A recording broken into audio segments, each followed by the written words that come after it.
Hey guys. This is Fiction Life. How are you all?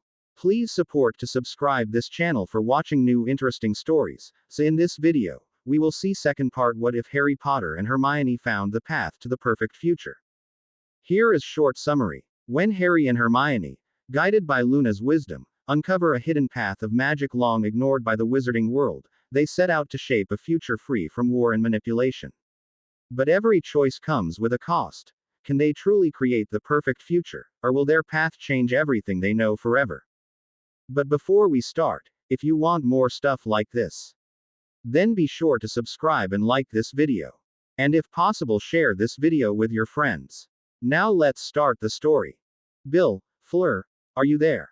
The young couple were somewhat entangled at the moment, and had to disengage to answer the mirror call. Bill picked up the mirror and made certain that the caller couldn't figure out where they were, that is to say, a blank wall behind him. Hello. Oh, hello, Harry, what's up? The dark-haired wizard smirked at Bill, just a bit. I don't know, Bill, what is up? The red-haired man turned a bit pink. What I am calling about affects you as well as Fleur, as I assume your relationship is moving forward together. Bill clenched his jaw, trying not to make any faces or cry out. You might say that. I called Fleur on her mirror and got her sister Gabrielle, and man, that girl knows how to talk your ear off. Bill was turning even more red but saying nothing. In fact, it looked as if he were attempting to meditate. Get on with it, please, he squeaked out. Well, I wanted to call Fleur and offer her a position as apprentice to Nolan Weasley, who is our temporary chief financial officer, but he has a plan to retire in 5 years, so she needs to get up to speed before then. Oh, hello Fleur, how are you? The mirror had gone wild, and then the image was that of a blonde Vila vixen in the heat of passion. As far as Harry could see, there was nothing under that sheet but Fleur. Harry lifted both eyebrows at the vision on the screen. Lo-a-ree, is this true? You have Nolan Weasley, and you want me to learn from him? Yes, I will, of course I will. Thank you, thank you, thank you. Remember, I did offer you a job back during the tournament. I did not know it would be this big a job. I thought you were, what you say, embellishing your holdings. If anything, I was understating them, but let's figure this out together. We will make it happen correctly. Okay, that's great, Fleur. Come to number 12 tomorrow at noon. Bring Bill with you. And please, Fleur, don't kill him. I need my warder and cursebreaker alive. He grinned, but was just a bit stunned when he saw the sheet drop, just before the screen went blank. Hermione could feel the effect on Harry via the sometime link they had. Harry, what is it? Are you okay? She came into the room where Harry was working on things. He was sitting in his chair, mirror in hand, looking somewhat stunned. Hermione came close to him, and when she was within arm's length, he reached out and grabbed her, pulling her tightly to himself. This of course ended up with his face directly between her breasts. Hermione was a bit flustered at this point, because they had not quite advanced to that stage of their relationship. Her hands fluttered around the back of his head as he burrowed in. She finally gave in and sighed as her hands held his head, petting his hair. He began to speak through the little dragon, and Hermione could hear the embarrassment in his mental voice. I called Bill, hoping to find Fleur, and I caught them together. Of course they're together, Harry. They are dating. No, I mean together. Together in a bed. Hermione could feel the heat of Harry's face. Oh, well, people in love do that, you know. I saw Fleur's breasts. Oh, really? Were they nice? Hermione had decided to go for it. I'm a guy, Hermione, of course they were. Hermione's face turned a bit red at her next statement. How are mine? I mean, since you are down there. Harry tried to pull away and hide as he made an indefinable sound, but Hermione was surprisingly strong and held him in place. He sighed and relaxed. They are lovely, Hermione, I think of them often. Her heart beat somewhat faster with that statement. Harry decided to suck it up, even though he kept his face buried. You know I am committed to you in every way, Hermione. You are to me the most beautiful and intelligent and interesting person I have ever met, including assorted women of society or Vila or whatever. Her eyes looked up at the ceiling while she spoke. So which other girls breasts do you think about, Susan? His voice was muffled. No, too big. I like these. Hermione pulled back and knelt so she could face him directly. She did not speak, but pulled him into a kiss, and then sat back, and looked into his eyes. Thank you, now tell me what's really got you stirred up. I saw Fleur BPD. I don't know if I could face her without thinking about that. Hermione pulled out her wand and cast locking charms on the door and spoke. Well, let's see about that. You see, Neville, I want to hide a portal, that's why I wanted the creeping vine from the train rails. Quote. So how are you going to activate it? When I create the portkey transferring the prisoner, it has a recognition signal which opens the portal. That way no one else can access the portal without the proper authorization. What's the portal go to, that you don't want anybody to access it? I am creating a truly unbreakable prison for Voldemort and his Death Eaters. Really? Where? Harry gave Neville a look. Where Dumbledore and Snape cannot reach. The man scans and obliviates people constantly, and he still trusts Snape, who is another one I won't turn my back on, ever. How are you going to get through school this next year then? Snape will be gone, and Dumbledore will be held at bay. That's a big proposition you're putting out there. Harry, are you sure you can do it? I certainly hope so, Nev, but I do know this, I can't do it without the help of my friends. Well, I want to help, however I can, so tell me, what do you need next? Tell me about Greg Goyle and his herbology skills. Mooney was pacing. So, tell me about the action. He was speaking about the events of the night when Harry was captured. The squad leader spoke, as it was his duty. We ported in about 2 kilometers out, and got our bearings. I sent Alpha Team South and Beta Team North, flanking them, you know. Mooney nodded. They had discussed these tactics. We could smell the potions and the stench of that creature even from that distance. A short run and we had the teams in place. Remus inwardly snorted. A short run indeed. These teams had covered that kilometer in under 40 seconds, 3 times faster than the human world record. We found cover using brush and disillusionment keys and waited for our targets. The disillusionment keys were a runic-based tool that Harry and the Weasley twins had created. We saw the DEs appear and then the snake guy was yelling at them. We saw Harry slip away, and the DEs come after him. We used that opportunity to pick off some stragglers who were hiding in the bushes. Then the snake guy and Harry dueled and the cage thing, and then the dragon, and people were running everywhere. We moved in as close as we could and picked off as many as we could. The baddies were running scared. I am surprised more of them didn't splinch themselves. All told we got 13 prisoners. Of that 13, 5 were pretty badly burned and torn up. The rest just stunned. We re-stunned and bound them and administered the draft of the living death as instructed, and they are now in the holding cells sleeping. Remus sighed. This action was done by untrained people using relatively unfamiliar weapons and no real tactical training, and there were so many places where any one of you could have gotten killed, not because you were wrong, per se, but because you were ignorant of the proper way to do things. He paced back and forth a bit. I am in no way mad at any of you. You all performed exceedingly well for an untrained militia, but from this day on we are going to rectify that situation. Working for Lord Potter and Lord Black, you and I are going to go into some stressful situations, and I for one want to see each and every one of you come home to your friends and families alive and well. To make sure this happens, I called in a specialist. You all know Jake Granger. The man I am about to introduce to you is a former squad mate of his in the SAS, Jeremy Quinn. Warrant Officer First Class Quinn has been with Her Majesty's Royal Armed Forces for over 30 years and has been training recruits like yourselves for the last 10. When he is done with us, and I include myself, we will be competent in all forms of fighting, weapons, tactics and skills as any lifer in the British Army, and between us we will figure out how to use the enhanced abilities of the WER. We will be a true Lycan force before this is all over with. The men and women of the WER force were generally nodding in affirmation and eagerness. Remus turned and invited Quinn to the front of the group. Warrant Officer Quinn, I am placing our training in your hands. You have been briefed on what facilities and equipment is available to you, and the possibilities that we might be called on to complete a mission at a moment's notice. We await your command, Mr. Quinn. The troop stood at what could be called attention, led by Mooney. Quinn walked up and down looking at each of the people. He began to speak. Not loudly, but every single one of them could hear him perfectly. We will not be using the normal military training. Considering the abilities of your people, we will take those gifts into consideration. I am sorry, but we will be working every day from 0500 until 1800. There will be physical work, there will be classes and book work. There will be safety training and medical training. In this troop, everyone fights and no one is left behind. This was made very clear to me when I spoke with Mr. Potter and Mr. Black earlier. There is a lot to be learned in military operations and insurgent operations.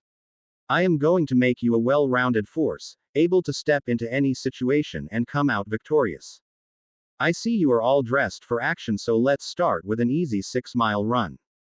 From here to the post and back, first lap an easy jog, stretch and warm up. Even if you are stronger and tougher than normal humans, it pays to take care of your body. Let's go. He led off at an easy jog, and everyone followed, and all reached the post in under 7 minutes. At the mile post he stopped and spoke loudly.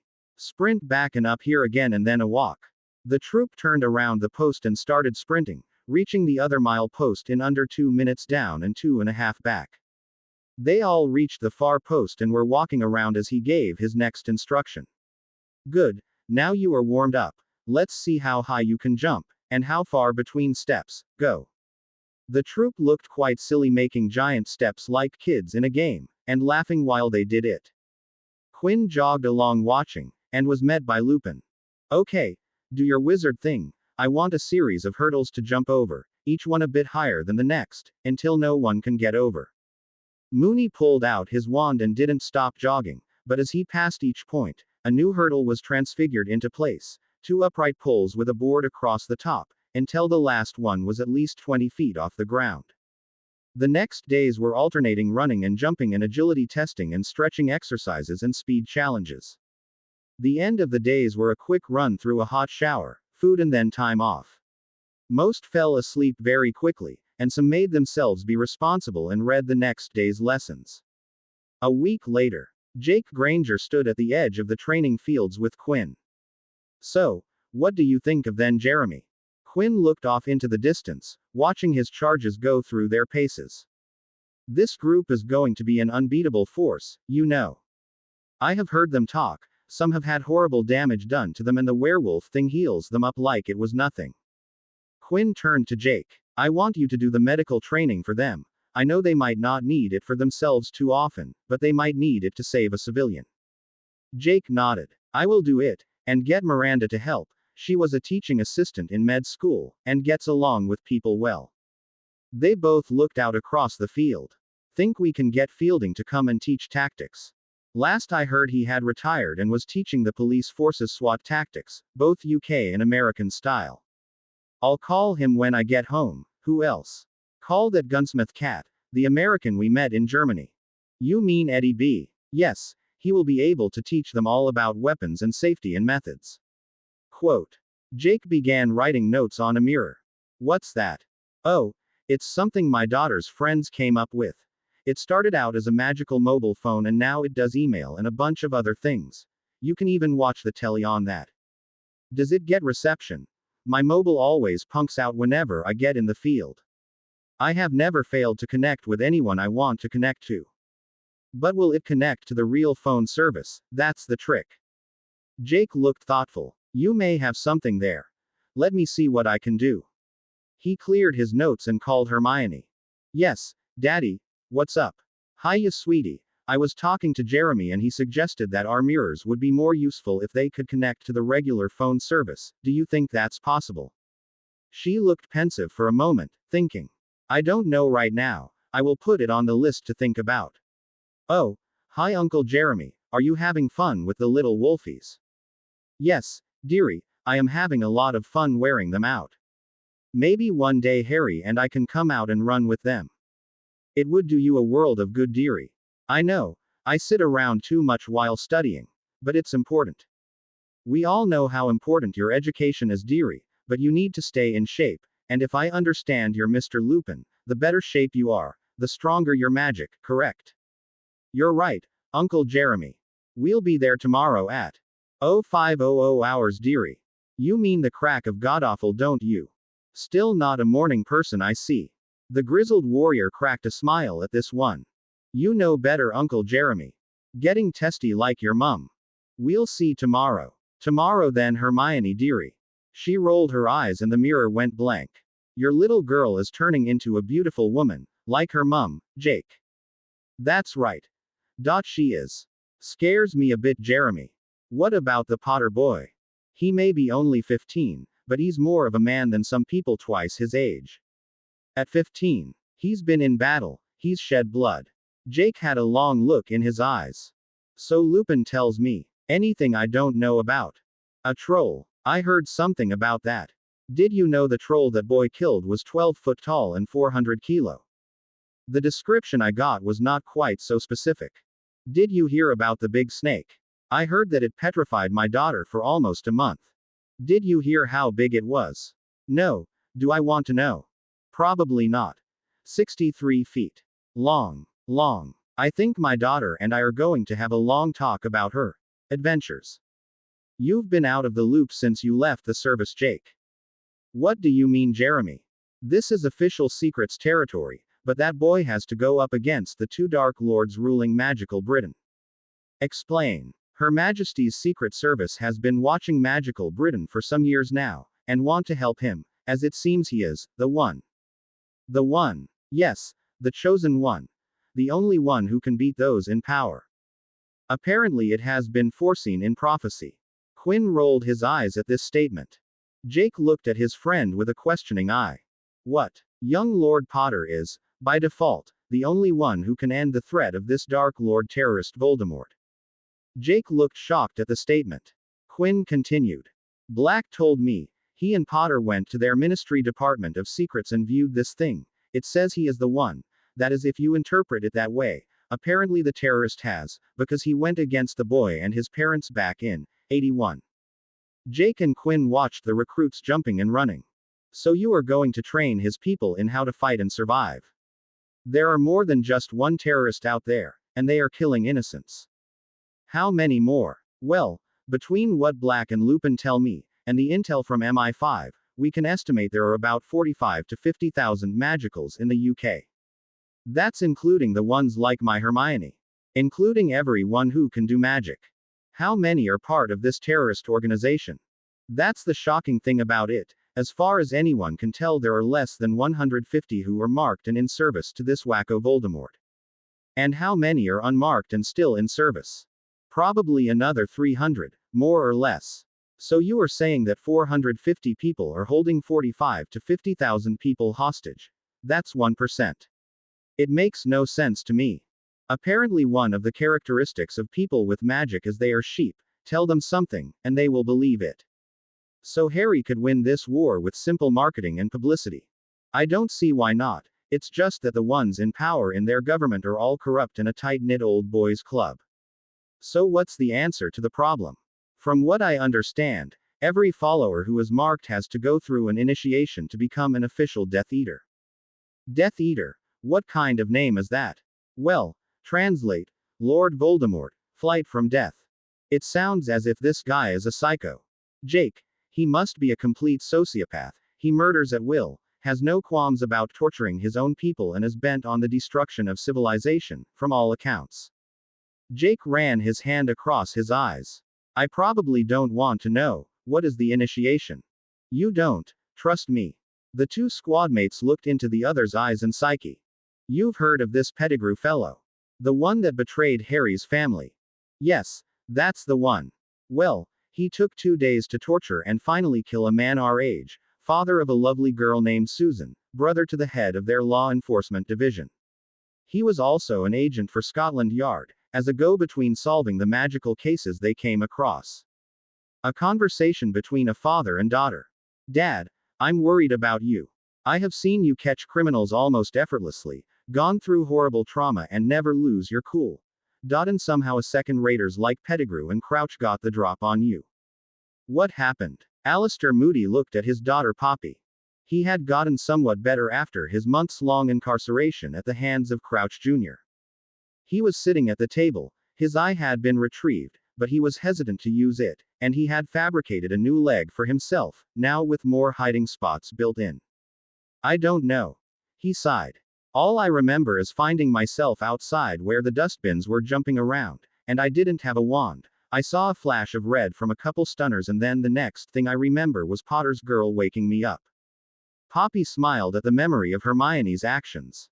Miss Granger will be a great healer if that is the field she goes into. You weren't much older than her when you went in for healer training. Your mother and I were so proud of you. That's where I met Jack. He was based in the Midlands, and RAF Air Base there. They were flying long-range missions into Hamburg every day. It was on the way back from one of those missions I lost him. Moody grunted. Jack Pomfrey was a good man. He would have been a good husband for you. He was. Dad, he was. Her hands fluttered around the old man. Don't get me distracted. How did Crouch get you? Like I said, I don't know. If I recall correctly, I was supposed to meet Albus earlier that day, but I don't remember meeting him, and I have holes in my memory. I don't know if it is from Crouch's doing, being dosed for 8 months, or what.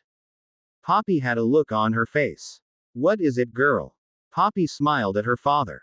I'm over 70 years old, Dad, and you still call me girl, thanks. The old man gruffly nodded.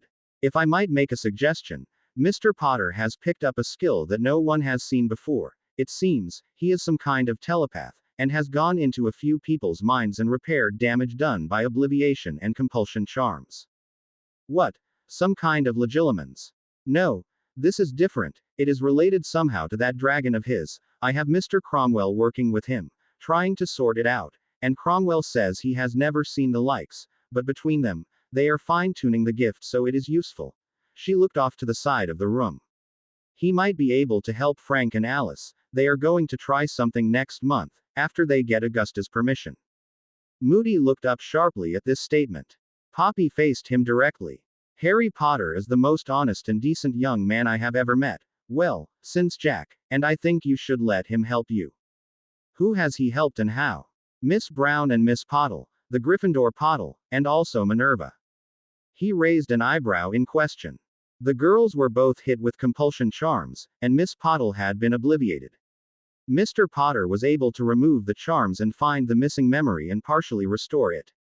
With Minerva, he found several compulsions, obliviations, and he repaired as much as possible. She says she did not feel him slip past her shields at all, and you know yourself how good she is at occlumency. I would like to talk to her before I let Potter ramble around my mind. I will call her. Sooner is better than later, you know. Moody looked dour. Your mum used to say that. I know. I learned quite a bit from my mother, right up to the day she was taken from us. Poppy made sure not to notice the tear in her father's eye. Now, Potter, I don't want you digging around where you don't belong. There are secrets in there no one should see. I will not attempt to see your secrets, Mr. Moody, and if by chance I do see one, I will keep it to myself. You have my word and oath as head of the ancient and noble house of Potter. Your father and grandfather would have said just that. That'll be good enough for me, do your thing. Harry focused his magic and looked at Moody. It had reached the point that he didn't have to look into a person's eyes anymore. Instead, Harry watched the old man's aura. He slipped into the mind of the paranoid aura. There was an enormous shield covering up what Harry perceived as the mind. There was shredder wire, minefields, marching troops, fearsome beasts, a plethora of defense and offense on a virtual level. He slipped through the shield without effort and immediately saw damage, spell damage, from assorted Crucio curses and dark magic. He sent his servants forth to filter out the darkness that surrounded the old man's magic. Harry, with the help of Mr. Cromwell, had designed servants to do some of the heavy lifting and clean up that would be necessary in a damaged mind. He looked into the dark crevices and there he saw desiccated bits of something. These were the way his mind perceived an obliviated memory, and so he found one. He looked it over and found a place it would fit. He plugged it into the spot and smoothed out the connecting dendrites and watched as they healed over. Looking about, found several more and rearranged them into the puzzle pieces they were, put them back as well. While this was going on, he was speaking. I am placing the pieces where they look as if they belong. As he put the desiccated pieces back into the spots they were ripped from, he could see them refill and swell up as the magic and liquid filled the cells. While Moody was sitting there with Harry in his mind, Poppy was listening and taking notes on the process. The servants kept scrubbing away the dark magical debris that lurked in every corner, and soon things were moving along quite well. He pulled out and sat back. I didn't see any of your memories at all, just a virtual representation of what the damage looked like. Moody grunted. I could feel it as you repaired damage there, and I now remember things I had forgotten, or obliviated by Dumbledore.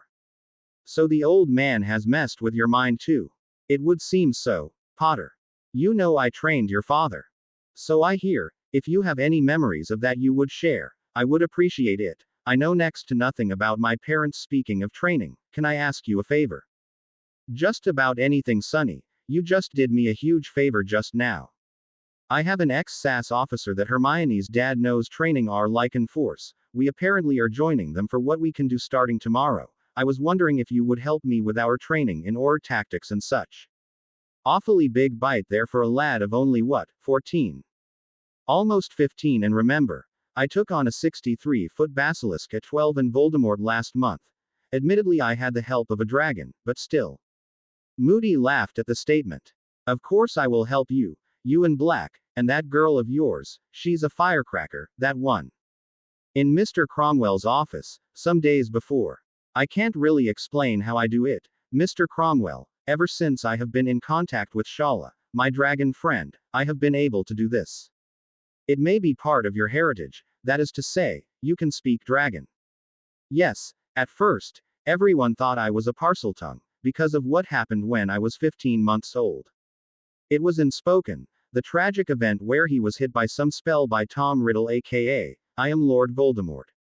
No one can be sure what actually happened that night, Mr. Potter. It is all assumption and speculation, driven by a marketing of your supposed fame. Yes, I am having my solicitors look into that to see who created this whole boy who lived idiocy, so I can sue the shite out of them. Mr. Cromwell's usually stolid face cracked an almost imperceptible smile. Good luck with that. So, occlumency, and legilimency, I have read the books you gave me, and it looks as if meditation and centering is the key, and then creating a virtual shield, and powering it with magic, and if my magic is more powerful than those who attack me, I win, right? Have you ever played Dungeons and Dragons? No, but I take classes in Dungeons and I have a dragon, does that count? This time it was a real smile. No, Mr. Potter, I don't think so. Well, let's be about business.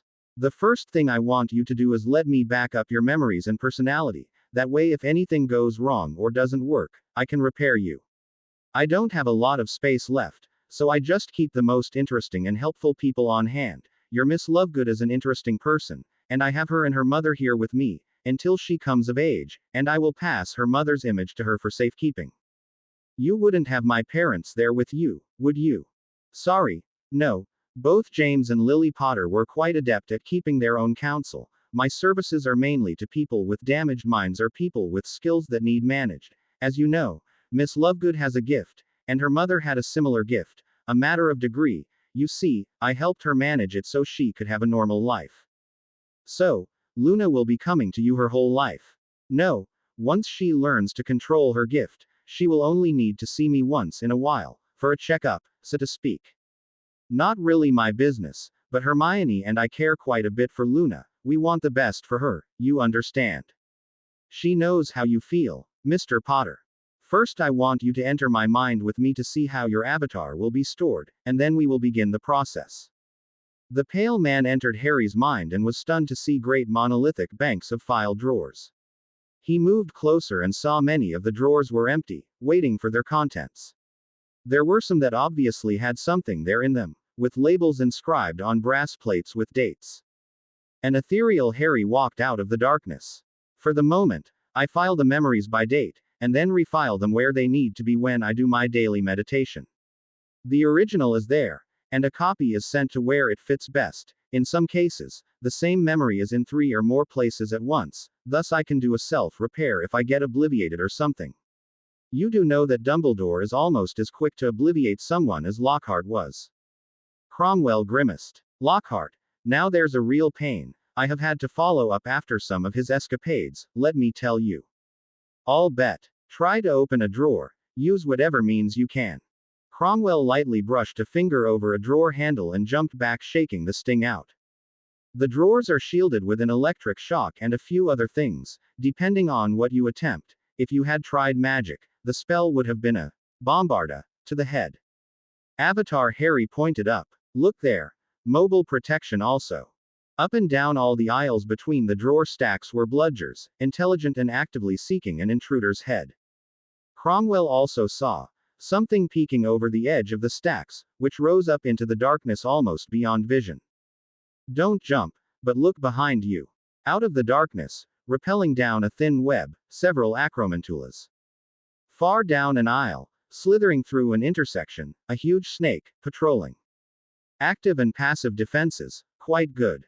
Follow me. I have a problem that I am working on, but I need your professional advice. Avatar Harry walked up an aisle and turned left, and they went on past several blocks of drawers, and out into an open area. There, see it. He was pointing to a pustule of black ugly and just plain evil nastiness. That is a remnant of whatever Tom did that night in Godric's Hollow. We think it is a fractional piece of his soul, a Horcrux. Cromwell was shocked at confronting the horrific object there in front of his eyes. Looking closely, he could see that the thing was mostly contained, but strands of black reached out like devil's snare, searching for something to strangle. He saw movement. There on the surface of the thing were what looked like bugs, rushing back and forth, snipping and shredding any attempts to escape before the tendril grew or was able to strengthen. Through this I can see through Voldemort's eyes, I can see where he is and what he's doing.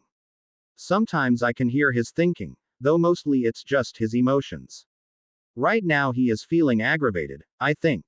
Avatar Harry turned to Cromwell. I want it out. I want it exorcised. I want it destroyed. I have been peeking at Dumbledore whenever I get a chance, and I have found out his plan. He does not want me to train or learn any real magic. He wants me to walk into Voldemort's arms and let him kill me, hoping I will take him out at the same time. He believes that bloody prophecy. Cromwell's mind was spinning at all the revelations this day. I will think on these things, and we shall speak of them at our net meeting. His eyes never left the black seething object. Harry followed Cromwell into the man's mind. His virtual mind was laid out with many hallways lined with doors. Each door had a name and date on it. As they walked by, Harry did not recognize any of the specific names, but did recognize some surnames. Bagshot, Diggory, Leffenwell. They went up one hallway and after a walk, stopped in front of a door. This is the area where Mrs. Lovegood resides. Remember, the people here are much like one of the animated paintings. They have the memories up to the point of the last recording, and the personality, but there is no soul, no life essence, no magic. You can talk to any of them, and they can synthesize an answer, but rarely any creative or new thinking. I see. Do you have anything on how to put an essence into a painting and animate it? Actually, I do. Not a book, but an artist. They do not write down their secrets, but must be passed from master to apprentice. One of my residents here is long dead, and has asked me to find a suitable apprentice for him to share his skills with. My roommate Dean is a pretty good artist. Maybe he will qualify. I'll ask him if he wants to meet your artist. Very well. Shall we? Harry nodded. Hello, Mrs. Lovegood. Hello, Mr. Potter. Harry, Luna has spoken of you. I really like Luna, Hermione, and I think the world of her. And not just she has a gift that is useful, but because she is our friend. Harry and Celine Lovegood spoke for several minutes and made plans. Harry rose and thanked the woman for her hospitality and left, following Mr. Cromwell. They walked down a long hall lined with doors and came to one that did not have a nameplate. This is where we will store your backup memory, if you will step inside. He entered a featureless room. Even the walls and floor were hard to define. Harry and Cromwell looked about. Here, touch this orb. Cromwell handed Harry a shiny orb, silvery and mildly warm. The process will take a few moments and I will return. The man walked out the door, which shut, and vanished. The orb began to pulse with light, not very bright or showy, just a variety of colors. It still felt warm. Threads began pouring out of his body, first a few, then by the dozens, then by the hundreds, then every pore of his body, and coalesced around the orb, first forming a glowing mass, then slowly forming the shape of a body, and then filling in the features until there standing before him was a perfect replica of himself. Harry didn't really notice his doppelganger so much, because he was staring at the other form that was trying to hold itself together, the threads of which were all coming from his scar. The other figure never quite reached solidity, but was recognizable as the older Tom Riddle which had attacked his parents' home in Godric's Hollow. The reason that the image of Tom could not hold himself solid was that there was so little of his essence there, just memories and personality. What little was left of the soul still resided in the scar on Harry's forehead. Harry 1 and Harry 2 looked at each other and whipped out their wands and bound and petrified the wraith in place, then disillusioned the prisoner and placed him in a convenient closet which appeared. The two Harrys watched as the Gryffindor common room slowly came into solidity around them. Words and thoughts passed between the two Harrys as they waited for Cromwell to come back. The entry door, portrait opened and Cromwell came in, looking about curiously. Very good. A sense of place where you feel comfortable. I assume this is Hogwarts. Yes, the Gryffindor common room. For me, home. Very nice. Very nice. Have you communicated? He indicated between the two Harrys. Yes, it seems simple enough. Good. Every time we do a session, we will back up your memory with a current version, until you are certain of your control of your mind. Then we will compile all your avatars into one single avatar, much like Mrs. Lovegood. Both Harrys nodded in agreement. Shall we go? Harry 1 nodded and followed the man out the door and gone. Harry 2 opened the closet door and pulled out his prisoner, binding him in a hard chair and began the questioning. Tell me everything you know about. Petunia and Dudley were no more. They had been to aged and Dudley had most of his mind wiped of memory, thus giving him the opportunity to build a new personality. The young single mother Zoe Harrison was set up in a nice flat in Kensington, an inheritance from a distant uncle, with an income. She had classes to go to several times a week, and had a nanny to watch over young Archie, her beloved son. They had a large orange cat who seemed quite intelligent watching over their flat, which took up 3 floors of an older building in an urban and artsy neighborhood. Zoe Harrison was excited. She was getting the opportunity to go to the Royal Academy of the Arts to take some courses in various things. A refresher course in figure drawing, classes in historical methods of painting and portraiture, as well as modern methodology. There were classes in business management for artists, agents and gallery owners, in working in the graphics arts fields and presentation.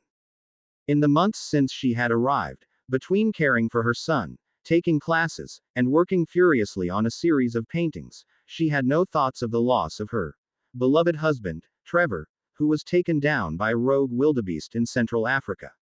She had grown up there, and lived her whole life in various cities and countries before coming to London. Deep down inside her was the remains of Petunia Dursley, and for the most part, Zoe ignored that fragment, knowing this was a happier life than the one she had. She was grateful for the message she had received from her uncle's solicitor, Tonks and Graphite. She had received a commission, a package of photographs from her solicitors and looked them over. There was a biography of the woman the photos depicted. It did not seem at all unusual that the photos moved. This did not disturb her at all, for she had a distant cousin named Harry who was a wizard, and he had shown her that magic was not dangerous and frightening if you had the right attitude.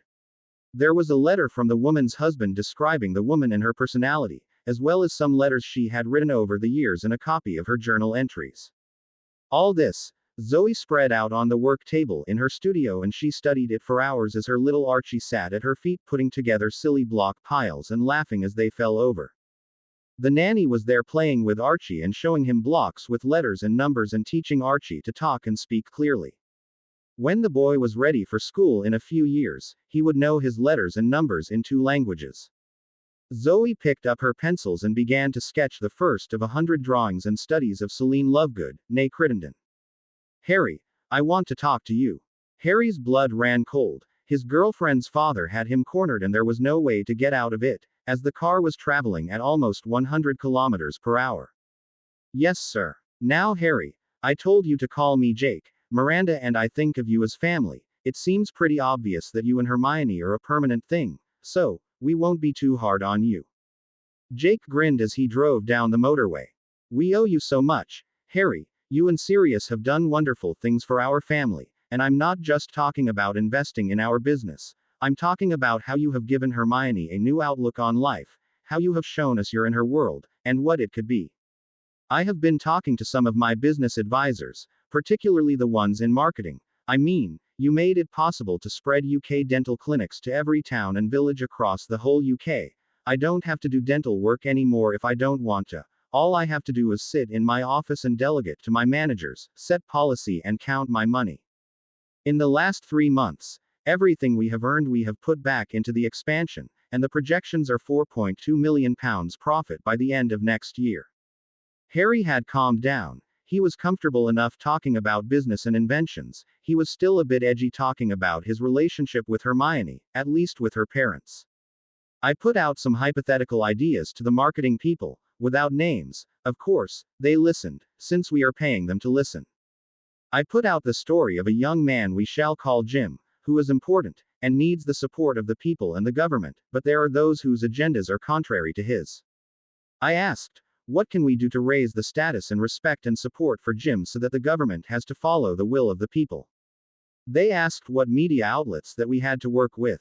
I told them, 2 newspapers, one daily which is the government mouthpiece, and one monthly that tells the truth, but sometimes has bizarre stories as well. They asked if there is any broadcast media. I told them there is radio, but it is stuck in the 30s and quite ineffective. Harry nodded. So, what did they say that Jim should do? Nothing yet, but they did ask what kind of budget did they have to make the monthly a weekly and how much would it take over the radio. Harry got a look on his face. I wonder if Zeno would mind increasing his publication. He got out his ever-present mirror and called Luna. Hello, Harry, you seem surprisingly nargle-free today. I don't think the nargles can keep up with me in Jake's automobile. Oh, I shall have to try that someday. What can I do for you, Harry? I need to speak with your father and soon. I want to know what it would take for him to increase his publication from once a month to once a week or even twice a week. Luna looked off screen, and back to Harry. He asks what the cost will be, Harry. Harry recognized this Luna. She was one of the new faces that Luna had created with Mr. Cromwell, the business face. No cost. The only thing I need is that he tell the truth. I will not attempt to influence him editorially or in his news reporting. The truth is the truth, and that's all I require. Now, financially, I will invest in whatever you need to produce, and hire the staff you need to do the job, and we can come to an agreement on percentages of advertising income, or possibly a discount on our advertising fees. You know how many companies we are a part of. Luna nodded. She took care of the books for the Quibbler, and she could tell to the penny how much Harry and his associates paid in advertising fees. Harry came up with an inspiration. Luna, run this by your father. 2 editions a week, one hard news and editorials, the second, a weekend edition, news, but also a supplement covering all the creatures and interesting things that the Quibbler has always carried. I will even fund a contest to find the Snurkax. Luna looked excited and he could see her talking to someone off screen. She returned to Harry. We will work up a list of what we will need, and you need to tell us what stories you want to place. We have a deal then. She nodded. We have a deal. Jake shook his head in amazement. Setting up our business initially cost Miranda and I over a year's work and several thousands of pounds in fees and permits. You set up a business in seconds. Amazing, just incredible. He lifted his mirror once more. Amorita Amelia Skitterson. See Chapter 7. The mirror cleared and there was the face of Rita Skeeter. Yes, Lord Potter. Hello, Rita. I have an offer for you, or that is to say, I have an offer for the true writer and journalist I know you can be, under whatever name. Rita knew that something was up, since Harry had used her true name to call her. Tell me more, Lord Potter. She knew that calling him Lord Potter was her way of getting to him a bit. She was still shocked at how much he had found out about her, and had documented. I am investing in the Quibbler, and they are expanding 2 times a week. 1 issue hard news, the weekend issue more entertainment and arts and some of their features. I see. What do you want me to do? I want you to be a true journalist, and investigate and write the truth. The truth can be dangerous. All too true, but I want you to do it anyway. I have known Zeno for years, I hope he will listen to me. Your reputation precedes you. You could say that.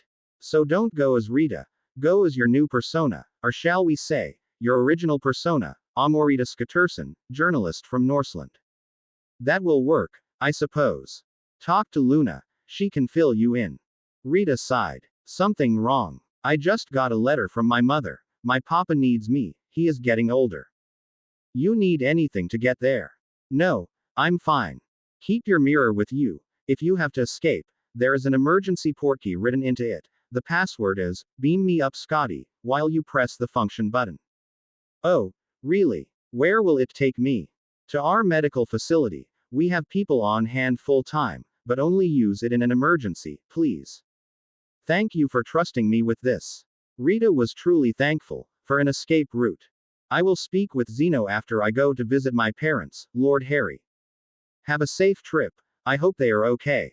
Rita appeared in the flow of the local pub. The green flames flickered and shrank back to a normal fire.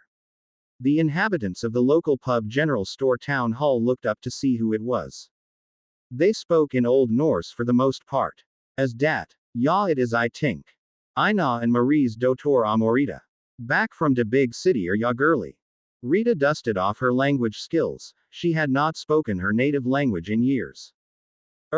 Yes, I am. Are they at home? Ina come in from the banks yesterday. He looks poorly. 'Tis a hard life on the sea, you know missy. I remember. I have not forgotten where I came from Ollie. Rita smirked. Ollie had been a resident of the stool he was sitting on for the last 40 years, possibly more. Rita gathered herself and walked out the door to the cold air. The landscape had not changed in centuries. The boats were pulled up on the shore, the fishing trawlers having their nets spread out on the docks repairing them. The lane through the village was as always clean, with assorted fishnets strung up and tackle being repaired. A trawler was up on land being repaired, welding and grinding being done on the hull.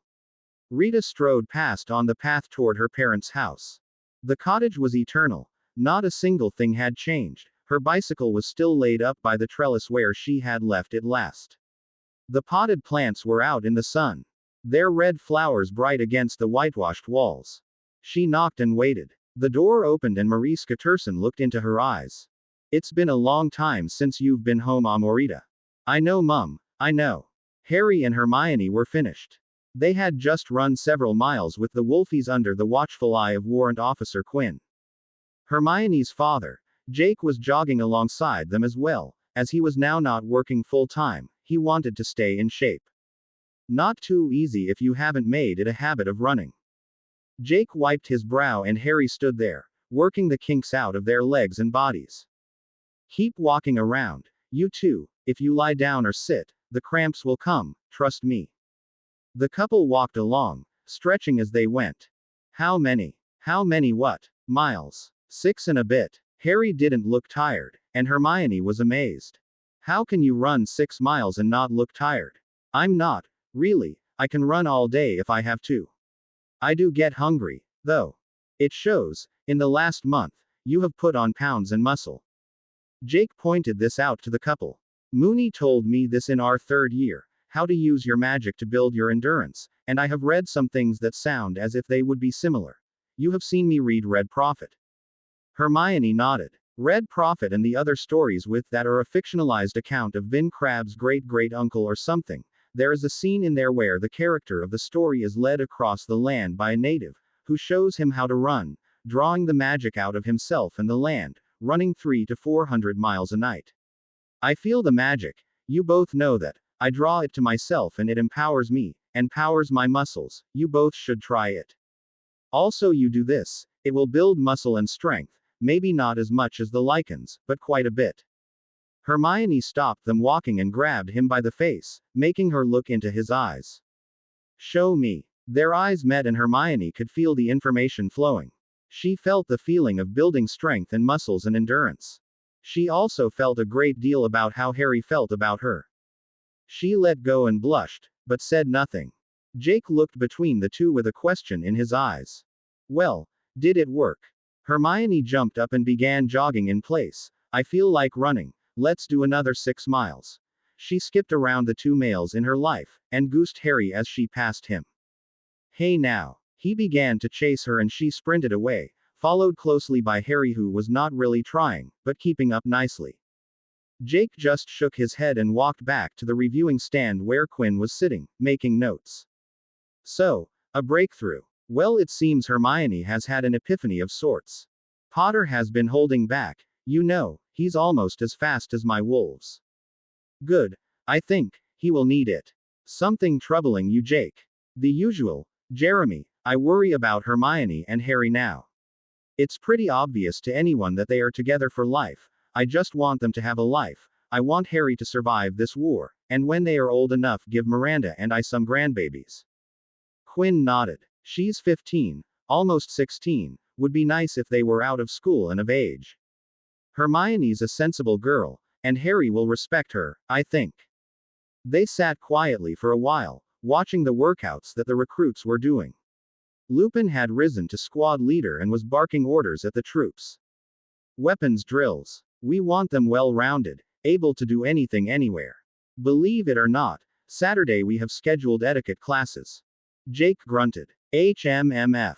It was requested by Lord Black and Lord Potter. Something about infiltrating a catered event, some kind of official party the ministry puts on once a year. Ah, I see. What books do you have there? Jake waved at a box of books. Quinn poked at the box of books he was making notes from. This is required reading for all recruits. The Art of War, Sun Tzu. Starship Troopers, Heinlein. The SAS Survival Handbook, Wiseman, 1994. Quite a few others also. Jake flipped through the books appreciatively. Everything we had to read plus some. I have to create some concepts for these people. Most of them come from the magical side, some are mundane, but, you understand, I think. Jake nodded. I am using the marketing people I hired for our clinics to create a positive image for Harry in his world. Yesterday, while riding in my car, he started another business, and helped an existing business expand, just like that. He sighed. I shouldn't be jealous. The price he paid for his wealth is just too high, and he invested in Miranda and I. Without his help, we would still be 2 clinics in London, and that's it. Now we have close to 200 clinics in the UK, and are becoming known as the UK's dental clinic. Quinn grinned. Tough place to be, rich and well respected, healthy.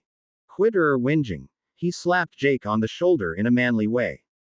Jake staggered a bit and stepped out of range as he saw in the distance 2 figures running down the track. Here they come. I'll bet neither are breathing hard. They ran up and slowed to a jog, running in place. Jake was right, neither was breathing hard. They looked to Quinn for orders. He clicked a stopwatch. Pretty good, you two. You cut your time by almost 3 minutes. Now hit the showers and report to Jake, as he has an assignment for you. The teens jogged away toward the barracks and Quinn got a grin on his face as he yelled, "Separate showers." You could see the blush on both of them from the distance. Neville and Harry, working on the portal. Harry, can I ask you something? Sure. Nev, anything. Right after the Yule break, I saw you and your elf talking. He was doing something with all your clothes and stuff. Chapter 7. He was removing tracking charms that the old man put on my things. You do know about the prophecy, don't you? Neville stopped what he was doing and stared at his friend. What prophecy? Harry finished planting the clippings around the portal. Dumbledore has known about this since before you or I were born, and that is the reason both of us had our parents taken from us. Neville's face went blank. Tell me everything. Sirius and I went into Gringotts to claim our head of house rings and whatnot, and I was informed that there was a prophecy that was about me and Voldemort. He quoted the prophecy. It was given by Trelawney, one of the only true prophecies she has ever given, to Dumbledore. Now here's the part one am suspecting is fabricated. I was told that a Death Eater was listening at the door and heard the first part of the prophecy and took it to Voldemort. Quote. What I am wondering is this. Was the Death Eater listening at the door, or was he given the prophecy directly to take to Voldemort? He sighed. If I were paranoid, and I am, I suspect that the Death Eater went on Dumbledore's command and told his other master exactly what the old man wanted him to hear. It could have been either you or I, Neville, that's why my parents were killed and yours as good as. He looked into the distance, watching the centaurs tilling their land. That's why Snape is more a priority to me than Voldemort. Are you sure it was Snape? He was there at the resurrection ritual. Never took off his mask, but he's the one who did the ritual. Barty Crouch Jr. wasn't as cannon fodder, expendable. I see. How is it he escaped Azkaban or the kiss? Dumbledore's interference again. He vouched for Snape's rehabilitation. My Gran will be livid when she hears this. Have her talk to our people. We will be taking Snape down this summer, before the new term. That's what this is about. Harry indicated the plantings around the portal ring, and how well they obscured that ring. What is it, exactly, if I may ask? Follow me, I will show you our new prison system. They put away their tools and Harry took out a brass ring a hand's width across. This is my personal portkey into the portal there. The portkeys dumping the prisoners will not be anywhere near as smooth as this. He activated the portkey and both young men whirled for a partial second and they were inside the tunnel that had been the back access to the Chamber of Secrets. Look here, you see the spheres. Neville nodded as he looked over a rack of blue transparent spheres with a hexagonal pattern on them. The pattern was the exact same pattern as seen on the footballs used in every match and game between schoolboys the world over. Harry picked one up. You noticed the twins did barely any pranks the second half of the school year. Neville nodded, since he was frequently the unwilling tester of said pranks. I have tried to divert their attention into creating this. You can't see them, but each intersection of these lines is marked with several runic spells, and the inside of these spheres is a sensory-deprived environment. That is, whoever is inside cannot see or hear or feel anything. They are suspended in the center of the sphere, and subject to our whims. They cannot do magic, escape, anything at all. What about their weapons or wands? Watch. He put the sphere back into the rack, which looked suspiciously like one he had seen in a bowling alley with Jake and Miranda. He pulled out his mirror and called. Moony, we're ready, send the prisoners through, one at a time. They stood back and watched as the portal opened and a body fell through, just as a sphere rolled up and enlarged up to a sphere 2 meters across. The body fell right through the surface and came to a stop dead center, but the clothes and wand and everything, including hidden things like poison pill teeth and the like, were shunted outside the sphere, where they were levitated into a box with a label and name on it with date and time of arrival. The sphere then kicked forward and began to roll downhill, followed obediently by the boxed clothes and such. It came through. No problem, keep them coming. Okay, Harry, will do. Moony's voice could be heard. Come on, let's go down. Harry started down the ramp, which was fairly steady, but with occasional steps. A series of blue spheres with bodies rolled past them, followed by boxes. They reached the bottom of the ramp and entered a great hall, in fact the same hall where Harry had confronted the shade of Tom Riddle and killed the basilisk. The ramp was the basilisk's way out to feed, opened only by a Parseltongue command, but I hid the outer door, and put it under a Fidelius charm, so Tom cannot find it. Neville stood, taking it all in. The last of the spheres rolled past them and into a tidy line, where they looked like so many marbles in a trough. A few house elves, actually, no, not house elves, but elves that looked right, taller and strong and healthy, with hair on their heads. Elves tended to the sphere-encased prisoners. A group of elves and goblins were working together stripping down the carcass of the basilisk, removing the hide, the fangs, the venom sacs, the remains of the eyes, the flesh and organs, each and every item going into its own sealed container, each and every bit incredibly valuable in the right hands. Harry had asked that the skull be preserved. He had an idea of using it for a trophy. The goblins had struck a deal that they would do the work of rendering the beast and take a portion, and a fee for doing so. Harry had agreed to it right off, since he had no way to do the task safely or quickly. My gods, Harry, that's big. Did you get pictures before? Yes, I will show you later. They strolled up to the line of newly arrived prisoners. The spheres were a translucent blue, and each prisoner was floating, unable to get a grasp on anything, since they had nothing but themselves to grab. Some looked stunned, some looked angry and were yelling, some looked frightened and were screaming. Not a one could do anything, not magic, not fight, not hit. Nothing except be in their own pitiful little world, that and piss themselves. We are hiring specialists in interrogation, people who can get the truth out of these people, information, names, everything. It all goes into a databank over there, and that information is shared among our allies and planners. Neville indicated the boxes at the foot of each sphere.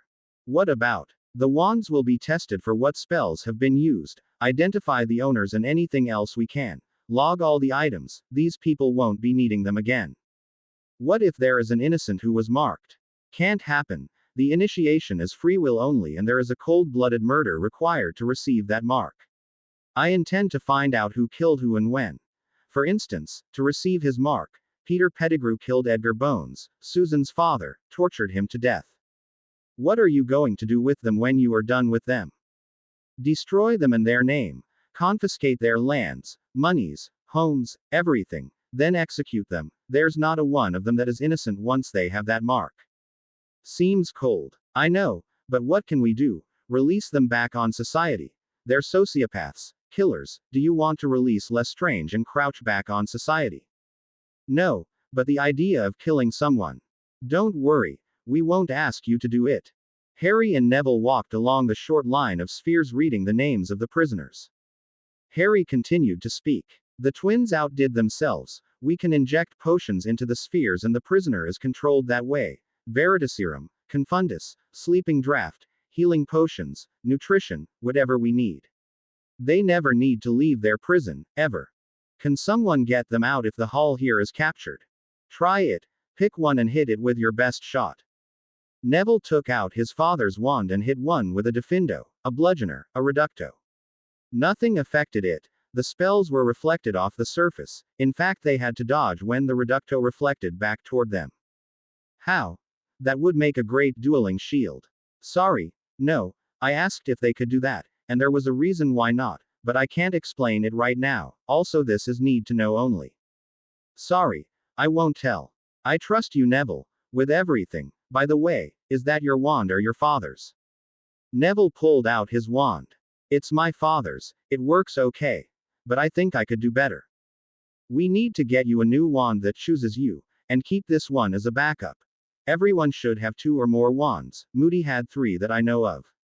Let's go. By the way, I have a passage into Hogwarts now. It's password protected, but we aren't going there now. Dumbledore might be in the castle.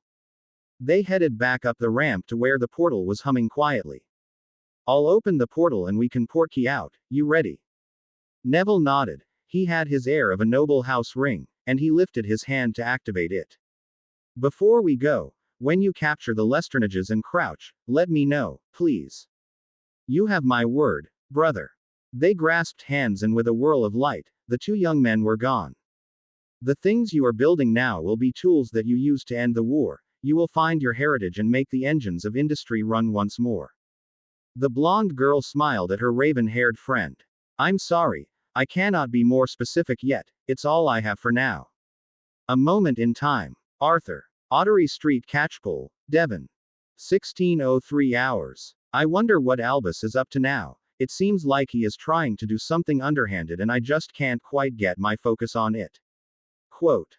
Arthur pondered the hidden notebook he kept in his shed. He puttered around, doing things with his plugs collection, wondering if it would be worth getting the district power authority to run some electrical lines into his property, and discarded that idea as a bit selfish, since the children were growing and leaving and Molly wouldn't partake of the joys of the telly and the electric can opener. He flipped through the pages of the spiral-bound notebook looking over the entries that were dated, going back several months. March 15th. Spoke with Shacklebolt about the security around Harry's home on Privet Drive. Shack assured me that there was nothing to worry about, as Dumbledore had raised them himself. From what I have heard from Bill, there are no wards on Privet Drive, and Jack Gallinard himself was there to inspect them. If anyone would know, it's Gallinard. March 21st. I asked Bill tonight what was going on with his job at Gringotts. He told me that he no longer worked for Gringotts. He had hired on with a private party, and was to be their head of warding and curse breaking. Bill asked me to not tell Molly any of this, because he said his employer required something called a non-disclosure agreement, or NDA, as well as an oath. He also said he had taken up with the French champion, Fleur Delacour. Apparently he has the ability to withstand Vila Allure. April 2nd. Harry is away from Hogwarts frequently. He and Sirius Black have been seen together in Diagon Alley, Hogsmeade, coming out of Gringotts. I must say that Harry is looking so much better than he did last year, healthier than last year also. I saw them one day at the ministry, in the elevator, Apparently Harry had an appointment with the Department of Mysteries about something. I do know that later that day, I saw Black being confronted by Dumbledore. The old man looked furious at Black. Harry was standing aside with a look on his face, one I have never seen before, a mask, a carefully placed mask. I have seen this same look on some very dangerous men, on both sides of the line. Arthur sat the notebook aside and pondered his plugs, fitting one into another, laying them out in order, and finally just sat on his stool, leaning on his bench with his head in his hands. Molly. Ottery Street Catchpool, Devon.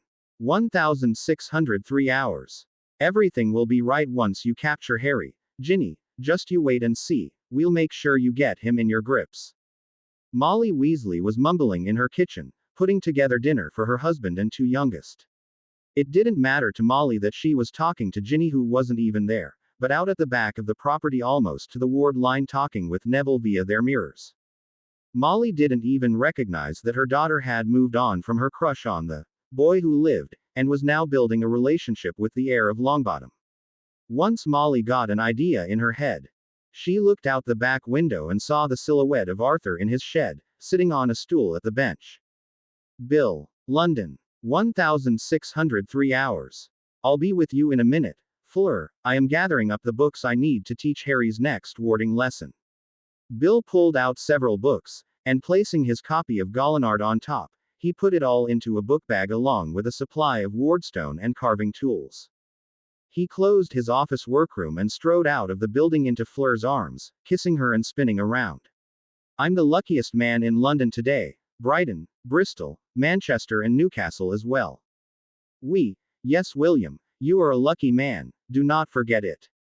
She punctuated her statement with kisses. Some teens nearby hooted and whistled, and one yelled, "Get a room." Bill pulled back and looked Fleur in the eyes. Sounds like a good idea to me. Charlie. Romania. Outside Bucharest. 2 hours to the east. 1803 hours. I don't care what it takes. Weasley, talk to your brothers, talk to your father, go and knock on Potter's door, but somehow, please, get him to come here and at least visit. Then maybe we can get him to do some work for us. You know as well as I how much help we need with our dragons. Having one who can talk to them will be beyond description how much it could help us.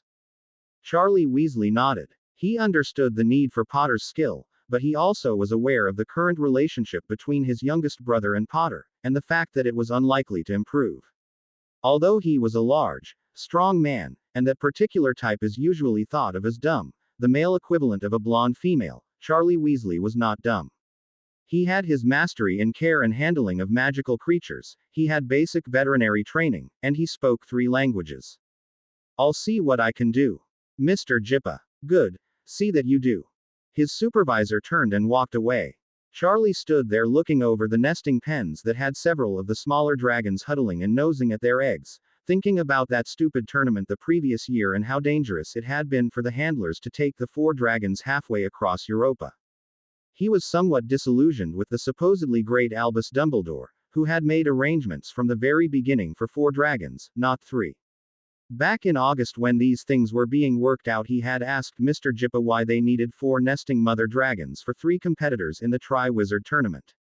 Jippa didn't have an answer. Well, maybe they just want a spare. Just in case. Who knows about those crazy Englishers? They are paying for 4, we will bring 4. Charlie just shook his head and went about his business, feeding dragons. He was operating what was essentially a flying skeeploader to deliver large quantities of meat to his charges, going back and forth from the livestock pens to the dragon pens. These dragons were hobbled, so they couldn't fly away, like the horntail did. As he went to each pen, he dosed the meat with whatever nutrients or medications each creature needed to thrive. Sometimes he got some looks from his charges that he could swear was them saying rude things for what he did to their dinner. The end of his shift came and he retired to his room, which he shared with a young medical student, Daniela, who was also the niece of the supervisor of the reserve. She had her books spread out on the table reading and taking notes when he entered. How was your day, love? He bent over her and kissed her neck. She leaned back and stretched, making several joints pop and crack from the stiffness. Take me away from these books and reports for even a little while, please. Let me clean up first. I smell like dragon shit. She crinkled her nose as he went into the bathroom, shedding clothes as he went. It is a sad state of affairs when you don't smell it anymore. We need to get away from the reserve for some time off. The last time we were away, you went to Hogwarts for that tournament. He spoke over the sound of the hot water in the tub. That wasn't really getting away, that was work, and we got our butts ripped when the horntail flew away. Daniela sat on the sink top as Charlie scrubbed himself down. Didn't Potter make a donation to the reserve or something? The water shut off and the curtain was pushed back. She handed him a towel. That's the only good thing that came out of that tournament. Potter donated enough to the reserve that we can feed all of our dragons for a year. It's a shame that we lost the horntail, though, she was one of a kind. He dried off and hung the towel over the bar and went into their bedroom and got some clothes to wear. He was sitting on the edge of the bed, putting on his socks when she crawled across the mattress on her knees and put her arms around him.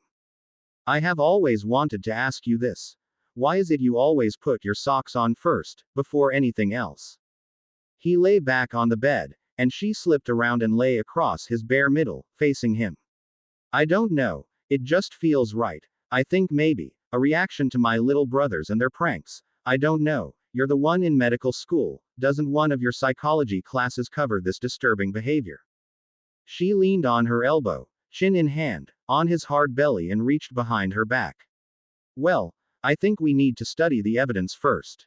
Percy. Cardiff. 16:20 hours. I'm tired, Penny. I'm sick of hanging around with these people who are supposed to be our government officials who are supposed to be protecting the magical people of our world.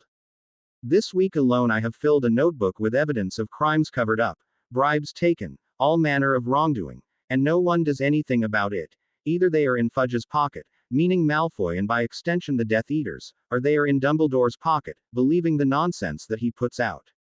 Penny caressed her fiancé's head and held him tightly to herself. You are doing a good thing, Percy. You are making sure there is a safe future for our children and soon you will figure out who you can trust.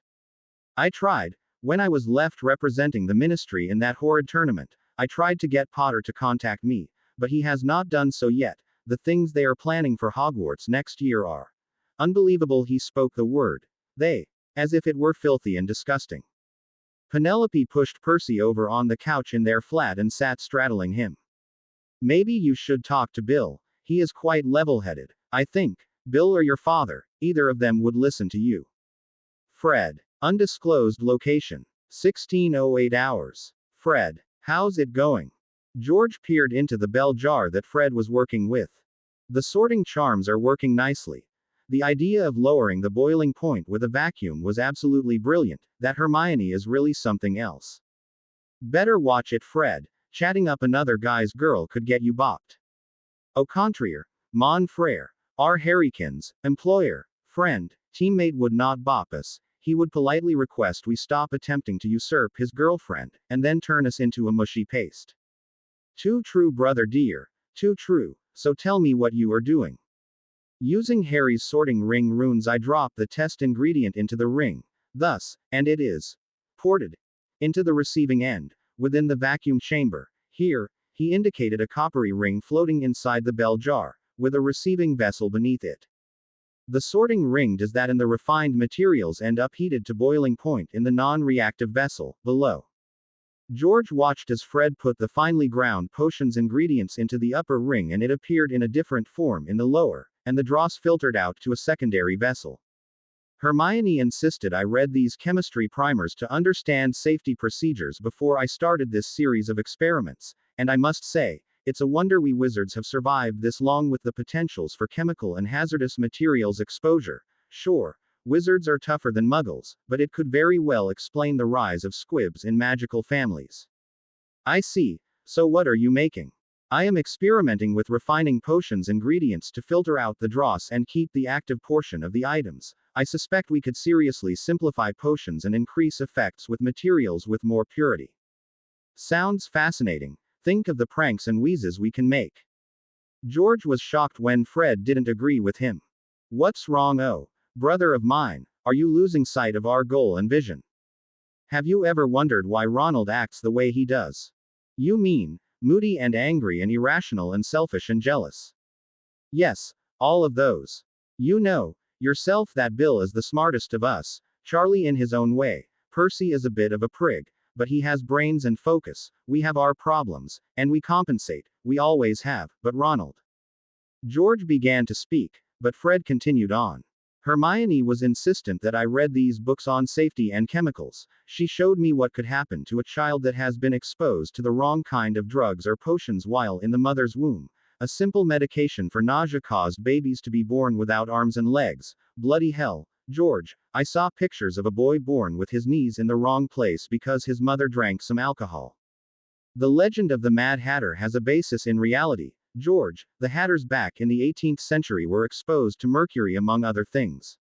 The dyers of cloth used to use arsenic in green dyes, poison. Minamata. Fred cried out. These people were eating fish they caught that had mercury in them, sickly distorted people. We can't make wheezes that might put an end to the magical people of our world. It's a balancing act that we survive as it is, with dark lords all around, governments that are corrupt. George, we have to do something. Fred grabbed George by both arms. George looked into the frantic gaze of his brother, trying to understand. Show me these books. George. Undisclosed location. 1620 hours. George Weasley sat with the books Fred had given him. Their working relationship had always been, Fred takes care of the potions side, George takes care of the transfiguration side, and between them, they could make just about anything work. They had made some brilliant moves creating the prison balls, using a combination of all the crafts and resources available to them.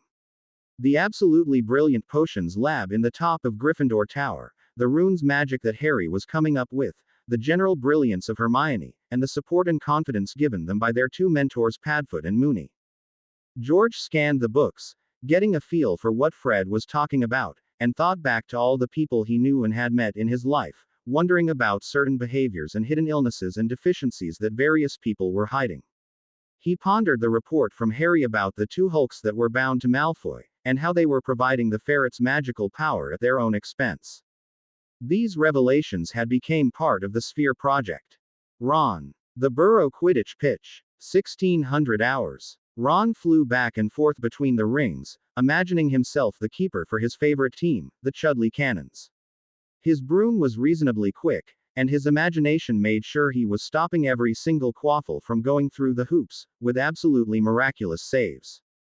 He did his self-invented exercises, to increase speed and agility, weaving around the 3 goal posts, until he was dizzy. He pulled up and hovered above the pitch, looking out over the countryside. Off to the right, the burrow, just beyond the orchard where they grew much of their fruit. To the left, that is east, pasture and a wheat field, and beyond that rolling meadows surrounding Stoatshead Hill. He peered into the sunny day and could see his sister, Ginny, sitting on top of the hill, under a tree talking to someone with her mirror. He wanted a mirror, but no one seemed to know where they came from, or how they were made. You had to know someone to get one, and make an oath not to tell. This triggered a response in Ron. Harry would know, him and the know-it-all, they get to know everybody and I am left out. I was his friend first, he should be here with me, playing Quidditch, she should be doing my summer homework. How dare they ignore me like this? I bet he uses all that money and gets himself another broom, since he's handing out brooms to the know-it-all. Jen Dubois. 9 hours west, San Francisco, USA. 0700 hours. Come in, have a seat, Miss Dubois. Thank you, Master Shepard. The young French woman sat before the desk of Rune's Master Charles Shepard. The man looked over a folder of work, and nodded appreciatively. Jack Gallinard told me of the assignment he gave you. This is quite well done, Miss Dubois. Between you and your collaborator, you created an easy-to-erect, low-energy ward, using what is basically a children's toy. Well done.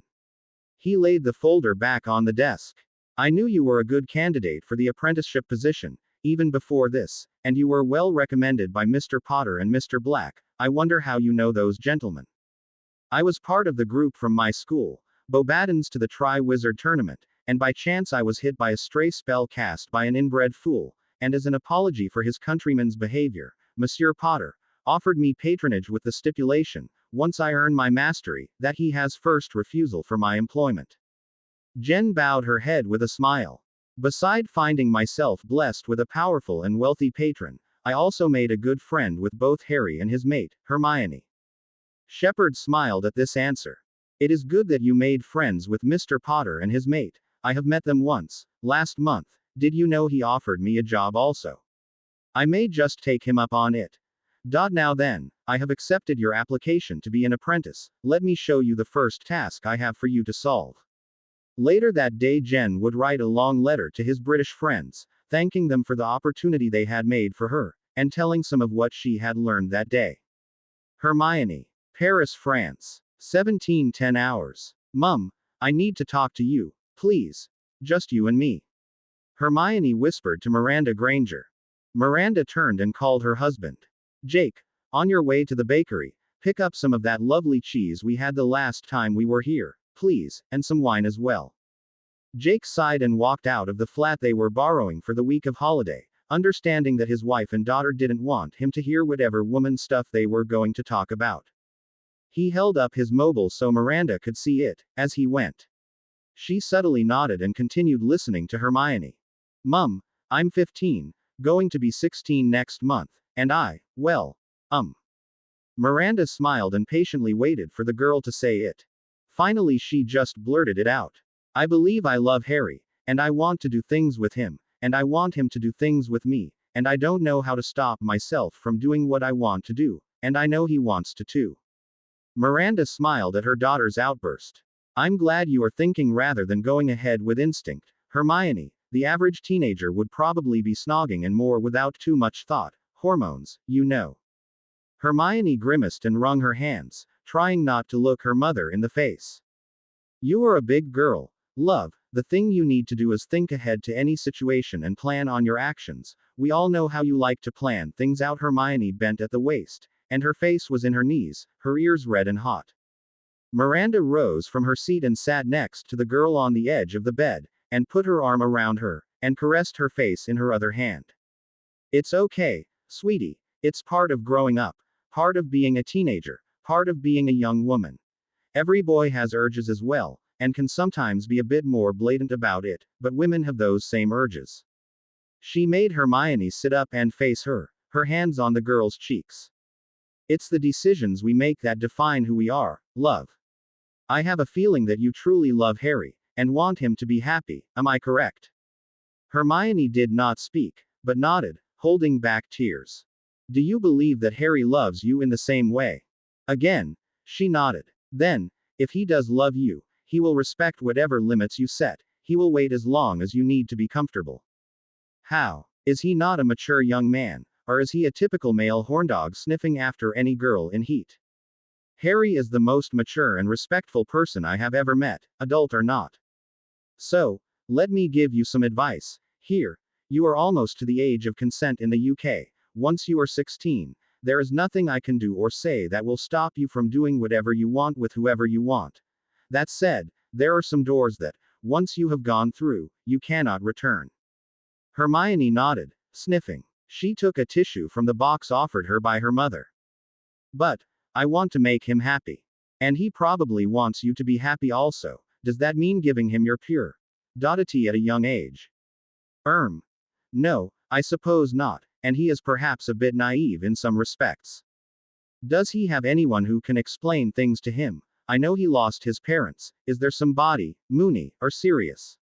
I explain most things to him, Mum, but this one I cannot, it would be too embarrassing. To him, or to you? Both, I think. Do you want me to tell you what I think you should do? Yes, please. Hermione sat there, her hands clasped and half clenched between her knees. All right. Here's what I would do in your situation. You do recall that your father and I were in the same secondary school together, and then in uni, and then we were in the service. Yes, she nodded, glad her mind was off her own predicament. When I was in school, I had much the same thoughts as yourself, and my mother had me set limits as to what I would allow. I wish I could whip up a chart here like you do with your wand. It would be easier. Hermione took this as an opportunity to show off some of her skills and took her father's newspaper and transfigured it into a presentation whiteboard with the picture of a female form, much like an anatomy drawing, wearing what looked like a leotard. Miranda stood next to the board and took up the marker and began pointing out various parts of the body, and highlighting them. For the moment, set the limits of what he can touch from here to here, outside the clothes only, and when you reach the point where you are comfortable with that, allow him to get inside your clothes, but not beyond this point. Wait until you are at least 16 before you go beyond this point. Quote. Jake Granger.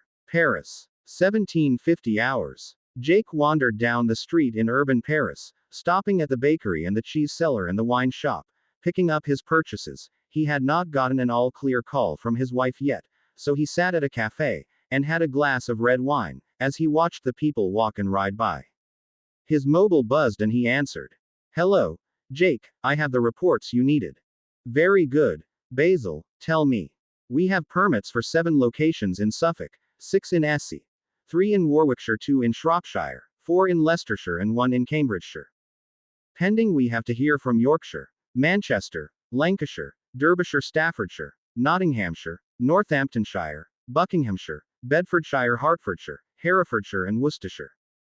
So that's 17 new clinics and 12 counties yet to hear from. Very good, Basil, very good. He took a sip of wine. When you get the permits for the other counties, let me know. So how is construction going? Quite well, actually. Those goblin construction crews you hired are phenomenally quick, but we do have to take into consideration the local trades unions, so that tends to slow things down a bit. Well, keep it as legal as you can get away with. I don't want to cause any bad feelings in the localities. How are the buyouts going? We have tendered offers to every practicing professional over a certain age for their clients' lists, and most are glad to get the offer. Several offered to sell their entire practice at the drop of a hat. We'll see, depending on who, what and where, and the medical schools. I have personally spoken to the deans and recruitment officers at 3 different schools, Cambridge, Oxford and Queen's College, and made offers for every student over a 90% average to intern with us, and when they graduate, to a position, that is, if they fit our requirements. Well done, Basil, well done. I will speak with you tomorrow. Very well. Jake, I must go now. I have a call from the trades union's representative waiting. Good luck with that. Ta. Jake laid the mobile on the cafe table and waited for his wife's call. Ginny. Devon. Near Ottery Street, Catchpole. 1800 hours. Ginny Weasley sat on the top of Stoatshead Hill thinking about that night, with Neville, and the things he had done for her. She had hung the dress in a place of honor in her room, although her mother had a tendency to put it away, out of sight. Her time with Neville was some of the best times of her life. She thought back to when she was crushing on Harry, and internally snorted. As if Harry would have any interest in her. It was quite obvious that Harry was only interested in Hermione. I should warn Harry and Hermione about what Mum was saying earlier. They won't like it. I don't want to lose my friends. Ginny took her mirror and made a call. Hermione picked up her mirror and answered it, once she saw who it was. Yes, Ginny, is everything all right? No, Hermione, it isn't. It's my mum. She thinks that I should be with Harry and you with Ron. She isn't listening to us when I tell her I want to be with Neville. Ron just goes along with whatever Mum says, because Dumbledore suggested it. I don't think he is thinking for himself much. And what I heard him mumbling about you. I know he's your friend, but be careful with Ron this year, and don't drink or eat anything he gives you. I know that already. Gin, he tried to dose Harry and we had to stun him and interrogate him. We obliterated the episode so he won't remember it. Oh my, really? When? I didn't know he had gone that far. Did my mum have anything to do with it? Yes, she sent him the potions, which were provided by someone, probably Dumbledore, made by Snape. How? Why? Did you ever notice that Harry has his own bed in the infirmary? Yes, but I thought that it was because Harry gets hurt so much. No, it's because he has a very peculiar need for potions, with the basilisk venom and phoenix tears in his system. Almost every potion he takes has to be specially made, and do you know who makes them? Ginny was shocked. Surely not Snape. Snape hates Harry, and would rather poison him than help him. That is a correct assumption, but Sirius made arrangements with Pomfrey that every potion that Harry takes has to be made by a potion master who he specified. I won't even say the country the person is in, so no one finds out. I don't even know, so I can't be scanned of legitimized. Oh my. You mean that cabinet next to Harry's bed? Yes, it has a blood lock and a one-way portal, so it is filled by the unknown potions master. Amazing. Yes, life with Harry is frequently like that. To tell the truth, I'm glad I got over my crush on the boy who lived. I don't think I could survive the drama. It does have its moments. So where are you now, Hermione? Paris, with my parents. We are using a flat owned by Sirius, loaned to us. Maybe when you are older, you and Neville can come here on your honeymoon. I have been kind of thinking about that. Neville, that is. I had a talk with my mum just a bit ago. Terribly embarrassing, but helpful. The girl blushed. Ginny caught the blush. Do tell. Well, it was about how far to let Harry get, and when. I want to hear. Come on, I need to know this stuff too, girl. Arthur and Ginny. Devon, the Burrow. 1900 hours. Dad, I need to talk to you. What is it, Cupcake? Let's take a walk, out by the pond. Father and daughter walked, hand in hand, enjoying the summer evening. Dad, something's going on. I talked with Hermione earlier about something I heard Mum say, and she told me that Ronald tried to dose her and Harry with potions. Arthur stopped and faced his daughter, shocked. What? When? How? Who? Well, don't say anything. I don't want them to get in trouble, but they stunned and interrogated Ron, somehow, and obliviated him. He won't remember it, so don't try to ask him. Obliviated? They are only fourth-year students. How? You know Hermione well enough by now. Dad, if she does anything, she does it perfectly, even Newt-level spells. Somehow Harry can scan your mind and see your thoughts, but it isn't what Snape does, it's somehow related to his dragon. Arthur had heard about Harry and his pet dragon, not wanting to believe it, but having seen it. Tell me what you can, please. Ron was sent the potions by Mum, who we think got them from Dumbledore, made by Snape. You know Snape hates Harry. Yes, I know, he makes it apparent at every meeting of the Order. Snape created the potion for Harry. He's the only one who could do that. He is working against my friends, and I am worried. Mum thinks Harry should be with me, and Hermione with Ronald. There are no people more different than Hermione and Ronald. They would kill each other in short order. As it is, all they do is fight. Ron insults and criticizes Hermione all the time, and she somehow puts up with it, because Ron is Harry's friend. I like Harry, and yes, I did have a crush on him, but I am older now, and I know he loves Hermione, and she loves him. They are a couple, and there is someone else I like, and I think I could love, eventually. Arthur was somewhat shocked at this statement. His little girl. Can I ask who? Pumpkin. Don't get mad, Daddy. He nodded in agreement. Neville Longbottom. We went to the Yule Ball, and he gave me the dress and everything, and he was sweet, and kind and a good dancer. I felt wanted and safe with him. I would like to meet him one day. Mum thinks he is not the one. Maybe he is, maybe he isn't, but this is not for her to decide. You are sure about your mum and the potions? Yes, Daddy, I talked to Hermione. She and Harry got the information from Ron. I see. You say your mum is following Dumbledore's orders. Not so much following orders, but she is being influenced by him. Well, it's time she remembered to whom we owe a life debt. Ginny hugged her father. Thank you, Daddy. You won't regret it. He hugged back. Let's go to my shed. I need to write some things down, Pumpkin. Mooney. The sandy-haired man was working hard, hammering on the large bag, with his bare knuckles. The bag itself had been magically strengthened to withstand the abuse given it by lichens in training.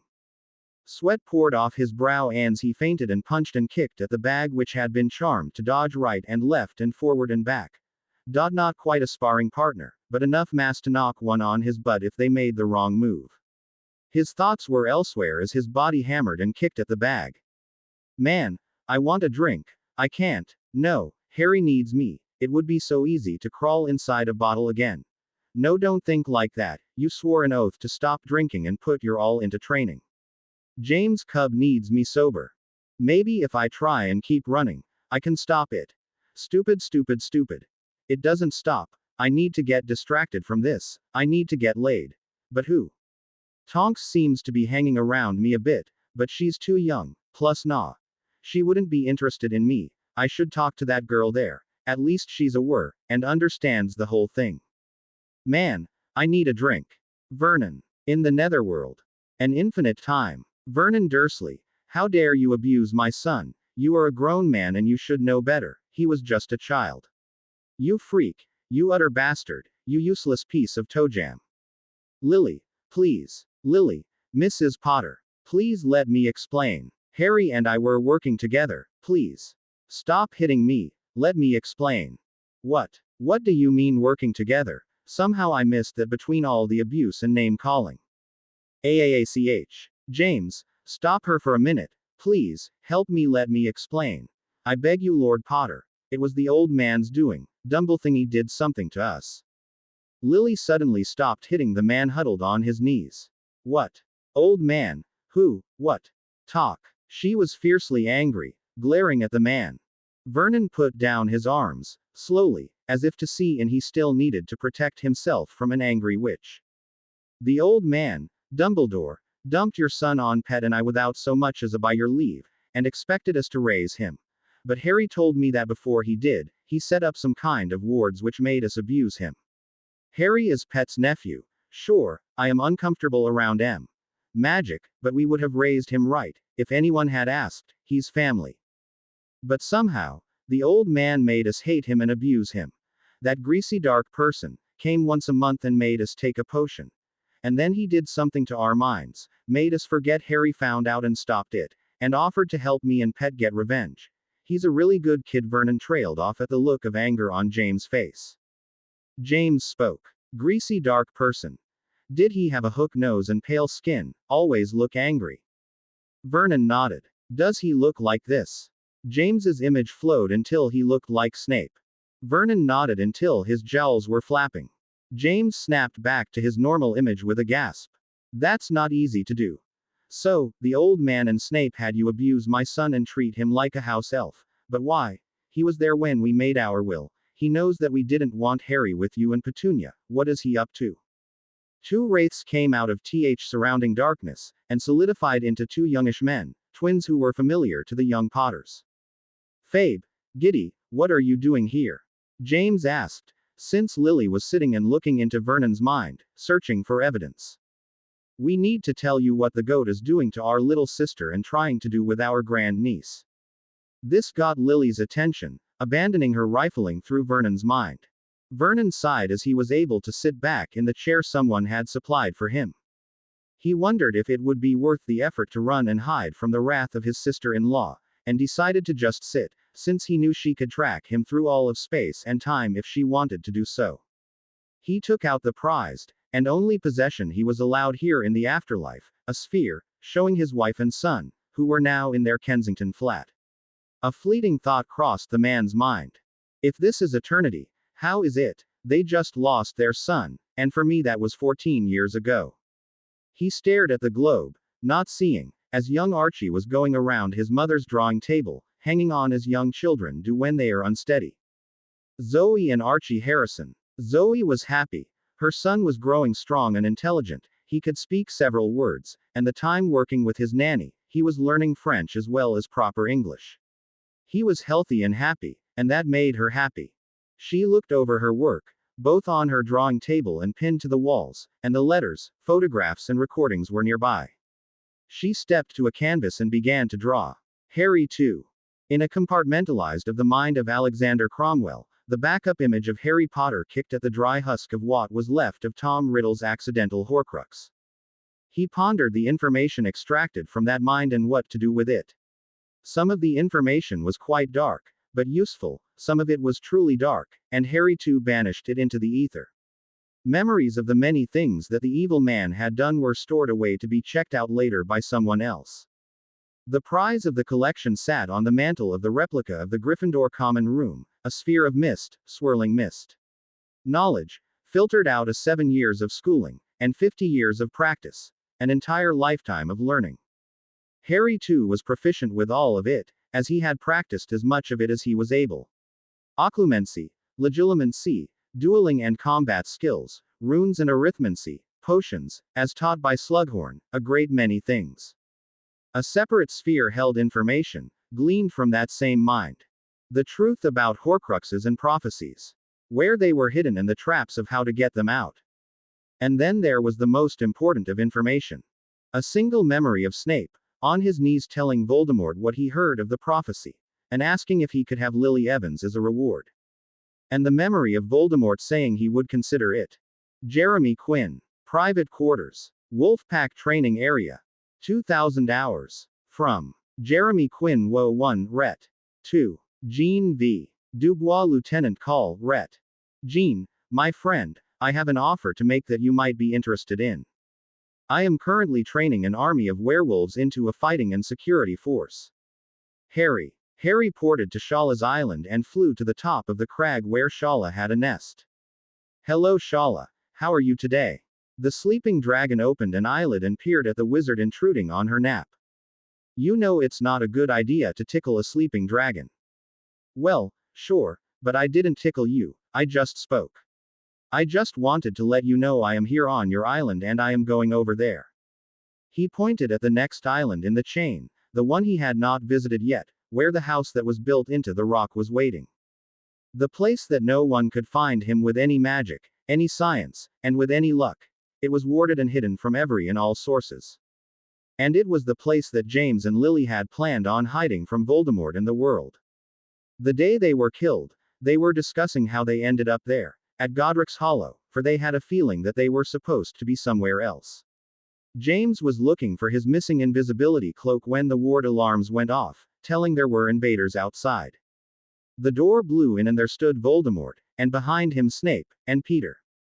Harry would not find out these facts for a few years yet, but he had his suspicions. His conversation was apparently ended when Shala dismissed him. Okay, I guess I will head out then. He flew away from the snoring dragon and over the sea between the islands. It was a perfectly warded and hidden place to be, and the only ones who could see it were those born of Potter blood, not even wives could see it. Children of a Potter could, but no outsiders.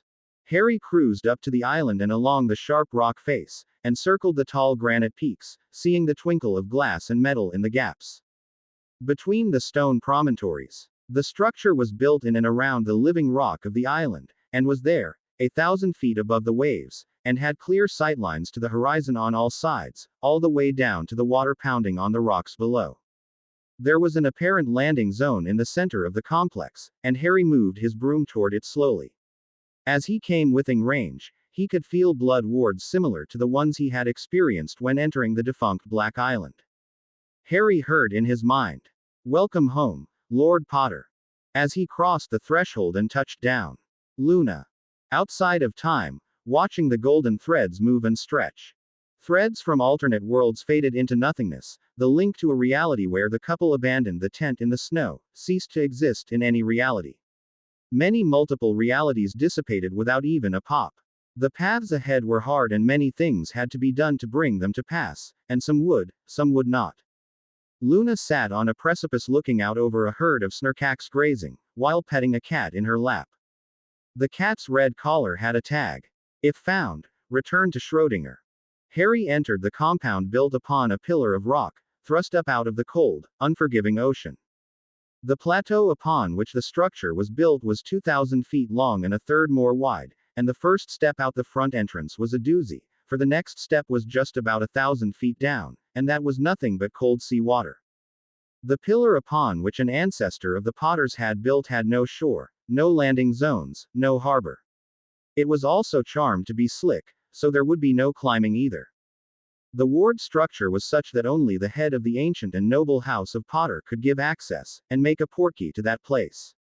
There were powerful and active anti-apparition and anti-portkey wards set to a distance of 100 feet off the periphery of the structure, and thus, if you were fool enough to attempt either of those things, you would be bounced off, and find yourself in freefall.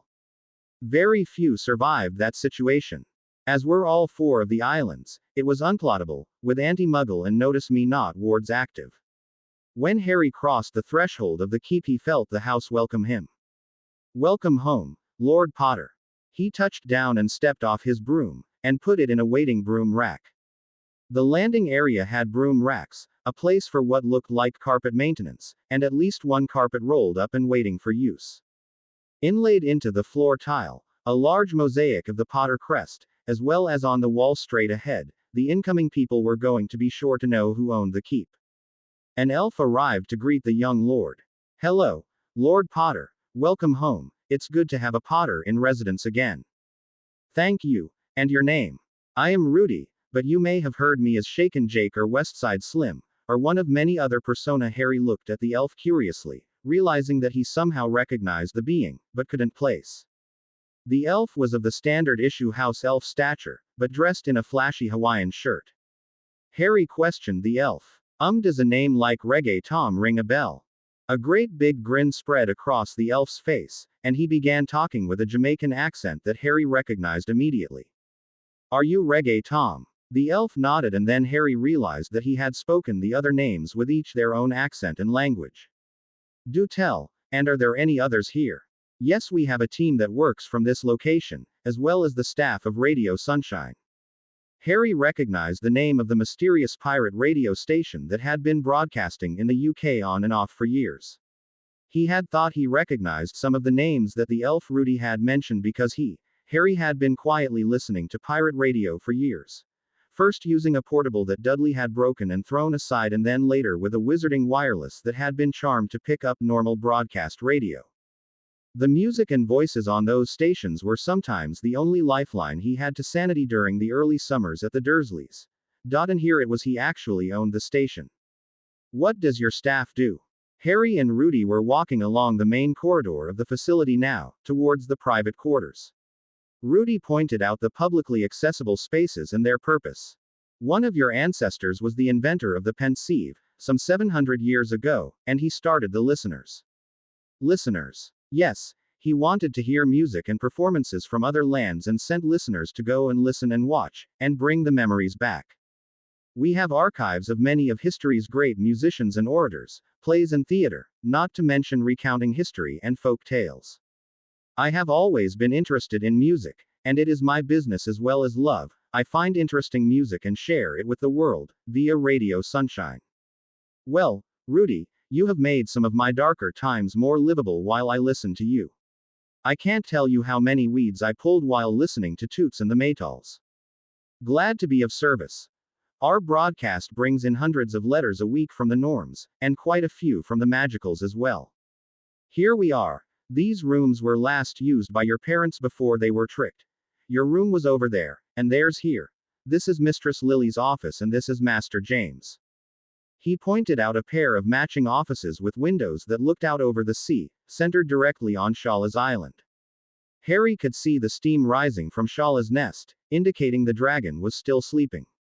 He glanced over the papers and books strewn across the desk, as if the owner had just walked out of the room for a moment, expecting to return in a trice. Harry closed his eyes in something like despair and loneliness, but that passed in a millisecond. On his mother's desk, a teacup with long ago evaporated tea leaving a stain in the dry cup. He crossed the large common room, glancing at the kitchen, with a pot on the stove, and a teacup on the sink sideboard.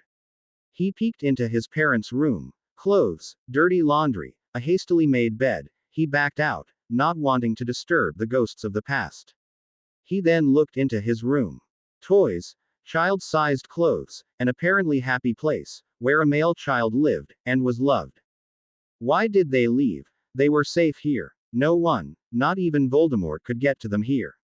I do not know, Lord Harry, I do not know. Their elf went with them, and was killed, so we sealed these rooms in wait for your return, so you can tell us what you want done. Harry turned to face the elf. Rudy.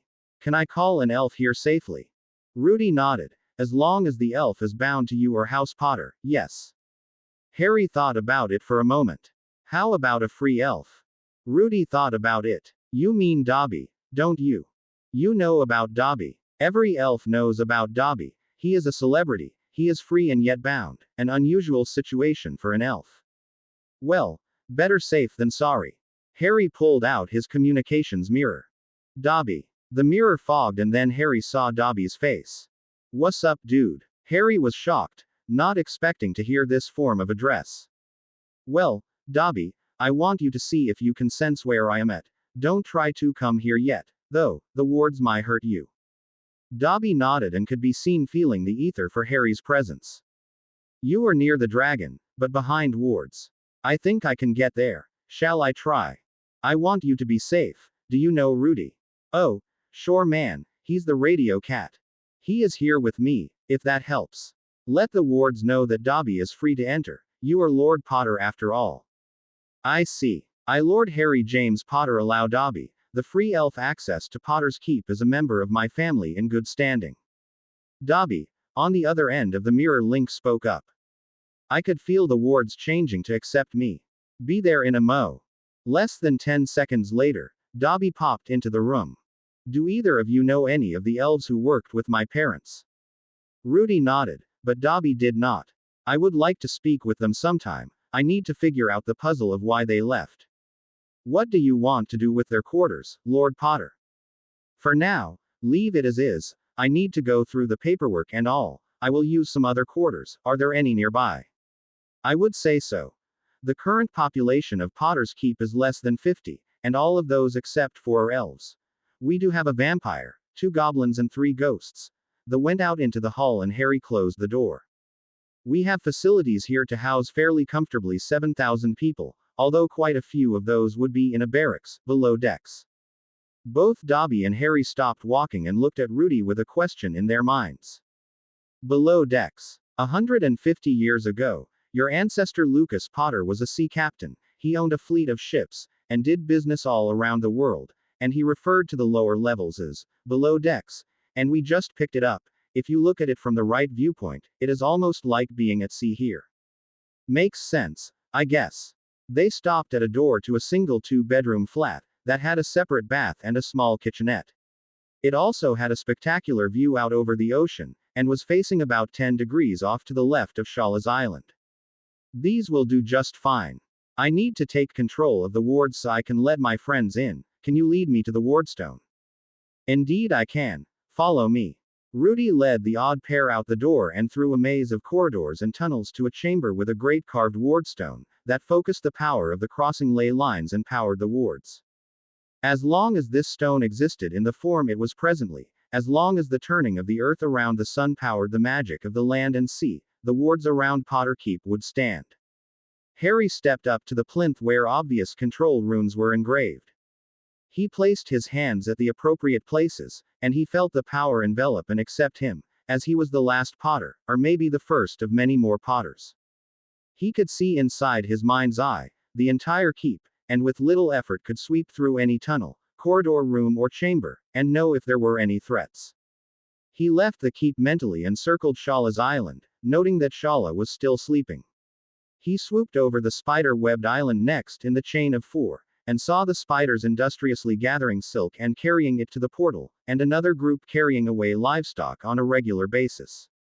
He floated across the ocean, swinging around the dark edifice that was Azkaban, noting the Dementors patrolling the shoreline.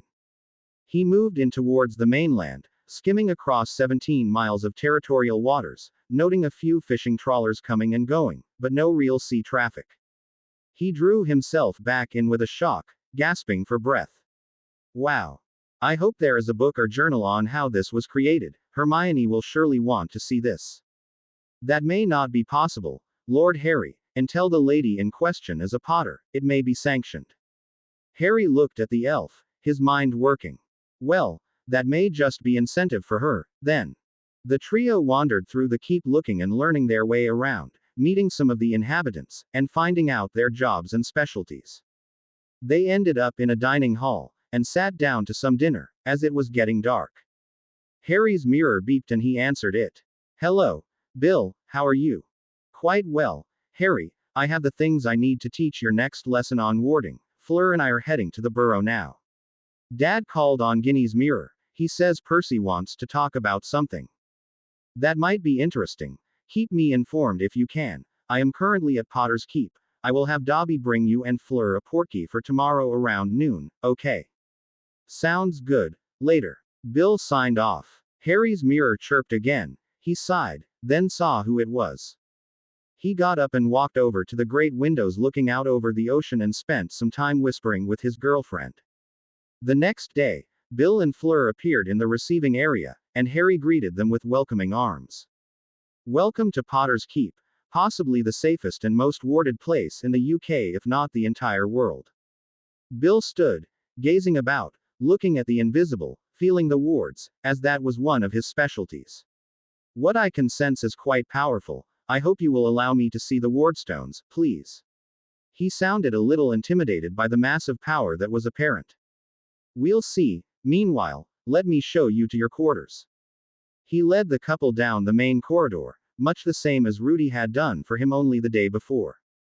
They ended up in the dining hall overlooking the island chain to the south, and Harry pointed out Shala's nest and the spider's island beyond.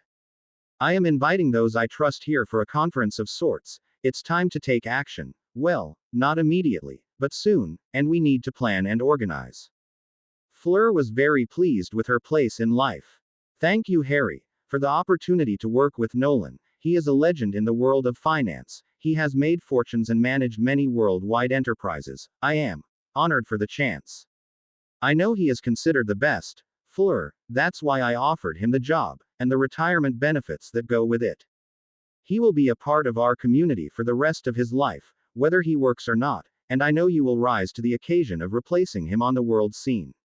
I have some huge things I want to do, and I want to make the right decisions, and I feel that you will be the right person for the job. I know that you have the learning and classes, and with us, you will get the experience. I also understand that you two have news for us. Have you told Arthur yet? Bill flushed as well as Fleur. Actually, I was going to do that this week. He called me and I need to talk to him, and yourself about a few things. You see, Percy has contacted me and he has some very disturbing news. Oh? How so? Well, he has a list of many pages of crimes committed by the officials in the ministry, and he has been instructed to overlook these things, as they were committed by his superiors. I see, interesting, and if I recall correctly, he works for Barty Crouch Sr., and also for Fudge himself, correct? That's right. Are you telling me that Percy is not really acting like a prick, like your brothers think, but it is a protective cover of sorts? That would be a correct assumption.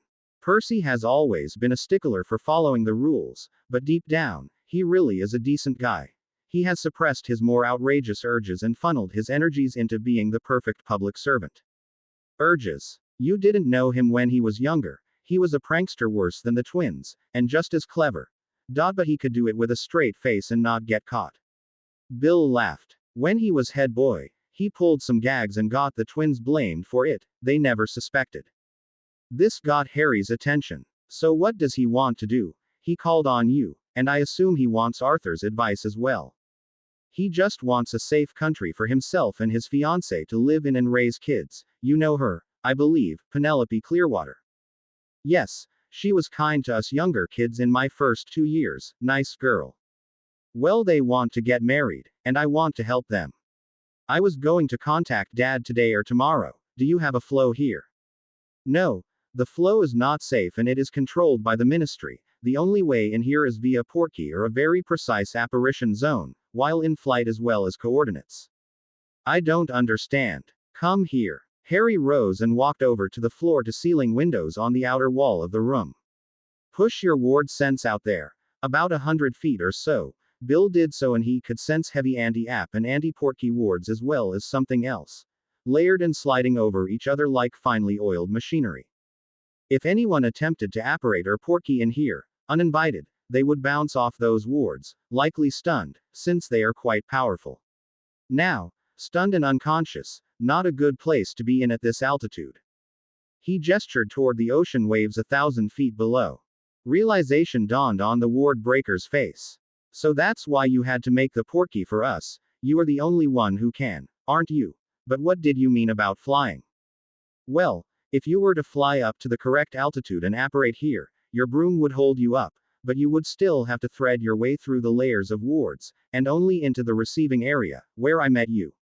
Harry looked at Fleur. Fleur might be the only one who could do it without a broom, and only if she were able to transform into her bird form quickly enough. Even then, I would have to link her into the wards. He grinned. Not to worry. You will both have permanent keys to enter, based on the same protections as a head of house ring. That is, no potions, spells or outside magic could compel you to bring anyone not allowed in. Fleur spoke up at this, while pondering the sheer drop outside. Who else are you inviting to your meeting, Ari? Well, people I trust. Hermione is the first on my list. First on any and all of my lists. He grinned and blushed a bit also. Moony. You know him as Remus Lupin. He was a friend of my parents. Sirius Black. He was my father's best friend and blood brother as well as my godfather. Alistair Moody is working for me as a consultant. He is currently quite disillusioned with Dumbledore and the Ministry as well. You already know Dobby. He is my elf friend, and quite the fighter in his own right. I intend to bring Nolan here, as he will be directing the economic side of our project, Andy and Ted Tonks, directing the legal side of things. Bill nodded at each of these names, and held Fleur's hand, letting her know that it was good what Harry was doing. I have some Muggle people to bring in as well, Jake and Miranda Granger, Hermione's parents, for they are both trained medical professionals, and both have experience in the military. Jake was a combat medic with the SAS, Miranda worked with the military medical establishment as well. Let's see. Jeremy Quinn, a friend of Jake's, he is retired military, and the head trainer for our Lycan forces. I have been training with him as well. So you don't trust Dumbledore at all? No. The man is quick to coerce and obliviate people at the drop of a hat. The only way Hermione and I got through the last year is that we backed up our memories every single day, and let me tell you, that will organize your mind quickly. It has made it quite easy for Hermione to learn occlumency, but then she has a photographic memory as it is. So you learned occlumency? No.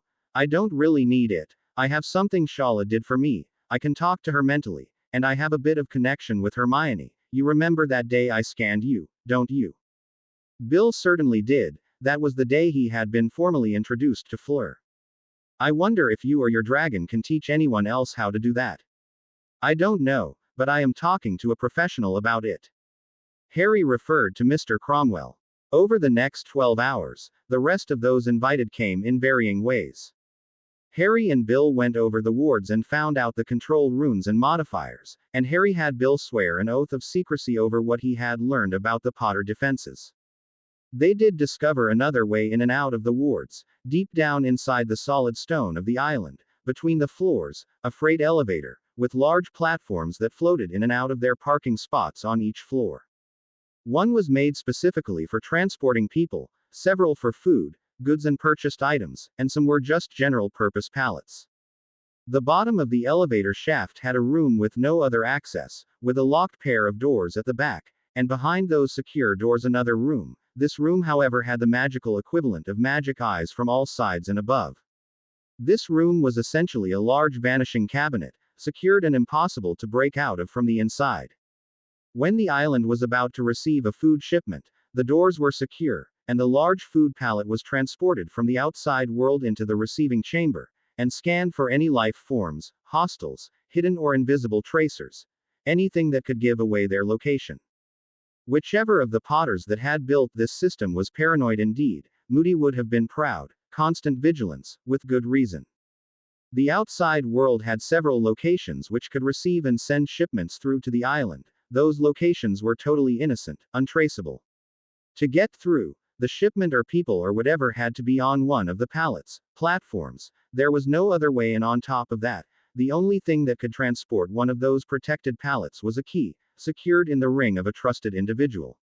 Layers upon layers. Harry was reading the information on this system, and discovered that it was invented and created by his grandfather, Charles Potter, who, it seemed, was a pureblood wizard who made most of his fortune out in the Muggle world. He owned a shipyard that had its main location in Scotland, near Glasgow.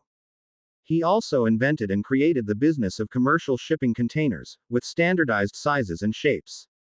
He thought it up and had the prototypes built and sold the whole thing to other people to run it, although the Potter estate received licensing fees on the order of £500 million a year. The shipping pallets that went to and fro from Potter Keep were standard-sized shipping containers, enclosed, 8 feet wide, 10 feet tall, and 20 to 60 feet long. You see them every day, on the backs of lorries, trains, piled high on ships. Hundreds of thousands of them. The Potter shipments were marked with runes and arithmetic codes that were obliterated once they returned to the normal world. On each corner of each surface there were 4 codes, for a total of 24 different numbers. Those codes all had to be in the correct order to come through. Harry felt quite relieved that these were secure above and beyond what he could conceive of. He made a note to thank his grandfather the next time he saw him. The group gathered in the dining hall area, and after a light dinner, they began to discuss the situation. I have asked all of you here, because you are the people I trust. There are others who could not be here, but to be here, I have to trust you. Harry looked over the gathering. The day before, Harry entered his parents' rooms, and wandered around, not disturbing anything, just looking, feeling the presence of his parents, wondering what the days were like when they live here. A few things seemed out of place, though. His father's wardrobe was torn open and clothes scattered on the floor, as if someone was looking for something in a great hurry, and he could not find any wands, either of his parents' wands, or any backups. On the dresser on what appeared to be James' side of the bed, Harry found a photograph of baby Harry and his young parents. The adults waved to him, and pointed off to the main room of the flat, as if trying to direct him. He held the photo as he walked towards the main room of the flat, watching as the photograph images pointed.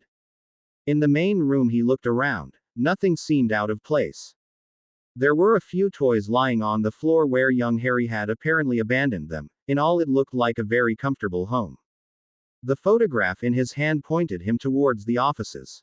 The doors faced each other, but there was a privacy wall between the two offices, so that the occupant could think or work in peace. On a work table in James's office was a beige box with a small screen on it, with a keyboard, along with some books and papers.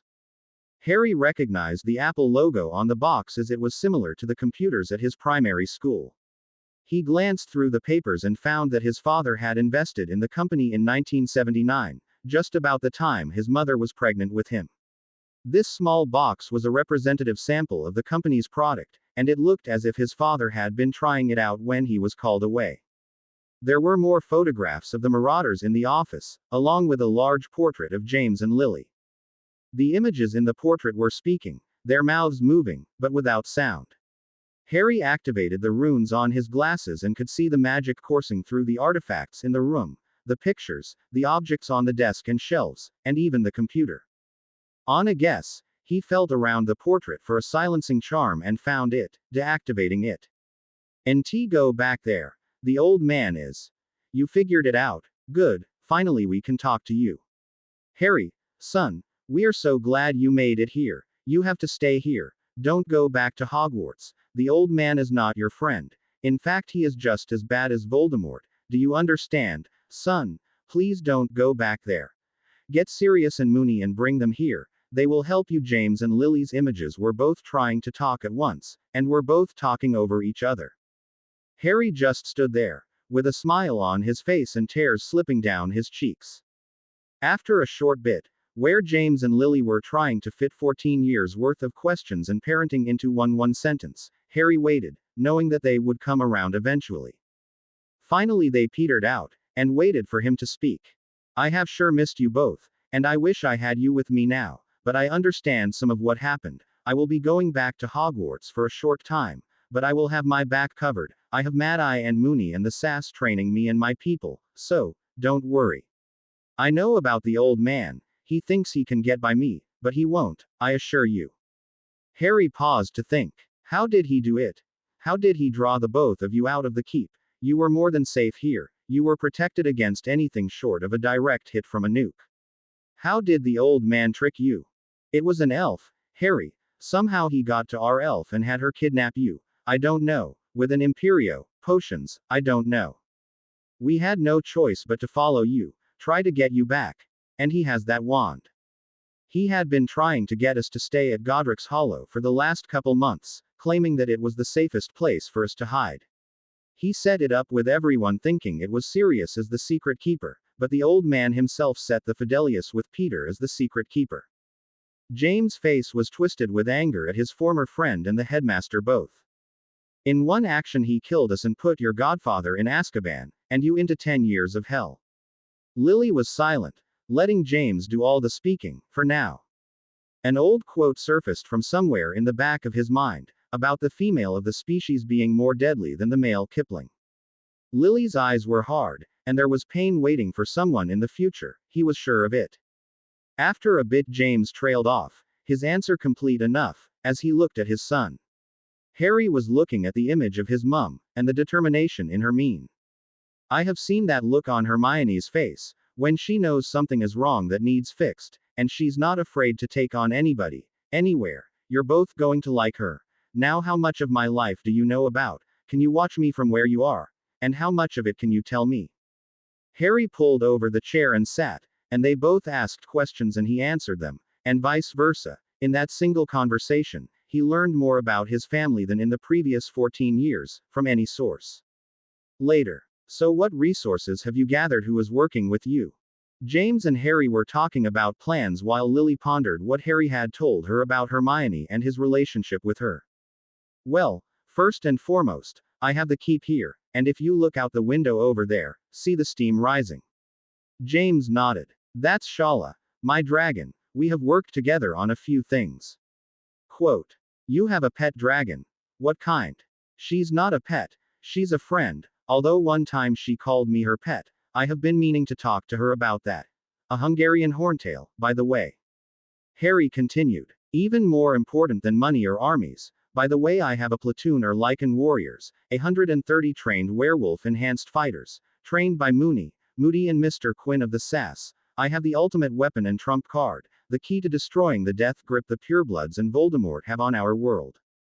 James and Lily were on the edge of their seats, awaiting the answer to their unasked question. Harry glanced aside and gestured, and Hermione walked into the office as Harry rose to greet her. They kissed lightly and Harry turned to his parents' portrait. Dad, Mum, this is Hermione, the love of my life, and my future wife, when we are old enough. Hermione curtsied to the people in the portrait, and said hello with a quiet voice. Harry continued with his introduction. Hermione is considered the brightest witch of our age, and when we take our owls this year, she will get a minimum of 12 O's and probably be able to ace at least 7 of the Newt classes as well.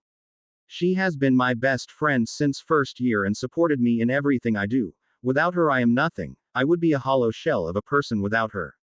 She is brave, caring, compassionate, and if we were to stay at Hogwarts, she would be a shoo-in for head girl. Hermione's face was red from blushing, and she started to protest his effusive complimenting of her skills and abilities, but Harry stopped her. Don't sell yourself short, my sweet. I can document everything I said about you, point for point, so accept my praise of your greatness. Hermione spoke up. Don't let Harry sell himself short. In spite of his upbringing, he is, if not number 2 in the school, he is right up there. If he would apply himself, not to mention all his extracurricular activities, not to mention his yearly confrontation with Voldemort and fighting off the manipulations of the headmaster. James spoke up first, after taking his wife's hand and looking to her for agreement.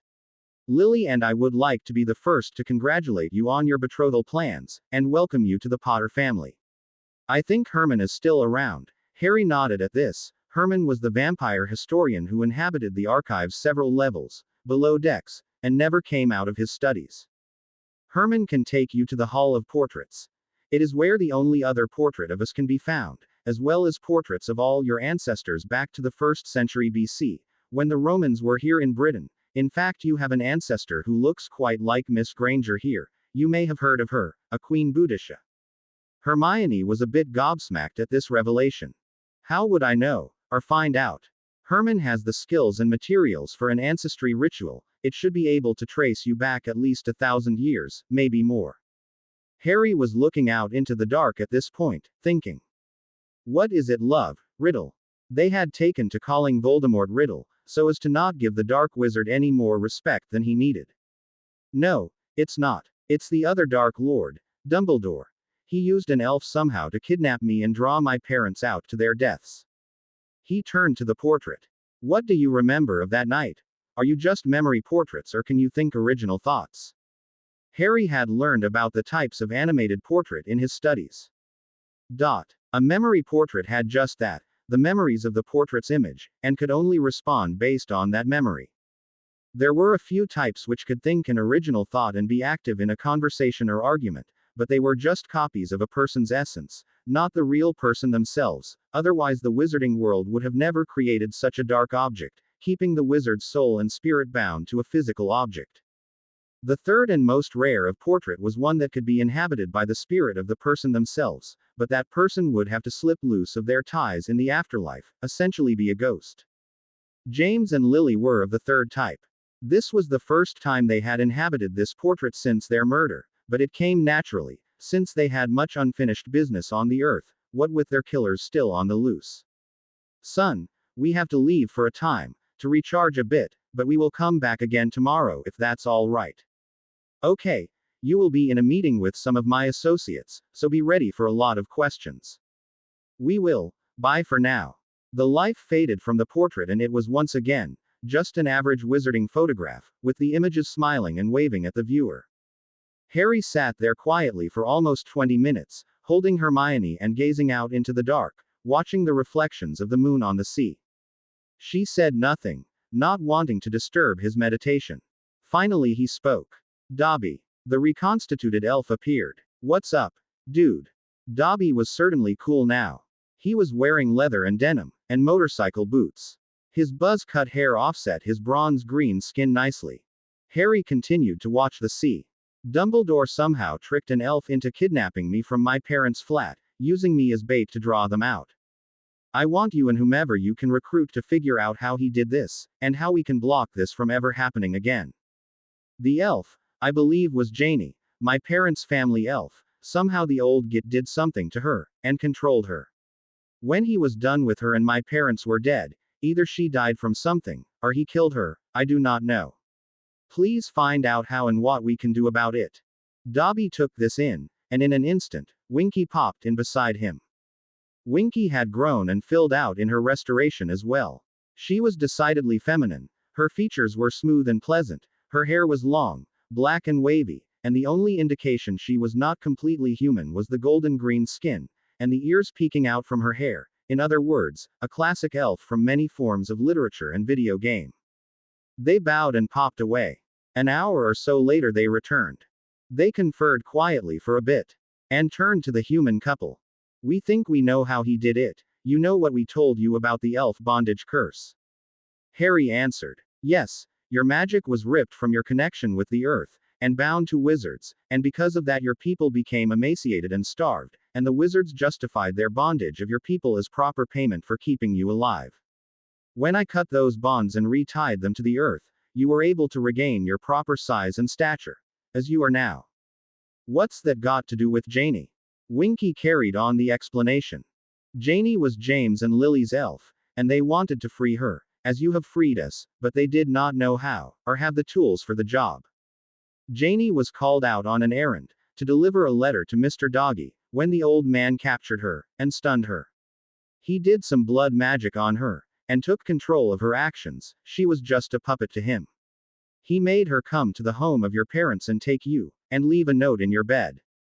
When James and Lily found the note, they were stunned and spelled, and taken away by a very powerful portkey. The wards here keep people out, not in. James and Lily were taken away, and put in that house, and that very night they were killed. The old man released his hold on Janie, and when she found out that which she had done, while being controlled, she died of heartbreak. Harry pondered this story, and believed every word of it was probably true. He waited and looked into Hermione's eyes, silently asking if she had an answer. Their thoughts passed silently one to another, and Harry nodded. Very well. Gather all elves who are not on duty somewhere into the dining hall, I want to talk to them. Dobby and Winky popped away.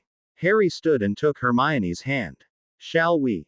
Now then, I have asked all of you here to give you the opportunity to be free to be the people you were born to be. As you see, Dobby and Winky have been freed from the curse that has bound the elven race for so long. I want to give each and every one of you this gift, as well as that of any other elf, free or bound that you can contact. I make this offer freely and ask nothing in return, other than your friendship. He held out his hand and the sword of Gryffindor appeared in flame.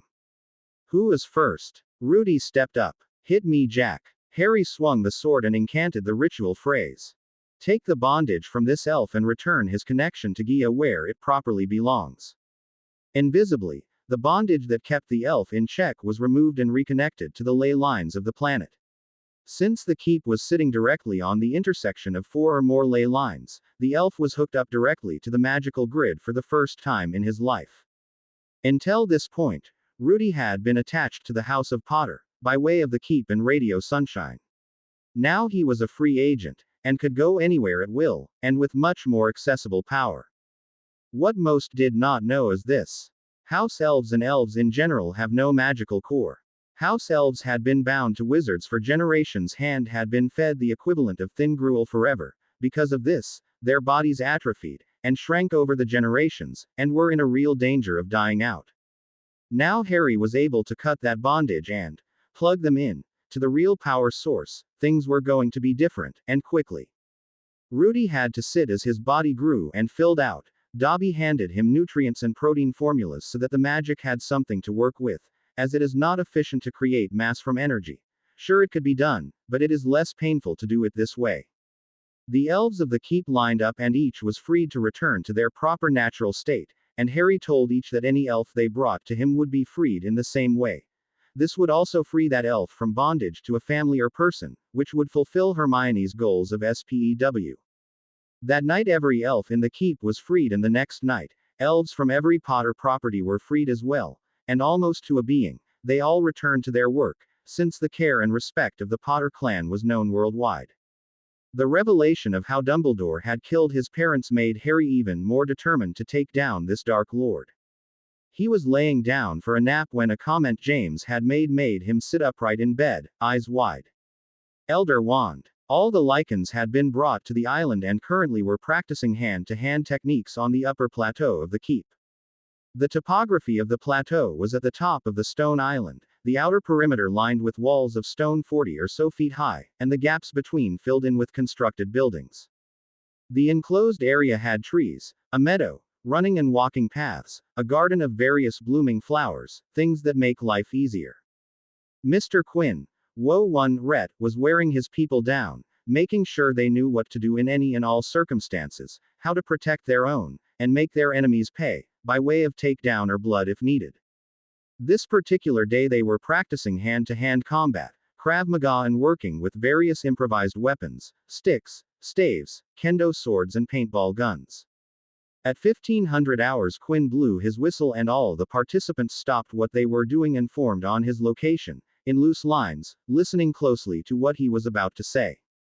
Tonight is the full moon. You all are feeling a bit antsy. Form a line and the quartermaster will see to it you all get your wolfsbane for today. Once you have gotten yours, you are dismissed for the rest of the day.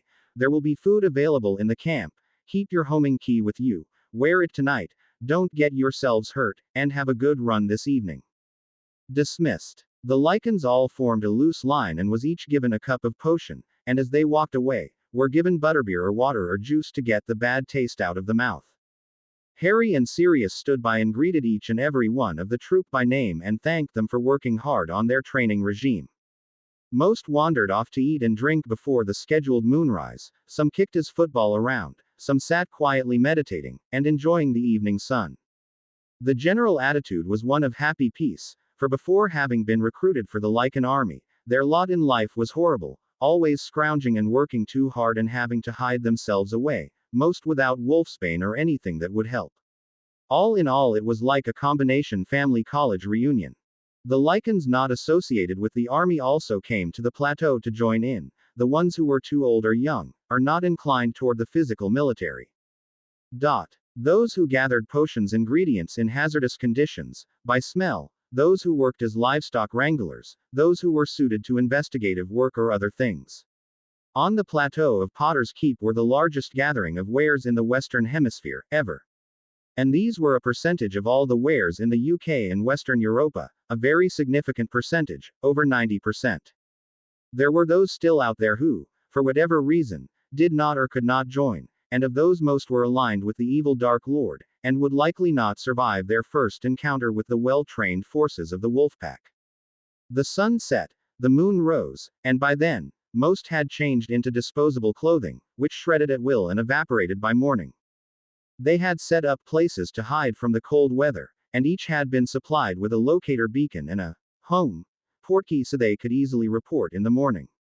Barracks were made with hot showers, medical attention, fresh clothes waiting and food for the hungry, and the next day off with pay. In all, a pretty good, if not perfect life. There would be a time, not too far into the future, that people would ask to be turned, for the benefits of being like and outweighed the negatives. The gathering of wizards and witches and various magical and non-magical peoples came together in what had become a familiar and comfortable place. The dining hall. There was always the makings for tea and nibbles, and the sitting area was warm and comfortable with the fire burning and the view calming and pleasant most of these summer days. Alistair Moody was speaking. We need to set up a chain of command, so everyone knows who to report to, with a minimum or confusion. Coordinated movement of people and equipment and money should be efficient and thought out. Harry is the commander-in-chief, by default, because this is his place, and we are all guests here. His money, as well as Sirius, paying the bills, and unfortunately his war, since the prophecy he has been saddled with had made the two Dark Lords bent on his destruction. If we let either of these Dark Lords stay in power, our people are doomed, sooner, if not later. The scientific types can explain the reasons why our people are perched on the edge of extinction, and I think we all agree that this is not a good thing. He gestured to the vampire. Our historian has facts and data that tell of a steadily declining race of magical people, caused by ourselves from within and without. Hermione nodded at his recognition. He gestured to Nolan Weasley, who gazed back with his Italian sunglasses and white suit. Mr. Weasley here could tell us about the corruption and money crossing the palms of our enemies, and how we could and should wage economic warfare with little risk to ourselves. Moody stood behind Arthur and the newly arrived Percy and put a hand on each of their chairs. Arthur and Percy here have shown you some of the things that are being done in the ministry by unelected officials. How they are bypassing the laws they are supposed to uphold, and then there is this misbegotten plan that the Undersecretary has, to arrest the Muggleborn for stealing magic. My gods, are these people insane? I myself visited the camp that the ministry is paying for, being constructed. They don't intend to treat their prisoners well. He was grim. He moved next to the chair shared by Harry and Hermione.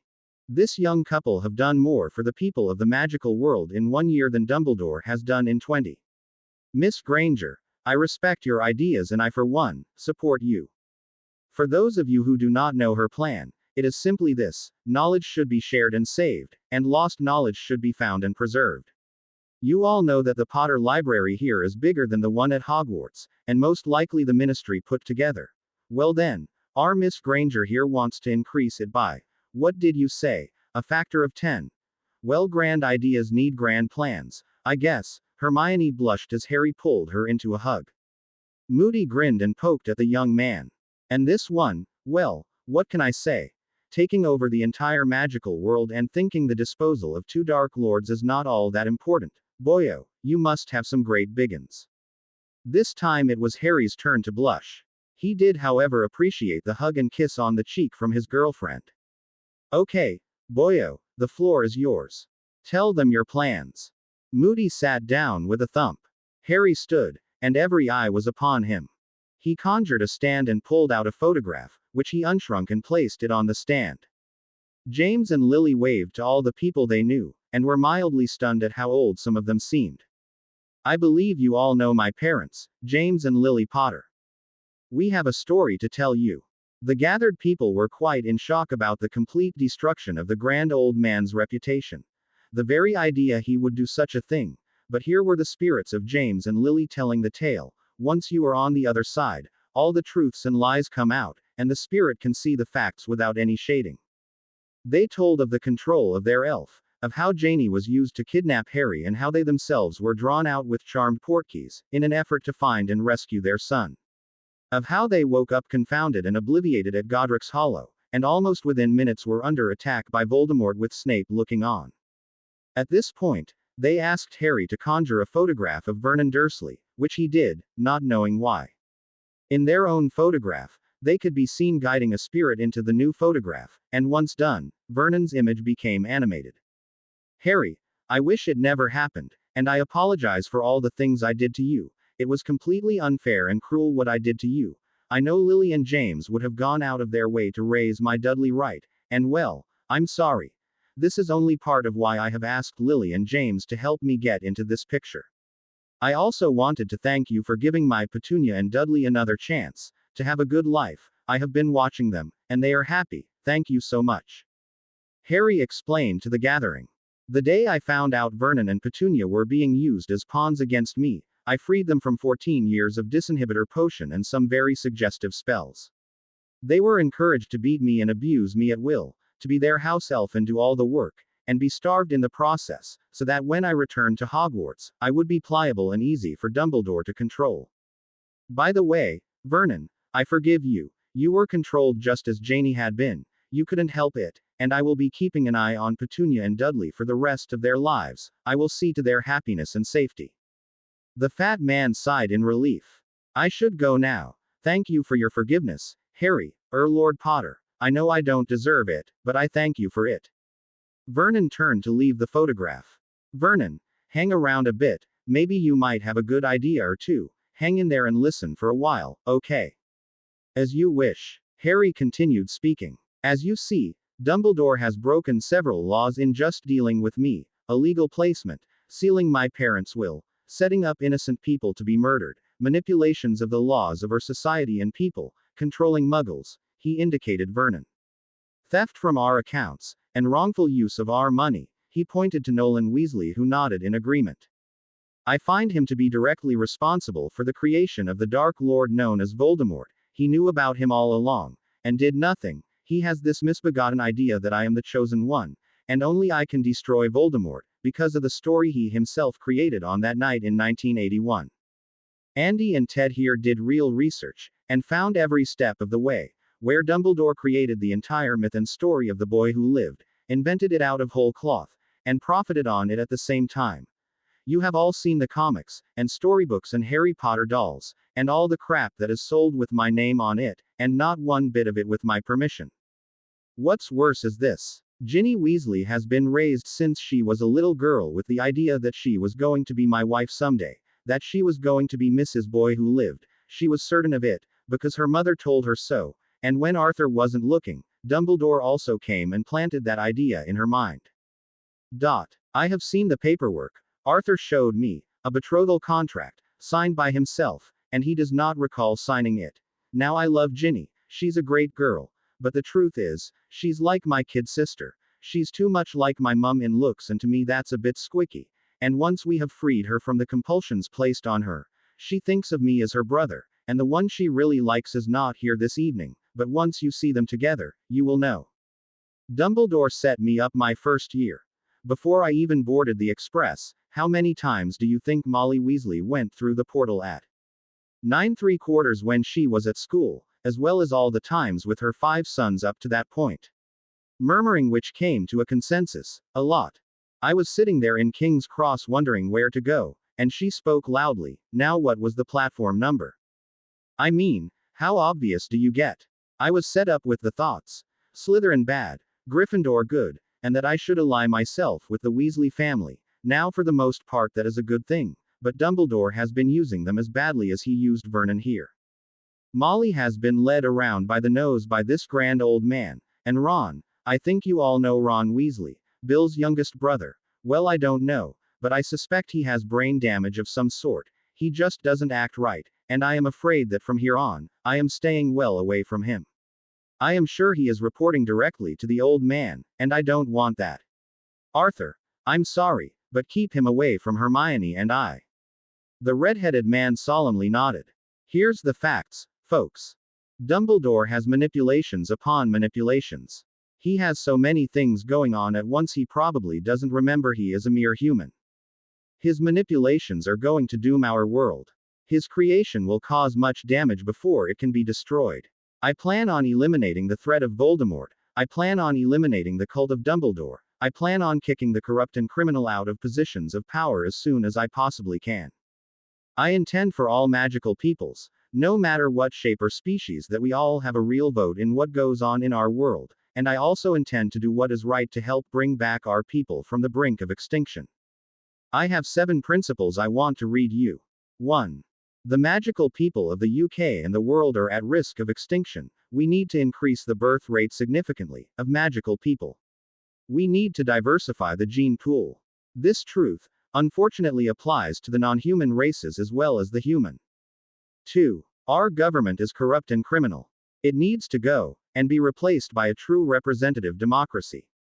We need to tie the rules of law that apply to the mundane world to the magical world. An enforceable and legal set of laws with proper checks and balances.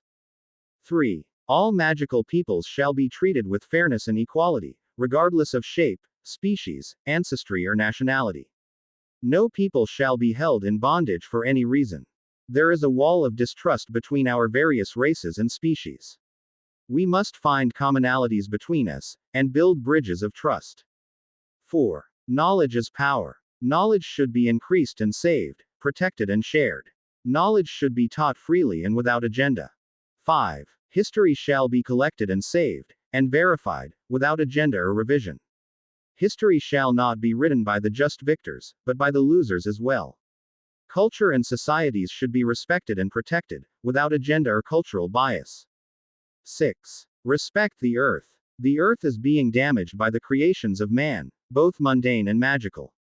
Any place or time we can repair the damage, magic will return. This shall be a priority. 7. People with special gifts should be sought out and protected, and proper training for them, so they can live happy, productive lives. Seers and empaths and diviners shall be protected from the damage caused by public contact. Those who suffer from mental illnesses shall be helped in the most humane ways possible. Harry laid down the list he was reading from and looked around the room to each of his commanders. Each of you is the person I have called to be a commander of your specialty. Each of you, I would like you to take these basic principles and review them for a few days, and I want your input. Let me make one thing very clear, and understand it. I am not the king, I am not the Caesar, emperor, chosen one, or an incipient Dark Lord. I am Harry, boyfriend of Hermione, and once this war with the two Dark Lords is over, I want nothing to do with being Minister of Magic, Lord over any peoples or persons. I just want to run my businesses, work in my shop and build an experiment, and hopefully raise a lot of little Potters. Good night. He took Hermione by the hand and left the room. The people hung around for several hours that evening, talking and discussing all manner of things, making potential plans and laying out various ideas. Harry and his girlfriend went to his rooms and sat in front of the fire, holding each other and whispering in their minds. The meetings went well, and the various people came up with some good ideas, and the 7 principles were updated and refined. Many things suggested were taken and put with one of the principles as a related thing, and once done, they would refine each principle to cover whatever that subject was. After one meeting where they were discussing types of economic warfare, Harry pulled Sirius aside. We need to talk to Luna's dad, and discuss his articles, what he is saying. He's writing the truth, isn't he? That's what you asked of him, that and publishing 3 times a week, right? Sirius was impressed with the new Quibbler. Sure, it had its fanciful things, but it also had some of the most comprehensive coverage of the political state of the wizarding world, both here in the UK and in Europa as well. The man had contacts, and they were good at what they did. No, I have no problem with what he is saying, per se, but that he needs to say it more. I would like to see some commentary from intelligent people on the situation at hand. Editorial opinions, maybe. I wonder if Rita can be trained. Sirius got a look on his face. I haven't seen or heard anything from her as a couple months, have you? I got a message from her just before she went home to Norseland, something with her father, if I recall. Well, leave her an mail or something, so we can get something started. Harry's mirror vibrated, and he got a mental message at the same time from Hermione. For your eyes only, love. She had taken to carrying the little dragon around with her of late, and Shala was talking to her through it, and opening up the mental pathways to the same kind of telepathy that Harry had acquired once he met Shala. Harry took out his mirror and subtly kept the screen averted from Sirius' view. The image that came up was of smooth flesh, lovely pink and pale lace, and that cute little birthmark on her right. What's up there? Pup, anything important? Harry quickly hid the mirror from sight. No, it's from Hermione. She just sent me a message, private, you know. The younger man was blushing, and trying to be invisible at the same time. Sirius leered, not saying anything, but raising an eyebrow. James used to get those kind of messages too. Interesting. Sirius. Bugger off. Harry quickly left the room, and Sirius Black roared with laughter. Moony came in, looking back. What's Harry in a hurry about? Did you do something to him? Sirius snorted and tried to contain his laughing. It seems our young marauder has been getting private messages from Miss Granger. Moony's face lit up. So, just like James and Lily. Yep, like father like son. He looked happily in the direction Harry had fled. That's my boy, he whispered. In her capacity of seer of possibilities, Luna watched happily as Harry bonded with Hermione and the many potential realities where he were to die painfully alone at Voldemort's hands disappeared one by one from her mind. No one realized it, but the summer went on nicely. Harry didn't have to be in pain and depression about the end of the third task, as Cedric didn't die, and although Voldemort did manage to recreate his body through dark magic, he also suffered the fiery wrath of Shala. He also lost several of his minions to the hands of the Wolfpack. Luna wrote several things down to discuss with Harry once she and her father returned from their trip into the Nordic lands searching for yet another mysterious and rare creature. Her sessions with Mr. Cromwell had been quite useful, and she had learned to separate parts of her mind, so she could focus on the current reality she resided in, and also see the other possibles without being overwhelmed. The ability to separate the threads of fate and possibility made it quite a bit easier to find the turning points, and it was a rare thing anymore that she was surprised by any unexpected turn of events. Luna made it a point to check in with either Harry or Hermione every other day, and they always seemed happy to hear from her. The young Ravenclaw was gaining confidence in her newfound mental acuity and social awareness. There were days that she missed her mum, and her father just wouldn't do, and Hermione suggested that Luna call her mother, Miranda, and ask her for advice. She initiated a three-way call with Miranda, and the young girl was able to have some of her questions answered and fears calmed. Luna was at an age where her body was changing and becoming more mature, and she was slowly becoming more comfortable with the changes. It turns out that the differences between witches and non-magical women was very little, only in the potions and small things. Hermione had acquired, through Madame Pomfrey, a book. The Compendium of Potions, Spells, Treatments and Rituals for the Health and Well-being of the Modern Witch. The book had been created by a Muggle-born witch, for Muggle-born witches, and updated over the years by the various readers and users. There were articles in the book that related to subjects 100 years before, as well as 2 articles written by Lily Evans, and 3 more later by Lily Potter. Hermione's first urge was to share the notes with Harry, as it was at least some form of contact with his parents, but she found that she could not share. It was part of the enchantments on the book. In time, she herself would submit a chapter or 2 to this book, some of it taken directly from her own journals. This book covered, if not all, then pretty close to all things having to do with everything from hair care to contraception and growing old, makeup spells, birthing tips, how to hire a nanny, how to run an upper-class household, the works. Madame Pomfrey said it was the only book on the subject she would ever recommend, and indicated that there were some chapters that were sealed to younger girls until they reached a certain age, and that could only be opened by their mother or their health care professional. Madame Pomfrey, of course, did this for Hermione's copy, and Hermione herself was hesitant to show this chapter to her mother, until she remembered that her mother was a health care professional and had her own copy of Kinsey's book as well as Dr. Comfort's book and had let her daughter read them. Miranda was bemused at the information given, and when she questioned Hermione about the book, found that it was only available to women, written by a woman, and thus passed from mother to daughter, and to niece. Deep inside, Hermione wondered if there was the equivalent version for the male of the species and determined to ask someone about it. She settled on Moony, because she was sure that if she asked Sirius there would be a lot of joking and stupid silliness going on. She thought about it and changed her mind and asked Madame Pomfrey, and she indicated that there was such a book, and asked the healer to see that Harry got his own copy. The day Harry received his copy he was somewhat stunned at the amount of information he didn't know, and on the quiet asked Moony why he was never told some of these things, and the ex-professor said, "No one thought about it and assumed that you had been told, and it wasn't their place to tell." Harry then called Sirius and Moody into a meeting, and Bill Weasley happened to be nearby, so he joined also. "Guys, I have just received this book from Madame Pomfrey telling me all kinds of things I should have known as a wizard, and not one of you has taken the initiative and told me any of this. I know that only Siri is my godfather, but geez guys, no one has said anything, so now I know about a lot of health things I never knew, and a lot of magic I could have been doing all along, underage or not, and this sets the question. What else do I not know that I should? He paced a bit. I am Lord Potter of the ancient and noble house of Potter, with my ancestry traceable back to BC times. I know a little of that history, but are there things I should be doing as Lord Potter? Do I have any responsibilities that I am missing? Do I need to call Ted and Andy?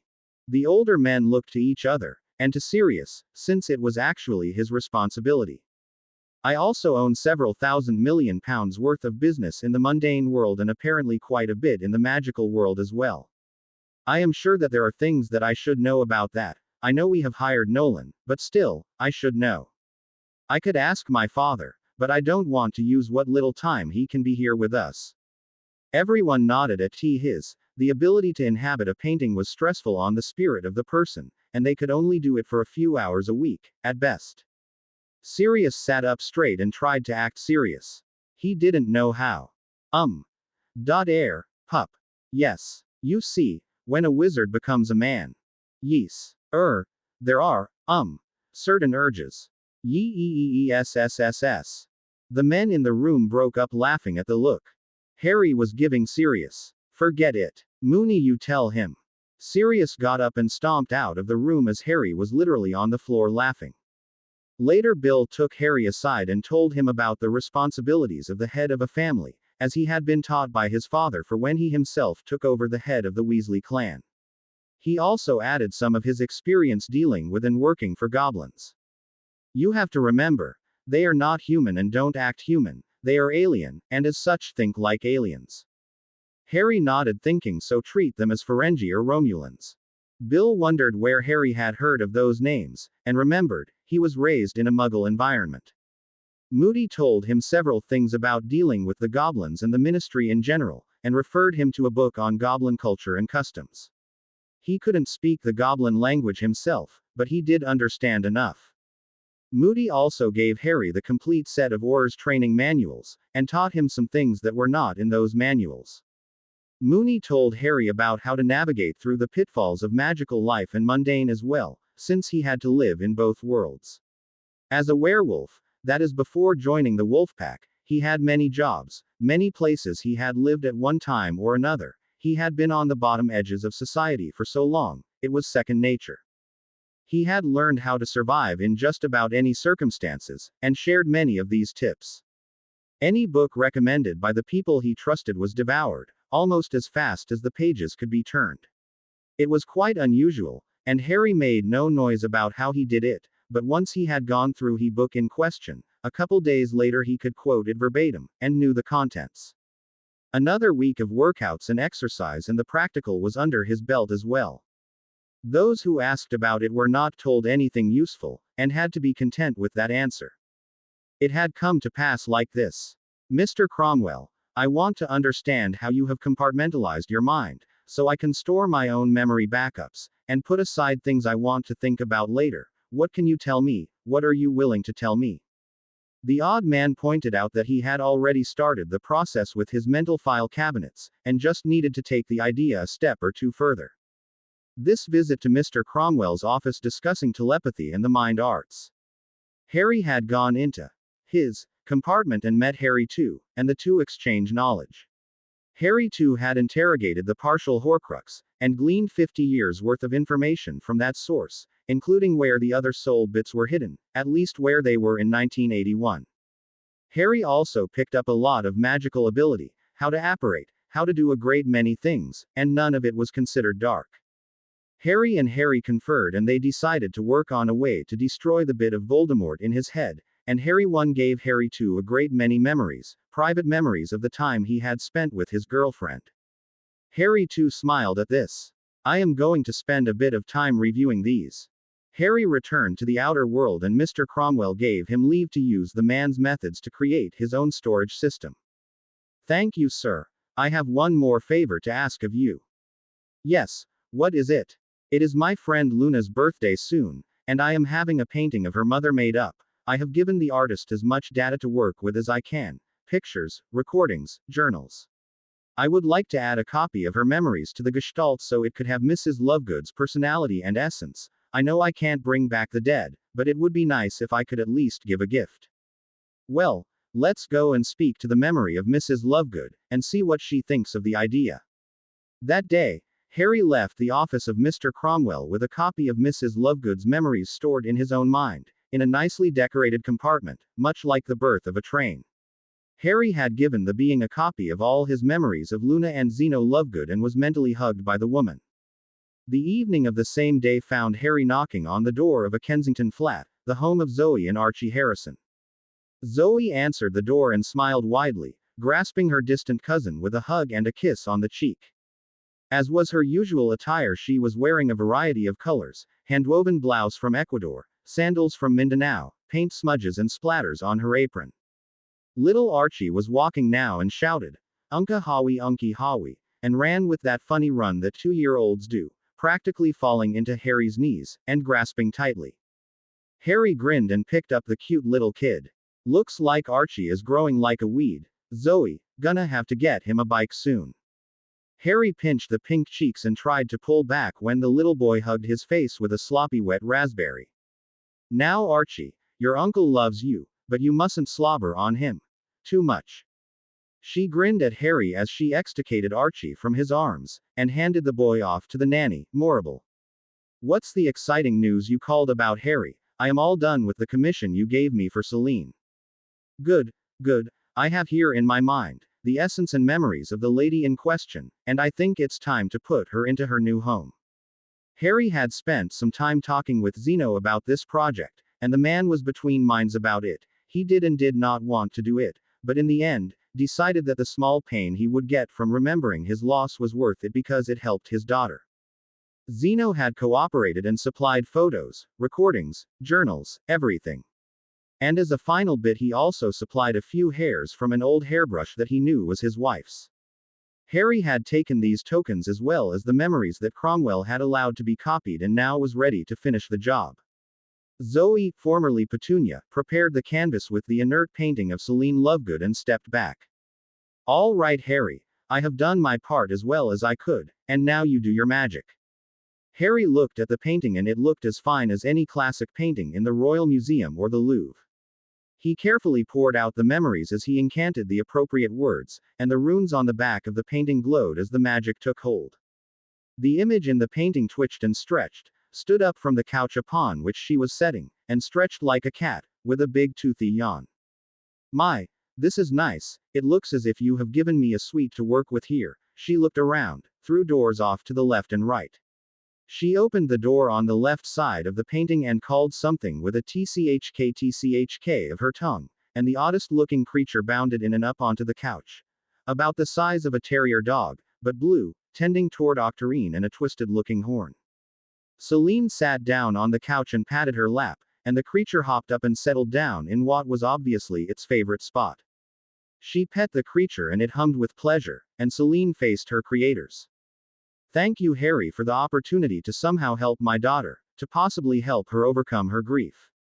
I have watched her sessions with Mr. Cromwell, and I miss her so. Well, she's a very special person to me and my family, and we want to give her a gift that will make her happy. Very well. Are you going to wait for her birthday or are you going to bring me to her now? Harry looked to Zoe. Are you done with it? I believe so. I have spent more than a month working on this one portrait, and I believe it is finished. Well, if it's done, then I see no reason to hold delivery. Let's go.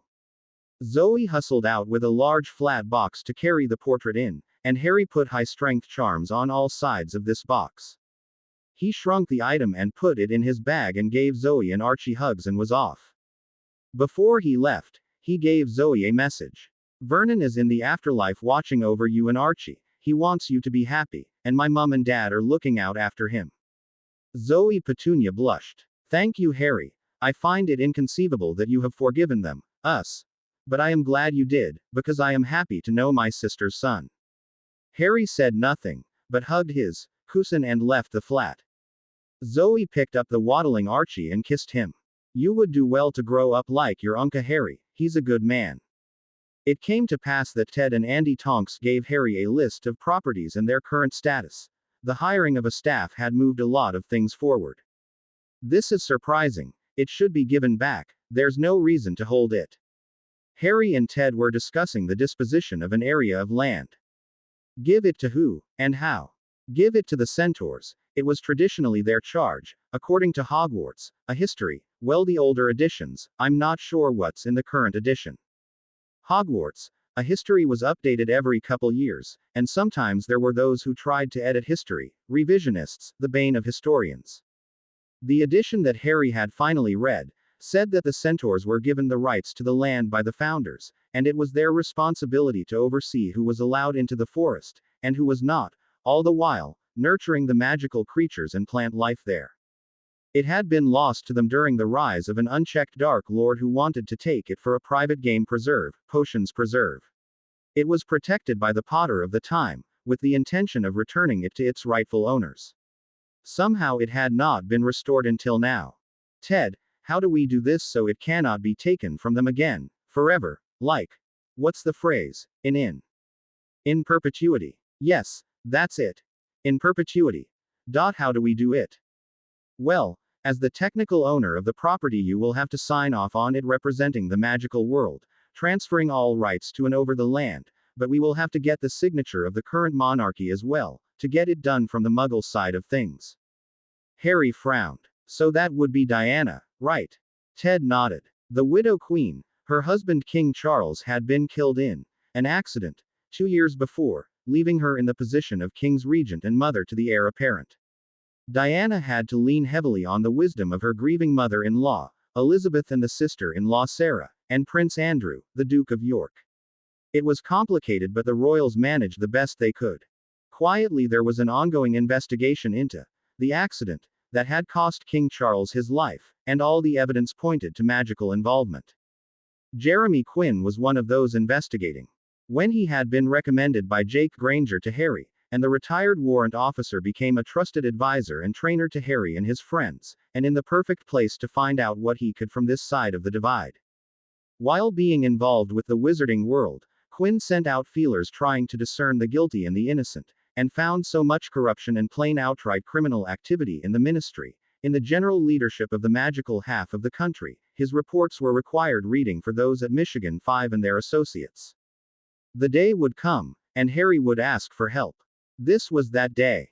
Ted was speaking. Okay, Harry, Andy and I will go with you, and speak with the economics minister, as that will be our easiest way into access to Her Majesty. Here is all the information. You have to put pressure on them, and you have read the etiquette books and all that, so all I can say is, whenever you are ready. Tomorrow will work for me. It looks too late to do it today, I think. Harry looked out the office windows to see the night lights of London shining on the water of the Thames. Okay, I will make some calls and let you know. They stood and Ted and Harry shook hands, and Andy gave Harry a hug. Where are you going now, Harry? I have a gift to give to Luna and Zeno. I had a painting made of Celine Lovegood, and I was able to get a copy of her memories from Mr. Cromwell, right up to a week before she was killed. Anyway, it's Luna's birthday soon, and I am giving her the painting. Harry, that's wonderful. Celine was a lovely person. We always enjoyed being with her. She was 4 years behind us in school, but we always liked her. Luna is a sweet girl, and I think it will help her to not grieve so much. Hermione's mother, Miranda, is a big help, but Luna needs a witch to talk to sometimes, so they tell me. Harry looked slightly confused, but determined. As soon as I found out I could do this, I set my mind to do it. You remember the Callahan quote? Both of the Tonks nodded. It was one of the things that Harry was basing his actions on. One of several quotes. Shared joy is increased, shared pain is decreased. Harry had paid some investigators in the States to find the small tavern in Suffolk County, New York, for he intended to visit when he got to that country. No one knew, but Harry had taken to reading and not sleeping. Since he had his mind sorted into compartments and organized, he slept very little, maybe 2 hours a night. That in about 2 hours of meditation a day, he was fully energized and ready to go every morning. One of the things he was doing during his non-sleeping periods was to read, voraciously, fiction, non-fiction, technical books, school books, literature, everything and anything. He went on a SF reading spree and came across Arthur Clarke's quote. Any sufficiently advanced technology is indistinguishable from magic. Harry pondered this and came up with a corollary. Any sufficiently advanced magic is indistinguishable from technology. He learned that lesson well, and took in the lessons taught in several books to heart. From Heinlein, he learned about the shipstone protections, where the technology was held in secret with the inventor, by not having any one person or company build more than one part of an assembly, and the case of their invention sealed against intrusion. Harry had drawings of an invention he had in mind, one that would literally change the world, and use magic, still holding the secrecy. One of the projects he had started went to a machine shop in Surrey that normally did work on aircraft parts, and thus were familiar with titanium. Harry's project consisted of a strip of titanium a foot wide and infinitely long, as it was flipped and welded and polished into a Mobius strip. The next step was transferred to a firm that had a CNC router. The CNC router engraved a series of runes precisely around the strip, making 3 complete passes before it was done. That object now held quite a bit of magical potential and was taken to a plater's establishment and plated with copper, much like the portal Harry had made on the loading dock before the Great Spider process was repeated 10 more times. The strips, once plated, were shipped to a bonded warehouse near Gatwick Airport in London, where it waited for the next part to arrive. Harry and Sirius popped into the wards around the Lovegood residence. Good evening, Luna. Zeno. Hello, Harry. Stubby, what do you have for us today? Zeno assumed that the young man and his godfather had another story to give to the quibbler, as they had done this exact thing several times before, coming by with evidence and notes and an interview for a story. Today it's personal. Zeno, we have something for you and Luna, for Luna, especially. Remember the project I was working on? Harry asked the older man. Zeno's face brightened. It's done. Harry nodded. Luna, sit please, I have a gift for you. I know it's not your birthday yet, but I didn't want to wait. What is it, Harry? I know it's important, but I cannot see what it is. You know I cannot see or foresee anything about myself. Harry just smiled, and pulled a package out of his bag, and resized it, followed by an easel. He placed the package on the easel, and when he saw the Lovegoods were ready, he pulled off the covering. Hello, Luna. Zeno, I'm so glad to see you. Mummy. Celine. Love. The reunion of the Lovegoods was sweet and happy. Harry and Sirius bowed out after receiving hugs and kisses from Luna and many thanks from Zeno. On the way home, Harry received a call from Ted Tonks telling him he had an appointment with the British Chancellor of the Exchequer the next day at 1 p.m. Harry thanked him and signed off. The next day, Mr. Minister, here is a list of all the companies in the UK that I own outright or have a controlling interest in. See the percentages of ownership there. Another sheet of paper with a long list of very large numbers. Here is a list of banks that have invested my money in people's homes, as mortgages, in people's businesses, as business loans, as credit card debt. What would happen if I called all that due immediately, in cash? How many people would lose everything they have? How many jobs would be lost? How many people will file for bankruptcy and end up on the dole? How many people would be out of work if I just closed down all these companies? I could, you know, with impunity. Harry sat back. Ted and Andy Tonks were holding their breath, waiting for an answer. Sirius just smirked. I could cash out, and take my family's investments anywhere in the world, and the economy of England would collapse under its own weight. Mr. Lord Potter, let's be reasonable here. I think that you may not understand the intricacies of the economic system, and threatening to. Harry sighed. Honestly, Mr. Minister, I would not do these things I have threatened, because it would hurt too many people. I just want you to know I am serious, and I do understand perfectly well that you need money to make money.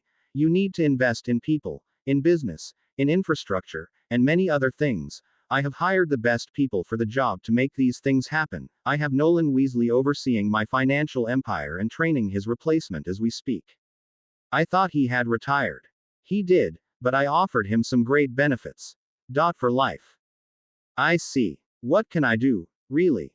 I am not asking for much, Mr. Minister, just an appointment to see Her Majesty and have her look over some paperwork that she is entitled to see, as she is still acting monarch over our half of the British Empire.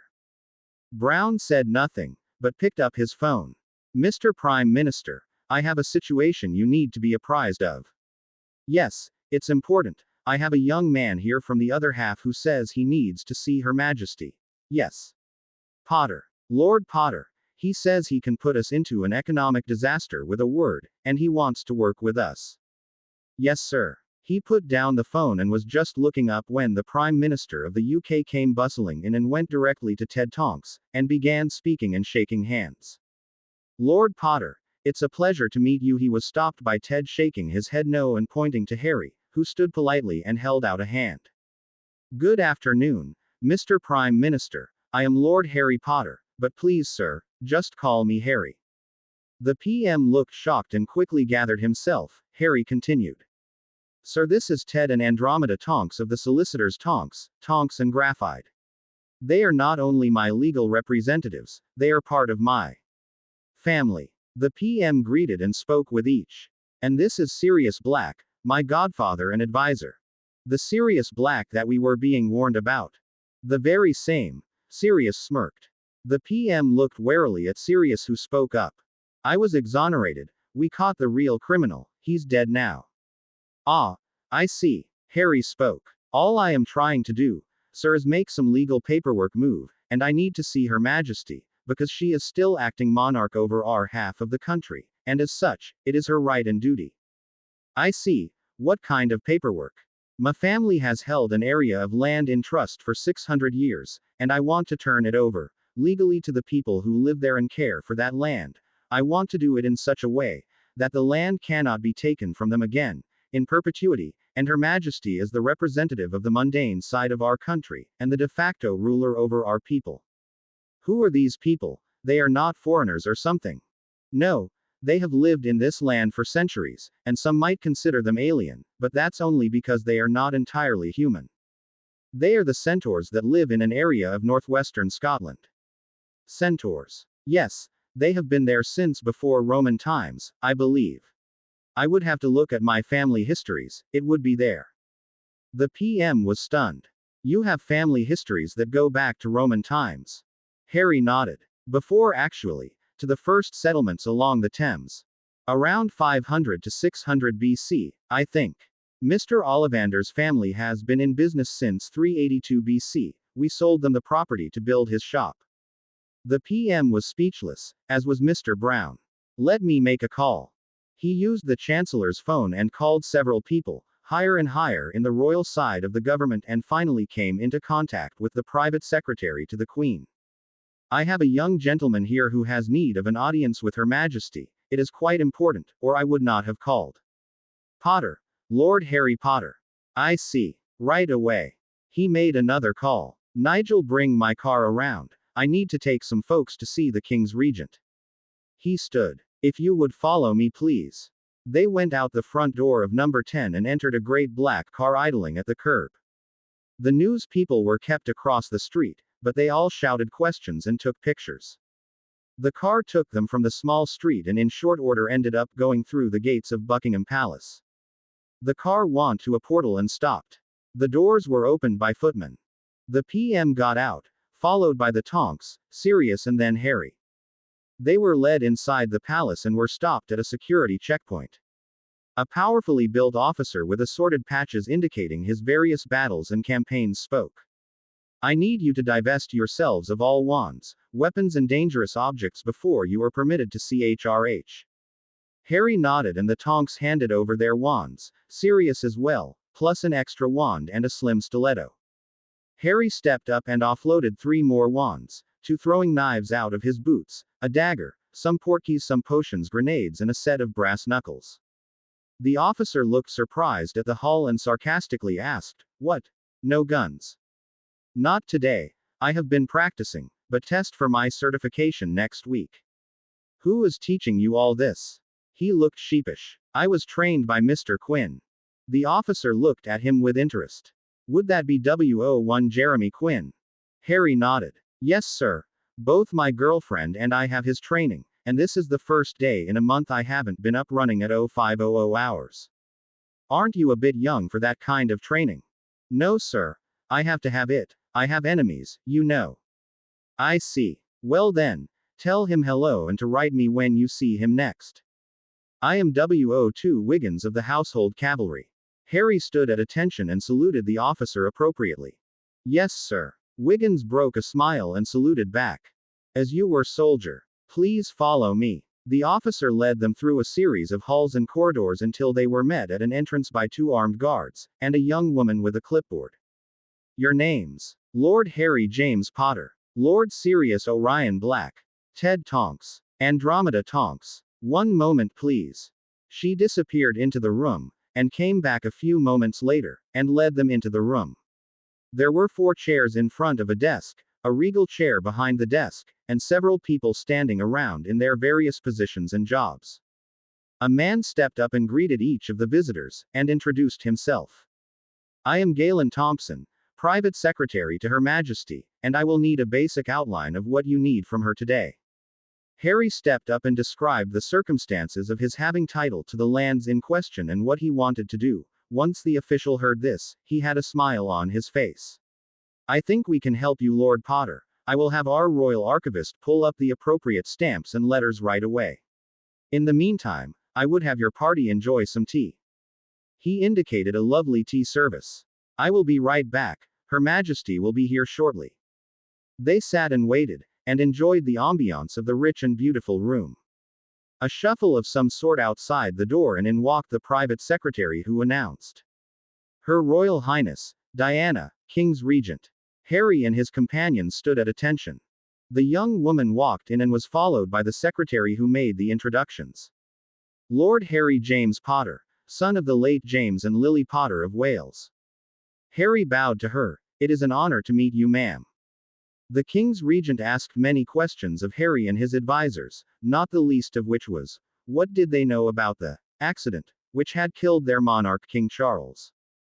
Harry had little to say on that matter, because it had happened before he had started at Hogwarts. Ted and Andy were somewhat helpful, putting forth some opinions and thoughts. Sirius had been imprisoned for those years and as such, remained silent, taking it all in.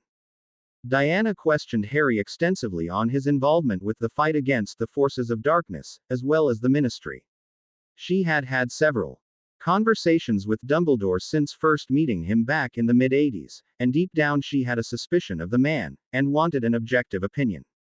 She called in her own advisors, both legal and political, and asked Harry and his people to come back in a week to discuss some reports that had been made about himself and his people. Harry made a note to talk to Mr. Quinn about that later. The meeting came to a good end, and the paperwork was signed off on the transfer of land and the protections that would be upheld by the government and monarchy of the UK. She also asked for an introduction to the heads of the various peoples that were part of the magical world. She had asked the ministry more than once, but their answers were less than useful, implying that the lesser races were barbarians and would not cooperate. Luna called Harry by mirror that evening, and he and Hermione told her about the meeting and the Queen, and the transfer of the Forbidden Forest into the hands of its rightful owners. The young people chatted for about an hour before the girls were yawning, and they all signed off. Good night, Luna. Good night, Hermione. Harry. Zeno spoke late into the night with the portrait of Celine, who smiled the whole time while holding her pet Snarkack. This young man has done so much for Luna and I. Love, I cannot think of how to repay him.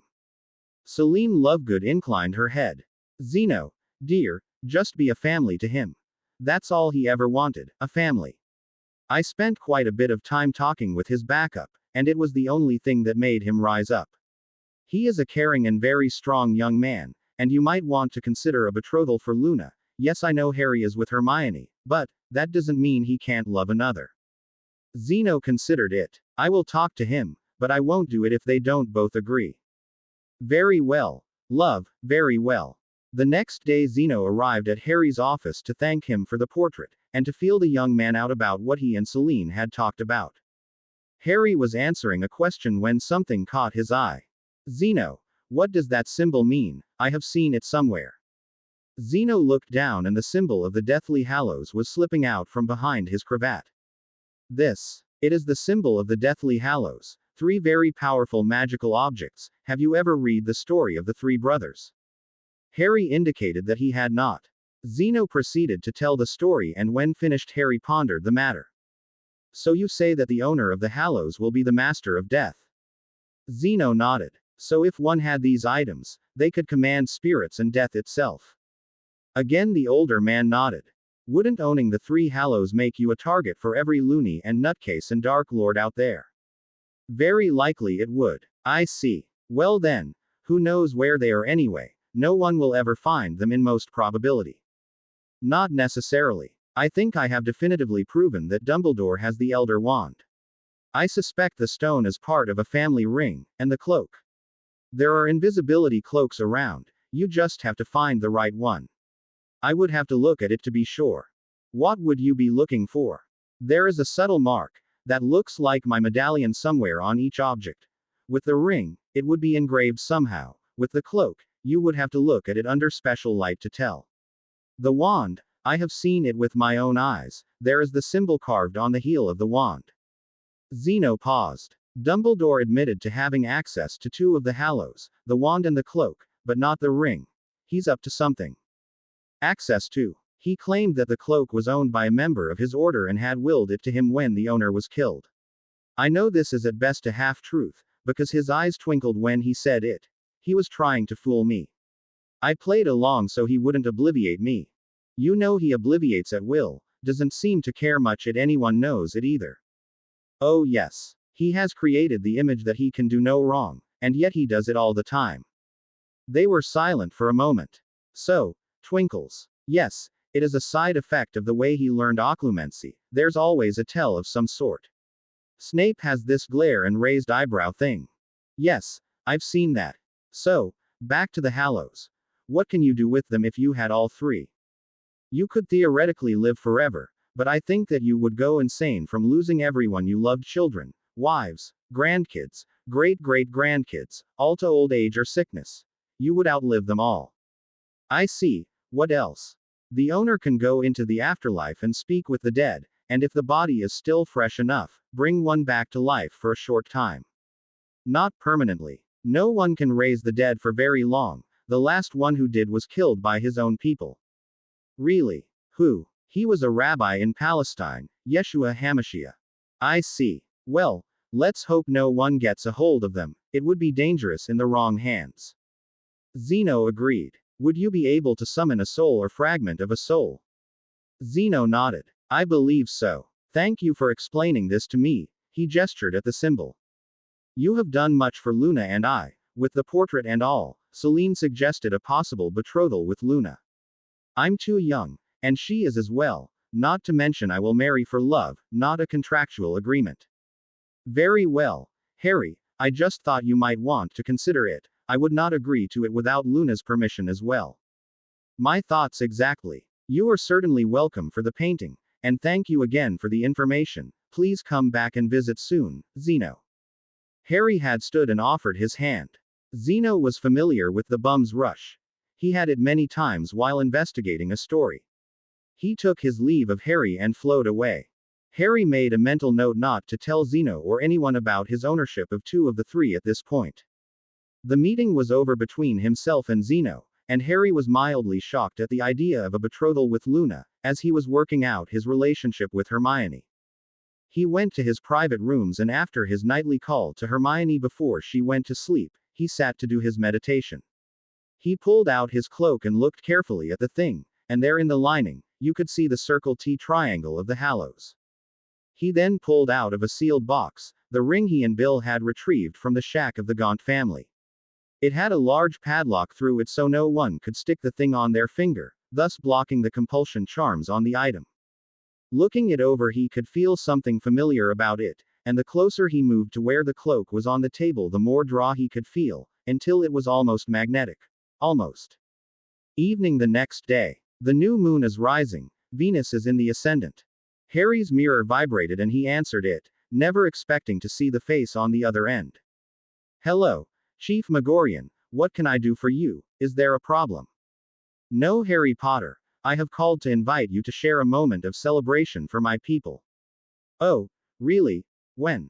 You should arrive within the hour, before nature takes its course. I will be there shortly. Can I bring?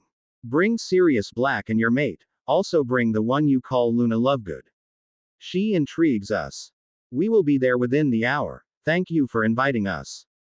Very well, Harry Potter. Harry quickly got Hermione's attention as well as Sirius, and he mirror called Luna to quickly meet them. When Luna heard that the centaurs had invited her, she said, "Interesting. Centaurs intrigue me." They arrived near the new centaur village, which was just outside the rear entrance to the Chamber of Secrets, and the incoming portal. Harry and Sirius were back to back with the females between them, all in a defensive position. They had not expected any trouble, but were prepared just in case. Firenze was there to greet them. "Welcome, Harry Potter and friends. This is a day of celebration and we have invited you because you have made it possible." Luna spoke up. "When is she due?" The others looked at their young friend curiously and Firenze spoke. "Minutes, for when the stars are aligned correctly, then it shall be done." Luna looked up at the sky and judged the angle of the moonlight, for it was night. "I think we should hurry." Firenze turned without another word and led the party into an open area, with a fire roaring nearby. There was a huddle, if it could be called that, of centaurs around a young female. She was obviously ready to birth her child and they were all looking at the sky. Gathered around the circle was all the centaurs of Megorian's tribe, as well as 2 goblins who looked vaguely familiar to Harry. One noticed his attention on them and nodded gravely. Harry nodded in response, staying silent. They watched as a shooting star went across the sky, and there was a great drawing of breath, and the young female grunted and twisted and a great wet sack of something fell out into the arms of the older females, who cleaned the foal, and made sure it was breathing, and then placed it gently on the floor of the forest, in a bed of clean fronds. The small creature, half horse, half baby, struggled to get its legs under, and shortly it was standing, and taking some unsteady steps, searching for something. The young female centaur stepped up and caressed the child, and the child went immediately to his mother, and shortly thereafter was feeding from the offered teat. The females of the herd gathered around and tended to the female and to the colt, for that's what he was. A male, who was distracted from his meal and capered around, getting a feel for his legs. Luna whispered to her companions, "If what I have read and been told is correct, no human has ever been invited to see the birth of a centaur. Some have seen it happen, but they were not invited as we apparently were." Megorian stepped up to the group of humans. "That is correct, Luna Lovegood. No human has been invited, but I thought it wise, because it was your words that made this possible, and you, Harry Potter, were the tool that made this happen." "How so, Chief Megorian?" "We have been fighting a losing battle against the spiders for the last 20 years, and we could not risk our young in a forest inhabited by those demons, so there have been no births in our tribe for the last 20 years. This child, my great-grandchild, is the first. The first of many, Chief Megorian. I have foreseen it. You understand the paths of potential fate. I am learning how to untangle those webs. You must speak to our clans." "I will, when the time is appropriate." "Very well, Luna Lovegood. Come, I shall introduce you." He had the humans follow him. Hook knows this as Harry Potter, Luna Lovegood, Sirius Black, and Hermione Granger Potter. They have made it possible for my people to reclaim their lost lands. Harry gave a formal bow to the goblins in question. "Greetings, honored warrior. I am honored to meet you." Harry gave a formal bow to the elderly goblin. "You suppose I am a warrior, Mr. Potter, yet you have not tested me yourself. I have read of your battles, albeit in a slanted view in my history text. I would someday like to hear your side of the battles, and not just the wizard version." "Ah, a student of history. Very well, I shall instruct you on the people's way of the truth. Sir, you must remember, Mr. Potter, we may be similar in basic type and possibly even be able to intermarry. Your Professor Flitwick a fine example, but we of the goblin race are not human, and do not necessarily act human.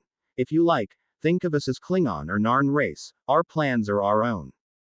"I see. So, Master Hooknose, is there a book or text or teacher that I can speak with that could teach me the proper way to deal with the goblin race, so as to not insult or be rude to them?" "I believe so. Ask your professor for a book. Essential Etiquette." The elderly goblin spoke the last 2 words in gobbledygook, and Harry mentally memorized the name, then spoke it aloud, to confirm it. "Very good, Mr. Potter. Read that book and then come and see me. Check with Ragnarok, he is my assistant. The old creature gestured to the goblin waiting patiently for instruction. Hermione gasped in realization when she figured out who was talking, and who was being talked about. Yes, Miss Granger Potter, say what you have just realized. Most of the wizarding world thinks that your assistant Ragnarok is the leader of the goblin race, they call him the director. Quote. And it would appear that this is not entirely true. You may be right, Miss Granger Potter. I occupy a position that one of your race does, a Mr. Nicholas Flamel. Let us just call me an elder advisor.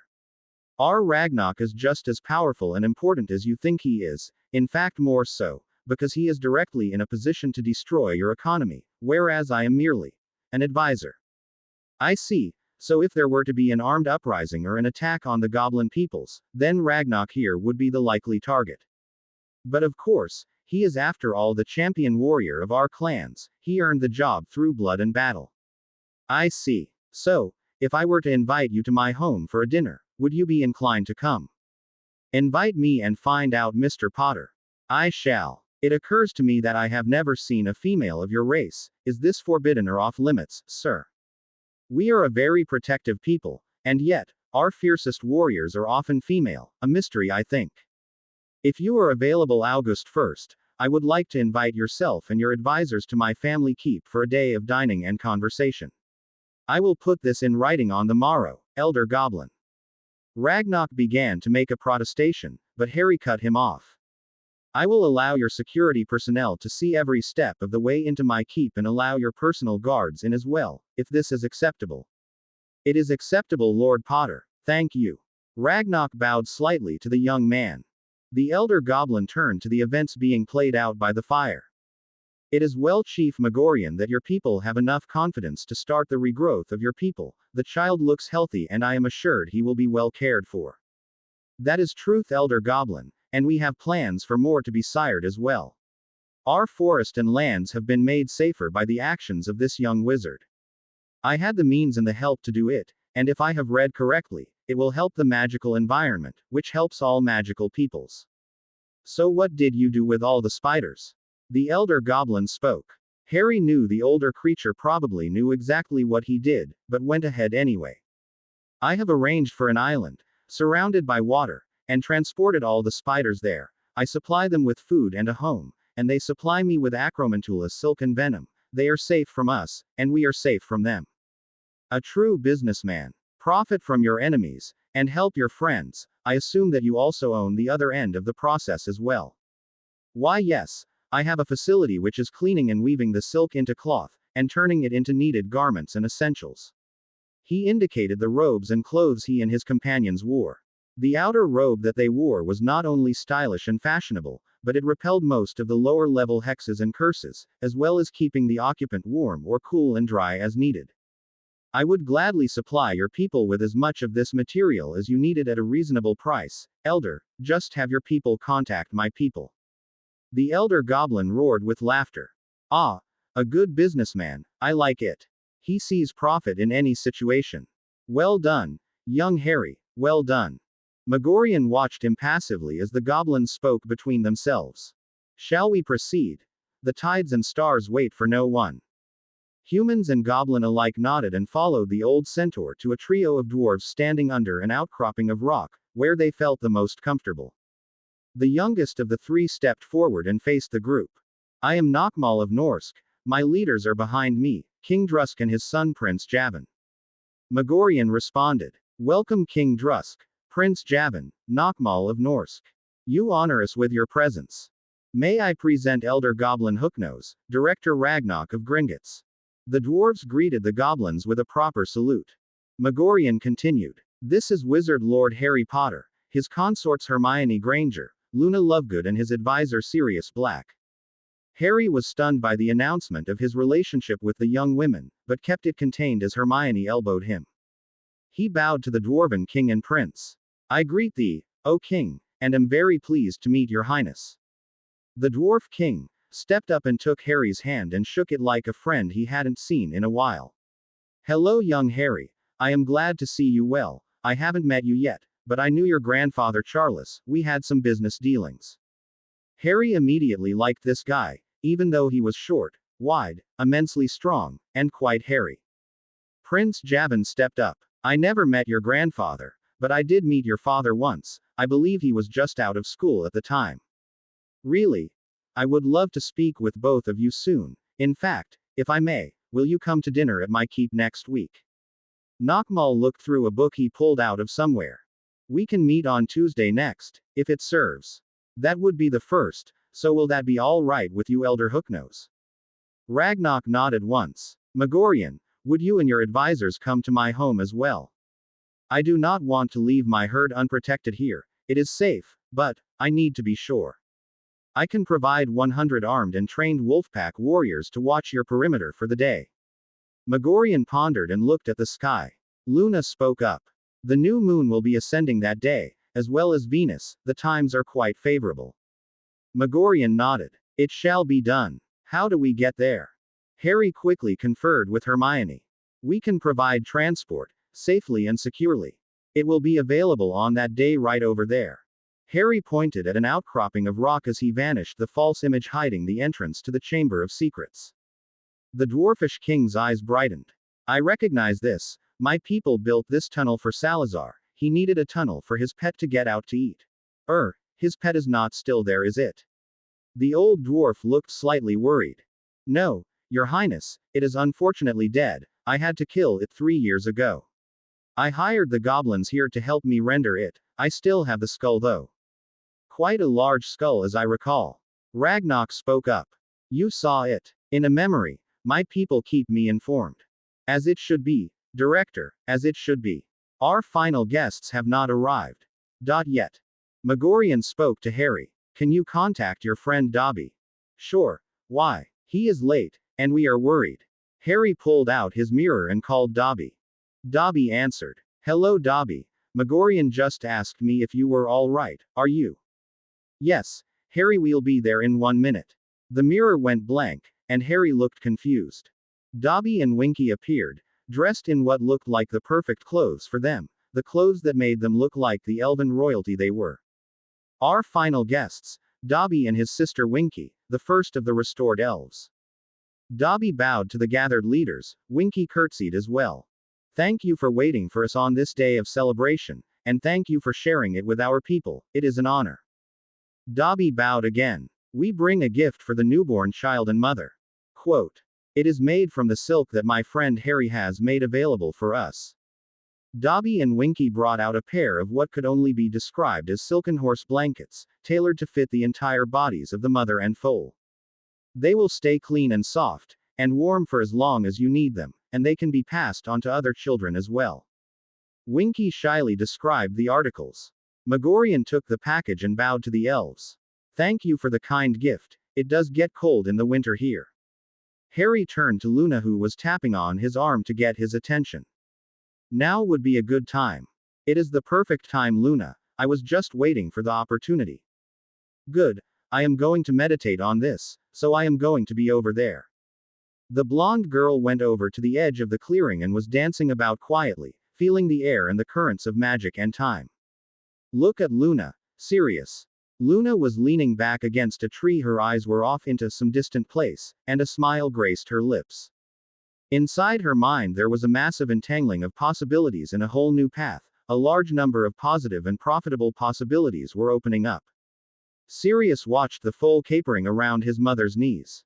By the way, I heard Megorian introduce both of these young women as your consorts. Anything to tell me? Not at this time. To distract Sirius, Harry called Delin, the elf that worked for the Tonks legal office. Could you bring the package for us now? Very well, Mr. Potter, 1 minute. Harry kept a straight face. He was, however, in contact mentally with Hermione, and they were discussing just that situation. Harry, you haven't made any moves toward taking Luna as a consort, have you? I think I would know. I'm with you all the time. No, love, I have not. But then, Megorian is the chief of the greatest diviners there are. They see something there between us, but who knows how many years off it is, or the circumstances. Do not fear, my Hermione. I am not leaving you for another. You are my first and, as far as I am concerned, my only. I do love you, Harry. I don't want to lose you to another. You know how I get. I know love, but forget that. I think you are beautiful and that's all that matters to me. I love your heart and your mind and your cute little dimple, and your bushy amazing hair. Smile. Not here, Harry. He grinned and looked in her direction. She blushed and glared at him. She thought no one noticed, but Luna came up beside Hermione and put her arms around the older girl, and held her tightly. Hermione looked a bit shocked and slowly put her arms around the young Ravenclaw, holding her, and protecting her against whatever fears were worrying the girl. Luna whispered in Hermione's ear, and the older girl relaxed a bit. I need to go with you. I need to speak with your mother, please. Hermione, being the caring young woman she was, immediately put her heart out to her friend, and embraced her. Harry and Sirius were talking to the gathered leaders. I do have a question though, for Chief Megorian. What is it, Harry Potter? You have invited the leaders of the goblins, the dwarves, the elves. Why me and Hermione? Shouldn't you have invited the Minister of Magic or Dumbledore? No, Harry Potter. They are mere figureheads. You are the one with the true interests of your people at heart. You are the one who will make the difference between survival for all our races and the death of us all. Your Minister Fudge, and his likely successors have only power in mind, and retaining that power, they will do anything they can to keep control.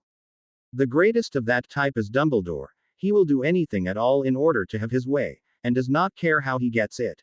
It is our belief that Albus Dumbledore is a greater threat to our world than the pretender Voldemort will ever be. This statement shocked the humans, but the non-humans were ambivalent about the description. Elder Hooknose, Director Ragnarok, does your opinion agree with Chief Megorian? Indeed it does, young Harry, and I believe we of the clan Gringotts can prove just how corrupt those people are. Would you consider sharing that evidence? Not at this time. We have our standards, and breaking laws placed upon us by your people would bring problems. The people in power are the ones who make those laws, and those are the people to prosecute. If by chance you can break their power, we can provide a chain of evidence to convict them of their crimes. I see, I will think on this. He recalled a passage from a book on dealing with goblins. The goblins despise bribery. They see it as unworthy and dishonorable, the work of poisoners, betrayers and cowards, and having someone use our bank to conduct such perfidy tarnished their reputations, both as a collective and individually. Adapted from Jedi Potter by Alarcon. Hooknose and Ragnarok took their leave and vanished with a goblin portkey, and Harry stood looking at the spot they had been, thinking. Delin popped into the clearing, behind Harry, and waited for his signal to approach. Chief Megorian, I have a gift for your people. He gestured and Delin approached with a scroll. Thank you, Delin. The elf bowed and stepped back to stand between Dobby and Winky. Harry opened the scroll. This is the title deed to the area of land known as the Forbidden Forest. This land was acquired by one of my ancestors in order to protect it from one who wanted to destroy it some 600 years ago. It seems those who do not understand things either want to destroy or control. Sad, really. The deed gives free title to this area of land, some 50 square miles, as designated on the map. This title deed is to be held in perpetuity, and now that the centaurs are free to rebuild their clans, then they should own the lands that are rightfully theirs. Chief Megorian, as temporary holder of this title deed, I turn over all rights and ownership to your care.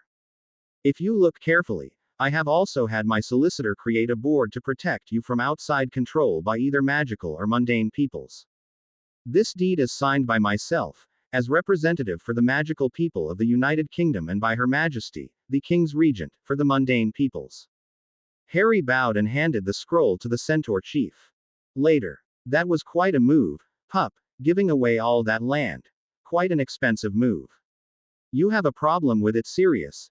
It wasn't my land in the first place, it was held in trust since 1300, you saw that as well as I did. I had a responsibility to turn it over. Trust me, Siri, it will pay off in a big way. The older man rumphed. This was one of the lessons that he had learned from the Black family, actually one of the only lessons he had learned. Once you have land, don't give it up, for anything. Still, I guess I can't say. It's a Potter thing. Your old man was the same way. I guess that if he had lived, he probably would have done the same thing. Still, it was pretty impressive how you talked your way into seeing the Queen and the PM. What did it take start to finish 3 hours? Harry blushed at this. Well, threatening to push the nation into economic freefall would tend to get some people's attention. The next couple days were busy for Harry and his friends and employees alike, so much so that he forgot it was his birthday. The invitations had gone out to the leaders of the magical races. The vampire clans had declined, initially, because they could not go out in the daytime. Harry made a promise to have a night dinner sometime soon to accommodate them, and the leaders of the clans agreed to that. While he was on the line with those creatures, he asked that they consider not working with Voldemort or his people, because that if they did Harry would have to consider them combatants and exterminate them, and on the whole, he would rather not do that, and as much as most of the clans had worked out their own ways to feed safely and keep the peace. The three main clan heads had agreed to that, stating that most of the Nightwalkers associated with Voldemort were free agents, those who kept to themselves or were cast from the clans. Harry had just hung up from that conversation when Sirius dragged him from his lair. The young man had taken to staying in his shop lab reading room hideout full time, well except for when he was spending time with Hermione or doing his workout and training with Quinn and the Wares. His birthday was quiet. Sirius and Moony had given him a collection of memories of times with his parents. Hermione had made him a new bottomless bag that took up little room and would hold a great many things in individual compartments. It was subtle and stylish and would serve him for years to come. Moony came up with a project he had worked on with a few other people, recreating the Marauders map, only this one was covering Diagon Alley, another covering Hogsmeade, and he had promised one of each of the major magical areas in the UK. This was good news to the young couple, as well as Sirius and Quinn. Harry had been taking classes in the art of war and related things like politics and business. All these things were related and lessons learned on one specialty could be used in another. His eyes were open to a great many things in his classes with Mr. Dubois. The morning of the day of the big dinner, Harry was tinkering in the arrival portal he had first entered the month before. In the place of the flying carpet rack was what looked like a giant birdcage. Sirius came in and wondered out loud what it was. Looks like you want to cage a hippogriff or maybe a small dragon, pup. What is it? Harry mumbled as he was adjusting what looked like a spinning disc.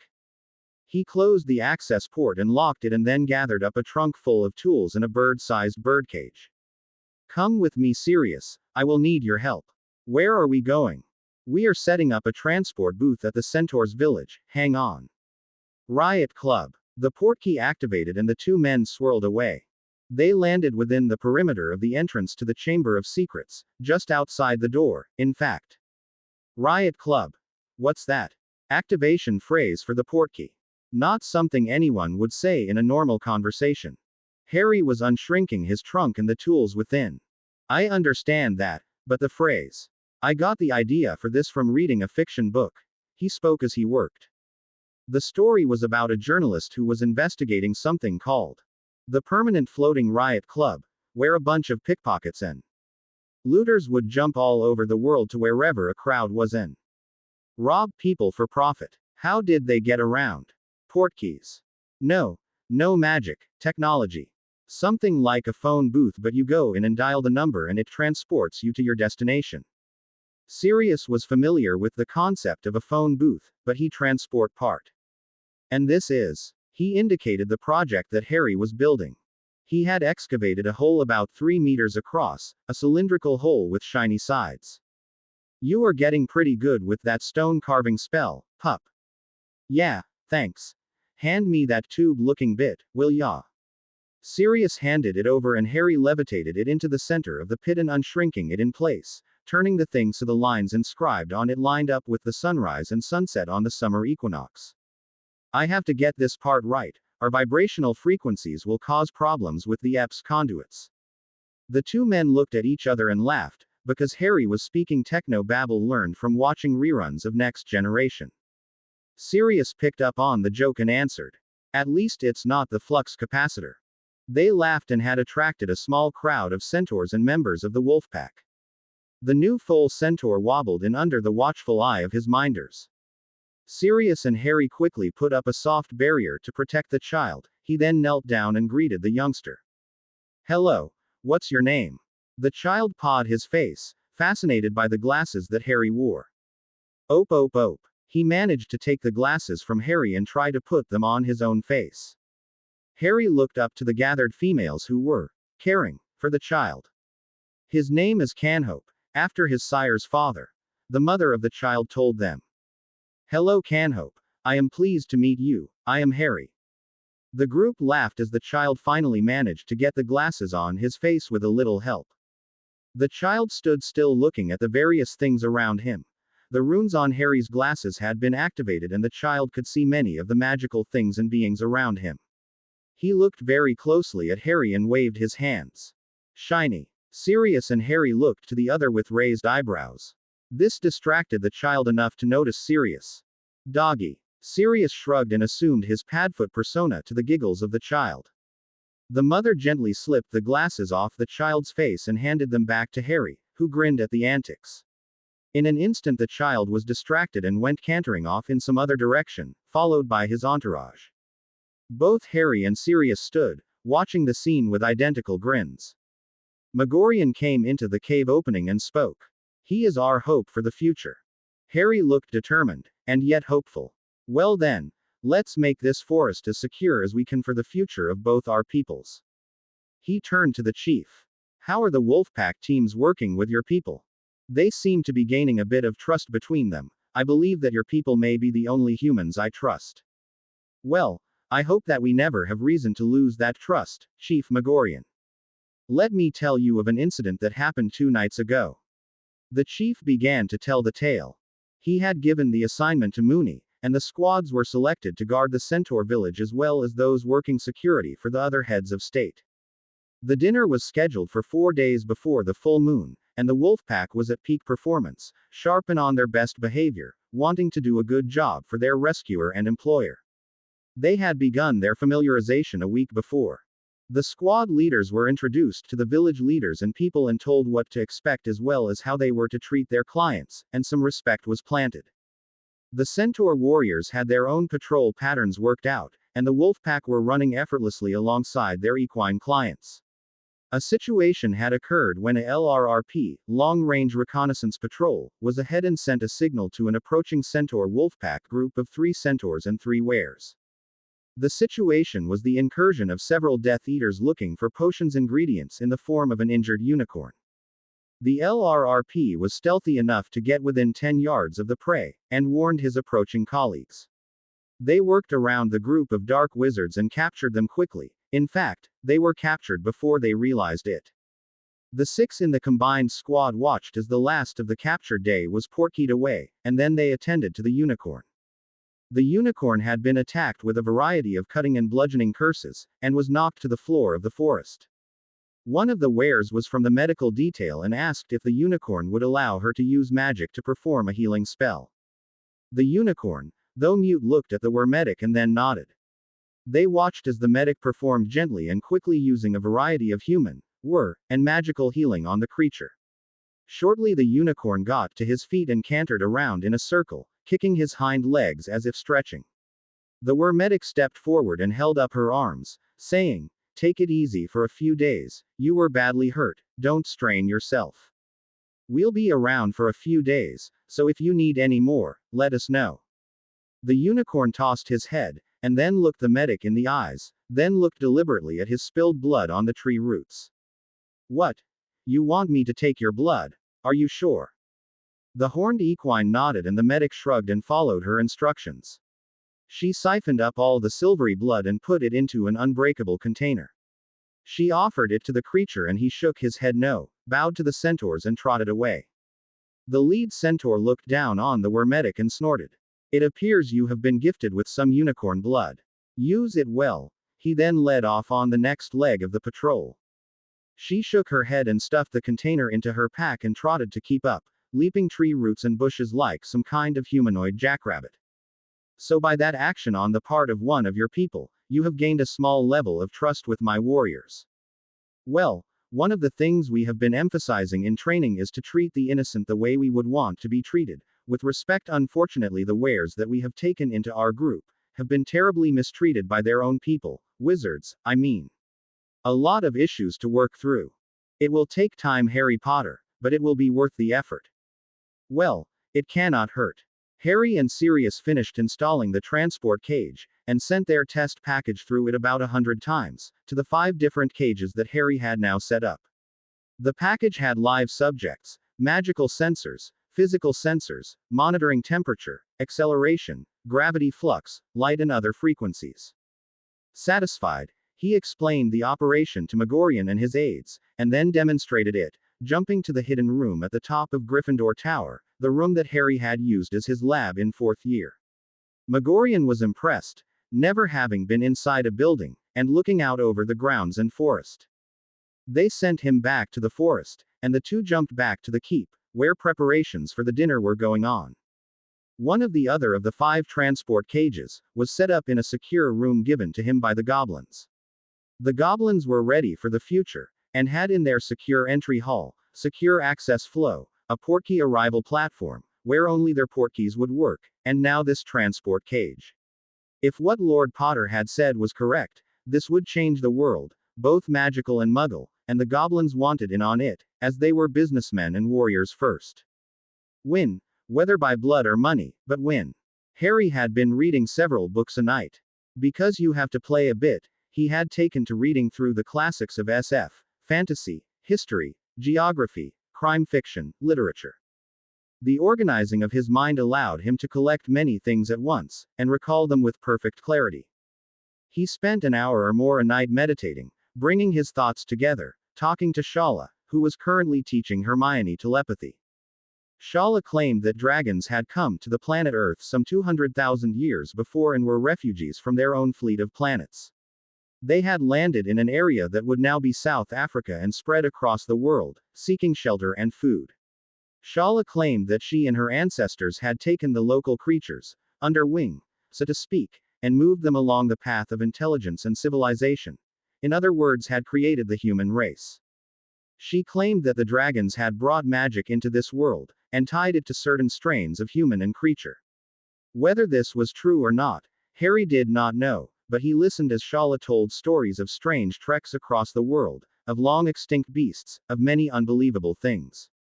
Shala gently reminded him that he himself did not know of magic only 5 years before. So what to believe then? One night, Harry and Hermione were meditating together, no really, and they asked Shala how she could be old enough to remember the crossing between worlds. I was hatched on my home planet, and grew to an age of setting, able to lay fertile eggs, and lived my life learning our history and ways. When I became of age, about 500 years by your methods, I was ready to move on. I laid a golden egg and passed myself into that egg. I lived in my body long enough to transfer my knowledge and personality to that child. If I had not, that hatchling would be an ordinary dragon with a single lifespan, basically cattle. Quote. Harry was getting an image of this process. I grew to an age where I could protect myself, and then I transferred my entire being into the younger me. My aging body died and I moved on. I have repeated this process hundreds of times, all the time being certain that my basic self and knowledge does not get lost. In every case I have had another to watch out and protect my younger self during the transfer. Young Harry. Harry, I would ask you to be that one for me. I am over 700 of your years old, and I am tired. I have no one to protect my young while I am growing. Would you be the one for me this time? Harry was stunned. Hermione was stunned as well. Harry spoke first. This is why you gifted me with telepathy, isn't it? Yes, it is. You may be small, by comparison, but you have a dragon's heart. If you do this for me, I will gift your entire line with the telepathy, as you call it. I have already begun with your mate. The young couple looked at each other, eyes wide. We not mates yet. Well, you are, in your heart of hearts, even though you are young, you are. Neither of you can live without the other, and you know this to be true. Well, what can I say? An ancient and wise being from another world, half a galaxy away, asks me to be her godfather. How can I refuse? Shala. Yes, we have a deal. House Potter will always be by your side. Mentally, the great dragon bowed. Thank you, young Harry, thank you. I will be making preparations to lay the golden egg in the coming months, for it is a hard process. Nevertheless, if you need anything, you may call on me. Hermione's thought processes were racing along. Shala. Do you need anything to help? Nutritional supplements, special food, anything? Yes, actually, I do. I will need about a half a ton of gold. Gold. Yes, it is part of the shell and the blood. The growing hatchling will eat it as well. Well, that explains some of our legends, I guess. How so? The legend is that dragons live in caves and have a fortune in gold and jewels that treasure seekers search for. And then there is the whole dragonslayer thing to consider. You won't be wanting any pure sacrifices, will you? Shala laughed at this. No, I don't require any pure not today. The great creature was giggling at the thought. Although you two might consider visiting my island home before it's too late. The couple blushed at the inference. Harry tried to deflect the conversation. So, where's your ship? Well, the great beast sighed. The impact crater is still there. It was only a lifeboat of sorts. We had to abandon our ship, and it hit the moon. Look at the moon sometime. It used to have seas and air and be a beautiful place to live. Our ship hit it and blasted the entire planet. Look at the craters there some night. The debris from the impact then fell on it like rain for 10,000 years, leaving it uninhabitable. For those 10,000 years though, there was a beautiful ring around the Earth, but the gravity of the moon's influence cleared out all the debris, so now it is safe to go there. Relatively. The last major piece to hit the moon was in your family history, I think. I saw it one night in June of 1178. We suspect the drive section blew up. So your ship hit the Earth? Yes. It hit on the point of the continent. South Africa it is called now. Not the Vredefort Dome. That was almost 3 billion years ago, Hermione interjected. No, the local people call it Swang Crater. It means, place of salt. Place of salt. How do you know so much about everything? It seems as if you are a font of human information. I sleep a lot and my mind travels. I will teach you someday. I see. Sounds like a useful skill. It can be. I am quite old, you know. So you effectively created the human race. Not the whole thing, just the magical people. The peoples of this planet were on the track toward sentience and civilization. We helped some of them along. Within 1,000 years of our arrival, we had human kingdoms and cities in various places. Really? Where? Well, now the evidence is gone, swallowed up by the earth, at the bottom of the ocean, in the case of Atlantis, various places. I want to know everything. Recorded and placed in a library for researchers and historians. Hermione's desire for knowledge was putting itself forward. You and your children's children shall have it. You do need to create a way to store it where it won't be lost. I have an idea on that one. Harry spoke up. Hermione looked at him curiously. Data crystals. Store the information on grown silicon crystals. The dragon pondered the thought. It should work. You might want to try. Single quote. Shala spoke an untranslatable word, but the concept of the word was planted in his mind. Harry wrote out pages of notes in his ever-expanding notebook. The dinner was upon them. Dobby and Winky had taken over the menu and setup, as they were a people who knew what people wanted and needed. In truth, the elves would be the perfect hosteler, seeing to the needs of travelers.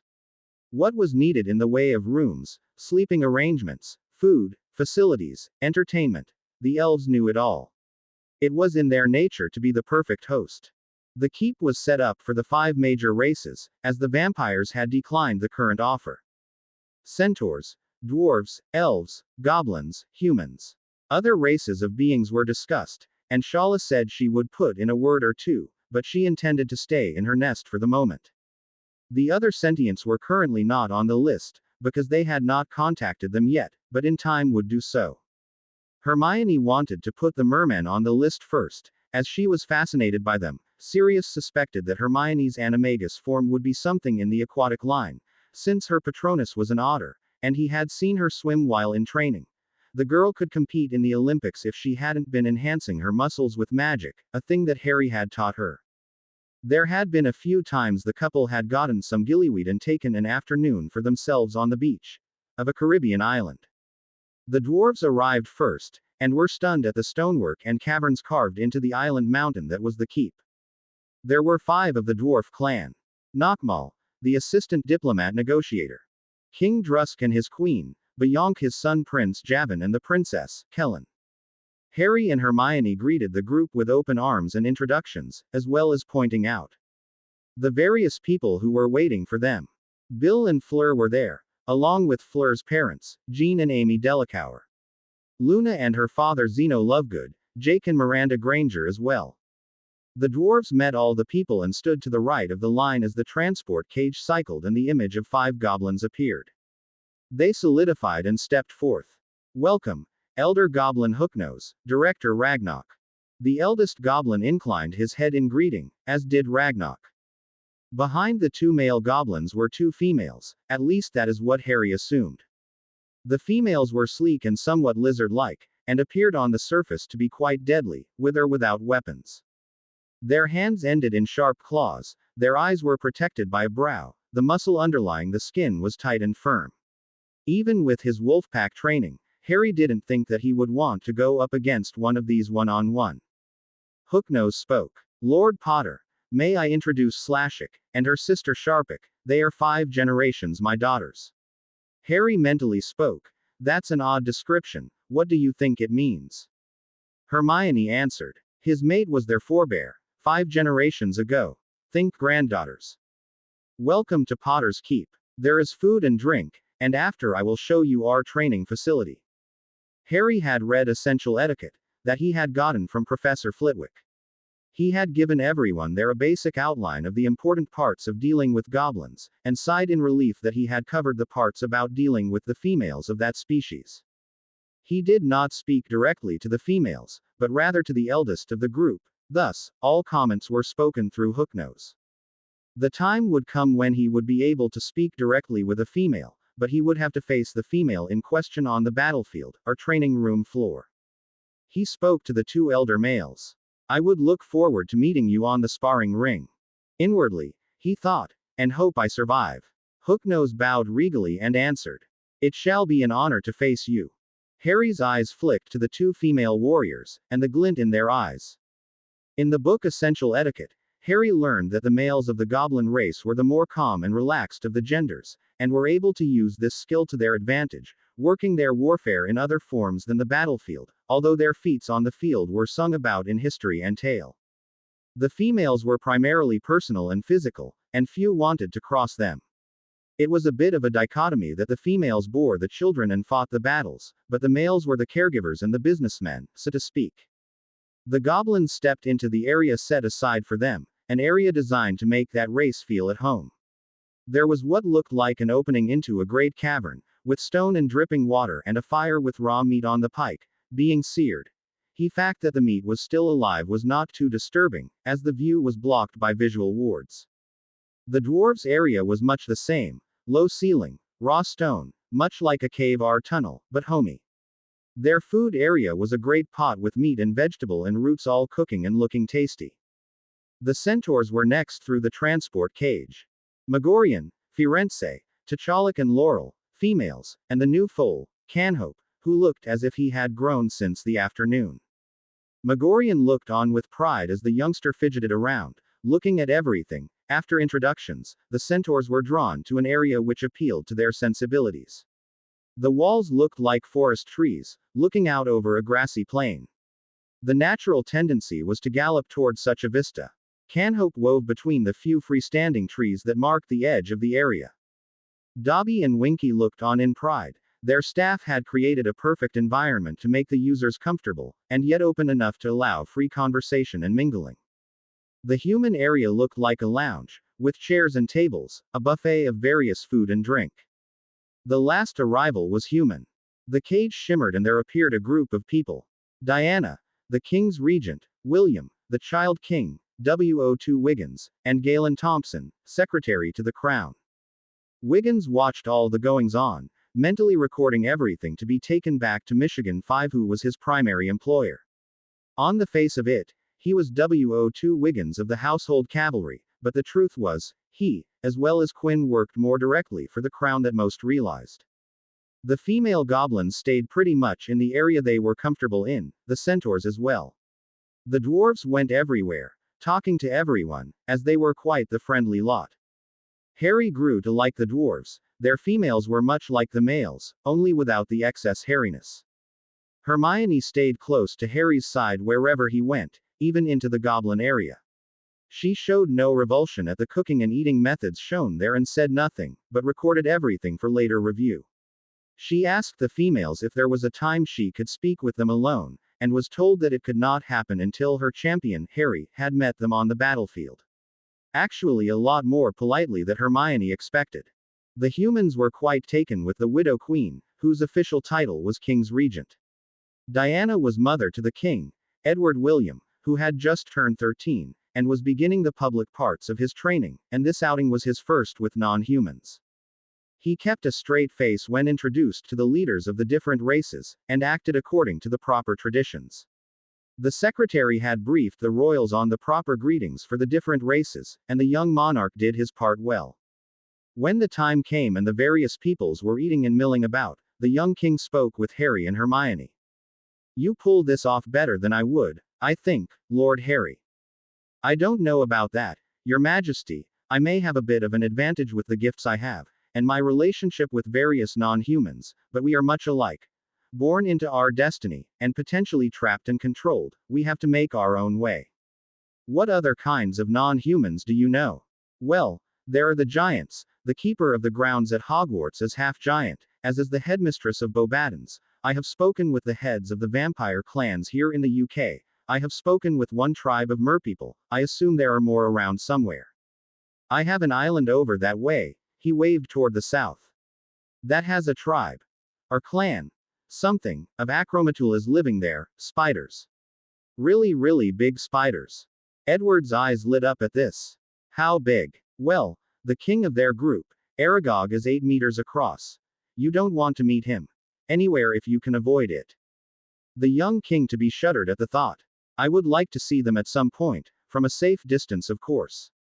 "Well, we can go there. Virtually, at least. Follow me." He led the group over to one wall of the great hall, and stood in front of the window. In truth, they were deep inside the keep, and the closest to any view would be probably 30 yards of hard basalt. The windows were an enchantment that was much like the ceiling of the Great Hall at Hogwarts, as some potter in the past had invented that charm. Today it showed the sea and sky, the wispy clouds and the rays of the sinking sun. "Good. There's enough light to see. Folks, you may want to sit down for this." Most did, a few hardy souls did not. Harry took control of the wall's charms and they were suddenly flying out over the ocean and toward the second island in the chain. They swooped low over the waves and inland, over the grassy shore and up the rise into the forest, where spiders could be seen busily weaving webs, carrying livestock, binding mummified creatures, hanging about being spiders. He viewpoint slowed and came away crawl, and he could hear gasps as the image came into a huge nest, overrun with webbing, and surrounded by spiders that took no notice of the voyeurs. They came to a halt, resting their vision on one huge spider, Aragog. Aragog was the pet of a student at Hogwarts some 50 years ago, and because he was known to have a monster, that student was blamed for the death of Myrtle Madison, commonly referred to as Ning Myrtle. In fact, this creature was not the culprit that killed Myrtle, but rather a 1,000-year-old basilisk, which you can see his skull in my collection. Aragog has gained more intelligence as he gets older, as do all the spiders. I would like to see this school of yours at some point. I could show you today, but I would need to verify the security, make sure there is no risk." "What kind of risks would you have at a school?" "The headmaster. He is trying to control my life, and his plans to use me as a weapon against his other creation, the current Dark Lord, Voldemort." "Doesn't sound too cool actually." "It's not. He will erase memories at any time, use illegal means to influence people, and generally abuse his power and titles." "Well, is there anything I can do as Muggle King of this nation?" "For now, let it be. We have plans in the works to strip him of several of his titles and all of his power. But thank you for the offer." Diana was listening in on the conversation. "Our advisors seem to think you can't do it all yourself, Lord Potter. Will you need our help? It is freely offered. I suppose it will be necessary to call upon your highness. Eventually, there will be need to set up the new government when we take this one down." He turned to his girlfriend. "What do you think, Hermione?" The bushy-haired girl curtsied to the king and the king's regent, as she was a proper British girl. We are in the process of deciding which would be the most logical form of government that our people can handle. There is no real law to speak of. Those who have the gold rule, that is buy their way out of trouble, gloss over crimes and criminal activity at will. Our current form of government is corrupt and uncontrolled. Wizengamot has turned into a hereditary old boys club. The minister himself is taking bribes from known Death Eaters, that is, followers of the current Dark Lord Voldemort. She took a deep breath, and Harry's eyes flicked down for a millisecond, as did the young king's. The best form we have come up with so far is a representative government, based on population, not territory, since our people are all over the country. So what our political advisor has recommended is that the people elect a representative, and each representative can handle the needs of 1,000 voters, and everyone over the age of 17 gets a single vote, and as much as there are probably less than 100,000 magicals in the country, then that means only 100 representatives. A relatively easy number to deal with. The king's regent spoke up. I was led to believe that there were only 45,000 magicals in the country, at least that is the last report I recall. Harry answered this question. There are about 45,000 registered and known witches and wizards in the country, but there are probably twice that many who can't do direct magic, but are from magical bloodlines, those with gifts, those who are known as squibs, and the like. Then there are many who have never left their traditional homes, hedge witches, those who never came out to afford school or public notice. Gypsies, our own homegrown brand of gypsies, who are beneath the notice of the government, either muggle or magical.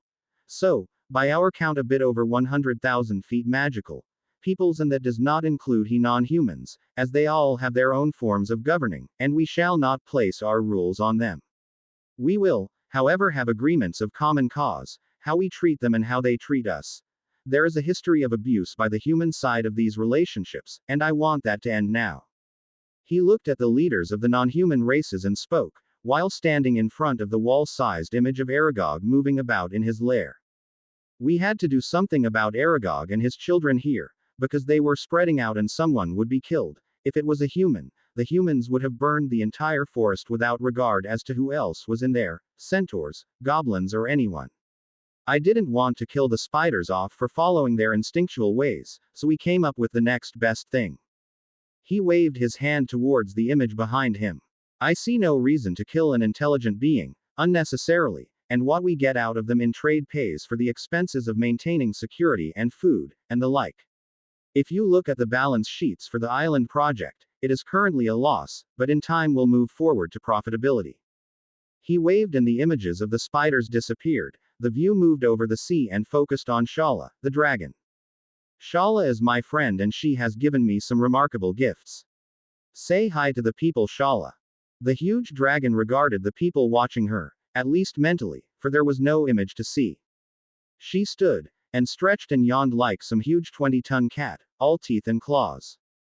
Hello all. I am Shala. You all are leaders of your peoples. I would have you know that without my people none of your people would exist.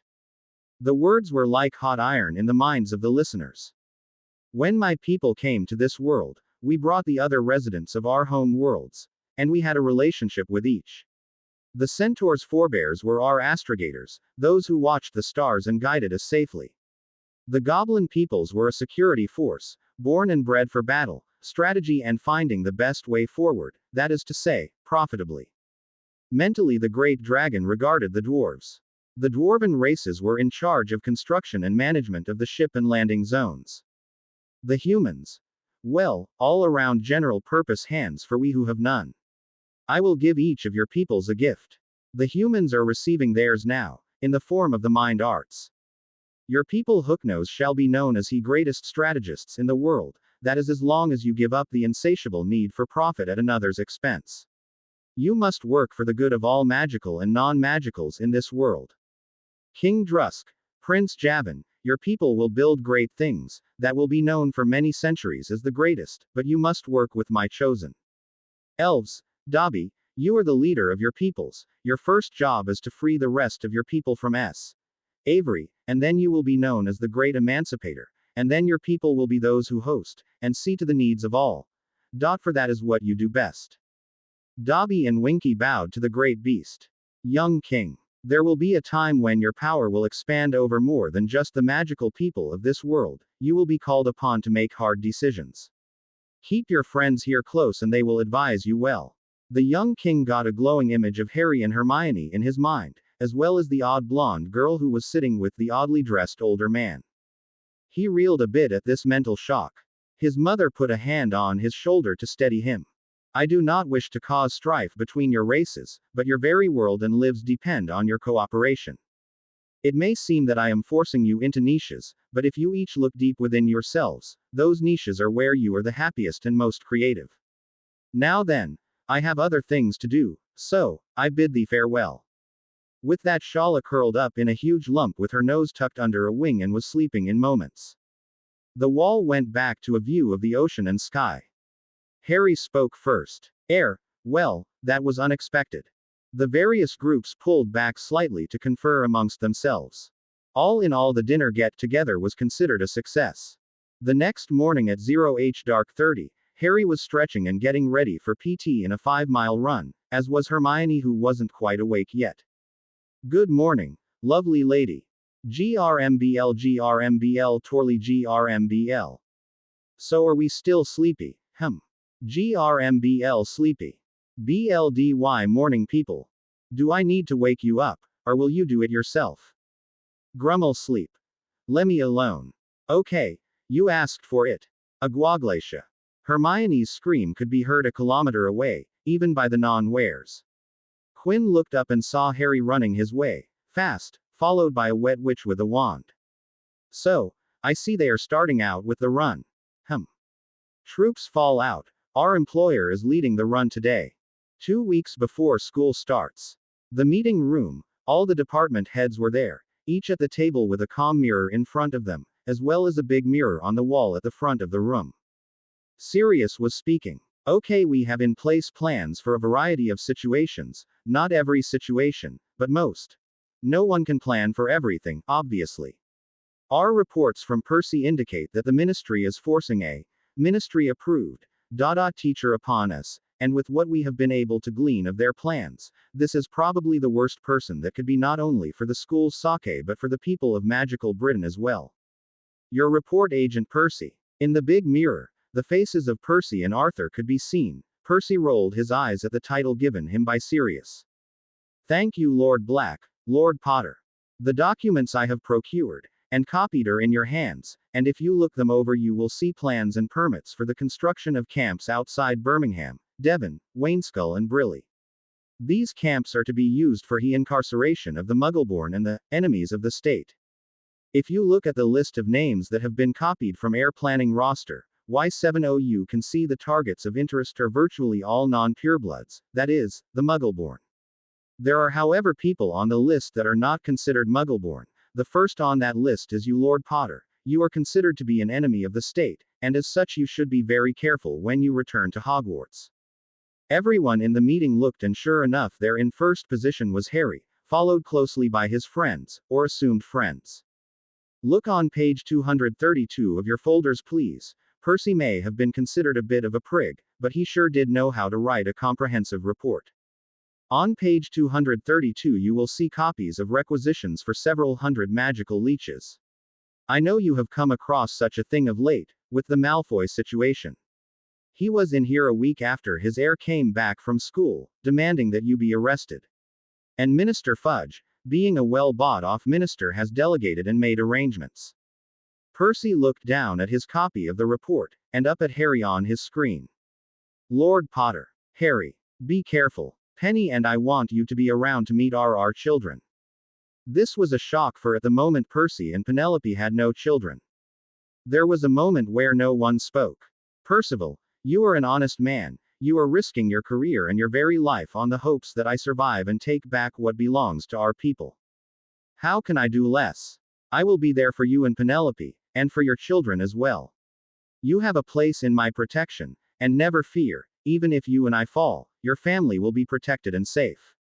Percy didn't know that is what he wanted to hear, but once having heard it, sighed in relief, because it was the exact thing. Harry tossed the report aside, having memorized it. So, You gentlemen know what to do. Arthur and Percy nodded. Arthur answered. We have been quietly capturing and interviewing quite a few people and have a pretty good idea of who is a sympathizer, who is a Death Eater, marked or otherwise, and who we can count on to be trusted when you send the signal. Good. Go floor by floor, department by department. Skip the Department of Mysteries, we have an internal person there. Take out the trace office as soon as you can. You know what the runestones look like, switch them with the duds and send them to us as fast as you can. Arthur and Percy nodded. They had their plans in place, and already had their lieutenants picked. Arthur didn't know it, but he was first on the list to replace Minister Fudge, when the time came. Some had asked Harry and Sirius why not replace Fudge with a known quantity, like Amelia Bones, and Harry told them that he had a word with his forezer, and decided that Madame Bones was better as a law enforcement officer. She was trying, and had been for years, to change laws for the better, knock down bad laws, of which most were put in place by Fudge and his cronies. Sirius had spent some time with Amelia, in fact they had gone on a few dates, even though they didn't call them a date, in truth they were. Harry and Hermione had a long conversation with Luna and the girl had given him all the possible threads of all the possible futures. He rejected several outright, because they led towards an apocalypse in short order. Many ended in magical Britain being exposed and destroyed, some ended in a plague-like disease sweeping across the world and eliminating magic altogether, creature, human, everything. Amelia Bones needed to stay as the head of the DMLE, because she was the best person to run that operation. Sirius recalled the conversation he had with her. Siri, what you are advocating is the overthrow of a standing government. Yes, Amy, I am, but it's corrupt and criminal government officials that fail to represent its people. And protect them properly. I should arrest you for sedition, you know. So where are you hiding your handcuffs then? Amelia's blush went all the way down. Sirius leered and dove in again. Later when they were done. Our legal team is getting a writ from the Muggle government and the king, authorizing us to do this. I want to see those papers before you start anything. If I deem them legal, I will support your revolution. Not just because it's right, but because you have the authority given by the higher powers. You always were a legalist, Amy. Do you know how hard it is to be a woman in my position? I have to be twice as good just to stay even with a man in my job. Besides, what would happen if Rufus gets my job, or worse, the minister's job? He will be problems, to be sure, but he can be neutralized. Let me take care of that. Siri, if you hadn't gotten thrown into Azkaban, you would be head or now, you know that. Sirius nodded lazily. If it had happened, things would be very different now. I do have a position now. I am the field marshal of all troops and security arm of our group. I am the commander of a force twice as large as the Ministry's Aurors and Hit Wizards combined. In a straight-up battle, I will win, but our commander-in-chief has laid down the law, no unnecessary deaths. Live capture is the order of the day. Amy rolled over and leaned on her elbow to look Sirius in the eye. How long will that last? Until the enemy takes one of your troops. And by the way, there is a law against individuals having their own armies, you know. Sirius tried to look innocent. They are not an army. They are a security force, like the Muggles who stand guard at the bank or at school crossings, really. Siri, I know better than that. If you are doing what I think you are doing, your people are trained up to and beyond anything my Aurors are capable of, not to mention I understand you are using Muggle military advisors. Amy, you know me better than that, I think. You think you can get away with just about anything if you sweet-talk me. Now I am perfectly aware that every known werewolf in the UK and many from other countries as well have disappeared, and that you have offered them all jobs and free wolfsbane, as well as respect. I have been trying to get the ministry to do exactly that for years, ever since I met your friend Lupin, but you know the political situation that I have to deal with. Now, if I am to be part of this revolution of yours, you should introduce me to your commander-in-chief, and soon. Sirius pulled her into his arms and held her tightly. First thing tomorrow. In the meantime, you were talking about the position you were in. I have an idea about positions. The next day. Mr. Potter, what are you doing here? Sirius said you wanted to see me. He did. Oh yes, I said I wanted to meet you. Harry stood at attention and produced a packet of official documents, signed by the King's Regent, by the young king, himself, by the Prime Minister of the UK, by the First Minister of Scotland, of Ireland and Wales, as well as the heads of law enforcement for each region. The final signature was signed by the Army Field Marshal, the Admiral of the Fleet, and the Marshal of the Royal Air Force. The paperwork gave him, Harry, authority to make the magical world align itself with the laws of the nation, to bring a halt to the infringing of civil rights to any and all sentient creatures, to capture the criminals known as Death Eaters by whatever means necessary, to bring to a halt any and all plans to capture and imprison the innocent for whatever nefarious means the ministry had thought up. Amelia read this paperwork thoroughly, checking back in several places to verify his right to do this. After quite a time, she looked up and there was Harry still standing, waiting for her answer. It appears, Lord Potter, that you have engineered an end run around the ministry and are planning to destroy our government to the very core. She said this as a law enforcement officer. She took out her monocle and leaned back in her chair. Have a seat, Lord Potter. Tell me what this is all about. I know we spoke some when you were working on getting Sirius free, but I want to know everything. Harry took a deep breath and began to speak. By the end of the conversation, Amelia Bones knew more about Harry Potter and his plans than anyone other than Hermione Granger. Going back to school. On the Hogwarts Express. The prefects' meeting had broken up and the students were returning to their compartments or heading out for their assignments. Ron stopped Hermione from leaving the compartment with a hand on her arm. The bushy-haired girl froze, and though Ron didn't see it, her wand fell into her right hand. Herms, can you stay a minute and talk to me? I want to ask you something. Very well. Ask. She made sure the compartment door did not close and that Ron didn't get between her and the door. Herms, you know I fancy you, right? She hated that mangling of her name.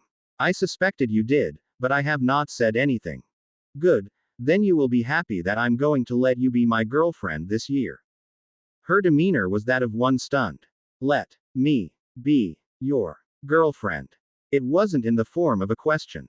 Ron, being Ron, didn't detect the sudden sub-zero temperature being projected from the witch. Yeah, I figured you would need someone to help you fit in better with the wizarding world, and since I'm a pureblood, that it can only help your status, and maybe get you some respect from the old families. He looked out the window at the passing scenery. Plus you won't have the embarrassment of not being able to get a date, and we could make out whenever we wanted. He turned back to see her face and froze at the look or cold anger that worked as well as a basilisk's glare. An instant later the spells were cast and Ron Weasley was petrified, incarcerated and stuck the wall of the compartment. He was silenced as well. Her pulsing anger was felt 3 cars down in the compartment she shared with Harry and her friends. Luna looked up in surprise as she felt a reality nexus pop up and start to unravel. Harry sat quietly, appearing to meditate, but inwardly he was watching the confrontation. Hermione's voice was cold and precise. Ronald Weasley, how dare you say any such thing to me? Why would I even consider the very idea of being your girlfriend, after the way you have acted this last year? In fact, all of the years I have known you, there has not been one single time in the last 5 years that you have shown me the slightest respect, consideration, or even thanked me for helping you survive to pass your tests, let alone advance to the next year. If it were not for me, you would probably still be doing first year over again for the 5th time.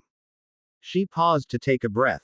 The very idea of me being your girlfriend is ridiculous in the extreme, and it will not happen in this life or the next, in this reality, alternative dimension, or half-baked novelization. We have nothing in common, except for our friendship with Harry and the fact that after you insulted me, he dragged you into the confrontation with the troll in the 1st year, and ever since then you have been a drag on his shirt tails, keeping him down and driving away potential friends and allies with your attitudes and behavior. Another breath. You have the manners of a barnyard pig. You smell like one on a regular basis and are just plain rude to anyone who doesn't bow down to your superior attitude. The concept of pureblood superiority is an idiotic and easily disproved idea. The notion that I could go places by being associated with you, a pureblood, is disgusting. I assure you, Ronald Bilius, I will be going places. You can count on that. I will be going to the ends of the earth doing what I want with my life, using my intelligence and resources to help improve the world, while slackers like you are dying out because you will be so inbred you are too stupid to remember to breathe. Ron's mouth was moving, but no sound could be heard. The concept of making out with you, it makes me want to vomit. I don't know the last time you brushed your teeth, but your breath could stun a thestral, and if you think that you're touching these, well, dream on, because these are taken, and quite thoroughly not yours to touch, ogle or think about. She pushed her chest out just a bit, like a proud Miss Liberty on the prow of a ship.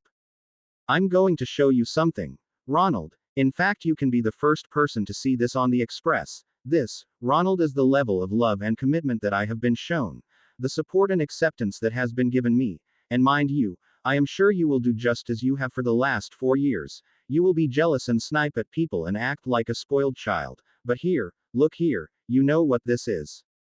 She held up her left hand, and there on her ring finger was a ring, a promise ring, made of platinum, with a sapphire stone. And on her first finger a ring with the Potter crest on it, one worn by the intended of the Potter heir. A ring that acted just as the head of House Ring would, as an emergency portkey, as a key to properties and vaults, as a potions and poison detector. Those two pieces of metal and stone crushed Ronald's world. His plans and his only hope. This was all year. How would he get an OWL if he didn't have Hermione to get him through? Her voice cut through his thoughts. Harry loves me. He has shown me respect and love, and he has made me feel safe and warm. Where if somehow if I ended up with you, I am sure I would end up homeless and cold in the snow, without any hope. Before you start whining about how Harry gets everything, the money and the fame and all that, remember the cost of all that. The lives of his family, the loss of his heritage to lying thieves and politicians, the attacks from the ministry and the prophet. Think about the price he had to pay. Think about last year when you chose to disbelieve him about the goblet and how you could have helped. Instead, you actively hindered. You are a misogynistic pinhead, rude and selfish, and on the whole, the only reason I have anything to do with you at all is because for some reason Harry likes you. Hermione's tirade stopped. She looked at the scruffy wizard stuck to the wall. Nothing I've said will make a bit of difference to you, will it? Another statement that was not a question. Very well. On your head be it. Obliviate. You left the compartment at the end of the meeting and did your assigned rounds without complaint. You have no interest in myself in any way, and will ignore me from now on. She did a disillusionment and moved to the front corner of the compartment to watch what happened next. She finited the charms and Ron fell off the wall with a thud as he hit the bench. This woke him up from his stupor. Must have fell asleep. Bloody boring being a prefect anyway. I wonder if there's some food left on the trolley. He got up and left the compartment without a backward glance. Hermione had settled down in the compartment with Harry, Luna, Neville and Ginny. As was expected, the door was whipped open by Malfoy, who, following tradition, came to give his usual new school year threats. Potter, I don't know how you did it, but he was silenced and bound in less than 2 seconds. What, Malfoy? Took away your illegal magical leeches. Took away what little power you had, keeping you from being labeled a squib. Made you take responsibility for yourself for once, not on the backs of others. Ooh, did I piss off your daddy? Will he have words with me? I do hope so, because I have something for him too. Begone, you little poof. Malfoy was thrust out of the compartment into the arms of his bodyguards. Harry saw them smirking as they caught the ferret. Goyle looked in and winked as the door closed. The group laughed as the door was closed in the face of their attacker. Neville asked first. How did you know what he was going to say? I had to give a disposition to Madame Bones this summer as to what I did on the Express in June. Greg and Vince have been in contact, and their families are working toward freedom from Malfoy. It seems the Blacks have a bigger claim on the fealty of the Goyle and Crabbe clans, and Sirius took it from Lucius along with over 100,000 galleons in outstanding debt that was owed to the Blacks. Good for him. Of course that will make him a target, no? Quote. Yes, to some extent, but he always was a target. Now he keeps a squad handy to help fight off any attacks, plus Voldy doesn't want to commit too many people to attacking the Blacks or the Potters, for his people tend to disappear. Really? What's happening to them? Not going to say. That way Dumbledore can't get it out of your mind. Neville considered this. That's a good idea. I have been doing the exercises that you taught us, and I can think and concentrate better now. I think this is going to be a good school year for me. That's great, Nev. how's the fallout from your relationship with Jin? The red-headed girl grinned and leaned into the Longbottom heir. Ron was against it. He seems to think he has a say in who I want to be with, Ginny laid it out. But Daddy had a word or six with him, making him promise to leave us alone. She had her hands clutched around Neville's arm. They looked good as a couple together. Mum was a bit of a problem. She kept going on about Harry and I being perfect for each other, and saying that Dumbledore would convince you to ask me out, and Daddy had to have a talk with her as well. All I know is that they went into their bedroom and put up silencing charms. And when they came out, she didn't look as happy as she usually does. The teens all grimaced a bit at the thought of, well, 2 days before the express was to leave King's Cross. Severus Snape was a cautious man. That was how he was able to survive things that many did not. He planned for many contingencies as possible, and if there was any one thing he had ever picked up from Alistair Moody, it was constant vigilance. He had heard bits of rumor about a fabulous find in basilisk parts, rendered into potions ingredients for sale. He had worked his way through a variety of people, looking for information on this find, determined to have whatever was available. He knew the Dark Lord would favor him for his acquisitions, and reward him as well. He had spoken with several people, and legitimized them, finding the person who had told them, and after obliviating that person of the memory of his questioning, went on up the chain of rumor. It had taken 3 days of tracking and searching, and he was finally at the door of the seller of those goods. His last contact had made the arrangement to meet the seller, and told him to be at this door at this time. It was a seedy flophouse that rented rooms by the hour. The place stunk of say and sweat and that awful unwashed sour smell of the exceedingly poor. He looked down the hall toward the stairs, and checked the area for avenues of escape and for any hiding places which an attacker might jump out of. Finding no attackers, he rolled his eyes at the grunting and squeaking bed frame of the room next door, and the whore's monotone of encouragement for her client. He knocked 3 times on the door. It opened a crack, and an eye, or rather a dark face with sunglasses peered out. Name. Snape muttered the agreed name he was to use. Blinky. Another eye roll. The contact told him it was an important name, historical, even. The door jerked open and Snape was pulled inside by the dark-skinned man. The door slammed and Snape was standing against the wall, not moving. There were 2 men in the room. The dark, African-looking man, with hair braided in cornrows, wearing wraparound sunglasses. He wore a leather coat, and all black clothes. Somewhere inside Snape approved of the wardrobe. What he was somewhat worried about was what the man was holding. Even Snape, who had lived most of his life in the wizarding world, recognized the deadly shape of a shotgun. This one was deadly looking, a short handle, a large barrel. If he had the opportunity to read the engraved plate, he would have seen the words Mossberg 590.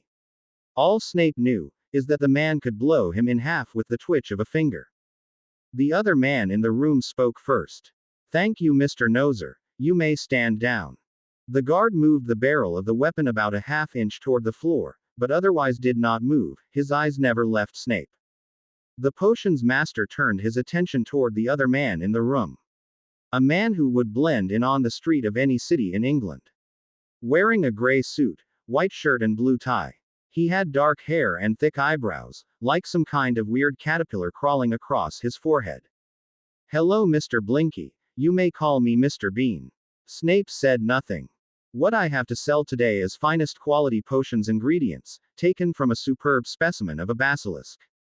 I have 10 ounces of venom. I have 2 kilos of bone, both in solid and ground form. I have 10 ounces of blood, 4 ounces of fresh liver, never dried or preserved. I also have an eye. Unfortunately it is damaged, but it is all there. The eye alone is worth 10,000.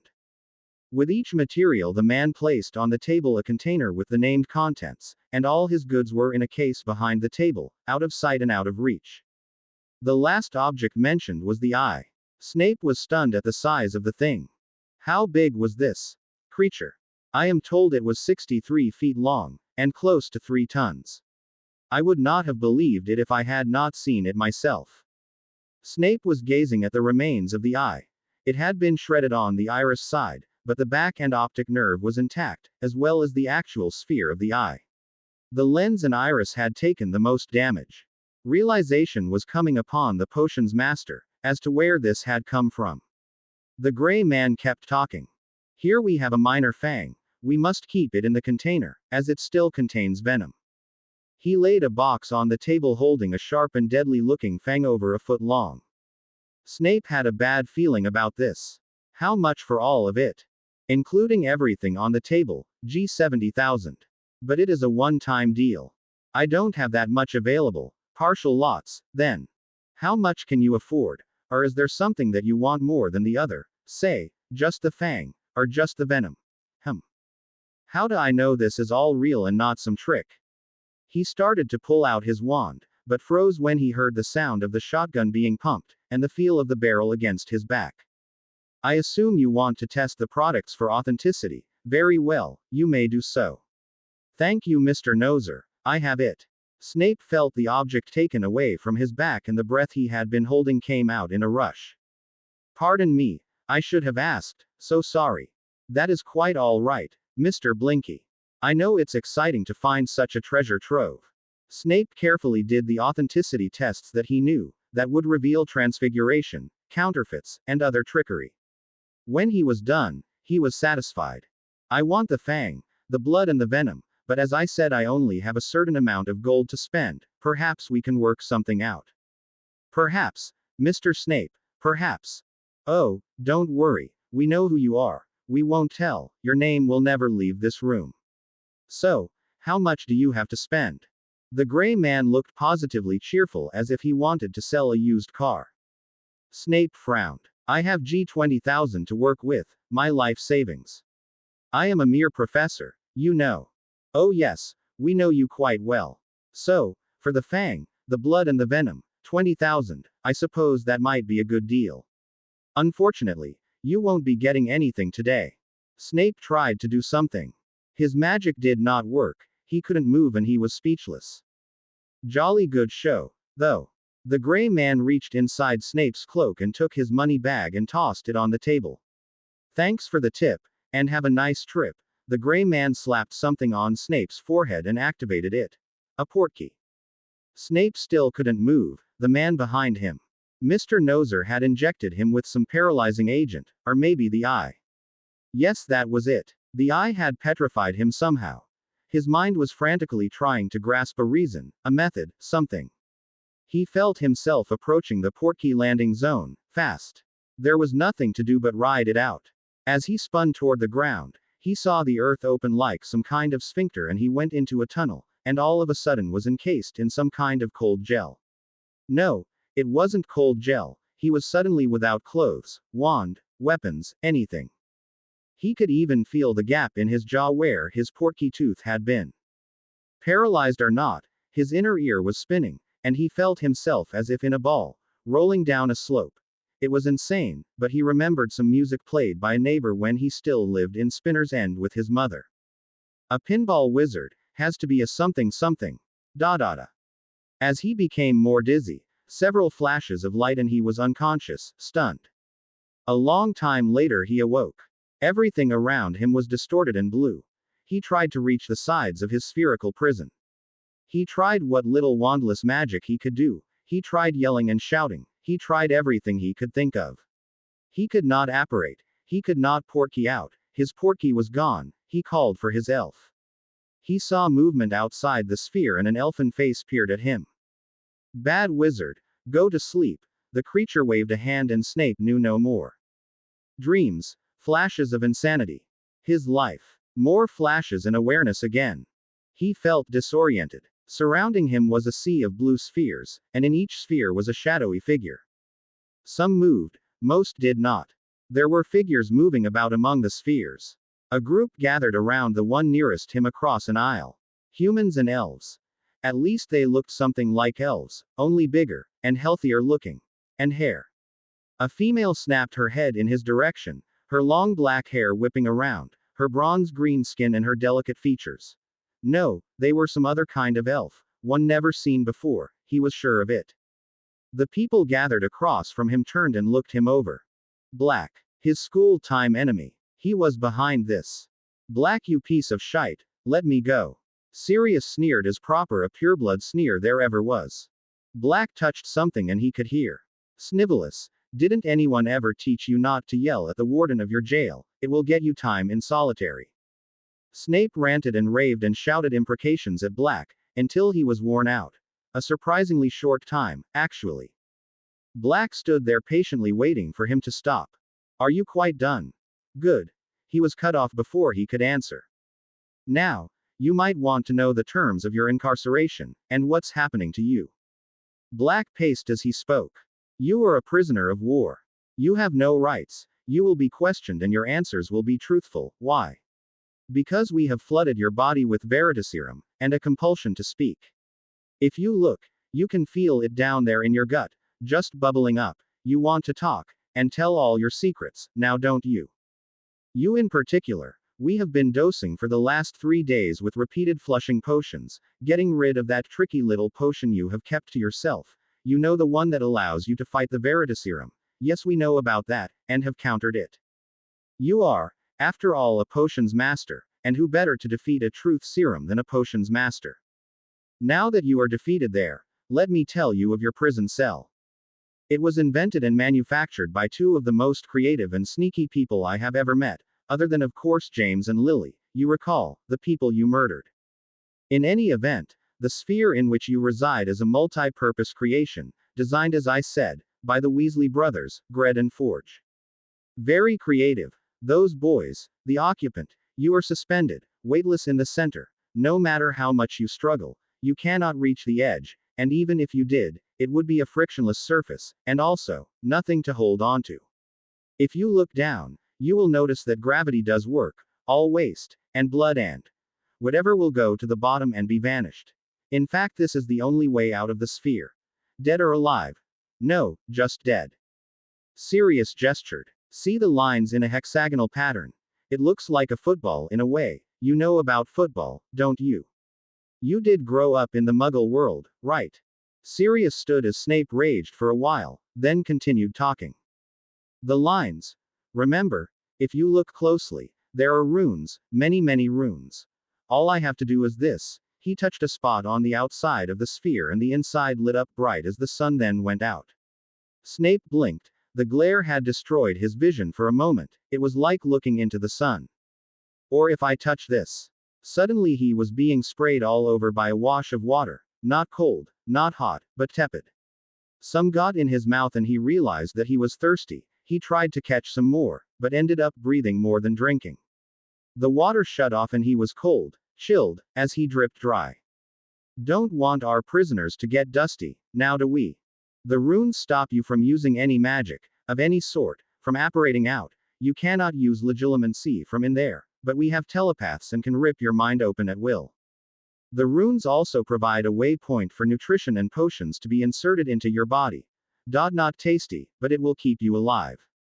We can send in potions, nutrition, all manner of things through the skin of this sphere. Here, I better up the dosage of veritaserum, the last one washed off. A mist that smelled and tasted like the named potion filled the sphere, and Snape could hardly stop himself from speaking. So, Snape, you are a prisoner, and we are going to interrogate you, and you are going to sing your heart out, telling us all your secrets and any others you know. These nice people here will be asking questions and recording your answers, which will be collated so we can render an honest judgment and pronounce a sentence.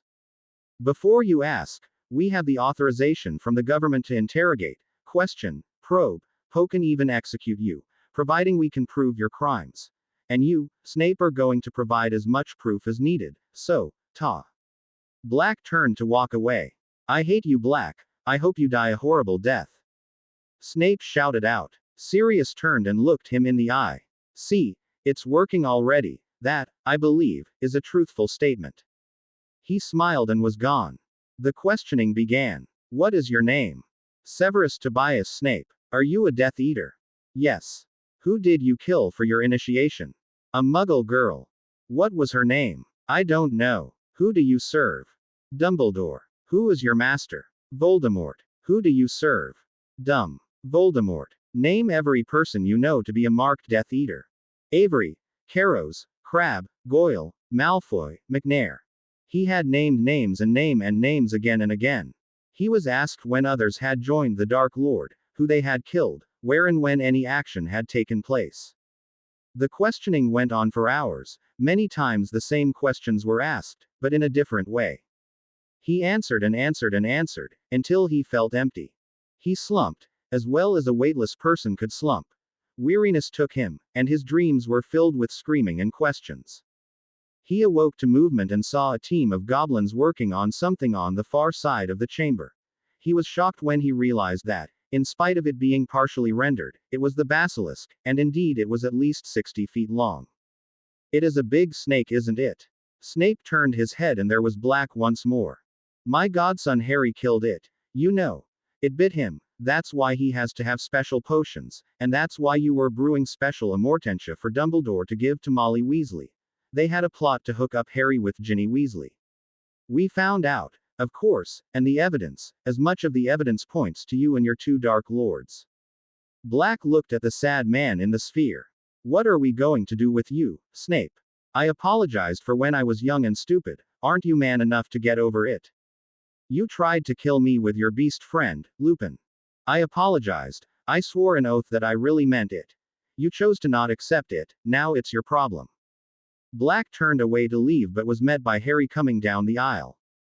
They spoke for several moments, gesturing toward the prisoner.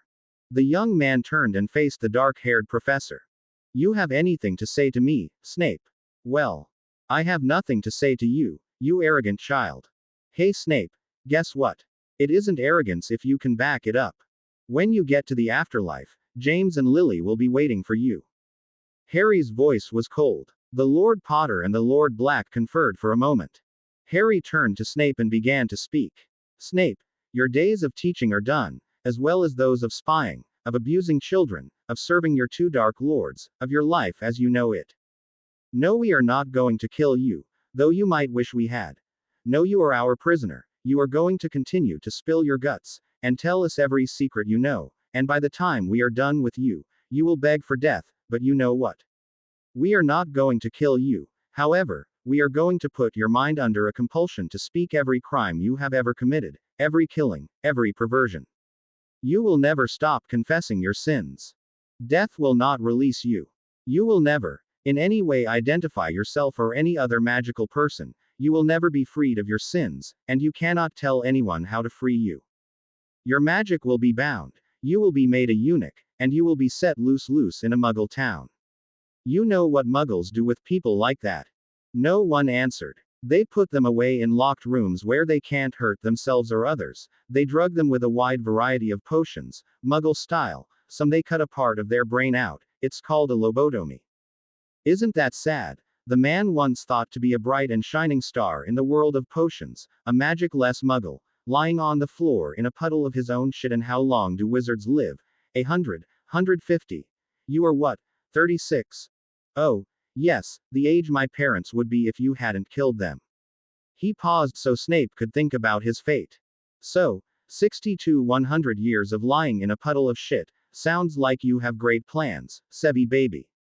Harry left with this parting shot. The horror in Snape's eyes was coming to the fore, as the two men walked away. The train arrived at the station. Students disembarked and climbed into the carriages. The firsties were all drawn away by Hagrid doing his duty. Harry and Hermione and the other prefects herded the youngest to their destiny, and saw them off into the boats.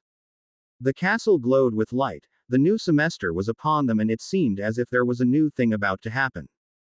The carriages unloaded at the entry hall, and Harry stood back to watch the door runes he had created clean people's feet as they entered. Mr. Filch stood by, watching as well.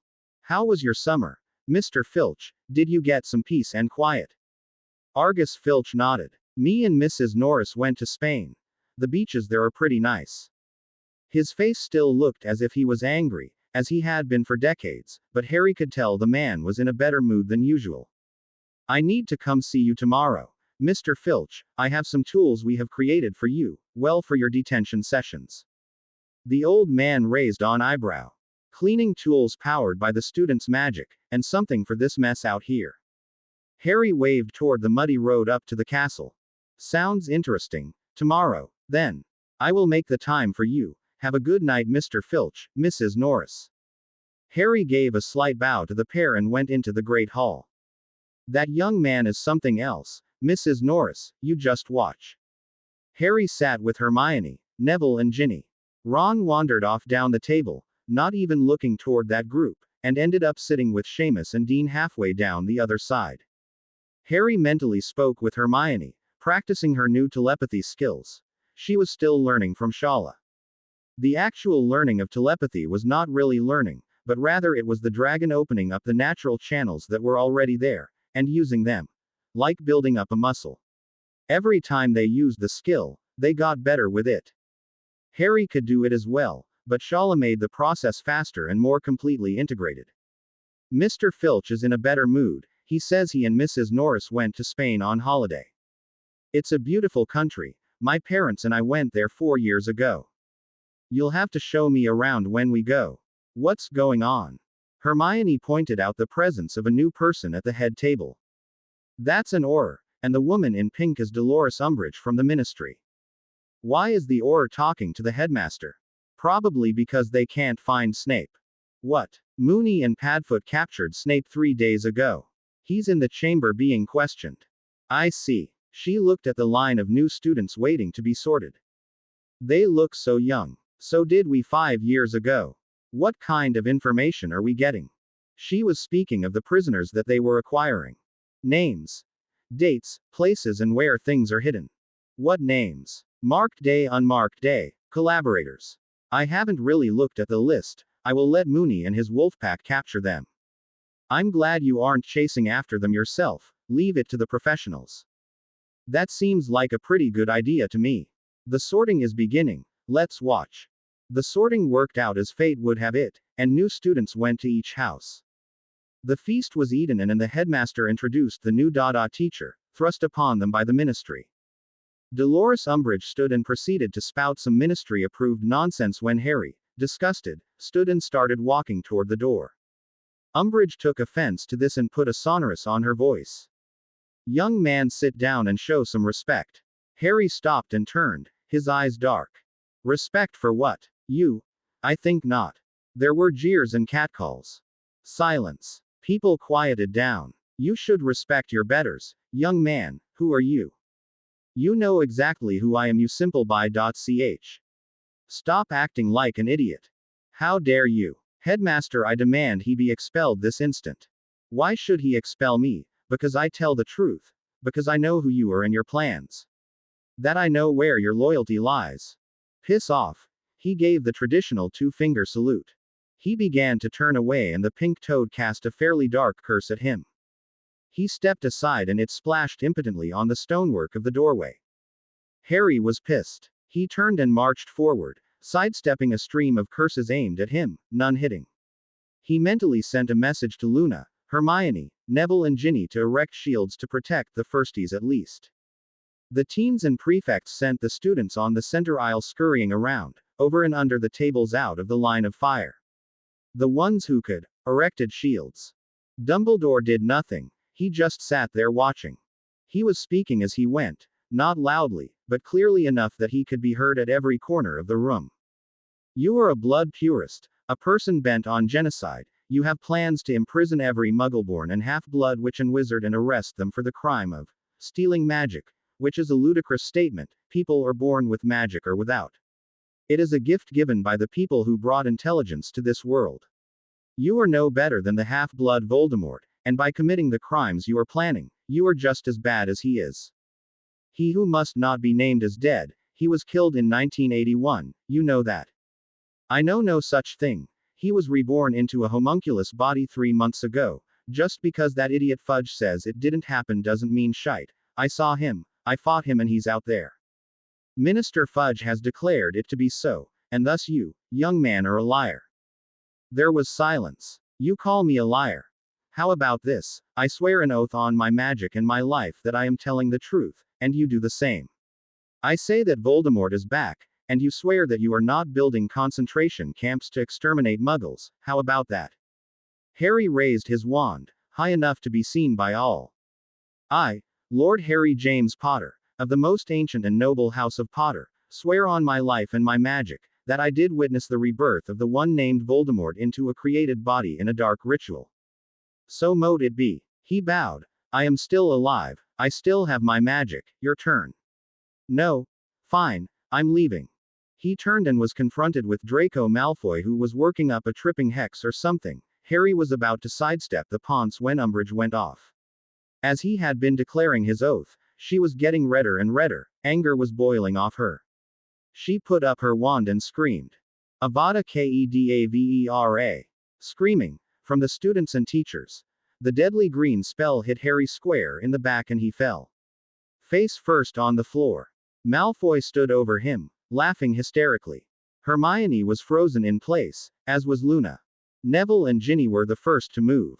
Neville vaulted the table and punched Malfoy in the face, and kicking him to the floor, the Ponce's wand went flying. Few noticed that it was summoned out of the air by one of the Weasley twins. Ginny cast a Petrificus Incarcerus combination at the pink-clothed woman. Hermione was still frozen, looking wide-eyed at the body of her love, there on the stones of the Great Hall. Susan Bones thought of it first. She whipped out her calm mirror and called her auntie. Amelia Bones quickly rounded up her best oars and were on their way to Hogwarts in seconds. Several students sent more Incarcerus and Petrificus spells at the killer. Umbridge was not able to move so much as a finger, but she was still upright, her eyes wide with rage, and the anger still surrounding her like a cloud. Fred, or maybe George, got his calm mirror and sent a quick message to Radio Sunshine and began broadcasting live from the scene of the crime. Within 3 minutes of Harry's impact with the stone, every Wizarding wireless in the UK and parts of Europe had the news. Hermione was still frozen, staring. Ginny came up and put her arms around her friend, and kept everyone away, whispering, "I'm so sorry," in Hermione's ear. The bushy-haired girl spoke for the first time, in a whisper, so only Ginny could hear. "He's not dead, it didn't kill him. But Hermione. Watch." The older girl projected into the younger's mind what she was seeing. Harry was standing in King's Cross. The place was empty, but off in the distance, on another platform, various shadows could be seen flitting across to their trains. "Harry." The young man turned toward the voice. "Hi, Mum, Dad, Vernon." He was engulfed in hugs from all three. "It's good to see you, son, but it's too soon. You have quite a few years before your trip." "I know, Mum, but I apparently had a passenger to drop off." They all looked at the twisted creature that was lying on the brickwork of the platform. "That is a piece of Tom, and if I am correct, I can drop off a few more pieces while I am here. Sorry, Mum, Dad, I am not staying. I have to get back to Hermione. She needs me, and I am not going anywhere without her." James patted his son on the back. "That's my boy. He knows his priorities." Harry grinned as he opened his bag, the nearly bottomless, but not quite, that Hermione had gifted him with on his birthday. Pulled out a few items. First, a ring. He pulled out the ring that had been hidden in the Gaunt cottage. He and Bill Weasley had recovered it. Harry had felt the compulsion to put it on, and for safety reasons had put a large padlock through the ring, that way there would be no accidents.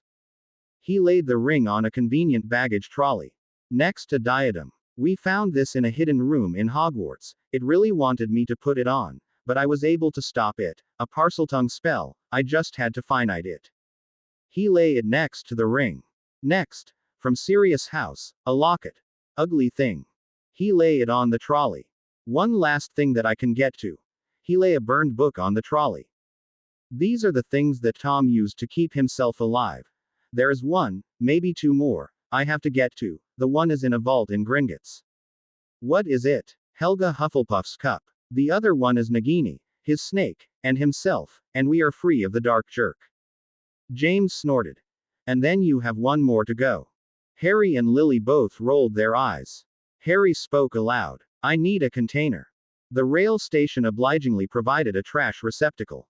Good enough. He picked up each item, one by one, and shook it out, and out of each one a partial spirit drooled, leaked, dripped.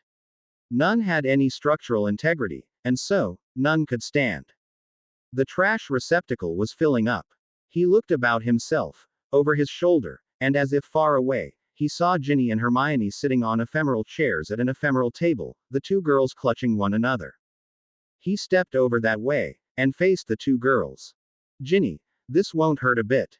He reached into her head and pulled out a strand of something, and then pulled harder, until out popped an insubstantial bit of spirit that had never left the girl.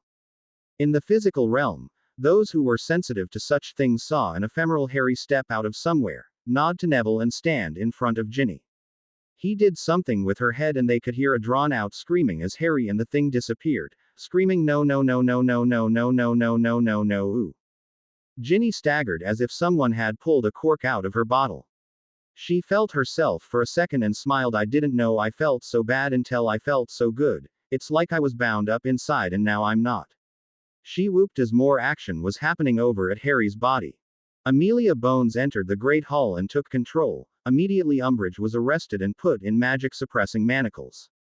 Her wand was acquired and put into an evidence bag. You are charged with the murder of the head of the most ancient house in our society. You should be ashamed of yourself, cursing someone in the back. All this was going out on the wireless, and the audience share was going up exponentially. An Auror checked the body of Lord Potter for a pulse and standing, shook his head no. No, don't touch him, he's doing something, he's not done yet. He'll be back. But Hermione, it was a killing curse. Doesn't matter, he's Harry, watch. They did. As they watched, all the ghosts of Hogwarts appeared, not just the house ghosts, but every ghost, Myrtle, the Baron, Nick the Grey Lady, the Fat Friar, Binns, and almost 50 others appeared and stood around the fallen lord. The ghosts could see and a few were telling the mortals what was happening in the spirit realm. And there were gasps of recognition when Lily and James were mentioned. The thing Harry was doing was done. Someone came and took away the trash receptacle to be loaded on a train bound somewhere. Harry went to his parents and hugged and kissed them and turned to shake the fat man's hand, when the fat man hugged Harry as well. Saying something, Harry nodded and lay down in his body. And everyone gasped when a live Harry Potter got up from the floor of the Great Hall, stretched and spoke. I'm back. Cheering and whoops and whistles as the crowd descended upon him. He pushed them back and opened his arms, and Hermione threw herself into them. Harry held her tightly, and then waved Neville and Ginny over. He one-arm hugged Neville and Ginny, kissed the red-headed girl on the top of her head and gently pushed the couple together. Madame Bones kept the two couples protected by a crowd control ward, and waited patiently for the boy who lived twice to notice her. Eventually he did. He made Hermione let him go, at least partially so. You're alive. Yes, Madame Bones. She killed you. I got over it. He sighed. Remember what the fake Moody said last year, Hermione? Which part? If the caster didn't have enough power, one could cast the killing curse and not give him a nosebleed. Apparently for a pureblood, Madame Umbridge doesn't have much in the way of power. At least I didn't stay dead. I barely felt it. What was all that fiddling around you were doing? We could not tell. And what did you pull from Miss Weasley? Amelia Bones was one of the few people who could see into the spirit realm. Of the 700 plus people in the Great Hall, she was one of few who could see Harry's actions on the other side. Need to know basis. Madame Bones, I will tell you, but only in a private setting. Not that I don't trust your wards and privacy spells, but, you know. I see, it has to do with how he stayed alive in 1981. She sighed. What to do with them? She gestured towards Malfoy and Umbridge. Harry grew dark. They're mine. As you wish. Harry turned to Hermione. Time to set things in motion. He then turned to Madame Bones. You might want to get back to the ministry, right away, because a coup is about to start. Oh. By who? Me. I'm taking over the wizarding world. Ta. He turned and walked away, toward the prisoners. Hermione got out her mirror and made several calls. Some were to people within the Great Hall, most were not. Sirius and Moony were on their way to Hogwarts. Well, in truth, they were under Hogwarts, in the chamber, overseeing the interrogation of prisoners, and today was the day they were going to wake up Snape for his first round of questioning. Harry faced Malfoy. You interfered in another's conflict, and you are allied with the dark. Your father was a marked Death Eater, and you support the aims and ends of Voldemort, and worse, you have insulted my betrothed. I challenge you to a duel. Anytime, Scarhead. As you wish. Right now, I chose knives, to the death. What? A real wizard uses magic to duel, and if challenged, I get to pick the weapons. Well, Draco, you aren't a real wizard, you had to use a magical leech on two people to have any power at all. In fact, I should just turn you over to them. They work for me now, you know. Crab and Goyle picked up the ferret-faced Ponce and held his arms. The Ponce struggled and twisted, but could not free himself. When my father hears of this, he won't. He's a prisoner of war, and you are the head of House Malfoy, the extremely minor House of Malfoy. Harry mockingly bowed. Lord Malfoy. A knife was thrust into Malfoy's hands and he was then pushed into a ring that had been drawn on the floor. Dumbledore could not get through, for somehow wards had been erected and every student was gathered around. The rules are this. 2 enter, 1 leaves, no other rules. I'm gonna. Draco charged forward, knife in hand, attempting to stab Harry, who stepped aside and tripped the Ponce. Harry took off his robe and tossed it aside. Luna snagged it out of the air, along with Harry's ever-present bag. She hugged the items to her chest, feeling the warmth of his body and his smell. She breathed deeply as she watched the duel. In her other place, hundreds of lines of action evaporated, and so many new ones came into being. Luna was shocked to see at least one alternate reality where she was part of a relationship with Harry and Hermione. This was something of a shock to her, for she had only just gotten through puberty and was not really thinking about relationships like that yet. She blushed and kept the vision to herself. This was the first time ever she had seen herself in one of her visions. Malfoy charged again and again. The skinny blonde tried and never touched his opponent. In the process, he acquired a crosshatching of cuts on his face, arms, back, legs, beeps. In short order, he was a bloody mess. Fred shouted out, "What are you doing, Harry? Death of 1,000 cuts." Harry shrugged and spoke. "He's not much of an opponent. I don't want to just kill him." Draco screamed and charged again, trying to see through the blood in his eyes. Instead of using the point of his knife, Harry turned it around and punched Malfoy in the side of the head, knocking him unconscious. He kicked the weapon away from Malfoy's outstretched hand and put his foot on the boy's chest. "I claim a writ of conquest against the minor house of Malfoy. I claim all monies, goods, lands, titles and businesses. All servants, vassals, avs are now freed. The minor house of Malfoy is no more." He turned and walked out of the circle and toward the door of the Great Hall. Someone shouted out, "What about Umbridge?" Harry sighed and rolled his eyes back and turned around. "Bring her." The Aurors did so. Harry finited the Incarcerus, the Petrificus, and she was pulled to her feet. She wavered, as he magic was suppressed with the manacles. "You killed me, that pisses me off." She attempted to speak, but he ignored her.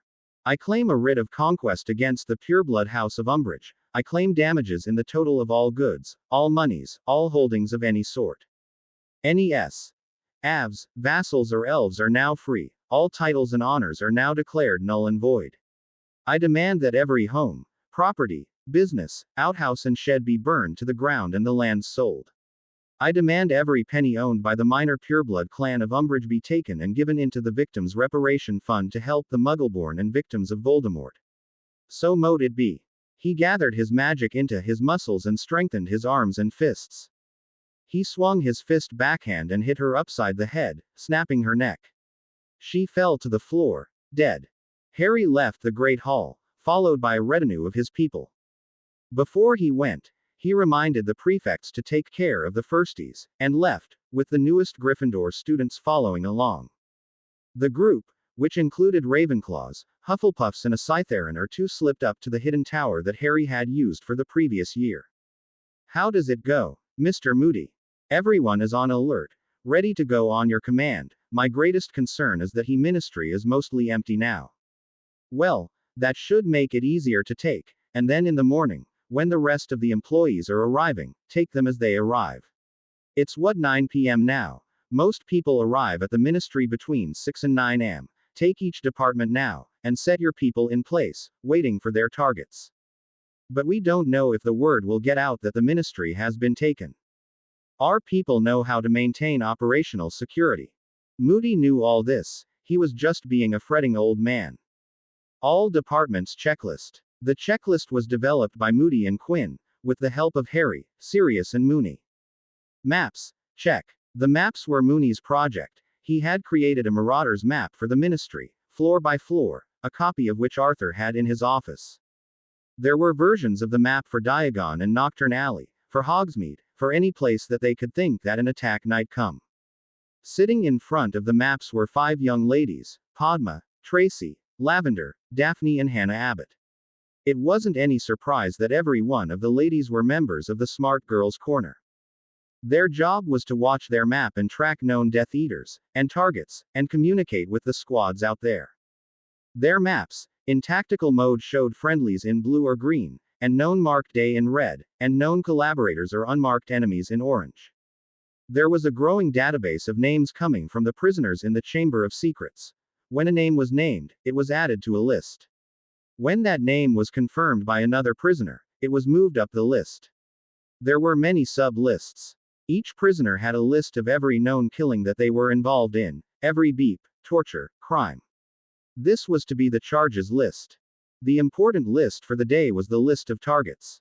The ladies were watching all known and frequented areas where magical people congregated. Chief Megorian had a map of his own, which covered the entire Forbidden Forest, as well as a set of fence wards that watched over the borders of that locale.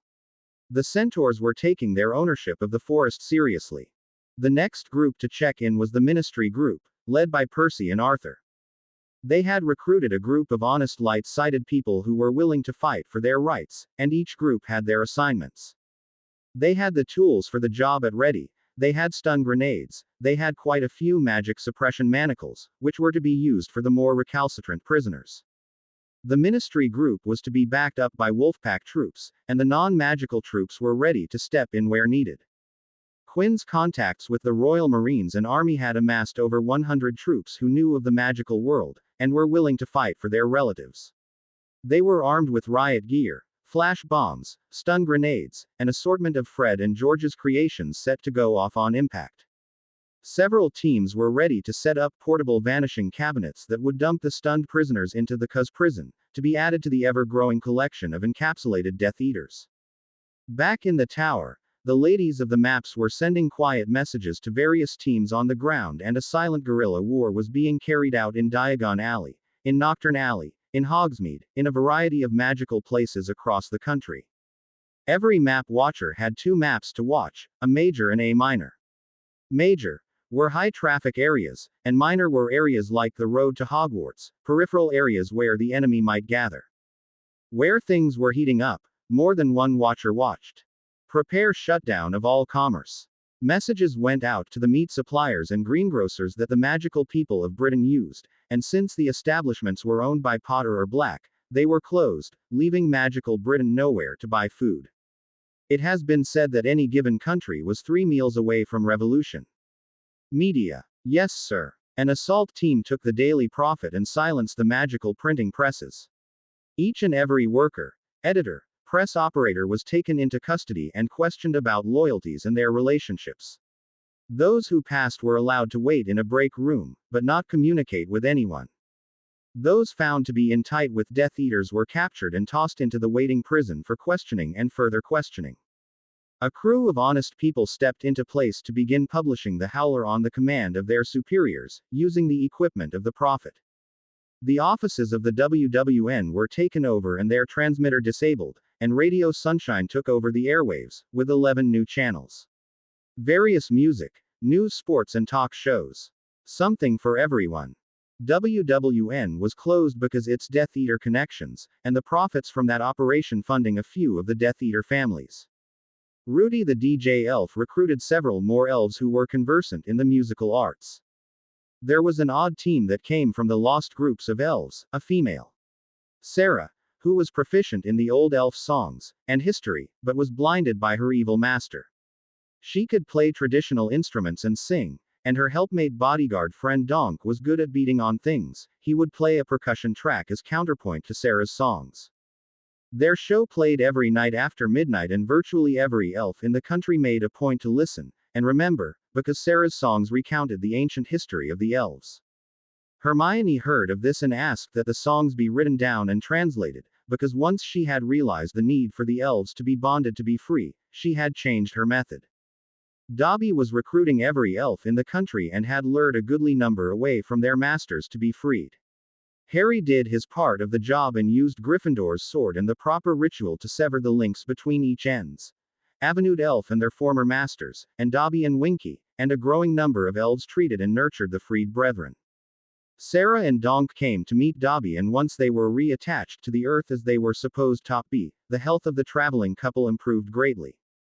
Sarah joined the community as a music teacher and an instructor, and Donk worked with the freed elves. Nightly their musical concerts grew in popularity both amongst elves and humans. Radio Sunshine broadcast 24 hours a day on all channels, and every newscast, the truth was sent out, history of various people and their plans, decisions, lies and deceit. A history of the magical government was put forth, telling of the corruption and disingenuous ways of some people, and discussions were held daily about what was the best form of government, and why. There was at least one Goblin broadcast telling of the true history of the Goblin Wars, and insurrections, at least the conflict between the races. Talk shows discussed fair treatment for all sentient beings and how the ways of communication could be better. Interviews with various races were heard, with Prince Javan and his bride, with Ragnarok of the Goblins, with a few of the Centaurs, and even with the Giants of Etna, as they were fairly literate and had a society of elders to speak for them. Harry asked Shala if she would speak over the radio broadcast, but she said for the moment, she would decline. In the week after the initial assault on the ministry, the personal history of many of the Death Eaters was broadcast with names and places, and this eroded what little support that was there for the Dark Lord. Harry asked that he not be lionized or put up as an icon. One radio story told on every channel was the creation of the boy who lived mythos. The creation of that tale was traced back totally to Albus of the many names Dumbledore, and quoted from memories and stories from the Daily Prophet, and other places, as well as from the series of books published about Harry and his family. This mythos is created out of assumption and hearsay. There is no proof of anything, and we truly do not know what happened in Godric's Hollow that October night, and as such, we as honest journalists cannot support the story of the boy who lived. Rita came back from Norseland. Her father's health was improved. It seems both her mother and father's animagus forms were sea creatures, and her father had been out on his fishing trawler, and decided to take a swim one day, as a walrus, and he had been bitten by an orca. There was much blood loss, and he ended up losing a leg, but he did survive. His wife, Rita's mother, was a sea lion, and between them they were able to still operate the fishing business. During his convalescence, Rita changed her life. She cleaned up her act and worked at being a true journalist, and even changed her look. The wizarding world, being who they were, did not recognize Amorita Skeeterson as being Rita Skeeter. It was as if Clark Kent and his thick glasses was an effective disguise. The week before school started, Rita, now Amorita, checked in with Harry and company, and he immediately pointed her toward Radio Sunshine. She took to it like the proverbial fish to water. She got interviews, she asked hard questions, she asked the questions no one wanted to answer, she seemed to know everything about everybody. This was a technological trick, however, she had some of the same tools that were being used by the Wolfpack, and had been beta tested by Harry during the third task. She had an ear bug, and a throat mic, and had someone working a database back at the office full time, someone who was watching over her for safety's sake. Once back into the fold, she would be watched carefully for a few months to ascertain where her true loyalties lay, and eventually Harry would give her his entire dossier on her lurid past. Once in hand, she methodically destroyed it and vanished the ashes. Late that night the meeting was underway. Dumbledore wants me to be in his office directly after breakfast. He's going to notice when the prophet doesn't arrive, and I don't know if he listens to WWN, but he might notice that as well. Harry sighed. I think we may have to do a preemptive strike. Sirius, Moony, any ideas? I think we need to take Dumbledore out of the equation. Sirius was dark, saying this. It strikes me that he is acting just as dark as a Dark Lord would. And his influence is on the good guys. We are being used for his ends, and I for one am tired of being used as a pawn. He sat back and growled. I already spent too many years in Azkaban because he sent me there. They had all heard this rant from Sirius before. I hate to say it, but I think that Dumbledore is senile, or maybe suffering dementia. This from Moony. Harry looked around at his inner circle. Sirius, Moony, Alistair Moody, Jake Granger. Zeno Lovegood, Andy Tonks, Bill and Arthur Weasley, and of course, Hermione. He rubbed his now unmarked forehead. Anyone else? Jake spoke. You are using guerrilla warfare, taking away the enemy's assets, his troops, his money, his support structure. Does anyone here think that an attack by this riddle imminent? The general consensus was no. And some of this had been confirmed by Snape's interrogation. It turns out that Snape was the hidden potions master who had orchestrated Voldemort's revival and the ritual making it happen. The latest report from Snape said that Voldemort was still recovering from the dragon fire incident at his ritual. Here it was almost 3 months later and he still had not led any attacks, but he had sent out his troops on some missions. Based on a 3-day-old report, they decided that the threat from Riddle directly was minimal. So how do we take out Dumbledore, since he is as much a danger to us as Riddle is? Zeno Lovegood spoke. Dumbledore's reputation as the Lion of the Light is mostly fabrication. I have been gathering evidence of this for years. If he knew I had that file, he would have a fit. I could literally write a book about his dealings. Much of his power comes from his defeat of Gellert Grindelwald, who rose to power once he acquired the Elder Wand. Grindelwald was a searcher for the Hallows as well as Dumbledore was, and the both of them were blood purists. Now, Dumbledore is seen as a Muggle lover, but this is not really true. He sees Muggles and mundane-born mages as pawns to be manipulated, for whatever purpose. He had 2 of the Hallows in his hands until 1991, when he turned the invisibility cloak back over to you, Harry. I suppose he thinks he still controls the item, but we know better. There was general laughter around the table. If I recall correctly, William, you and Harry have retrieved a ring which held a fragment. Bill nodded. Harry and Andy searched the Gaunt cottage and found it, under Parseltongue wards. I am very glad I did not try to do anything there myself, as I or whoever tried to break those wards would have died painfully in only hours if not minutes.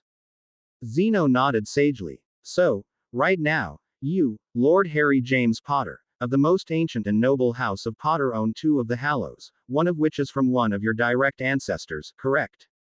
Harry nodded. He pulled the ring out of his bag and laid it on the table in front of him. Zeno cast a very special detection charm, and got verification that it indeed was one of the Hallows. The ring is not, but the stone is. I see you were also able to remove the soul fragment.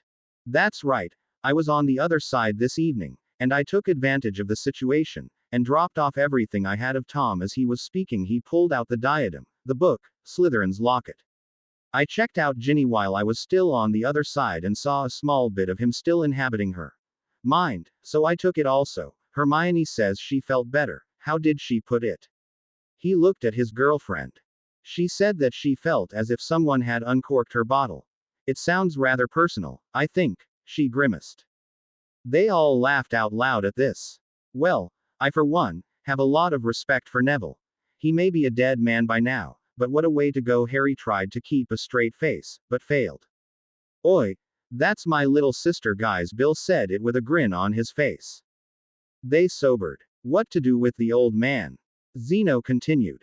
The simplest thing is to acquire the 3rd Hallow, the wand. With it, he has immense power, magically, physically, and politically. Without it, his health would probably not be as good as it is now, and I suspect that although he is a very good dueler, he probably isn't as good as he thinks without the wand. So it's a power-up. They all looked at Harry. It's a game term. My cousin plays video games, and in the game sometimes you get overpowered weapons, healing potions and the like.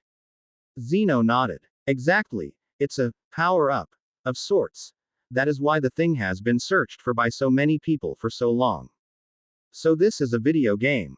Jake looked at the man with an amazed expression. You're serious? Harry nodded. Sirius started to say something but Lupin smacked his shoulder and about knocked him over. Hermione spoke up. Harry has exceptional hand-eye coordination. I suspect he could play just about any game without much effort. I saw him trying out some musical instruments he had never tried and picked it up without much problem. So what you need to do is put the old man in a situation where he points the wand at you, and you grab it before he can hex you. Zeno explained. Why? You have to win it from him. If he handed it to you without a fight, it would not work. You have to be the victor over him. So Sun Tzu say that I should choose the battlefield, and thus control the battle. So, when is one the most vulnerable in the average day? Easy. When I wake up. That's how Crouch got me, Moody growled. So, we get into his bedchamber, wake him up and take the wand. Impossible. Can't be done. I am sure he has all manner of wards up on his private space. Harry grinned at this. I think not. He reached in his bag and pulled out a familiar piece of parchment and laid it on the table. I solemnly swear I am up to no good. The lines appeared on the map, along with hundreds of dots and names. Here, look at the headmaster's quarters. They gathered around and looked where Harry was pointing. How did you do that? We didn't know about this. I explored and added them to the map's database. Lupin and Black nodded sagely. It took us almost 2 years to get it to the point where it was when you got it. I'm a Parseltongue. Well, Dragontongue. Actually, I added the chamber entrances to the map also. Is that wise? Sure. Why not? This map is not leaving Potter hands, unless of course you two have kids who need it. The two marauders blanched at the thought being apparent. So, how long before we need to leave, pup? Couple hours, I think. He usually gets up around 6. As you say, you and me, and Mooney for backup. All right. Any other business? The flow is down to Hogwarts, so no one can call him, and warn him without our knowledge. The elves are redirecting the post owls heading toward his office, so that should be covered. Hermione asked. How's Dobby doing with the house elves? Dobby appeared with a silent pop. I have freed 3/4 of all house elves in the UK, and if Lord Harry continues with cutting the bonds of 50 a night, they will all be rebonded with the Earth Mother, as they should be. And he last quarter. They must be freed one at a time, and some do not want to be freed. They loves their families, or are scared of the change. It is a big thing, you know. I see. As long as they know they have the open offer of being freed, I suppose it is their decision. What of the listeners? Harry asked. He recalled hearing of the listeners on his first day at Potter's Keep. The listeners are at their task, but we have literally years' worth of conversations to listen to. It's overwhelming. What we need is a faster way to skim through conversations and listen for keywords that flag important things. It may be slow at first, but will get better with time, and a base of information created. Hermione spoke of things she had read about, Boolean logic and fuzzy math. The ideas she had read about excited her, and she couldn't wait to apply some of the things she had read to her arithmancy and spell creation exercises. Harry nodded and left her to it. The sooner we see these in place, the sooner we can get the information we need. Is there someone in the mathematical field who can move these theories along? Those who were familiar with the field of arithmancy hemmed and hawed for a bit, and Harry dismissed the problem. Find someone who can work on it and hire them. Anything else? Moody spoke. History tells us that no plan survives first contact with the enemy, so Quinn and I have hired some backup. We have a battalion of Auror mercenaries from various countries around the world, on standby. They are currently residing in Bristol and Devon counties and will jump to wherever they are needed. Have they trained with our men? Arthur asked. Yes, they have combined with the Wolfpack units on several operations. Mooney answered. Arthur nodded in satisfaction. Percy was overseeing the quiet assimilation of the ministry. How many hours to lock down? We plan of sealing the ministry building at 9:30 tomorrow morning. By then everyone should be at work. Keep a couple people outside the ministry building so that if anyone tries to get out or in by way of stairs or the phone booth, you can catch them. Good idea. Boyo, that's using your head. Harry rolled his eyes at the comment by Moody, even if it was true. He stood and headed toward the hidden door that went down to Gryffindor Tower and Common Room. Ladies, remember to keep your eyes open and don't wear yourself out. 2-hour shifts. We will make sure you are covered in your houses. The watchers nodded from their posts. Where are you going, Harry? I need to meditate. I need to get my head together. Harry went down the stairs out of sight. Hermione was close behind. Lavender whispered to Parvati. More like getting his head together with Hermione. Parvati giggled and whispered back, which head? Lavender giggled as well. Minerva McGonagall was flustered and between minds what to do. She was furious with Albus Dumbledore for his inaction in helping her young lion with that despicable woman, and knowing the list of compulsions and charms he had put on her over the years, which Harry had removed during the Yule break the previous year. Minerva had trod very carefully and never let herself be alone with the headmaster, and checked herself regularly for any odd memories or lack of memories. She had followed her lion's path of backing up her memories as they had, that is until they had learned occlumency, and could fend off the obliviations and sneaky charms the headmaster had put on them. Looking back, it seemed that Harry and Hermione had managed to avoid notice for the previous 6 months. It had something to do with a hidden place they had used for the Tri-Wizard tournament the previous year.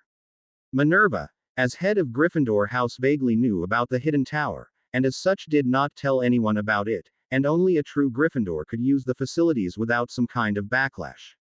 She cleared her mind and marched into the common room, and several of her students were there working and talking and generally doing as they always did. They looked shocked at her appearance in their midst, wondering if someone was in trouble.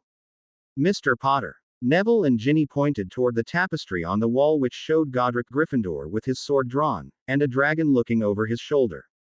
She marched toward the tapestry and it drew itself aside to let her pass. She went up the stairs and on the way up glanced aside into the ritual chamber that Harry used to meditate. There in the middle of the floor, he sat cross-legged, and Hermione was curled up in his lap, her head upon his shoulder. His arms were around her, holding her closely to his chest, and her arms were loosely around his neck. They both had their eyes closed, and were breathing very slowly. She was about to step into the chamber, but a voice in her mind stopped her. Shala. Do not disturb them. They are integrating memories. Gleaned from much study. Who? I am Shala. Minerva got a flash image of a large and dangerous dragon. I see. Well, I suppose they are using the chamber for its proper use, then. She withdrew and continued up the stairs to the tower room. She took it all in before she was noticed.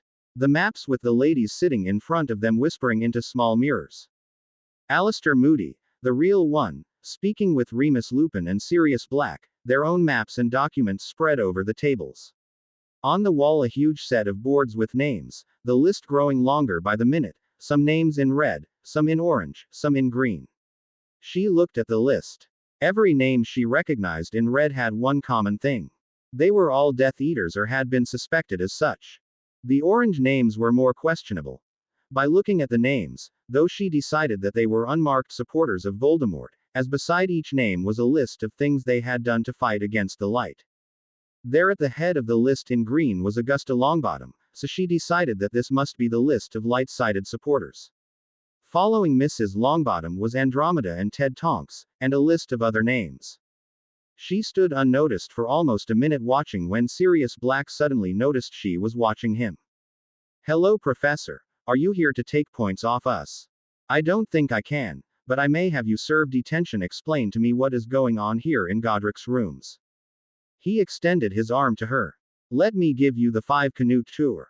He led her over to the maps where the young ladies were watching various places and speaking into their micro-miraphones.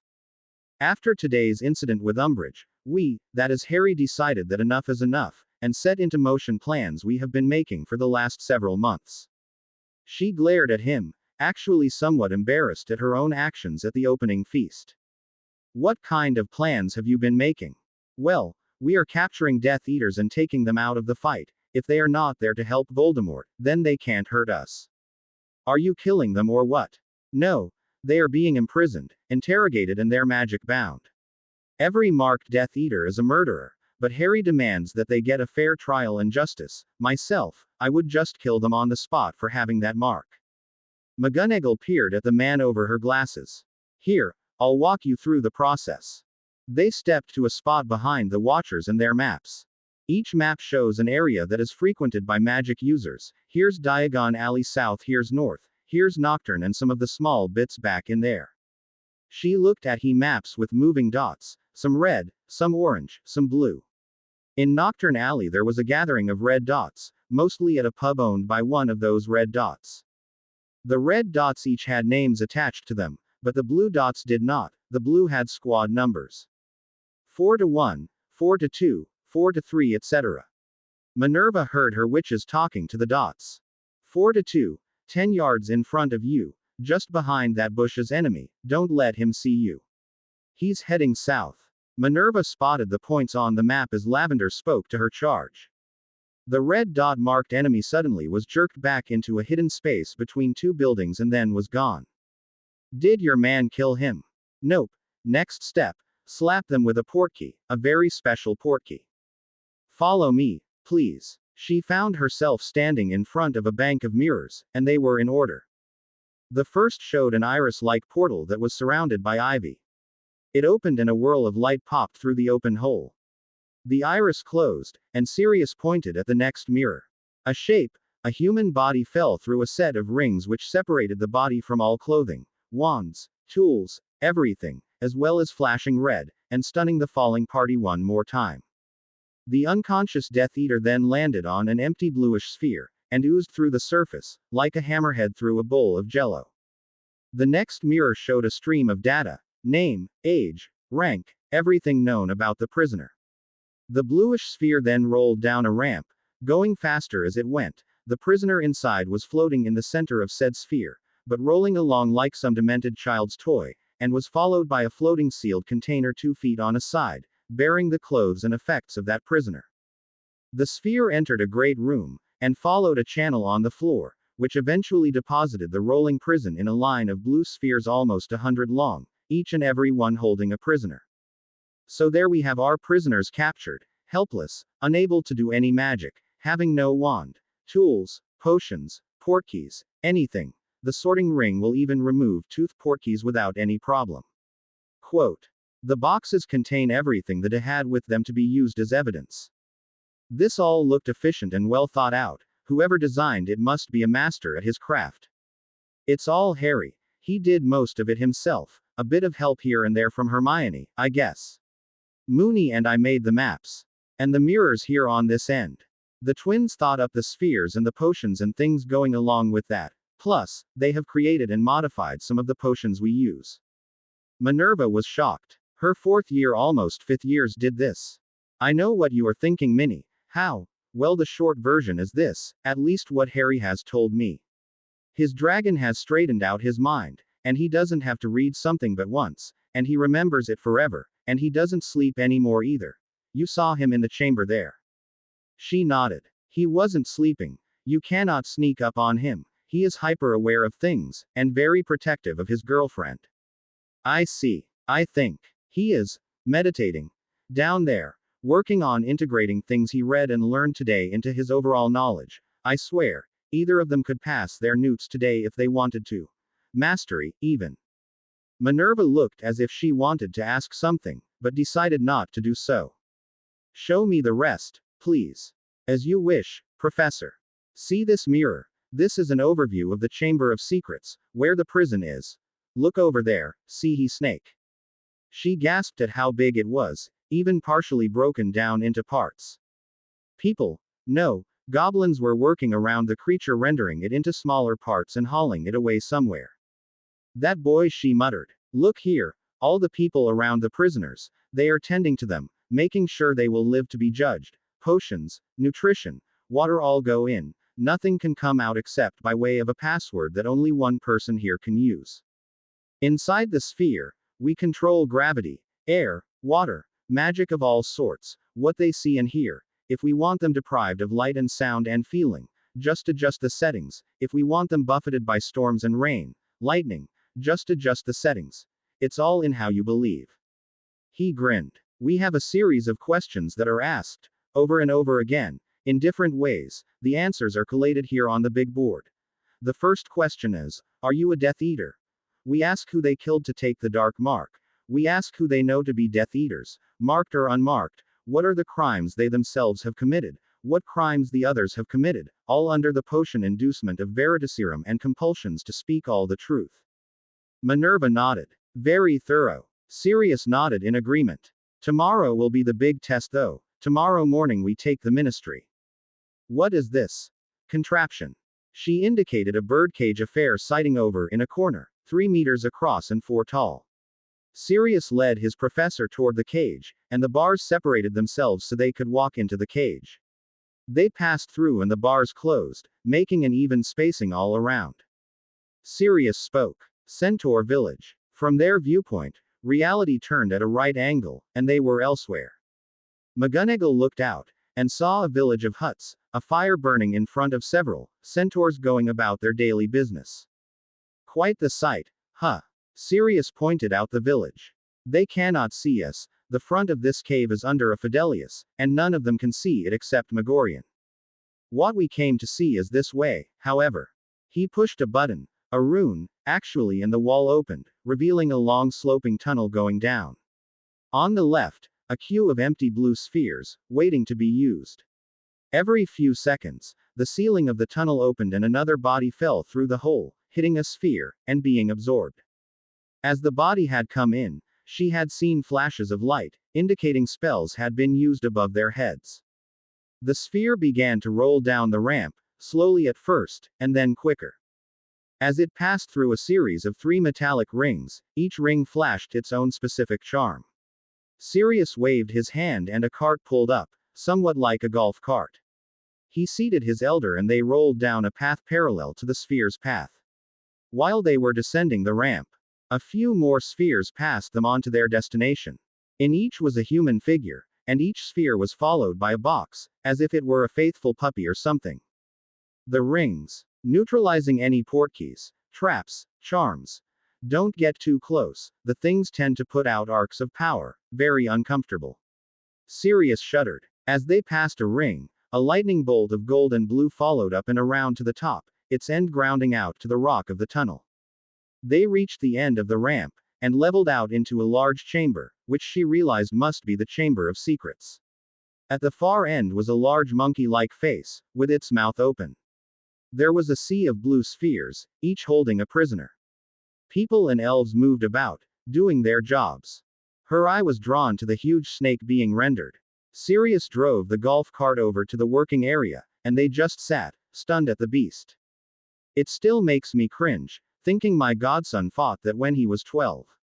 Minerva was speechless. A goblin came over and spoke. Please, Lord Black, you must back up, for safety's sake, you understand. Sirius gave a short bow of his head. As you say, Master Goblin. He turned to drive away as the goblin spoke.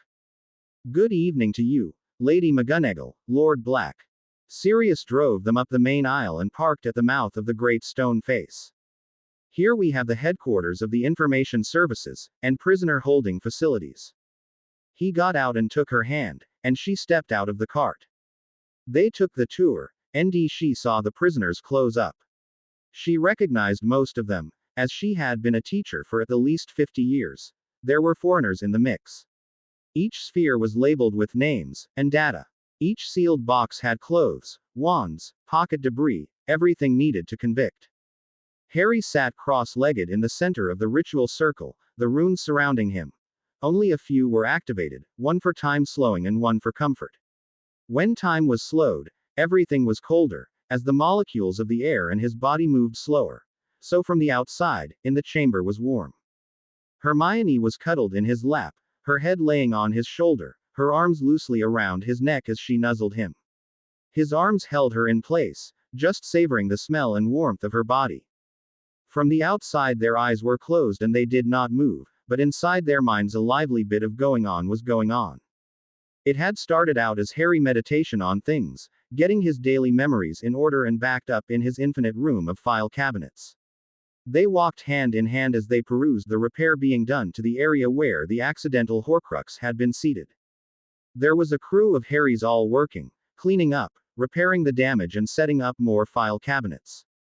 Far overhead, some mobile infantry flew over watching for intruders. Spiders walked up and down the walls of drawers filing things, all in all a fascinating sight. In a virtual space behind their minds, the young couple was holding each other intimately. There was little between them, little but thin silk. They had not yet become intimate, not for lack of desire, but out of sheer lack of time. There were classes to get on with, daily exercise and training regimen, weapons handling, study time, lab time, time for just eating and being with their friends and family. Then there was the desire for their first time to be special, not hurriedly rushed in a quickly locked room. It was a terribly embarrassing thing, but Hermione took it upon herself to address the issue. I want to be intimate with you, Harry, love, I want you to be my first and only, but I am a bit nervous about going too fast too soon. I have talked to my mum about this, and she advised that we set ourselves at a slow pace, up to and not beyond before a certain date. That means, I will allow you to touch me here. Through here, but not more before my 17th birthday. After that, I am considered an adult, and can do what I wish. And in the UK, 16 is considered the age of consent. Quote. Harry took this in calmly. His ever-growing occlumency skills made it possible for his calmness. Somewhere deep inside here was a bit of him jumping up and down, cheering. He waited until she was finished. Well, how about this? We keep our physical selves to a minimum, but try out some things in here. He drew his finger up her abdomen and across the bottom of her B-east, his thumb tweaking a nipple. He drew her into a kiss, and she melted into his arms. His hands moved slowly and smoothly down and encircled her waist, his thumbs on the hump of her hip bones. He effortlessly lifted her up, as this was his mind, and you can do anything you want in your mind. And he placed her with her legs straddling his hips. He seated her firmly, where she could feel his growing desire. He pulled her into a deep kiss, their selves merging, her arms holding him closely. He leaned back and nibbled his way down her chin and neck. He used his tongue to caress the tilde of her collarbones. She kissed his face and forehead as his tongue addressed her hardening nipples. She leaned back and ground her damp center into his hard arousal. She paused and looked him in the eyes. She lifted up and slipped down over his waiting shaft. She twitched a bit and held still. First time always hurts a bit. So I've read. He leaned back and waited for her, feeling her heat, and the pulsing of her heart. Wait. Why? His mind showed her the head of Minerva McGonagall peering into the chamber where their physical counterparts were still, not moving or in any compromising position. McGonagall left, her footsteps going up the stairs to the war room. In their virtual mind space, Harry and Hermione consummated their physical relationship, and explored the limits of that relationship. While outside nothing was evident, or visible. Sirius and Minerva had returned to the war room after her visit to the Chamber of Secrets. Sirius was showing Minerva McGonagall around, showing her the process by which they were fighting the war. They stood back and looked at every step of the way, the mirrors showing the capture of prisoners, the data being collected and examined, the prisoners deep below the castle being interrogated. What does this do to beat him? McGonagall made Sirius feel as if he were still a student. Every Death Eater we take out of circulation takes away a bit of magic from him. The dark mark is where he draws his followers' magic and keeps himself alive. They are all under magic suppression wards, not top mention. They are literally 1,000 feet underground. He cannot access their magic. He grinned. Secondly, the goblins are allied with our cause, since we are going to endorse certain rights for them, as well as share with them certain business opportunities. And what do you get out of the goblins? They are freezing all Death Eater accounts under any name, and once the war tribunal starts, most of those will be seized. Seized by whom? She peered at the marauder. Harry has declared that all seized funds will go to a victims' reparation fund, that has to be managed by people who must take an oath to be completely honest and fair. That way no one can steal the funds and they will go to the victims. Mr. Potter always did have a sense of fair play. I am impressed. Sirius nodded. He's very much like his mother. She would forgive and work for your rights, but if you showed bad faith, or crossed someone she deemed innocent. Minerva nodded. She recalled her favorite student of that generation. The adults turned as Harry and Hermione came up the stairs and entered the war room. The couple was the center of attention, and people waited until he spoke. Minerva spoke first. Well, Mr. Potter. Harry, you are turning the wizarding world upside down. What do you want me to do? Harry took Hermione's hand. Professor, tomorrow morning, the ministry will fall. Tomorrow morning there is a good chance Voldemort will be dead. Tomorrow morning the magical world, at least in the UK, will suffer a shake-up like never seen before. Tomorrow morning, you will need to take on the reins of the headmistress. For tomorrow morning, Albus Dumbledore will die, one way or another. I see, for the most part, I run the school anyway, so that's not going to be a problem. If I run the school, there will be some personnel changes and new classes, but why will Albus die tomorrow? Everyone was silent, waiting for the answer. Because, Albus Dumbledore is directly responsible for the deaths. No, murders of my parents. The morning sky turned from dark gray to lighter blue-gray, and the hint of orange on the eastern horizon.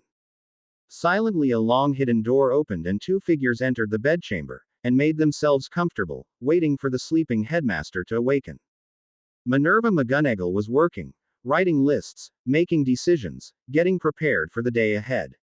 In this respect, she was very much like Hermione. When she could, she made sure she was prepared for what was to come. In the kitchens, Dobby and his newly freed followers had stopped some of the last of the undelivered elves from going to wake the headmaster with his morning tea. Young friend, your loyalty to the school's headmaster is admirable, but I cannot let you go and disturb him at this point in time. Dobby was tall, compared to the average elf, his blonde hair highlighted the bronze color of his skin, and his power was enough to make any elf under his command pause.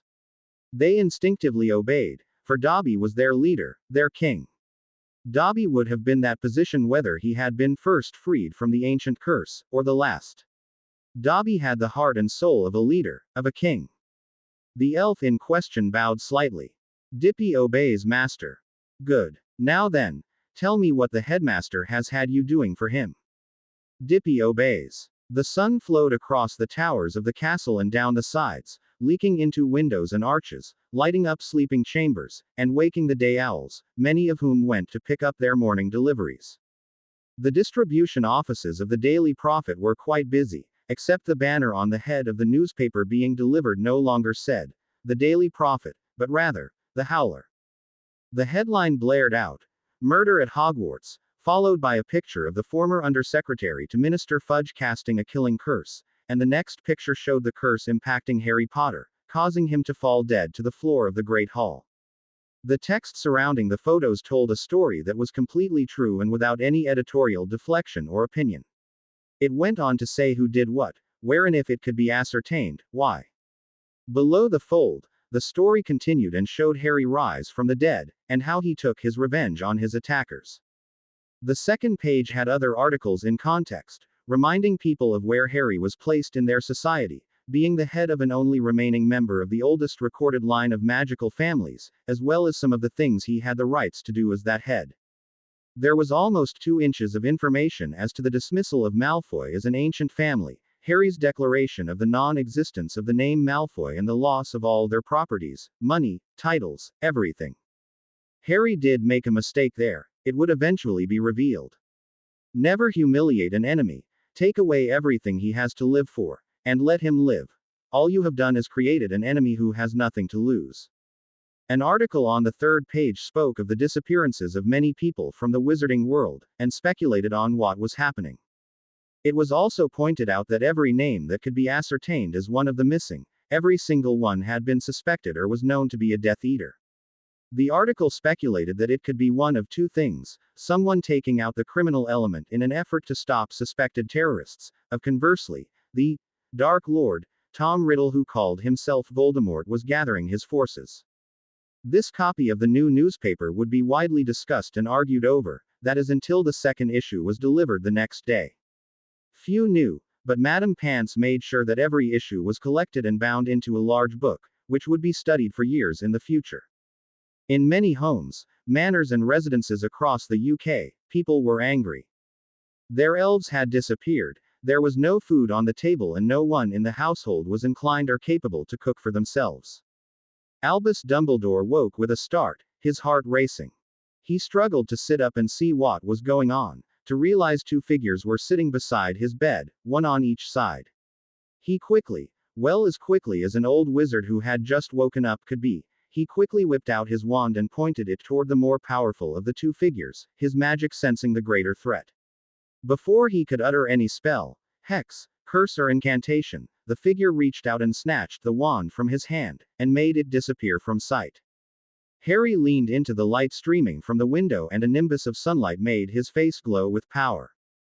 "Good morning, Headmaster. We are here for our morning meeting." Albus gasped out and tried to answer, but was having some trouble on that count, for the taking of the Elder Wand from his control had an effect on him. He had owned the wand for close to 50 years, since he had taken it from Gellert Grindelwald, his friend, lover and accomplice in their attempt to take complete control of the wizarding world. His defeat of the Dark Wizard had placed him in a very good light, politically, and with a few tweaks of public opinion, a few obliviations, a minor killing or two, and he was known as the leader of the light.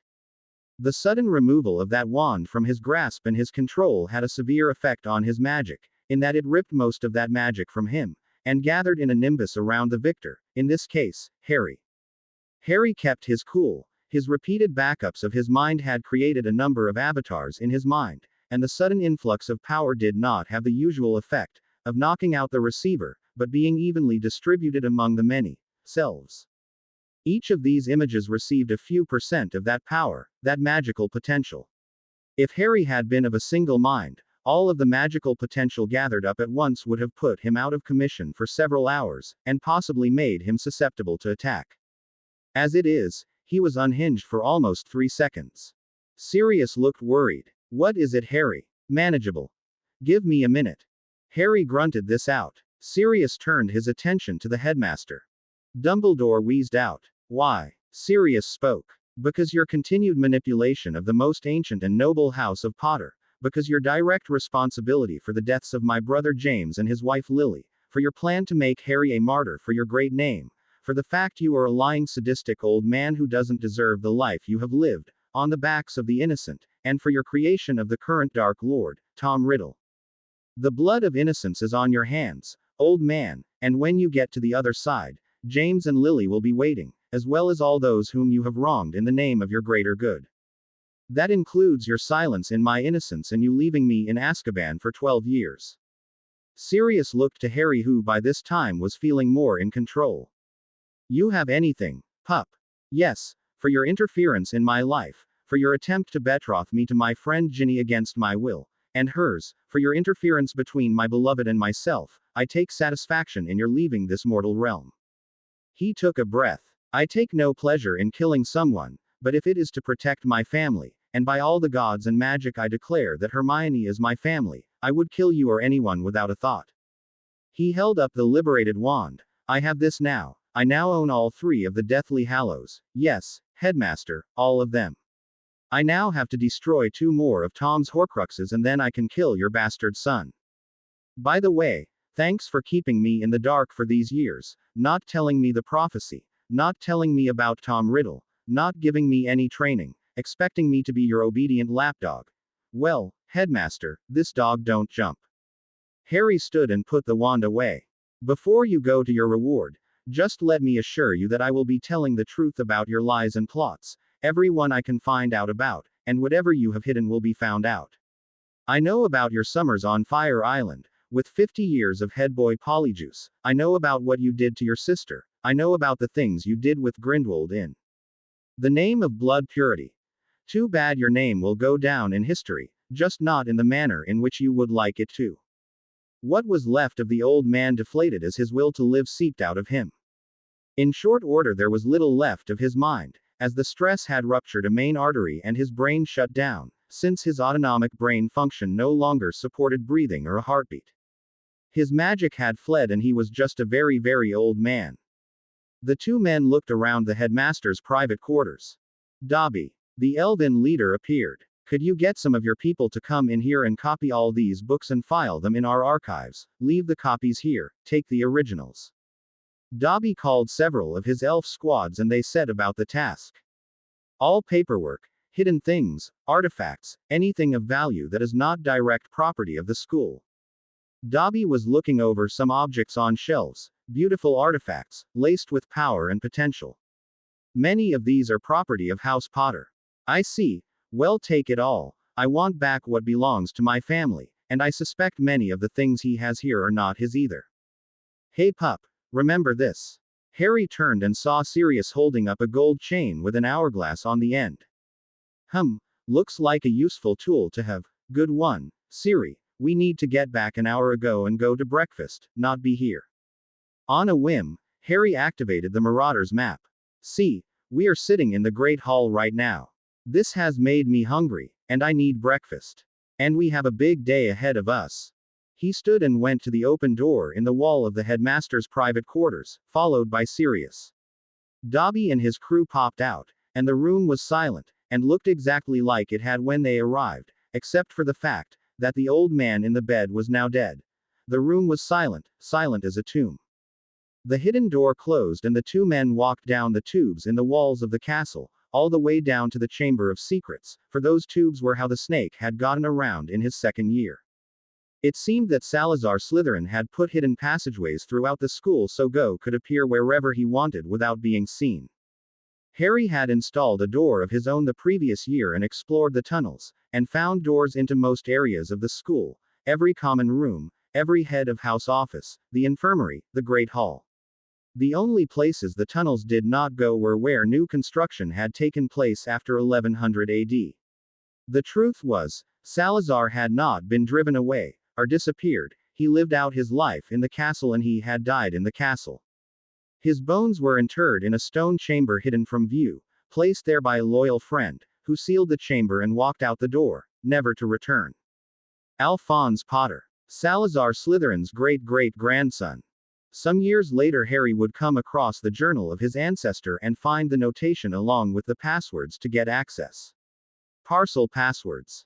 That Harry would leave well enough alone, content in the fact that the tomb was still sealed, and that was enough.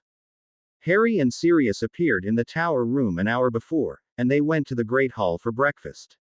Sirius sat at the head table with Professor McGonagall and Sprout, Harry sat with Hermione, Ginny and Neville. Ron came in and sat down, a few spaces down the table, next to Seamus and Dean, receiving a glare from Ginny that made him shudder to think what she was going to do to him. McGonagall and Sirius were talking and the professor stopped, and visibly shuddered. "What is it, Minerva?" Sprout asked. "Something happened. The wards around the school." She suddenly looked serious. "Dibby." The elf popped in. "Yes, mistress. Check on the headmaster, see if he is all right." "Yes, mistress." The elf popped away. They were all used to this elf around the headmaster as he was the headmaster's personal valet and assistant. Less than a minute later the elf was back. "Headmaster Albie is not breathing. No magic either." Minerva covered her face with her hand as she bowed her head, seeming as if she had a bad headache. "Thank you, Dippy. Please notify Madame Pomfrey." She lifted her face and asked Sirius. "Do you have that clever mirror of yours with you?" He nodded. "Please get me one as soon as you can. I need to be in touch easier." "May I?" He handed her the device and she called Amelia Bones. "Amy, good to see you. I need you in your official capacity."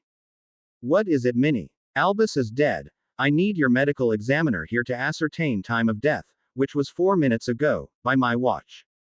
"How do you know?" "I felt the school wards attach themselves to me. I now control the school." "I see. Well, I will get him there as soon as I can, but we are having a bit of a bustle here at the ministry." "Oh, really? What's going on?" "A coup. The king has authorized a takeover of the government. Too much corruption. I myself intend to sit in my office and wait for them to come to me." "Don't worry, Amy. You won't be harmed, I am sure." "Glad you think so. I will get Healer Ducky there as soon as I can. Have Poppy put a stasis charm on the body and the possible crime scene. A little too convenient, you know." "Yes, indeed. Thank you, Amy." She handed the mirror back to Sirius. He took his water goblet and emptied it out, and transfigured the goblet into a replica of his own mirror. He laid the new mirror on top of the original and did some clever charm work, including some silent casting, and then handed the new, improved mirror to the new headmistress. "There you go, a third-generation mirror. As good as mine is. The only ones better are those owned by Harry and Hermione. If you want yours upgraded, you have to talk to them." "I will. In fact, I want to see every student with one of these as well as every staff member. It is too convenient not to have, from what I have seen."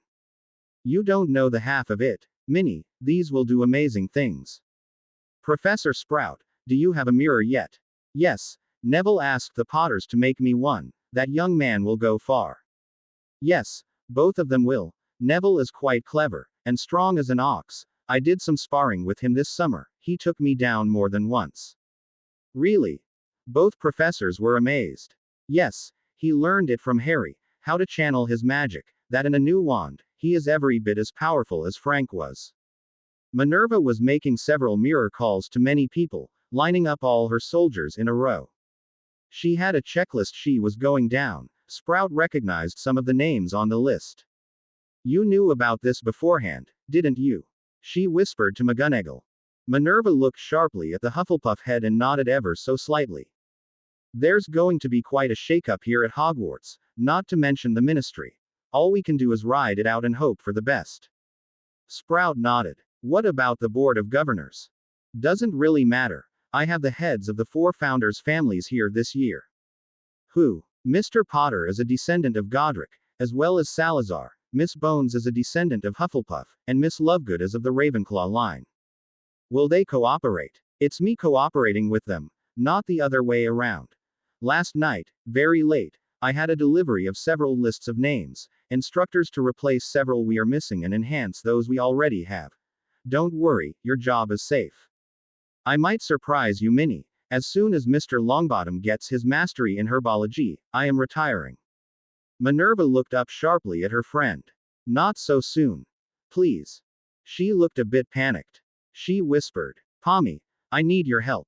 I have to turn this school around, and quickly. We have to bring Hogwarts back from the brink.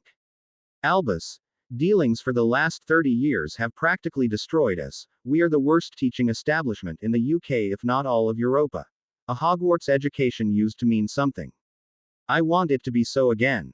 Sprout sighed. We Hufflepuffs are nothing if not loyal. Yes, I will help you.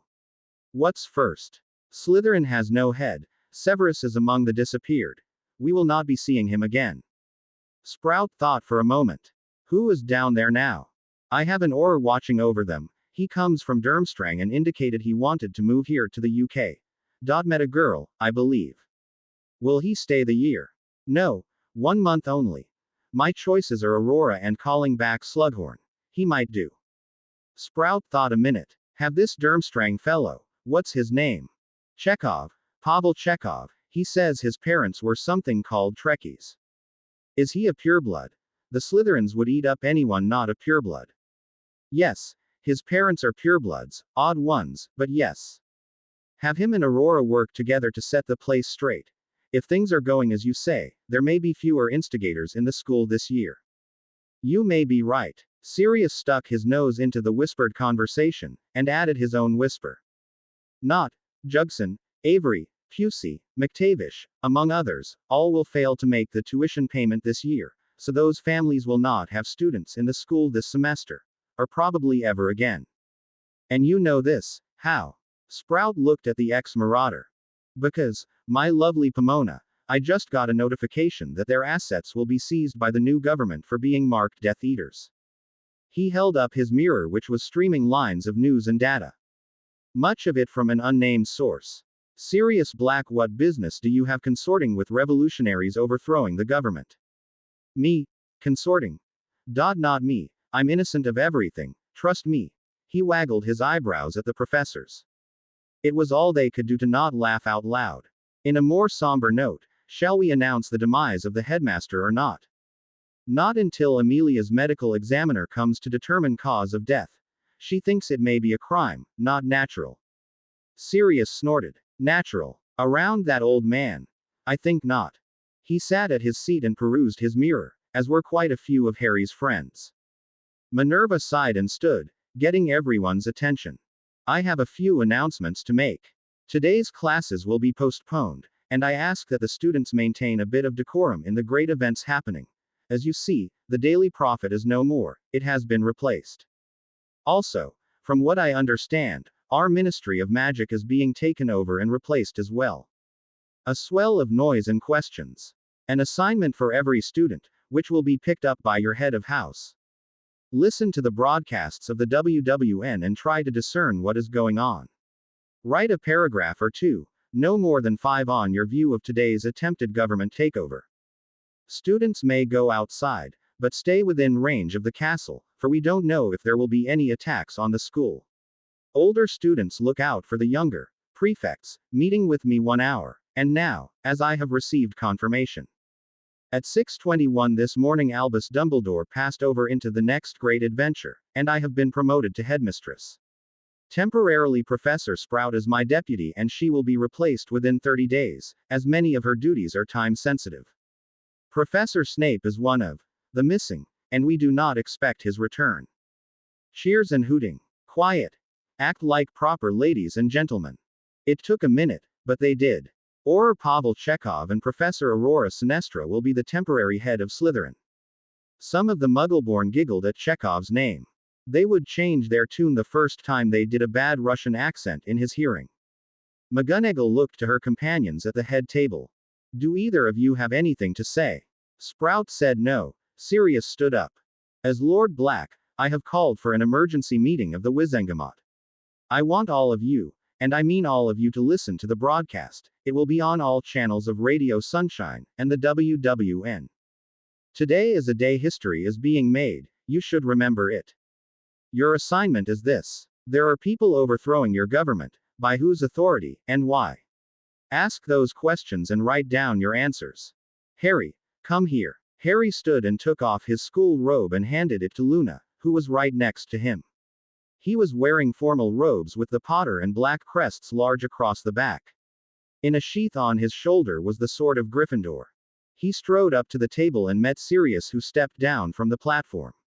Sirius shrugged off his robe to reveal an all-black military uniform with his personal black crest on his shoulder. Lord Harry James Potter is my heir in all things, unless I have an opportunity to produce an heir. If you attack him, you attack me. Before they walked out the door, Sirius turned and spoke to Headmistress McGonagall. I'm taking Lord Potter with me, we have a Wizengamot session to get to. The entrance to the ministry was blocked. The flow was now shut off. The portkey arrival area was warded, apparition was blocked as well. There were two known exterior access points to the ministry. One was the phone booth, which acted as an elevator into the main area of the atrium. The other was an anonymous door in an alcove that, if it recognized you, allowed you into a plain concrete stairway, unremarkable and anonymous. Very few wizards used this doorway, only a few of the unspeakables. The wizards took very little notice of happenings above ground level. They had no thought for the 20-story building that was erected above the site of the ministry, or the fact that there was a lot of real estate changing hands in the area recently. The 20-story building had a name on the cornerstone that might have interested the people hidden below ground. The cornerstone said this: Potter Industrial Group. Erected 1978. Charles Potter CEO. The ministry would not see what was coming, for they were willfully blind. Harry and Sirius entered the lobby of the PIG building and waved to the armed guards standing their duty. There was a company of Special Forces Marines on loan from the Royal Marines. Every one of the troops had at least one magical relative and knew what they were heading into. The elevator door opened, polished stainless, slipped aside silently, and they entered, and were met by Mooney. How's it going, Mooney? 5 by 5. My people took each department last night, and set up what is basically a processing line. Someone comes to work and is taken and questioned. If they are on the list, they get stupefied and stacked for later transport. The stup fee was a runes-based stunning charm. You slapped it on the target and they were out, and could not be woken up without a password. We've got the 10th floor courtroom filled with stunned bodies. We may need another place to store them. I'm tempted to just start throwing marked Death Eaters through the veil. But that would be wrong, Harry said sarcastically. The two men rolled their eyes and they reached the bottom of the elevator shaft. The doors opened. 9th level, Department of Mysteries. They disembarked into a concrete-walled room, big enough to hold close to 300 people if they all stood up straight. This'll do. Is the dom taken? I'll say, they are cooperating with us. Taken out several of their own and delivered them. Very nice. Are we ready? Yes. Okay men, look sharp. The three stood straight and checked each other. The Royal Marines flowed out of the elevator shaft like water. The Wizengamot full. Mooney looked at his mirror and showed it to Sirius. He nodded in satisfaction. The image showed all the seats filled, well, except for the missing members. The locked door in the Department of Mysteries opened and people began pouring out. Forward march. A drumbeat echoed throughout the ministry building. No one could see where it was coming from, and looked around in shock. Somewhere, deep inside the structure, marching feet trod. 1 2, 1 2, 1 2. The marching soldiers flowed out several doors into the atrium, a mix. From one door, Royal Marines, from Anther Door, Mooney's Lycan Wolfpack, from a third, a troop of armed goblin warriors, and a fourth, a troop of American or mercenaries hired for the duration of this action. Harry was not nervous. He had trained very hard to use the sword well, and he did, both with and without a wand.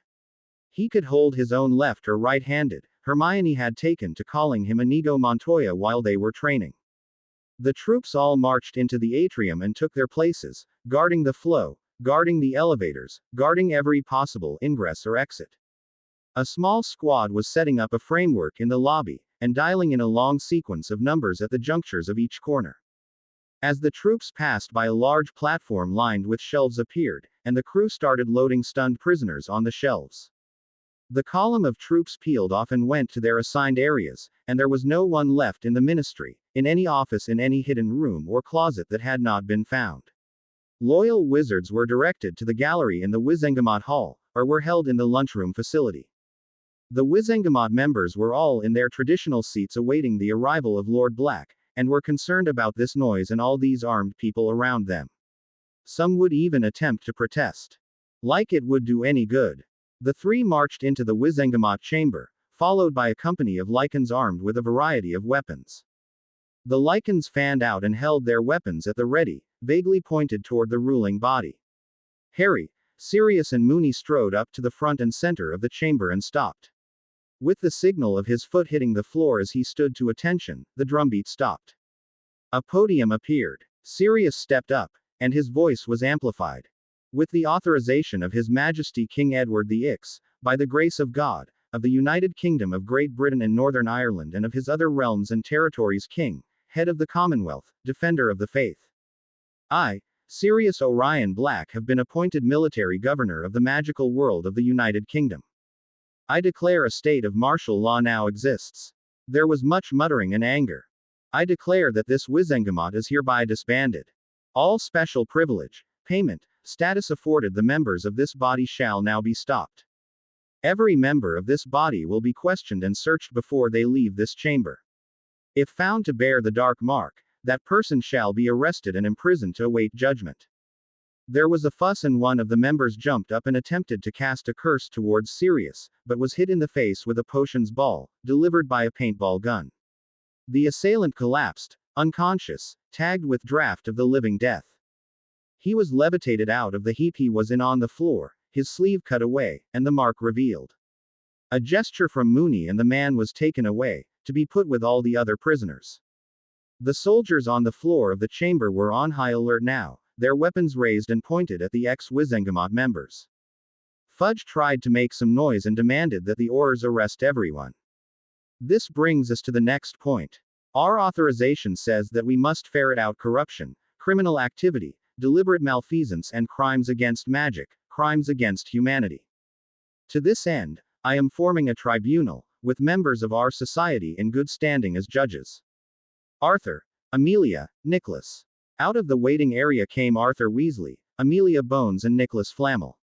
A judge's stand was created and the three stood before it. The oath. The three raised their hands with wands, and repeated after Sirius. On my magic and my life, I swear to make fair and just decisions. I will take no bribe or gift to influence my decisions. So mote it be. The three were enveloped in a glow and were dressed in the robes of judgment. Fudge attempts to raise a fuss finally got him some attention. Sirius grinned. Thank you for volunteering, Cornelius. Please step to the chair. He indicated the chair with the chains awaiting him. He tried to get away, but two Lycans picked him up, effortlessly, and placed him in the chair, and the chains did their duty. Administer the Veritaserum. Sirius returned to speaking as Fudge was dealt with. Under this magical tribunal, every prisoner will be interrogated and the truth will be found. Once the truth is found, judgment will be made. That judgment will be carried out within 30 days of today. Prisoners may speak for their self, they may have counsel, but they must speak for themselves. The judgment of the tribunal is final. Let the trials begin. Are you a Death Eater? No. Do you support the policies and ideas of pureblood rights as espoused by Tom Marvolo Riddle, also known as Voldemort? Yes. No. What was the question? Are you a follower of Voldemort's policies? No. What is your reason for being the minister? Power and money. Which is more important? Power. Money. No. Do you take bribes? I call them campaign donations. Who is your biggest contributor? Lucius, but I have not seen him recently. Lucius Malfoy. Yes, he is my best advisor. You do what he says. Whenever I can. He is a Death Eater. He paid me to say he is not. How much did he pay to get that? 100,000 galleons. Anyone else? McNair, Carrows, Yaxley, Jugson. 100,000 each. Yes. That's 500,000 galleons in bribes. Yes, that was a good year. Fudge's questioning went on for a while and at the end he was taken away to prison. Each member of the former Wizengamot was asked if they would read a list of crimes and asked if they could swear that they were not guilty of any of those acts, and most did. Some had one or two things to check off, and notes were taken on these. While they were reading the lists and checking off their own particulars, Sirius was talking, as much to the WWN and Radio Sunshine broadcast, as the people in the chamber. This is the set of rules that have been decided that we will enforce. It will be published in the media and distributed to every witch and wizard of age in our country. He passed out the basic laws. At present these rules will be enforced strictly, without regard to house wealth, job, who you know or who you don't know. Rule number 1. Secrecy. We will be maintaining the Secrecy Act. There is no reason to let the mundane world to know about us without reason. Rule number 2 inches. No Avery of any sort. No house elves will be held or owned in bondage. No one may have human avs, bond servants, vassals who are held against their will. This said, any vassal, bond servant may continue, but they must have a clearly defined contract, with a separation option, defining the rights of both parties. Under these rules, you may hire an elf to assist you in your house, but they are freed from the curse that made house elves what they were.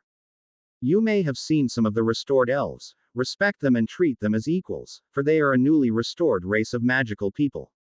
No person shall use any love potion, lust potion, any kind of control potion on another, and when you are caught, you will be liable to prosecution to the fullest extent of the law. This includes the use on muggles. Further, using and abusing muggles and obliviating them is now covered under this law. When caught you will find yourself very quickly in prison. Rule number 3. Muggle hunting. Muggle abuse and use is forbidden, and not as it has been for the last 100 years, with a laugh and a 2-canute fine. The laws will be enforced, and every criminal act against a Muggle will be reported to the Muggle authorities. We have good relationship with them, and they really want to know about a lot of unexplained crimes. Consider yourself warned. Rule number 4. Equal rights for all. Women have the same rights as men. Muggleborn have the same rights of purebloods, elves, centaurs, goblins, dwarves. Gnomes are all sentient races of magical peoples and are an even level with human mages, and shall not be discriminated against because their species or heritage. Werewolves are a different story, as the curse is something they cannot control, but they can protect each other and the public by responsible behavior. Every Lycan has an opportunity to be free by contacting the new government, and we, the government, will provide free wolfsbane, a job if needed, and training.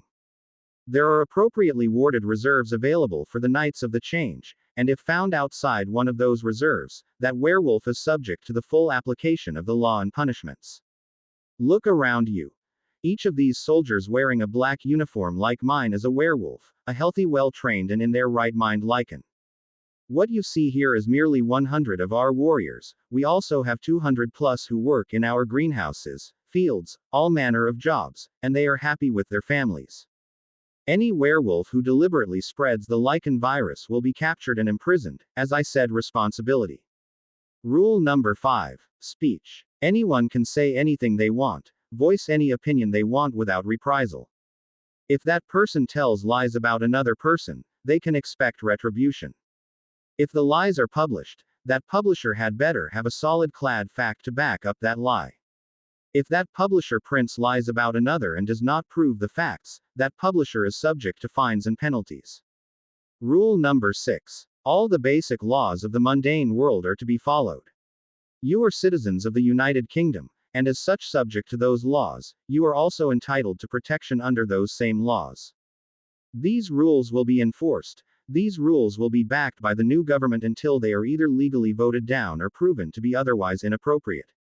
Sirius read off the parchment his authority. He read the basic rules and told of the enforcement of those rules, and while the questioning and oaths of the former Wizengamot members was going on, he described the government structure that was to be put in place. In the entire UK there are fewer than 100,000 magical humans. This includes all people who can make a simple spell work, see through a anti-muggle ward such as the one hiding Diagon Alley, or have a direct magical relative. Some will protest that will allow squibs into our world, but you forget, many of those squibs are family, and should not be cast out. Many of those cast out of our world are here today. Gentlemen, step forward. Every one of the dangerous-looking Royal Marines stepped forward. Trust me friends, it does not pay to piss off an armed man. The cold glares the magical world was receiving from the soldiers made them cringe. Lupin stepped up. We are done with this lot. Those are marked, those are sympathizers, those are the trustworthy ones. He pointed to each group. The marked were taken away, unconscious, the sympathizers skulked away with magic-suppressing manacles on, and the ones left over were asked to sit. We have to do away with the traditional inherited titles, because it is causing too much damage and allowing Dark Lords to rise to power every 20 to 40 years, just look at history. You people left here are trustworthy, and I apologize about how we had to go to find that out. For this, I offer you a boon. I offer you a hand in forming our new government. This will be an appointed position that will last a total of 2 years. After that 2 years, you will be released from your duty. If you want to accept, you must tell me within 5 days. In the meantime, I will be explaining how the new government is to work. He distributed a basic Bill of Rights and a constitution, and an outline how a checks and balances system works, how they were to elect representatives and the like. Sirius shook his head and returned to business. Well then. Okay you lot. I can't keep calling you ex-Wizengamot members, so let's give you the proper title. This group who remains to advise on the creation of the new government shall be called the Advisory Council. My people are passing out an agenda to each of you. Read it tonight and be back here tomorrow morning at 8 a.m. to advise. Your assignments are to create a Bill of Rights and a constitution. There are examples, and for our listening audience, every paper we pass out will be published in both the Howler and the Quibbler, and content can be found online everywhere. Most everyone did not understand the last part of that, and shrugged it off. Now then, the thing that triggered this whole set of events was the cowardly attack on my godson, Harry, where a ministry employee used the killing curse to kill him. As he said, he got over it. Harry, take it from there. Harry stepped forward 1 step and bowed to the non-Wizengamot, and stepped back. The current Dark Lord, Tom Riddle, aka Voldemort, has been a cancer on this land for too long. The manipulations of those in power has caused much death and destruction in our lands and amongst our people. They say that we have around 100,000 mages in our country. This is a lie. We have fewer than 40,000 actual wizards and witches in our country. Why? Because pureblood sports, because murdering bigots, because insane sociopaths that were supported by our government. The purebloods are breeding themselves out of existence. By keeping it in the family, so to speak, there are fewer and fewer live births of new magical children. Every married couple should have at minimum 2 children to keep our population from shrinking, but most, as you all know, have a single child. The so-called Muggleborn are the salvation of our society, but what do we have? Fools like Lucius Malfoy reading the great book of magical births and going Muggle hunting, killing off magical children for no other reason than they are a threat to the pureblood ideal. All of you people out there who are so-called Muggleborn, check with your families, check with your histories, you will find mysterious deaths. We will be finding out who did as many of these killings as possible and bring those criminals to justice. All across the UK people were realizing that situation with their uncle or older sister who disappeared. Now then, as to the reason I am here. Not just to make speeches or look cool, I am here to end the life and threat of Tom Riddle, aka Voldemort. I have been prophesied to be the one who ends the Dark Lord's reign. I am the only one who can kill him, and he is the only one who can kill me. He sighed. There is a prophecy down in the Hall of Prophecies. I do not believe in prophecy, but Tom Riddle apparently does. That's why he attacked my family and why he marked me as his equal with the scar. By the way, when I was killed last night, I got rid of the scar. He raised his hair to show the smooth forehead.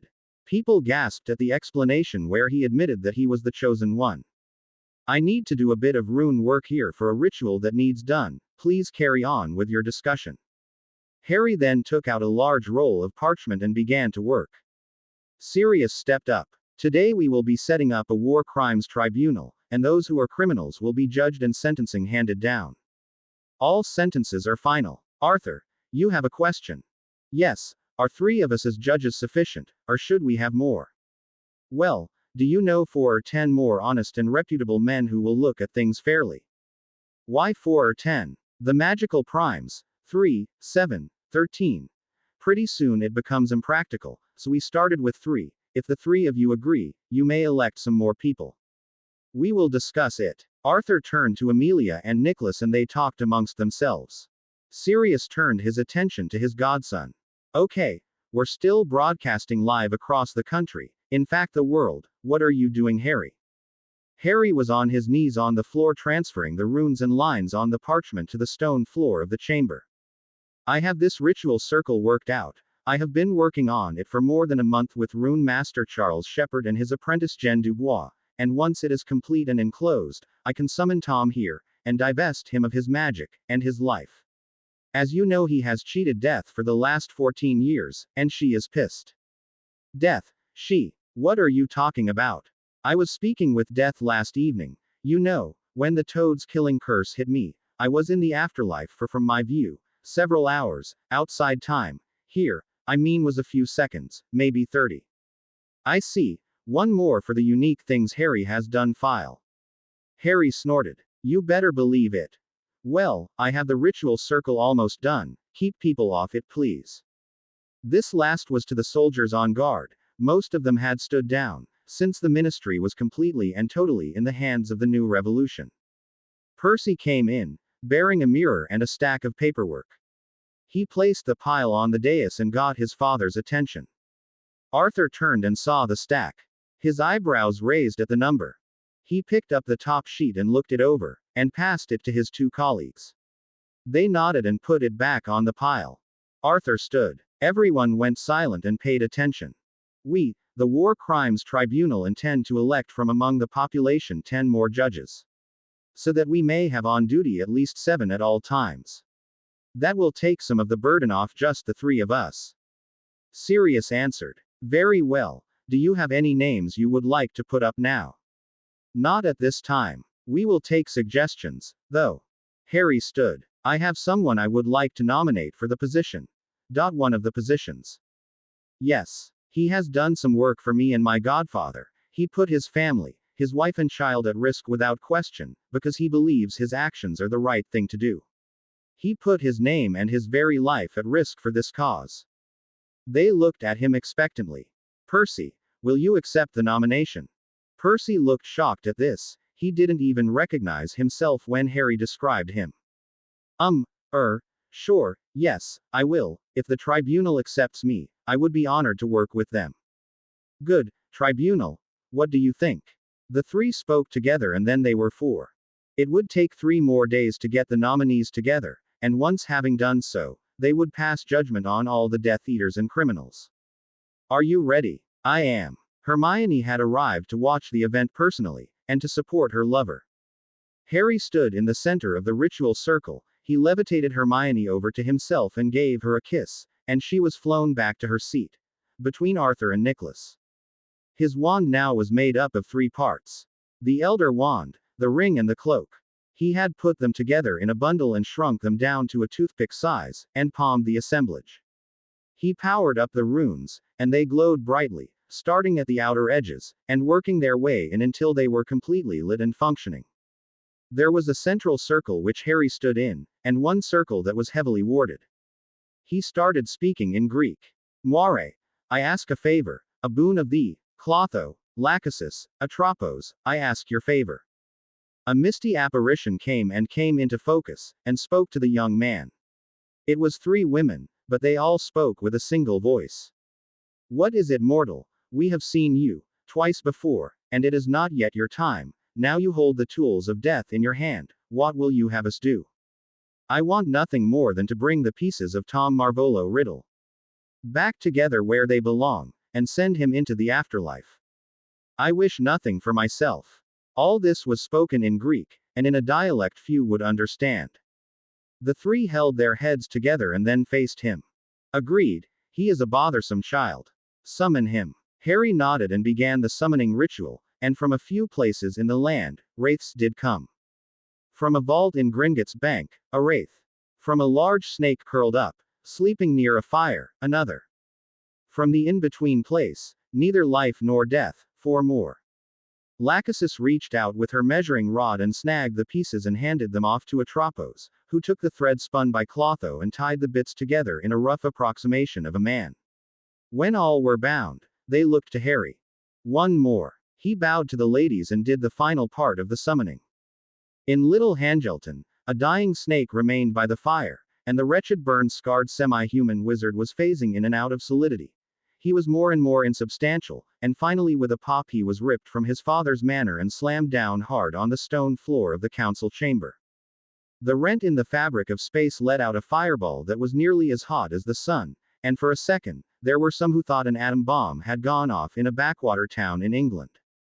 The house was vaporized as well as the land around it, to the depth of 30 feet. This took the graveyard where Tom had been reborn, and now there was no sign of anything Riddle, Gaunt or Voldemort to be found. Tom was shaken, stirred and otherwise without bearings. He looked up at a young man looking down at him, and saw the boy's mouth moving, but he could not hear. He did, however, see the great sword swinging for his neck. He tried to dodge, but the scar tissue from the dragon fire burns was so stiff he could barely move. His head rolled one way and his body stayed inert. The remaining part of his soul came out and were snagged by the fates and sewed into the rag doll that was Tom Riddle. The last remaining bit of Voldemort burned with a magical fire and was consumed, leaving no mark or ash, nothing. Harry turned and faced the fates. He bowed deeply. Thank you, ladies. I will see you again someday, when it is my time. Until then, I wish you well. They smiled at him and faded away. Hermione and Sirius were standing at the edge of the ritual circle. Harry put away the sword, and cast a super-powered Scourgify after he drained the power from the runes. The floor was spotless, right down to the stone pavers.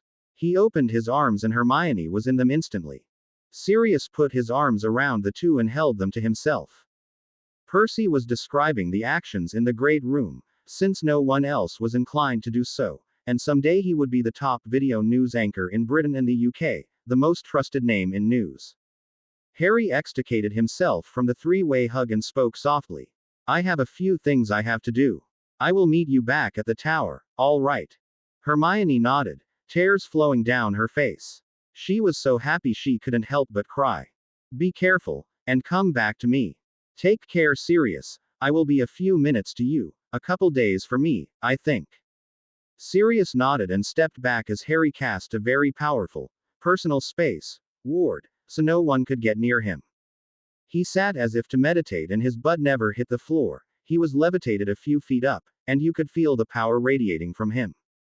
In the in-between, Harry stepped out of a right angle to nothing, and looked down the long train platform. There on the far end was a raggedy man, trying to hold himself together, and there with him, another in brightly colored robes, pacing back and forth. He was obviously trying to talk the other into something. Harry nodded and then turned another angle and appeared, in his ephemeral form in the Chamber of Secrets. He strolled down the aisles of spheres holding prisoners, and stopped in front of one. The sallow man inside looked drained. Actually, he was drained of information. He had told all his secrets, every one of them. Once they had broken him, there was no turning back. He felt a hand take him by the arm and march him down the aisle, and into a train platform. He looked over and it was Potter. Potter. How could he? He felt another hand on the other arm, another Potter. Son and father together. He felt doomed before he heard the words. Severus, how could you? I was your friend. You gave us up to them. The red-haired angry woman pointed at the two arguing old men at the far end of the platform. What did I do to you to deserve such treatment? I defended you to James and Siri. They apologized to you, and this is what you do to us. She just hauled back and smacked him hard, across the face. James and Harry just looked at each other and shrugged. They continued their trek to the far end of the platform, and were greeted by a brightly dressed Dumbledore and a rather poorly sewn together Tom Riddle. Welcome, my boy. Welcome, friends. Would you like a limo? Drop. All the new arrivals shook their head no, and Riddle just rolled his eyes. I am so glad to see you, my boy, and it was so kind of you to escort Severus to our great reward. Shut up, you old fool. You have nothing to say I want to hear, so just shut the hell up. Lily punctuated her anger with a resounding smack upon the face of the leader of the light. Dumbledore looked to James with a question in his eyes. What she said, James said laconically. Harry spoke up. We have one more person for this meeting. Would you please come here, Myrtle Madison? Myrtle showed up a few seconds later. Wow, this is the first time I have been out of the castle in what, 50 years? She looked excited. Well, Myrtle, I wanted you to see this, the final reward for the person responsible for your death. Tom, stand up and show Myrtle some respect. Riddle wearily got up from the bench and stood like a schoolboy caught in the act.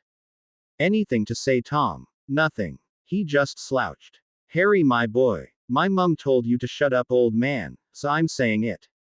Shut the fuck up. Harry's punctuation was a fist and a foot. He turned to Snape. Just in case you don't realize it, you are dead.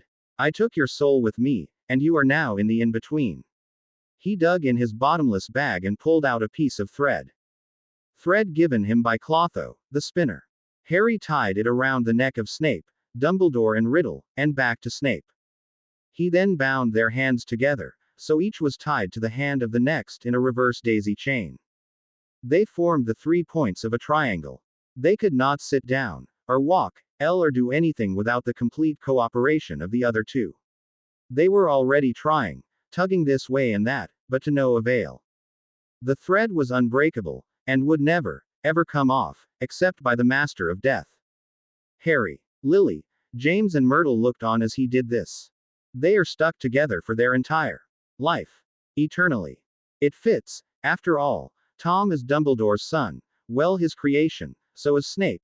They owe their very existence to him, so he is responsible for them, and all the blood they had shed, every drop. Every killing, every beep, every crime by them and their followers. Harry reached out and grabbed the old man's hands and the blood appeared. The blood of innocence, on your hands. Forever. They heard a train coming, fast. It could be seen coming from the north. It was black, and it shone with darkness. The train did not even slow down, so as it passed Harry kicked the trio off the platform onto the waiting cars, well, hoppers, holding the damned on their downbound journey. The train rushed out of the station and out of sight. Harry took Myrtle in a hug. I'm sorry I didn't visit you more, but now you can go and find your family, and maybe find some peace, okay? That's a good idea, I think. How do I get there? He gestured and a 1930s streamline rolled into a station, all shiny and sleek.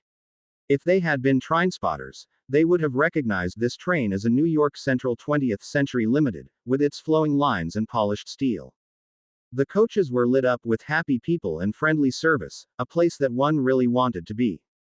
A porter stepped down and held the door open. It's time, Miss Myrtle. Get some rest. The girl kissed his cheek and got on the train. Harry turned to his parents. You should go on too. They thought about it for a very short time and shook their heads no. We will stay around for a while, at least until you and your wife can go with us as well. Wife. Yes, Hermione, and maybe another. Lily. Don't tease, Harry is only 15, give him a chance. Yes, husband, she smirked at the older Potter. The couple walked off after hugging their son. He shook his head and started to leave, but he noticed a figure at the far end of the platform. Realization hit. Oops, forgot. He walked toward the figure who was walking toward him. Sorry, I was distracted and forgot. The young girl, no, young lady, dressed in all black hair, black makeup, everything smiled. She was quite lovely for a very goth-looking girl. Come, Let's have a cup of tea, shall we? Harry didn't mind. They walked over to the side of the platform where a tea shop appeared. They sat at a table and had tea. Harry laid the Hallows on the table. I promised you these, and here they are. He gave her a boyish grin. Thank you. My predecessor was upset he made these deals, and wanted to get them back, badly. It appears they have caused much trouble in the living world as well. I suppose. I only know what Mr. Lovegood told me, and what I have learned from owning them for a day.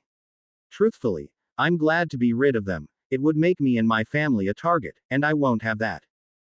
Death opened up the bound package, and did something with each part. She removed something from each Hallow, and laid them back down. There, now they are a wand, a ring and a cloak, nothing more. Thank you. I dare say they are certainly historical artifacts now. She laughed, her voice a tinkling sound like glass wind chimes. Go home, Harry, you have much to do. Yes, I suppose. Actually, I think I will go and get some sleep. They stood and Harry held out his hand to hers, but she ignored it and pulled him into a hug. I will see you again, my friend, but it may be a long time. She kissed his cheek and faded away. He shook his head and left. On the platform, a tall man dressed all in black, Destiny sighed. Good luck, mate, you'll need it. The ministry had been taken, and Amelia Bones had come through it unscathed. She was shocked at how quickly it had all come together. Her own Auror forces were split. On the one hand, the Aurors she felt she could trust in to do the right thing, had all turned and sided with the invaders, in most cases working alongside the invaders. The oldest knew Sirius Black from when he was an Auror, and the younger generally followed the lead of the older. It had been a given all along, during the search for the escaped convict, that if he was found by one of the Light Aurors, he would have been unnoticed, and escaped detection. It was a wonderful thing in Amelia's eyes when Pettigrew had been captured and Sirius had finally gotten a trial, and been exonerated of all charges. She had asked him if he was interested in being her head Auror, but he declined, saying his responsibility for his godson was paramount, but if she needed a hand on some specific things, he was available. Amelia and Sirius were not that much different in age. She tended to look older than she was, due to her style of dress. In order to appear more conservative, she would wear severe, stern-looking clothes whenever someone was around, but her niece Susan knew that her auntie's favorite getup was more appropriate for a 60s beach party, California style. Right now she was in her office thinking about leaving and finding a beach somewhere. Her head Auror was giving her a hard time about her cooperation with the invaders. Rufus, just get with the program, please. Both you and I know that too many of the people in the former ministry were or corrupt. All a criminal had to do was make a big enough payment and you could literally get away with murder. Malfoy proved that, along with the other dozen Death Eaters he bribed out of the Vale. Scrimgeour started to protest, but Amelia cut him off. I know it stirred up a bee's nest of anger, but look at it this way. Now you can go and cultivate new political allies without the worry of their crimes taking you down with them as well.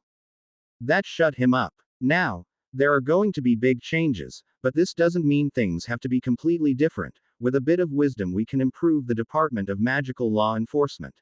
Now, did you see the tactics used by the different groups yesterday?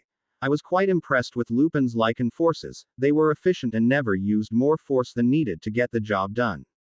She was interrupted, but they are dark creatures, werewolves. Rufus, you have to get your head out of the past. After today, there will not be a classification for dark creature, maybe an individual, but not as a class. Greyback, now there's a dark creature, a criminal who revels in violence who works at being evil. But the average werewolf, all they want is a regular job and to be left alone. The only reason so many turn to criminal activity is they are hungry and hopeless. Look at the statistics right here. She threw a folder across the desk and thumped it with her finger.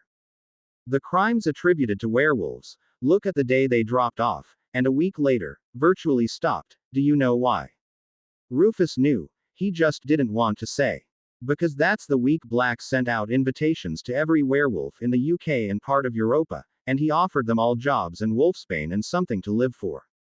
That's why. Now why didn't any of our people think of this? Think of it, Aurors who are 3 times as fast and 4 times as strong as our best Auror.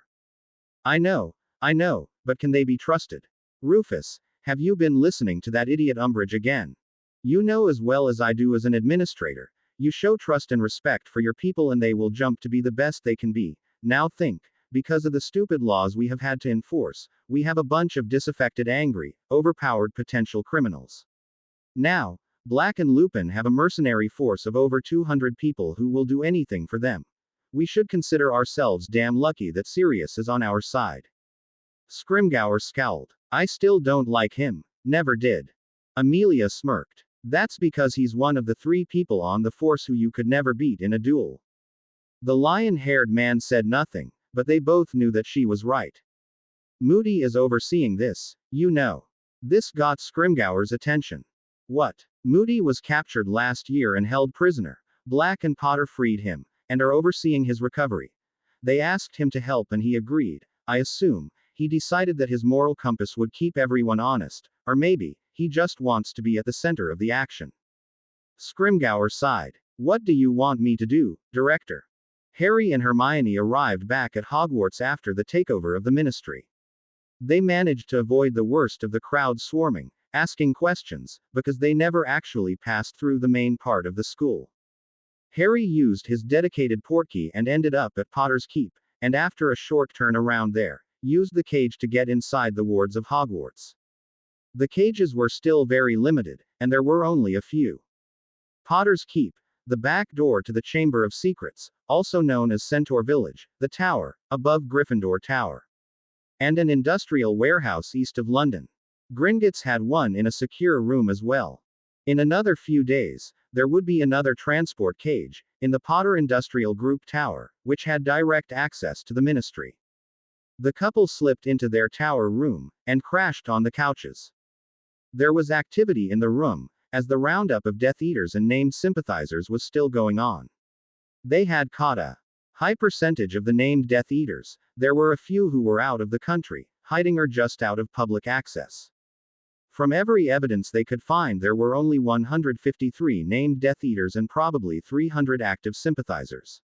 In their interrogations, the New Revolution built dossiers on every person named, either by association, family member, however slim the connection. It was a testament to the smallness of the wizarding world that it seemed like everyone knew everyone. The tribunal met several times, every member, and had to work out sentences for each and every level of crime. It was quickly ascertained that to receive the dark mark on your arm, at minimum one cold-blooded murder, involving deliberate torture, was involved. After having viewed several memories of these events, the entire group, without a single dissenter, ruled that having the dark mark was a death sentence. They also decided that if one took that mark, all the assets, real and otherwise, were to be seized and used in the reparations funds. There was a bit of a problem with some of these assets, though, for many of the DES had very dark objects in their possession or in their vaults.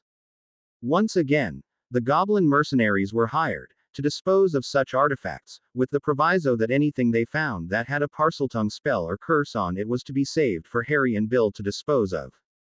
Deep in the bedrock of the earth, the goblins took the dark items and drained the magic out of said object, and that magic was neither light nor dark, it just was.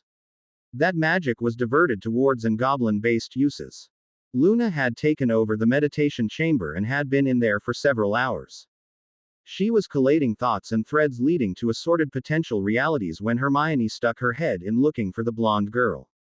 The soon-to-be Lady Potter looked in and tried to quietly remove herself, so as to not disturb her friend.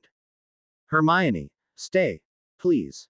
The blonde Ravenclaw beckoned her older friend to herself, opening her eyes. She patted the platform next to her, there in the center of the runic protection circle. Hermione moved in and sat down, cross-legged, next to the girl. Luna threw her arms around the bushy-haired Gryffindor and pulled her tightly in a hug. I am so glad you are here, Hermione. I just want to hold you so tightly, and never let you go. Hermione peeled the girl's arms from around her, so she could breathe. Why is that, Luna? I just spoke with you yesterday. It's not like I have not seen you in a year or something. Luna reattached herself to Hermione, but didn't hug so tightly this time, and the older girl inwardly sighed at the situation. Talk to me, Luna. Make me understand, please. Luna laid her head on Hermione's shoulder and sighed. If I must, I must. She got a determined look on her face, but kept her head where it was. Hermione looked sideways, trying to suss out what the girl was talking about. I have explained how I see the potential realities, the possibles and the different paths, the myriad ways. Hermione nodded, remembering the girl's explanation that day last year. Well, I let my mind's eye travel up as many of the paths as I can, until they either come to a good conclusion or not. Some have been horrible to contemplate, some have been terribly embarrassing. Well, for me, anyway, a huge number of the bad endings were cut off today, with the capture and death of Tom. And the headmaster. With either or both of them, our Harry dies a lonely death, and we are lost. All of us. Luna twisted around and faced the older girl directly. She was sitting on her knees, facing Hermione, her hands cradling her friend's face. I don't know if you understand just how close we came to losing our entire world. It may have taken a year or two, but if Tom had lived, the entire world would have died. Luna's face was streaked with tears, and she waited for some kind of answer, some kind of response from Hermione. Hermione hesitantly put out her hand and placed it on the girl's waist, and that triggered it. Luna jumped forward and engulfed Hermione in her arms, knocking both girls over. Hermione was partially stunned, having landed on her back with the wind knocked out of her, a squirming Luna on top of her. She thought nothing of it, and just patted the girl on the back, trying to calm her fears. Luna, however, was responding oddly, and Hermione felt some shock when the younger girl nipped on her neck, and inhaled as if breathing in the scent of your lover. Oh no. Nanananu, her mind was frantically trying to grasp what was happening. She pushed back on the blonde girl and wriggled and got up on her elbows and tried to get out from under, her hair flying away everywhere.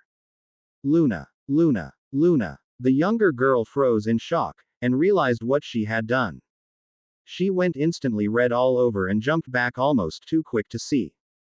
Oh, my, I'm sorry, Oh, she began to cry. Hermione realized what was going on. Quickly she conjured up a pair of chairs with a table between them. She practically lifted the young witch into a chair and sat on the other side of the table. A mental message to Winky and a tea service appeared silently.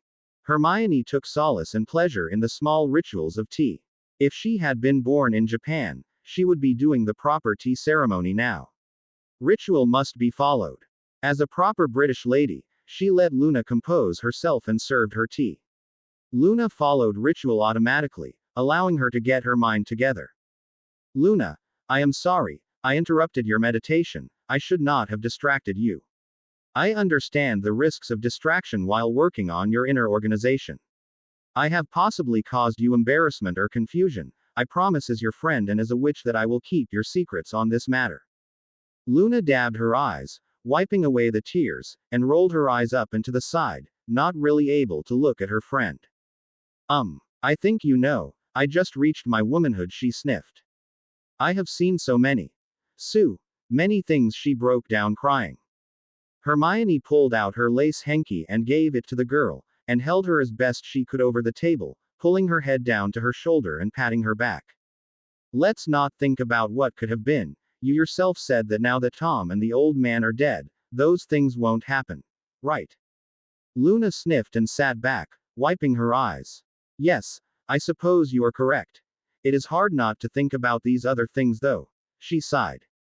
Hermione took her by the hands. I have seen it myself, in life and in literature. When faced with death and destruction, a person wants to celebrate life. It is a common thing to have a baby boom whenever an army comes home from war. Your reaction is much like that. I suspect that your hormones are a bit out of kilter just now. Luna sniffed a bit and bowed her head. Yes and no. I saw one future with you and Harry and I together. She could not lift her head. I cannot get that out of my head, and I have been trying to put it in a box, store it away. She paused. I could feel the emotions my potential self had. I like them, and I want them. Hermione understood exactly what the blonde girl was speaking of. She had seen the basics that Mr. Cromwell had taught both Luna and Harry on how to protect their mind. Harry had several file drawers of things he had experienced and did not want to remember, but was unwilling to risk the possibility of losing some important memory. What do you mean by together? I mean that by some set of circumstances, Luna burst out crying. Hermione could not help but care for the girl. The table vanished and the girl was engulfed in the arms of the Gryffindor witch, who hugged her and smoothed her hair and let her cry on her shoulder. Hermione sent a mental message to Harry. Luna is distressed and I need to help her. But I am not sure about my telepathy yet. Harry sent back. You can do it. You are the most capable witch in our country, if not the world. You will do fine. I will stand watch in case you need me. Hermione whispered in her friend's ear. I am going to see if I can help. I am going to enter your mind, with your permission. Luna said nothing, but nodded. Hermione leaned back enough to look the young Ravenclaw in the eyes. They were tending toward blue today, a sign that the girl was suffering from stress or pain, or some other emotional excess. The area she could see was the entrance to a great hall, an edifice of epic proportions. Avatar Luna appeared, wearing the ceremonial robes of the ancient Greek Vestal Pure. S. Follow me please. Hermione followed down a stone-paved path, lined with all manner of magical flowers and plants, great tall sunflowers with faces, who sang and talked to all passers-by. Creeping roses which snapped to attention as the guide and her charge approached, snapping daisies which wanted to nibble at your ankles. They found themselves at a small door off to the side of the great entrance, an obscure door, almost unnoticeable in the towers of green jade.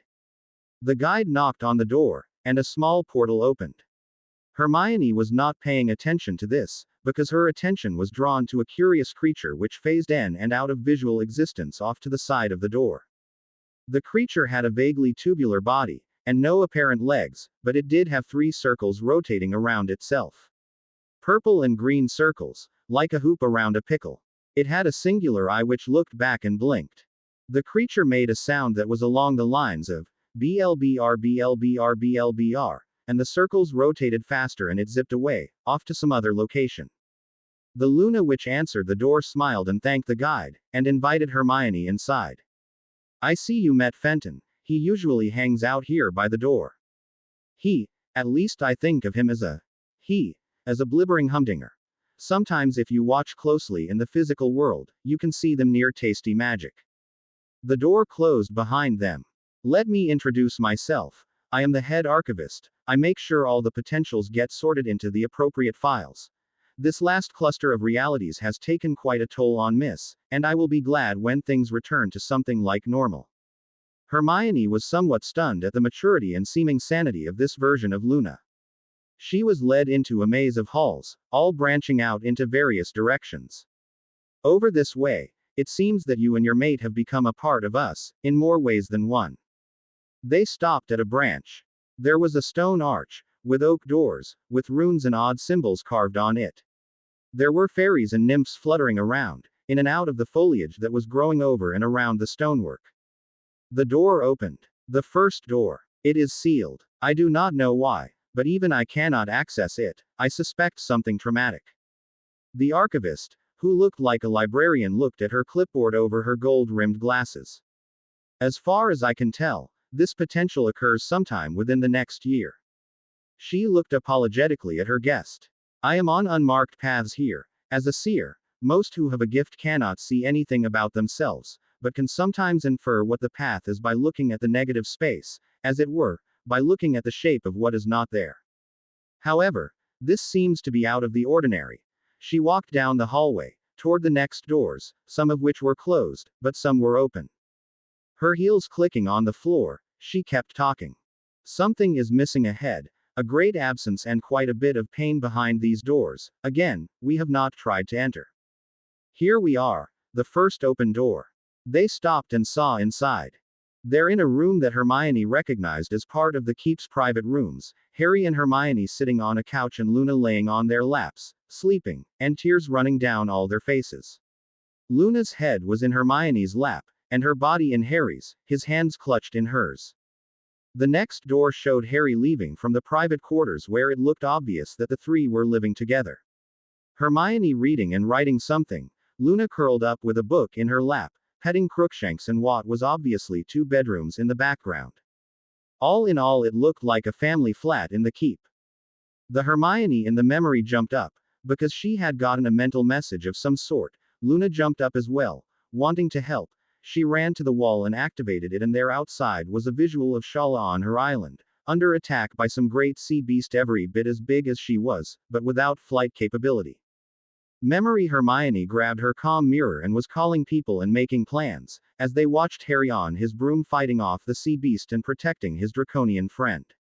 Come. Guide Luna led Hermione toward a set of open doors.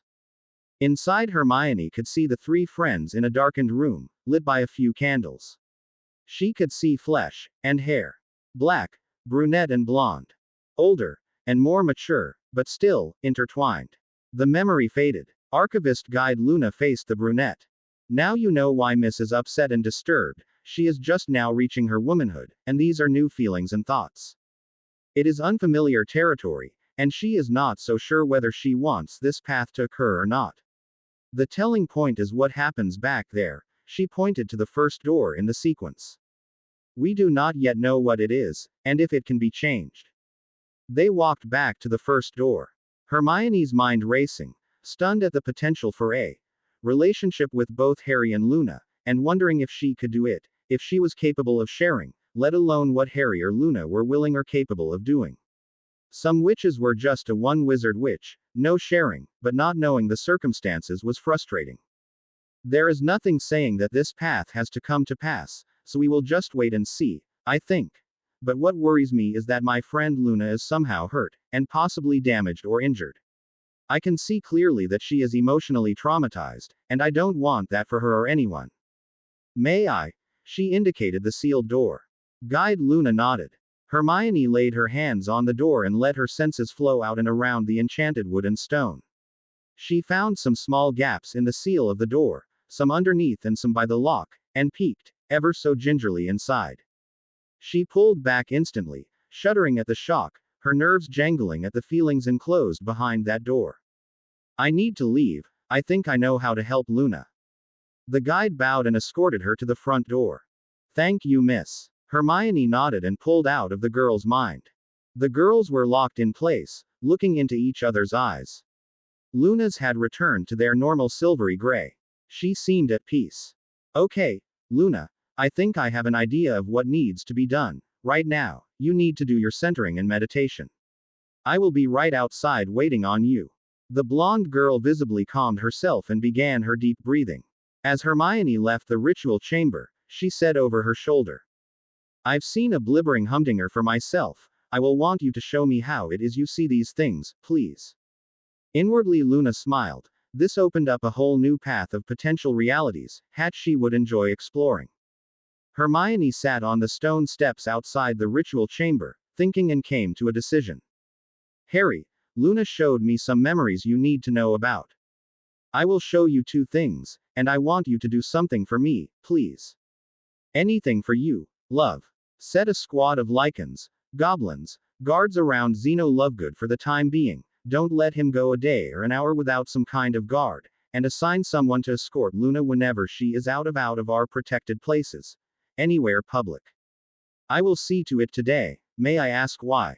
Because if Mr. Lovegood is not protected, he is tortured and killed while Luna watches, and she will be assaulted, terribly so. I do not want either of those things to happen. By who? Bellatrix Lestrange, and some others who escaped the roundup. She showed him the locked door and what was behind it. She showed him the attack on Shala. She kept the memory of the three of them to herself. On it. Mentally Hermione saw Harry activating his comm mirror and contacting Lupin, making arrangements, and she went on to her other thoughts. Shala. Yes, child. I want to show you a memory a friend saw from a potential future. Show me. Hermione showed the dragon the memory of the attack by the sea creature. What is that, and how do we stop it? An old acquaintance of mine. He is the descendant of a shipmate. Not of the home world. So why is he attacking you? Why do any attack? Power, resources, knowledge, control. Can we stop him? You may not be able to. He is very powerful, thick skull. No magic will work. So, it would have to be a physical attack to stop a creature like that. Very much so. You might want to look up Lieutenant Creevy. This left Hermione wondering. She wrote a quick email to Colin asking if she knew such a person, and sent it. Harry finished setting up a security team to watch over Zeno. Well, actually he delegated the task, and Mooney called back over the mirror, saying that he was at the point of needing more people to train as Lycan forces. If he were able to expand as much as they needed to in the future, they would have the largest standing magical army, security force in the world. At present they were stretched thin with 200 Lycan troops, and something would have to be done.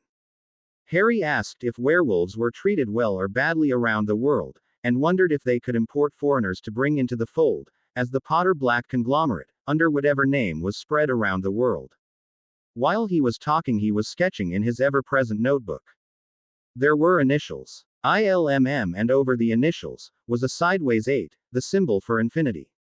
Under the whole image logo it said, Infinite Loop Materials Management. He underlined it 3 times. Hermione and Luna came up the stairs from the ritual meditation room. He folded his book closed and stuffed it away. How is it, ladies, excited about the new school and classes coming up? They had all talked to McGonagall about the ideas for improving the school and the new classes and instructors, and how long it would take to get the new curriculum in place. The Hogwarts elves were searching all the hidden places and towers, finding the books missing from the library, things that over the years Dumbledore had decided were too dangerous to his plans, things he wanted no one to learn about, things he had wanted kept hidden.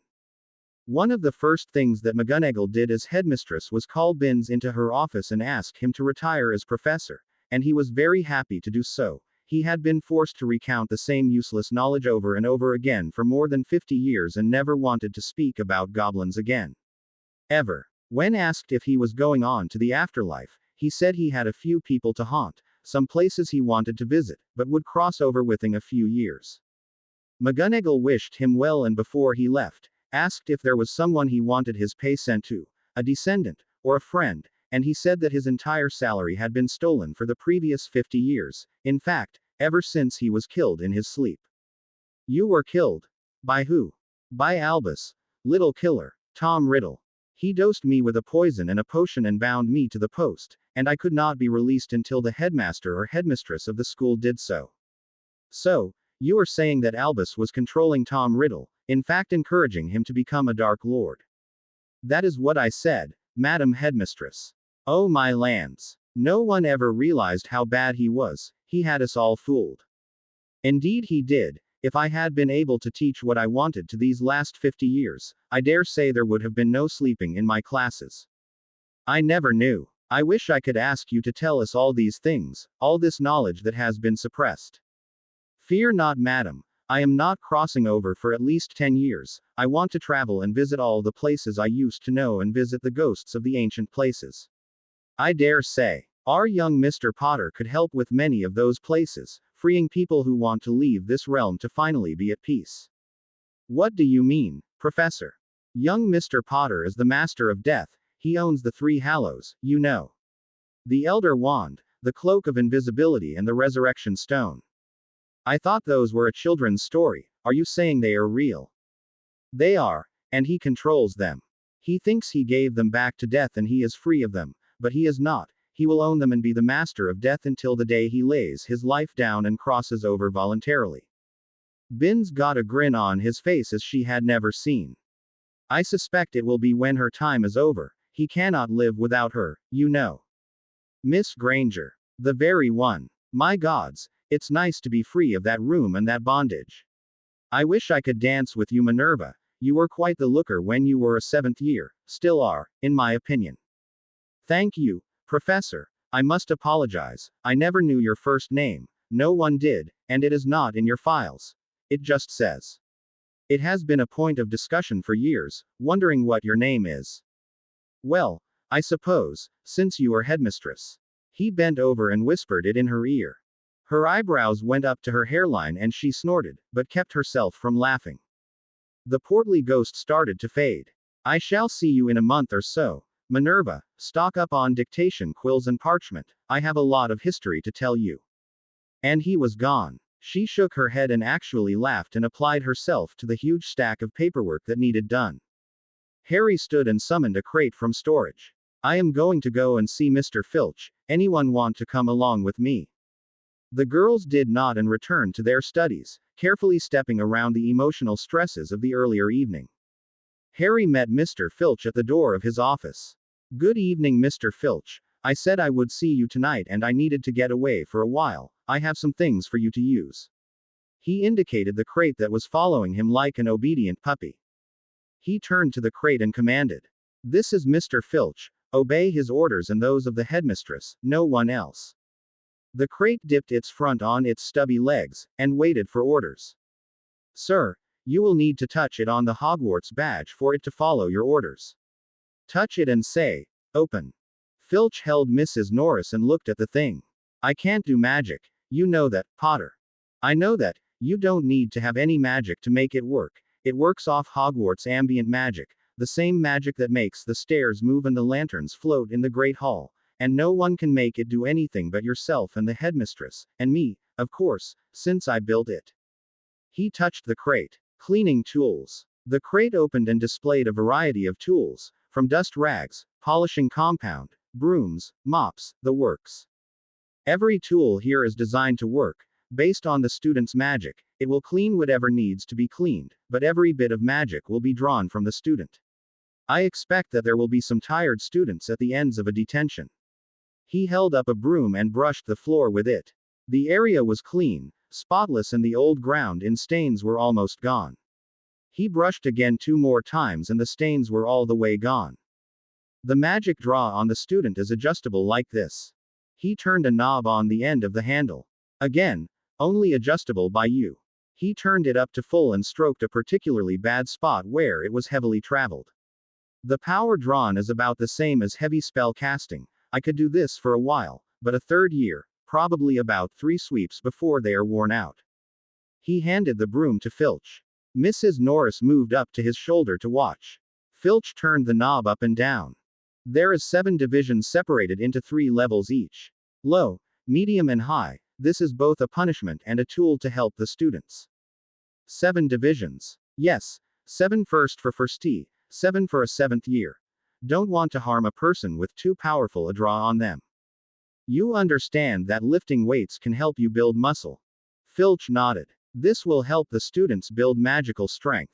You might want to tell them that the stronger they are physically, the stronger they will be magically. I have noticed that wizards are a lazy lot and no one does anything physical if they can help it, he grimaced.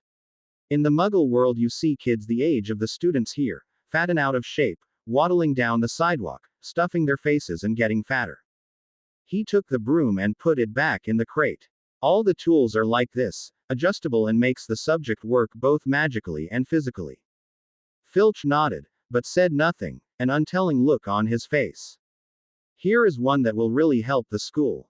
He pulled out of a special compartment a box. Well, it looked like a box. This is a paving stone maker. The student places it on the ground where you want the paver to be, and he has to push his magic into it until this rune lights up. When the rune lights up, that means the paver is finished, and he can do the next one. It has 1 power setting, and I expect a firstee could do 2 or 3 stones before they are too tired to do another. This is a potentially hazardous tool, so it has a medical monitor charm on it. If the student is not able to make it work, it will not work. You don't want to send anyone to the infirmary for magical exhaustion. Won't it make the stone something to trip over? Filch asked. No, that's the beauty of it. It will sink in so it's flush with the ground, so if the path up from Hogsmeade is level, the pavers will be level. I suppose if we asked, you could have the headmistress assign some detentions with the intent of leveling the ground, though someone would have to teach the spell for that. That sounds useful. Can we see it work? Sure. Let's go. The odd couple went out the main doors of the castle and stood on the dirt road going down to Hogsmeade. The crate faithfully followed along behind, like a wiener dog with short legs. Harry placed the creation at the base of the front steps and set it level, and touched his wand to the center rune.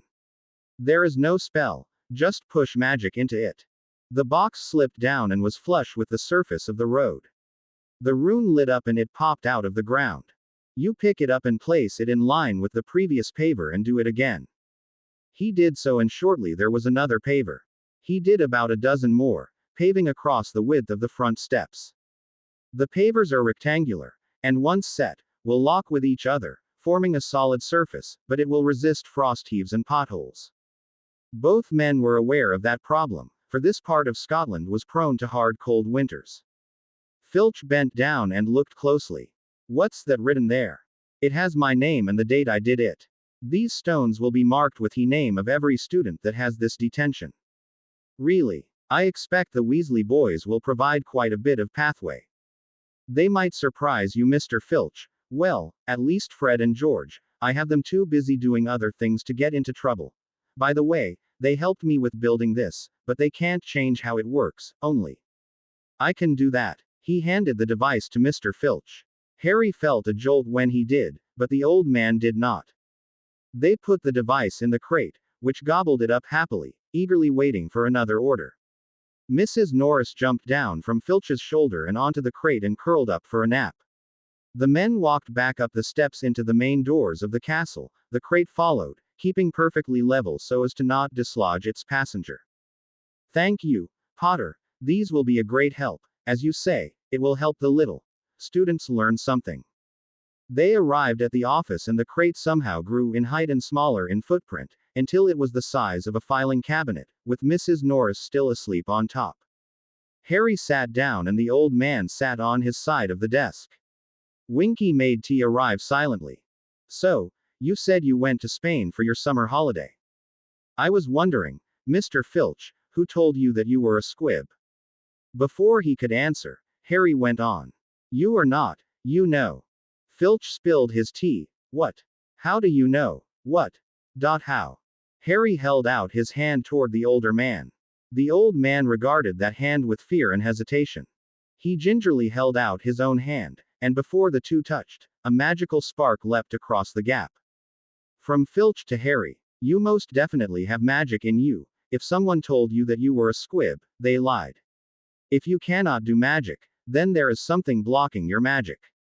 I myself had several blocks on my magic up until I was killed yesterday. Now, I have to be careful doing anything magical. It's like I was carrying lead weights around forever. Look inside yourself, sir, feel for the magic. The older man looked into somewhere, into unfamiliar territory. I think I can see something.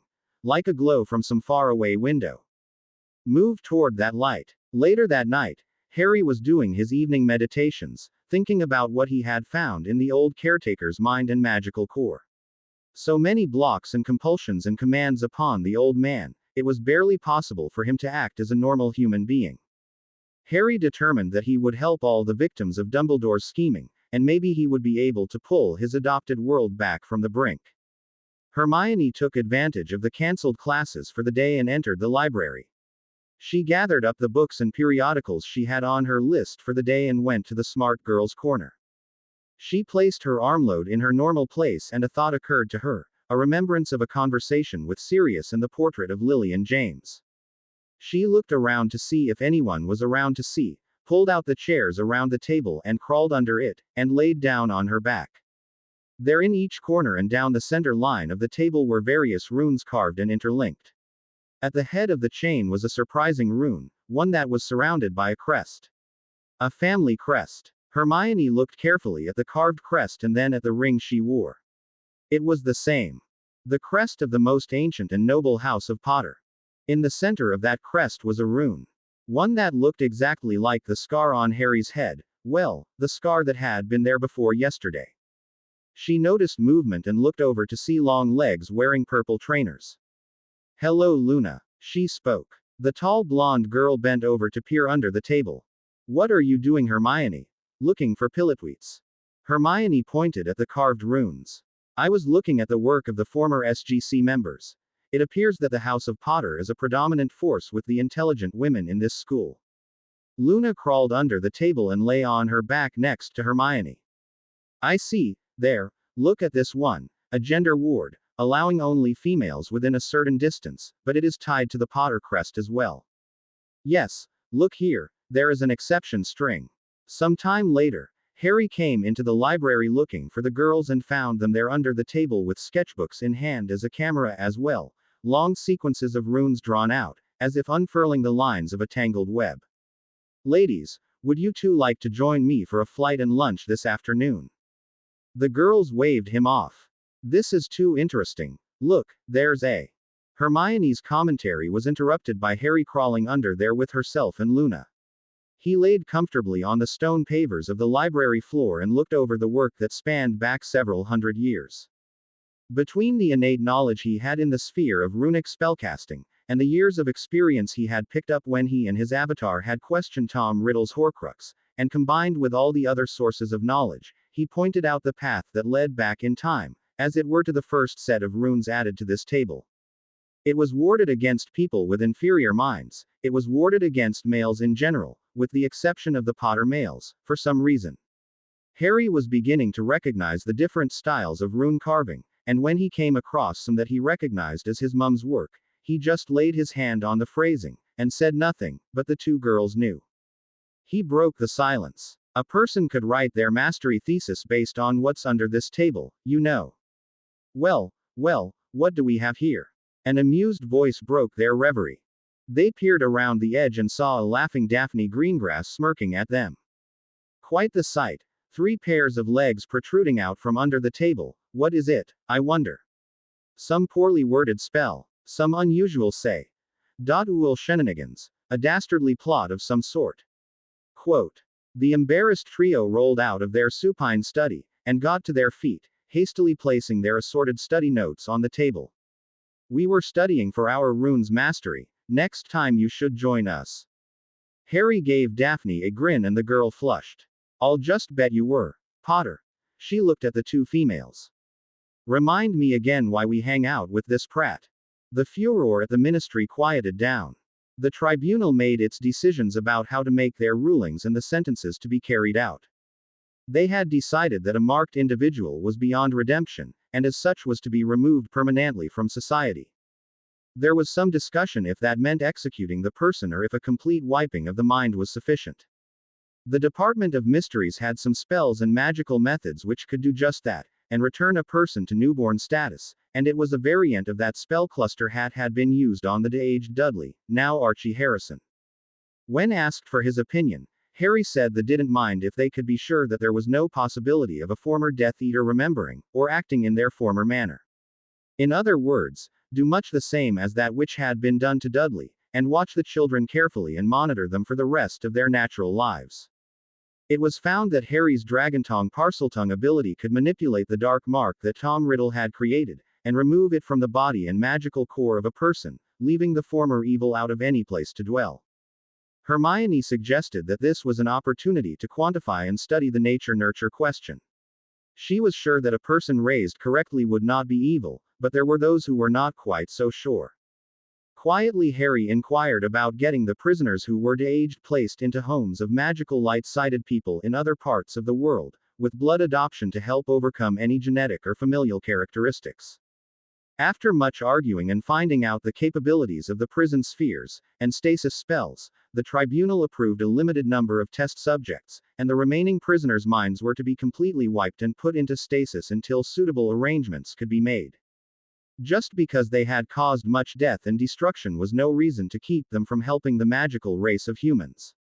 Someone suggested turning the males all into females with the appropriate potions and runes and basically turn the entire collection of Death Eaters into a squad of mindless human incubators, taking donations of magical sperm from around the world and breeding some diversity into the British magical community. A maternity incubator with over 100 magical female wombs, ready to create life. Being that most magicals were still stuck in the 19th century at best, this was shocking and thought to be quite mad, and when the bloodline of the person suggesting the idea was discussed, the traditional response was, oh, a Muggleborn, of course. Privately this idea was considered by Harry and his inner circle, and he wrote copious notes in one of his notebook idea journals. Along with arguments both pro and con. A more pressing matter, at least on Harry's mind, was the potential for an attack on Zeno Lovegood.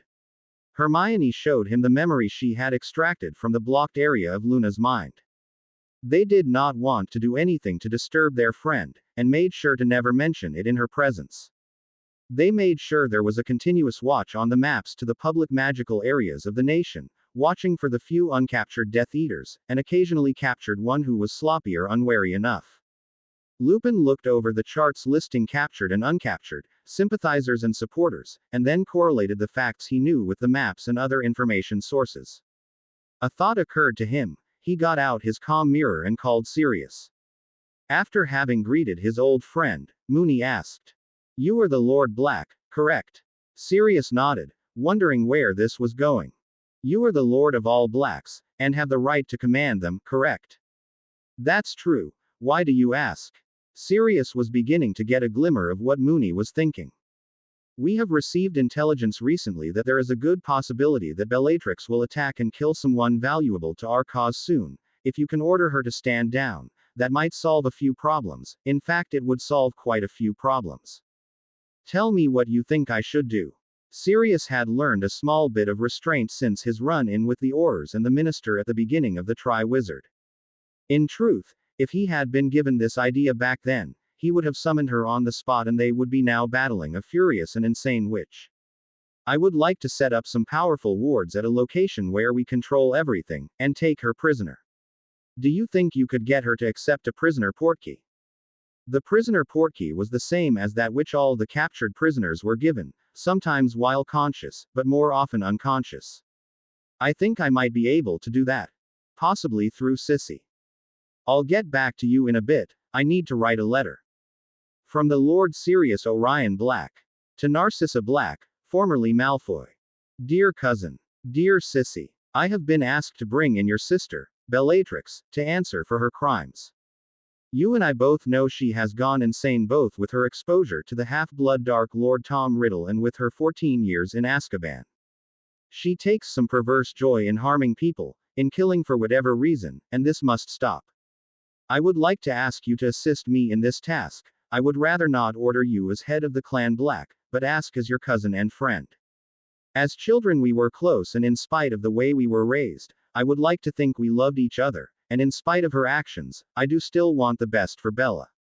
The truth is, though, she must be stopped. All I ask of you as your cousin, and as your friend is this. Deliver to her the letter I have enclosed, and in return I will promise she will not be executed, kissed or thrown through the veil of death. Dear cousin, Sissy, you were my only childhood friend before we went away to Hogwarts, and I ask you to do this not only for me, but for all the future generations of Blacks, as well as the rest of the magical world. Yours, sincerely, Siri. Fleur Delacour was in a tizzy, a somewhat rare situation for her. Sure, in her life as anyone she had made some wrong decisions, such as following the floor of Black Lake rather than staying on the surface and finding her goal before diving. She was getting up to speed on so many different things: personnel, payroll requirements, investment and income strategies, and Harry, no matter how much she loved him as a friend, had an annoying way of creating new businesses and profits out of seemingly nothing. Here he was looking over a series of investments in what looked like nothing more than garbage tips, places where expired automobiles were taken, and somehow, it was tied in with a chain of industrial parks all across the United Kingdom and parts of France and Europa. She shook her head in frustration and walked into her mentor's office, carrying the armload of data being generated on a daily basis. Yes, Fleur. Nolan Weasley did not look up from his bank of mirrors, which each and every one transmitted some form of data to his eyes. He was energized, a rare thing in his long career. He was seeing real-time data from an assortment of sources. He could see ripples in the data incoming. He could see effects of decisions within seconds. These were all promised things when the computer revolution had come about in the decades previous. He had invested heavily in the data revolution and there had made one of his fortunes, and it was daily generating new findings and methods. Fleur was used to his eyes not leaving his data stream. I am not seeing the sense of what Harry is doing here, Nolan. It does not seem profitable enough to bother with. Nolan raised his head and looked up at his apprentice. I thought I taught you better than that, Fleur. There has to be a link, a reason why and how these things are connected. Now, let's see what you have, one subject at a time. Fleur went to the big board, mirror, and pulled up all the data from across the interlinked network that the Great Consortium used. The only spread of data screens bigger was the one Harry used in his own offices. Let's see what we have. Automobile and recycling yards, a shipbuilding establishment, very good, in the Potter family since the 1300s. Industrial parks around the entire UK and Europa. HMM. Map. He called out a command. A large map of the UK and Western Europe appeared. Locations. All data. The map adjusted itself to show a dot where each data point was located. Do you see what I see here? Fleur looked, trying to see. No, sir, I do not. I do see that the locations are in each town over a certain size. No, that is not correct. She pulled up census data and a few other overlays. The locations are spaced out according to population density and, if I am correct, industrial capacity. She looked to her mentor for confirmation. Nolan nodded. Very good. Now, how much Muggle upbringing do you have? He asked this knowing that she was raised in a magical household and did not normally have any daily connections with the non-magical population. You know I am a magically raised witch. Just so. Look here. The main industrial heavy users of steel and metals, heavy industrial production, and use. Notice here and here and here, industrial parks. In fact, if they were any more evenly distributed, they could almost form a grid, and here and here, are the heavy industrial locations, all pointing toward here. He pointed toward a series of steel mills that had supplied England since the Industrial Revolution. Fleur was knowledgeable in supply and demand, and how economics worked. So, he is collecting something at these points and somehow moving it through here, and finally to here. But what? Fleur, when you have an object that has become useless and soiled, what do you do with it? I vanish it. Every mage knows that. Very good. Where does it go? It vanishes. I do not know. You might do well to talk to Lady Hermione about this. Fleur, get your cloak. We are going on a fact-finding tour. Hermione showed up at Fleur's call, wondering what the blonde witch was talking about. Where does things go when they vanish? She met Fleur and her mentor at the entrance to the suite where they kept offices, which just happened to be on the 20th floor of the PIG building.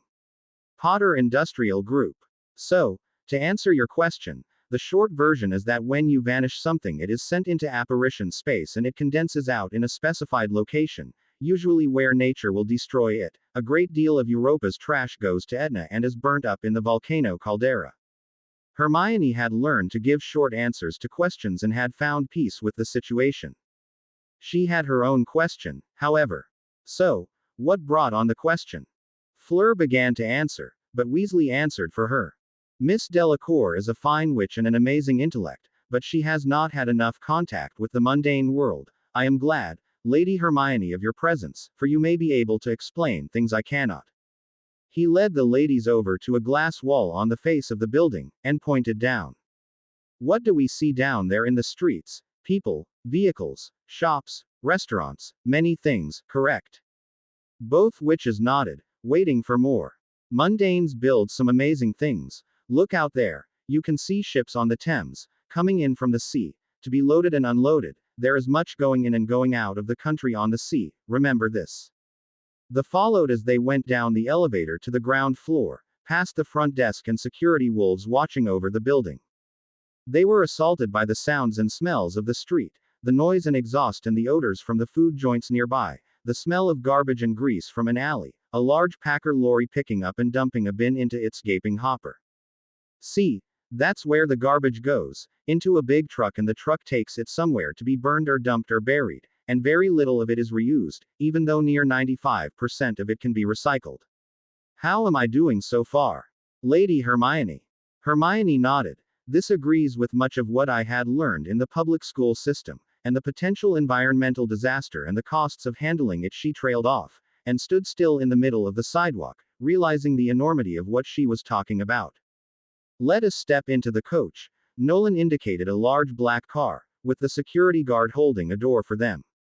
Fleur took Hermione's arm and led her to the car. The security guards got in and the driver moved ahead, moving slowly through traffic. Watch the lorry, it will lead us.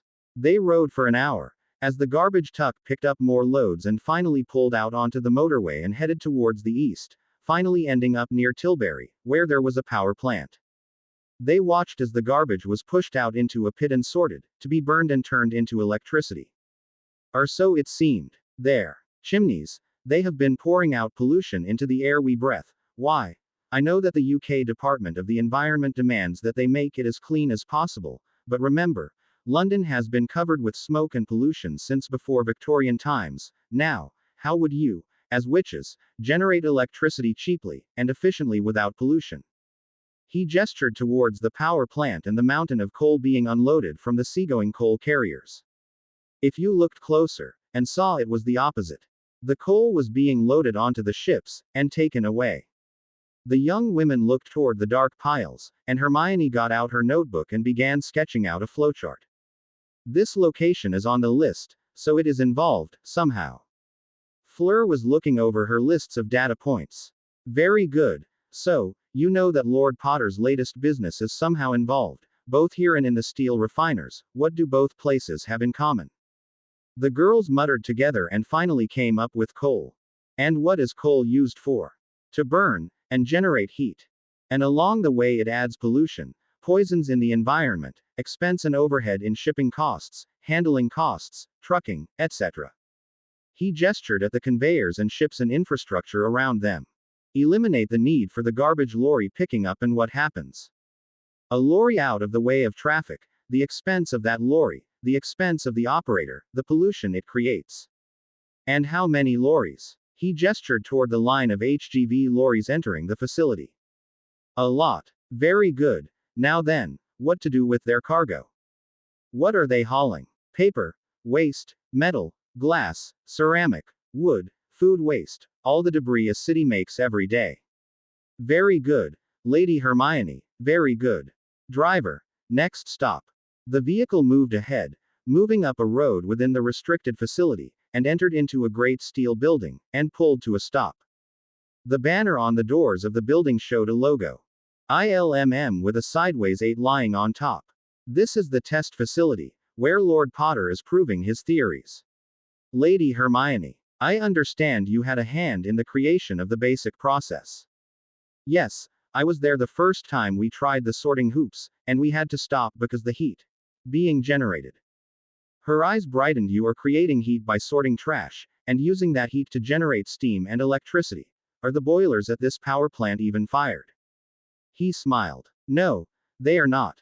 This facility is generating heat by conversion, that is sorting of materials at a very high level. The ships you see are not bringing coal, they are taking away steel, aluminum, other non-ferrous metals. The organics are being rendered into almost primal levels and creating healthy farmland where there used to be garbage tips and polluted industrial land. What about the part that cannot be used for anything? Well, there is a certain amount of dross that is used to make building blocks which will be buried in the sea, as the foundation for a seawall off the coast of the Netherlands. Polders. Indeed, reclaiming the sea to build dry land. And how much are we charging for this service? Fleur was calculating. Quite a bit, Ms. Fleur, quite a bit. The guard opens the door and they were escorted into a welcoming facility and given a tour, where they were able to see the whole process laid out on a great console, with numbers changing second by second. There were samples available to handle. Steel spheres 1 kilogram each, copper spheres the same, spheres of many of the basic elements available, sealed containers of various gases extracted from the process. One of the material flows was a slurry of plastics and oils, all heading toward a rendering facility, by way of a tanker anchored offshore. Hermione thought of it first. What about the jobs of the lorry drivers, the coal miners, the people who operate this plant? Won't jobs will be affected? Indeed they will, Lady Hermione, but we hope for the better. You saw the many locations around the country. There is at least one trash collection facility in each area of population density, and someone has to manage and oversee those facilities. Someone has to be the local pickup and take it to the local facility, as well as oversee all the local business facilities. If you go to the first floor in the back of the PIG building, you will see a loading dock as well as a pair of trash compaction machines. Before this, he waved around him, the lorries had to unload those daily, 2 or more lorries, blocking traffic, spewing fumes, costing money to operate. Just those 2 machines replaced with 1 sorting manifold saves the Potter Industrial Group over £1 million a year in costs. Multiply that times the thousands of businesses in London alone. ILMM intends to clean up our country, and make a profit at it, while healing the planet. Have you read the Kurzweil Fireni treatise on healing of magic? Hermione nodded. It states that where there is imbalance and poison from whatever source, when balance is restored, it makes magic stronger in that area, and allows for more powerful and healthy magical people. She blushed. Harry said it is like repaying a karmic debt, that repairing the earth will make better babies. She was still working on wrapping her mind around statements that Harry had made to her, some of which basically said he wanted to make lots of babies with her. Fleur was pondering the machinery through the windows overlooking the plant floor. She saw people moving about, doing tasks, monitoring various stations. How many people working here are magical? Very few. Ms. Fleur, although almost everyone has a magical relative or knows about the wizarding world.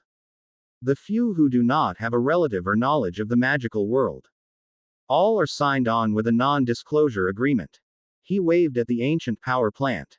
This facility had been shut down and was to be demolished, but Lord Potter acquired it on a temporary basis, with promises to generate electricity without the output of pollution gases.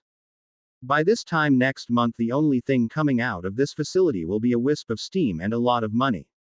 And the output of materials. They will be funneled into various industries and projects. I think Lady Hermione would be fairly knowledgeable about what those projects are. Hermione nodded. I do not know all of Harry's ideas, but I am aware of quite a few of them. He discusses most everything with me. There was a silence for a moment. Hermione spoke. Mr. Weasley. Nolan. Yes, I remember.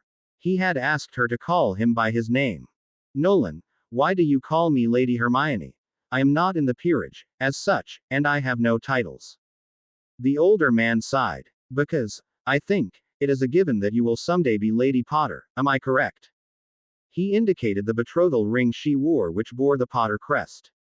She nodded. Well, then, no matter what titles or names young Lord Potter acquires, as his spouse, you shall be sharing in those titles, correct?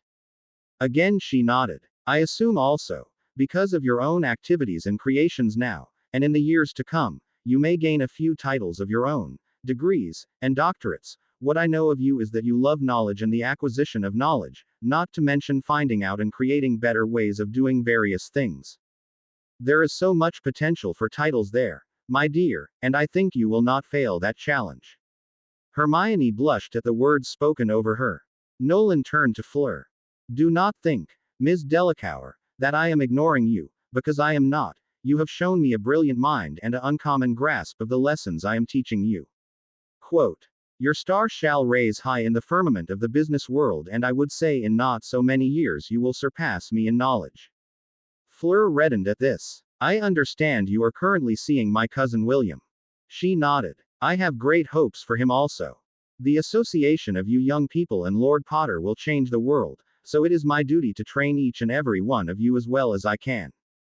I want both of you to learn from my successes and also from my mistakes, especially from my mistakes. The black limo headed back toward London. Headmistress Minerva McGonagall sat behind her desk looking over lists, a great many lists. Lists of teachers and instructors who were available to teach, some part-time, some full-time. She had met with various people and decided that instead of one professor teaching a single subject to all students, that beginning students were taught the basics by assistants, overseen by the head of each subject. It was a way for new teachers to get experience teaching, and improve their individual CVs. With more eyes watching the students, there would be less opportunity for the students to get into trouble. The potions department was due for a complete makeover, and the people she had hired for the job wanted to make major changes in how things were done, bringing the potions curriculum into line with the world's better programs, starting out with safety procedures and basic reaction tables. The new potions classroom had each workstation at a protected table with vents and hoods, and a barrier to prevent outside interference, such as flying fragments or potions ingredients. There was a review class scheduled for every upper year as well, and the teaching methods of the previous years was due to be changed. Professor Elizabeth Hanlon was just short of taking her mastery in potions and was quite excited about teaching 7 years of students. And had been given a budget and several teaching assistants to make sure every student was well trained in all aspects of the art.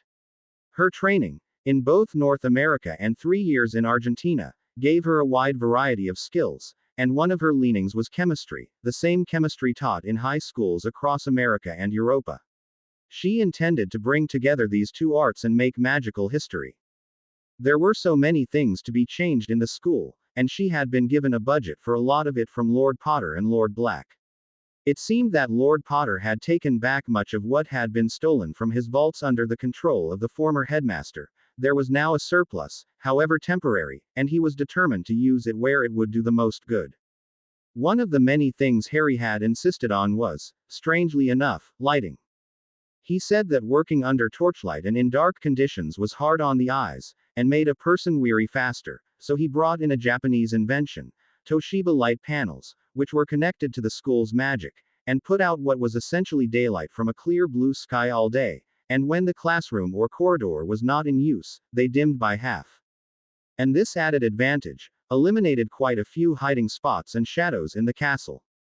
McGonagall returned to her lists, and worked with Flitwick and Sprout and the new defense master for the school, Alan Clearwater, a cousin of Penelope Clearwater. Each worked out schedules so that every student was able to receive the classes they needed, as well as the electives that they wanted. The great mirrors and data screens that were the creation of the Marauders were a godsend, and the new schedule was worked up in a matter of hours, unlike the days it had taken in former years. She sighed in relief. They would be able to open the school in just a week, and would not be losing too many students, except for those whose parents were now imprisoned and had no money to pay for an education. It was rather ironic that the parents were residing in the school, since technically, the Chamber of Secrets was part of the school, while their children were not anywhere nearby. This would be a mistake on Harry's part as well. Narcissa, Sissy, Malfoy, Nay Black read the letter that her cousin Sirius had written. It worried her, because she had seen the news report of her son's actions against the heir apparent, Lord Potter, and his humiliation and loss. She knew that Draco wouldn't take any advice well. Since the capture of Lucius, her life had gotten quite a bit better and she had more options as to her future, but this letter from Sirius could drag her fully into the areas of combat. Her sister Bellatrix was certifiably insane, and angry. She had not been caught yet and was out making plans to take out her vengeance on the killer of her one-time Dark Lord. She looked at the letter that Sirius had given to her to be forwarded to Bellatrix, and pondered the promise he had made in his letter and wondered how he could possibly keep that promise. Sighing, she took up a quill and wrote a note, and folded it, and sealed it with wax. Draco. Come here please. The angry young man came into her sitting room, still suffering the humiliation of losing everything to Potter in a duel. Because of Potter and through no fault of his own, the Malfoy name was now nothing. The house they were living in was his mother's house and the money they had was her money. He could not get access to anything, and wanted to hire mercenaries to assault Gringotts to demand his money back. Narcissa Malfoy, Nay Black, had decided to cut her losses. She wanted to cut her ties with the Malfoy name and all the baggage with it, as well as the outfall of that marriage. It had been an arranged marriage, and there was certainly no love lost when Lucius was killed at the rebirth of Voldemort. She had hoped she would be able to mold her offspring into something acceptable to polite society, but the boy had spent his formative years being trained by his father, and as such was an effective clone, in looks and attitude, but not in skill or intelligence. She knew of the magical leeches her husband had saddled the two boys with to support her own progeny's magic. She knew that Draco was magically rather weak and had seen some of the medical issues that his father had kept covered up, that were common among purebloods. The frequent nosebleeds and the weakness of mind. Draco, I have an important task for you to take care of your father's business and to enact your revenge. She had learned to lie with a straight face when she was young, and looked quite the innocent while doing it. What is it, mother? Draco had been trained in the social graces, and was told to respect his mother's wishes, that is when they did not conflict with his father's wishes. I have a letter for you to deliver to my sister, Bellatrix. She is at the North House, with the Dark Lord's followers who have not been captured. The young man growled as he recalled the lists of captured combatants, both marked and unmarked, which were listed in the papers. A whole section each day was covering the tribunals and the sentencing each captured prisoner received. What is the letter, mother? He was wary, and wanted some confirmation it would help his cause. It is a letter from the Lord Black, offering her sanctuary. She is a Black after all. Draco sputtered. He will capture her and have her kissed. He is the military governor. No, Draco. He promised me she would not be executed, or kissed or put in Azkaban. He made me an oath, or I would not have accepted the letter from him. How? Why? How can he do that? He is a Black, Draco, Lord Black, and family is first. But it looks as if he is acting like a true Slytherin. Yes, acting like a Slytherin. Acting like a true Black. He had made himself trusted by the Muggle government, and taken over the magical government, and is now the supreme power in our country. What is more Slytherin than that, Draco? He is solidifying his power, and the power of the Blacks. I am now Narcissa Black, due to your father's demise, and unfortunately the Malfoy's star has fallen, but the Black Star is on the rise to greatness once again. Draco Black. A feeling of wonder flowed through Draco's veins. You would. Narcissa nodded. I will, and I have started. Let me read you the letter I am writing. She picked up a parchment from her desk. My cousin, Lord Black. Thank you for the letters to myself and for my sister, Bellatrix. I also thank you for your kind offer to bring myself and my son back into the Black family. We will not fail you, cousin, and we will support your plan. I speak for myself and my son, Draco, and I believe I can speak also for my sister Bella. I look forward to meeting you again, dear cousin, and be at your side as you rule. Narcissa Black. She looked up to see her son's jaw dropping. You mean Black is working to rule over this country and the people? I have just said that. I believe.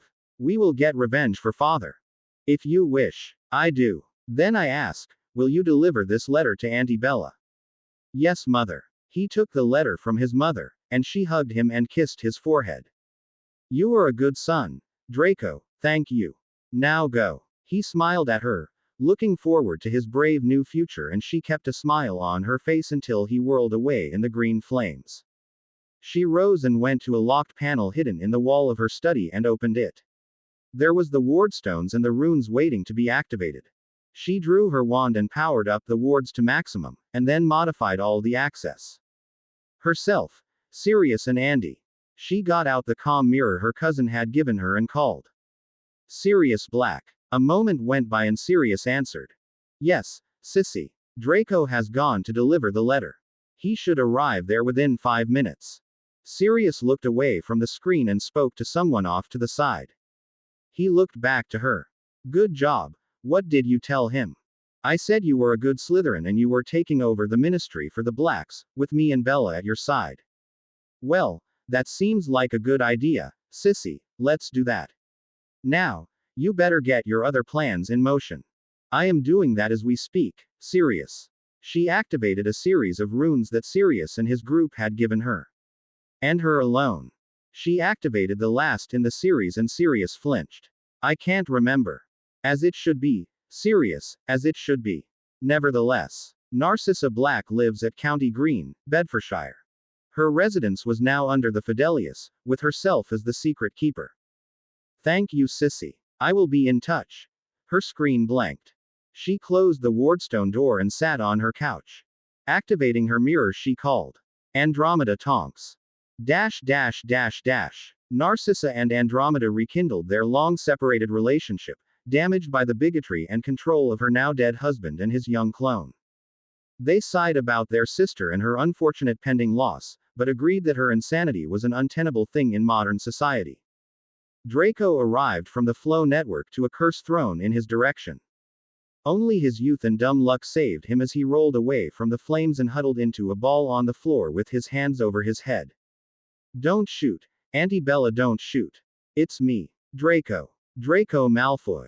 The curses stopped. There in the doorway of the room where he had landed a Death Eater he recognized from his father's meeting stood, wand drawn before him was a wild-haired woman in tattered robes, her eyes wide with frenzy. Prove it. How do I know you are little baby Dracy Poo? I have a letter from my mother for you. She asked me to bring it to you. He hardly dared look up at the imposing woman, fearing her next spell. Suddenly she was as sane as the average witch. Oh, hello, nephew, how kind of you to visit. You say you have a letter for me. Draco got up on his hands and knees, looking up at the imposing woman. The insanity was gone from her eyes and she looked surprised at his posture on the floor. Get up, nephew. Show yourself proud as a pureblood, have pride in your appearance and stature. Remember, you were born to rule, not grovel like a mudblood. Draco cautiously stood and made no sound, so as to not set off the precarious balance point his aunt had seemed to reach. Yes, Auntie Bella, I have it right here. He slowly reached inside his robe and pulled out the parchment and gently laid it on a side table where one of her henchmen stood. With a regal nod from the woman, the henchman did a Revelio spell to detect any traps or strange magic. Satisfied, he nodded, and stepped back. Bellatrix touched the top letter with her wand and it opened, and Narcissa's voice spoke the words written. Dearest Bella, I have wonderful news. After the fall of the half-blood pretender, our Lord Black has taken control and wants us to be at his side as he takes full control of the magical world. He has made an oath to me for your safe passage and promised that there will be no punishments. I have his word as Lord Black. Read his letter and hear him out. Bella, I want to have you in my home and in my arms again, little sister. Togers Pure. Sissy Black. While the letter read itself, Bella was listening, a pondering look on her face, and she did not come to any conclusion until the last line. Togers Pure. She whispered, a far-off look on her face. The letter from Narcissa folded itself and lay inert on the side table. She peered at the other letter. The one from Sirius, Lord Black. It was on parchment, as expected. The wax seal held it closed, and the seal had the imprint of the black ring. She recognized that imprint. It was her house insignia, the mark of those whom she owed her fealty and obedience. Since the impostor had been slain, the mark of that liar had faded, and was almost gone, and she felt no obedience of fealty toward that old allegiance. Well, this is an interesting development. I wonder what Cousin Sirius has to say. She tapped the seal on the document and magic began to happen. The parchment unrolled and turned itself into a paper simulacrum of Sirius Black. It was the right height and shape, but was only two-dimensional and literally paper thin. The paper golem began to speak. Dearest Bella, as Lord Black and your favorite cousin, I invite you to join me at my side as we take control of the magical world, which has handed itself to me with a ribbon tied around it. I promise you that you shall receive safe passage and there will be no kiss, veil or prison awaiting you. You are my favorite cousin and I need you at my side. Please come. The activation word is Togers Pure. The paper cutout held out a hand towards the woman, and she felt the compulsion to reach out and touch it, as it was a request by her head of house, and she did not want to deny that. The words soaked into her brain, and slowly she reached out to take the paper hand. Togers Pure, she whispered, her eyes on some distant horizon. The portkey activated and she was gone. The paper cutout stood there for a moment, and the eyes shifted around, as if looking for enemies. Draco was about to say something, when it exploded into 1,000 tiny blue balls of magic, which pinballed and bounced all around the room. With each bounce, the ball split and became two, and two more and. When a ball touched a person, that person was whisked away by a portkey. The henchmen were gone instantly. The balls bounced around the room, and out the door, and made their way throughout the house, bouncing randomly every which way. A group of Death Eaters sitting in a hall eating looked up at the intrusion, and were slow in shielding, and shortly every living human in the building was gone, captured and taken away, by silly little bouncy balls. When the image had exploded, Draco activated the portkey his father had given him, and he was whisked away before he was captured. A time went by and the balls all came to a stop, and then as one, vanished with a thwip. Part 2. Fleur and Hermione ended up in Fleur's office, while Nolan Weasley went back about his business. They settled down to tea and time together, as they had started doing since Hermione's Yule vacation in France. The women had become close friends. How did Harry acquire a power plant? I would assume that there are massive permits and arrangements to be made to make these things happen. Fleur cast a critical eye, waiting for Hermione's answer. Hermione sighed. Harry doesn't sleep much anymore, well maybe an hour a night, but between the times he is working out and daily things, he uses at least 80% of his time inventing and reading and just. It's becoming overwhelming how much he is packing into each day. I have been learning many of the things he has learned, but he's a natural and I can hardly keep up. I don't think he will be doing anything at Hogwarts this year other than use the facilities. If you give him all 7 years worth of any subject, he could pass his newts within a few days. The power plant. Well, I knew something about that a month ago, when I asked about him shipping so many things from around the country. I asked what was going on, and he referred me to the Shipstone effect, he calls it. Something from a story he read, where an inventor kept his secrets by having many companies supply only a certain part of an invention and not communicating to any other, that way no one can figure out what he is building. The manifold he had built, remember? The other girl nodded, recalling the huge mechanism with a series of rune-inscribed sorting rings and all the large tubes spreading away from the receiving chamber. Well, he had enough parts to build 2 manifolds, and had almost 30% more parts included in the process, which were not part of that invention, but will be used elsewhere for something. Anyway, there is one point that has any real information on what is happening, and the construction crew worked inside a sealed building, and of them, there are so many hiding charms, no one knows what it actually looks like. From what I understand, the power plant project has been 24/7 for over 2 months, and a few days ago it was shut down, and ILMM took over. But how did we get permissions to take over? From what I have seen so far in the Muggle world, it would take years for the permits to be approved. Apparently this is a temporary research thing. It was designed to be taken down within a few months, and it got a temporary approval from the PM himself, as a test basis, and since Harry had promised there would be no adverse environmental impact, he could get away with it. But that building, the manifold, all that work, it must have cost millions. Hermione got a look on her face as she was accessing a memory. Look up Project 4388, and the access to the file is 91979Q. Fleur entered the numbers and saw the spreadsheets with all the data, costs and suppliers and personnel requirements. She had sheets like this for every one of Harry's businesses, from the Lycan security forces to the housing projects that he was building. Her eye saw the date stamps from inception to the current date, and also saw the output, and the income from that output. It is profitable already. Mon Dieu, that is unheard of. Any normal business, Muggle or magical, would take more than a year before showing profitability. From what I know of this, it is only a research and development exercise. The fact that it is covering its own costs is a plus. I should say so. The costs from start to date have been over £1 billion, and in the last 10 days, it has generated a potential 5 million. At this rate alone, within the year, it could pay for itself. Yes, that is true. This is the most expensive project Harry has started. Well, not really, because he has long-term plans he has not started on yet. Fleur's eyes were wide. Long-term. In the hundreds of years, if not thousands. That is a long time.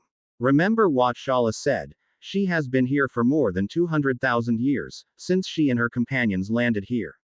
Why is he planning for so long a time? Remember the lunch during the tournament, where Bill told about the tomb in Egypt? Fleur cast her memory back to that wonderful lunch.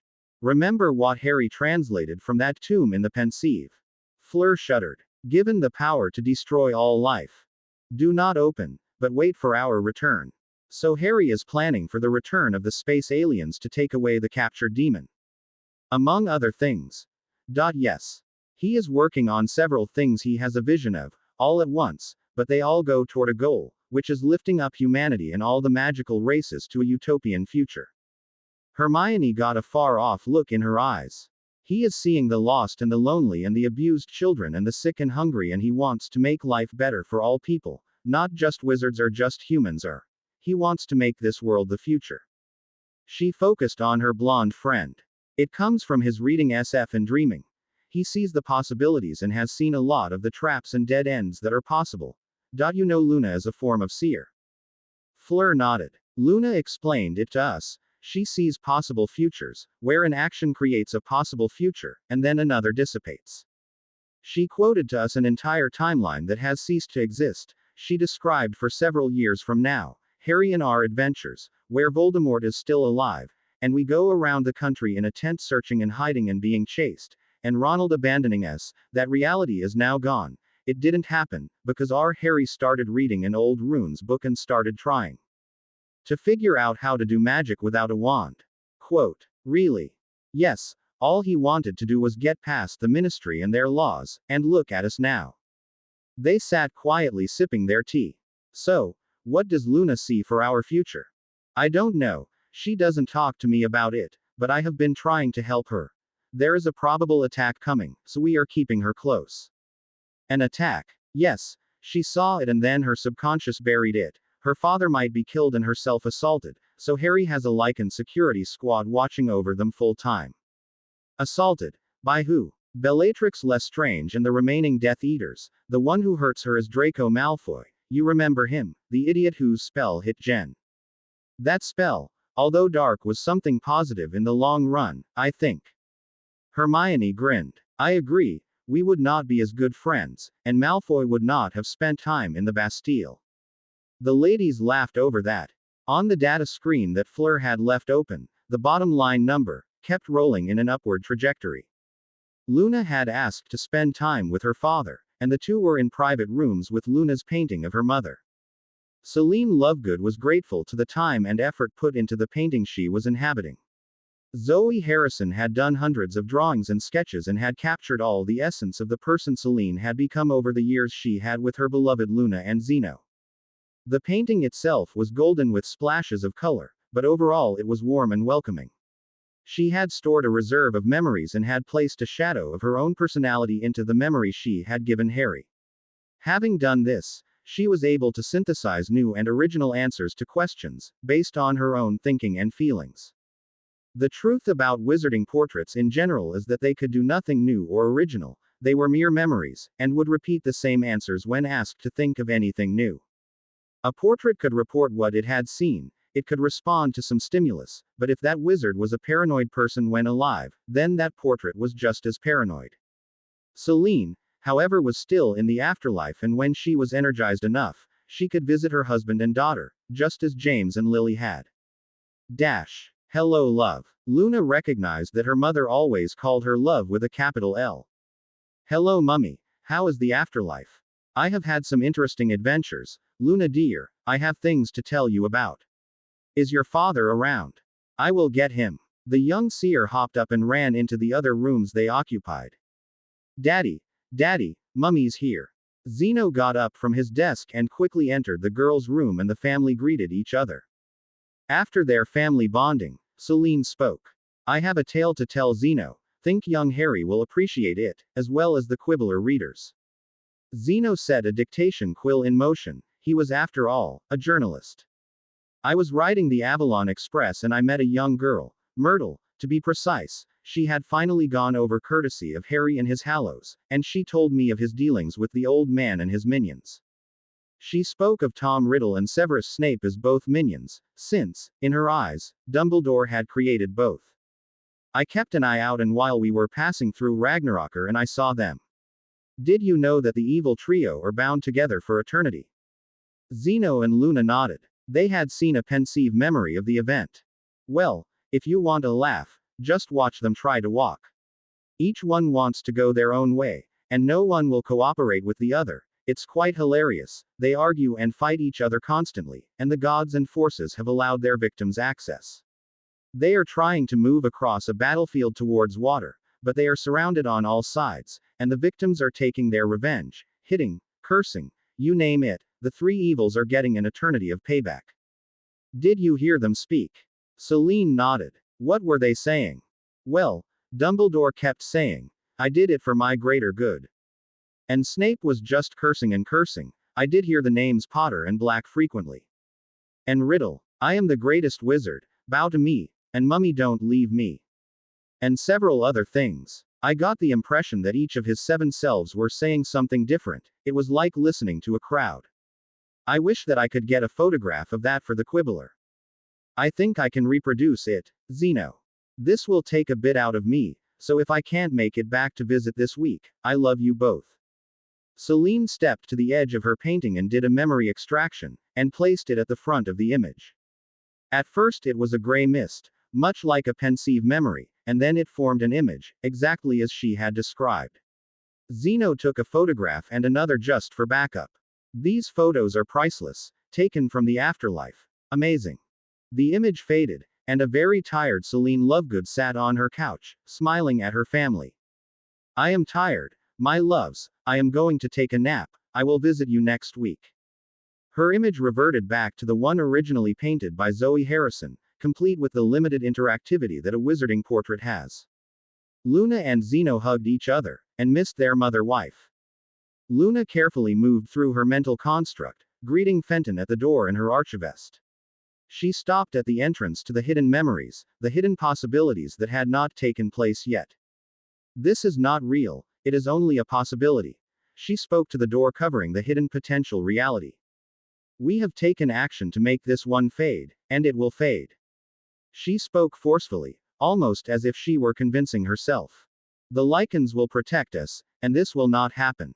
Harry will protect us, and my father will live. As she spoke, she walked up the corridor looking into each doorway. She stopped at the one with her living in the same rooms as Harry and Hermione. A warm feeling welled up from somewhere deep inside her. She spoke in a whisper. I think I may want this one to come. But not just how.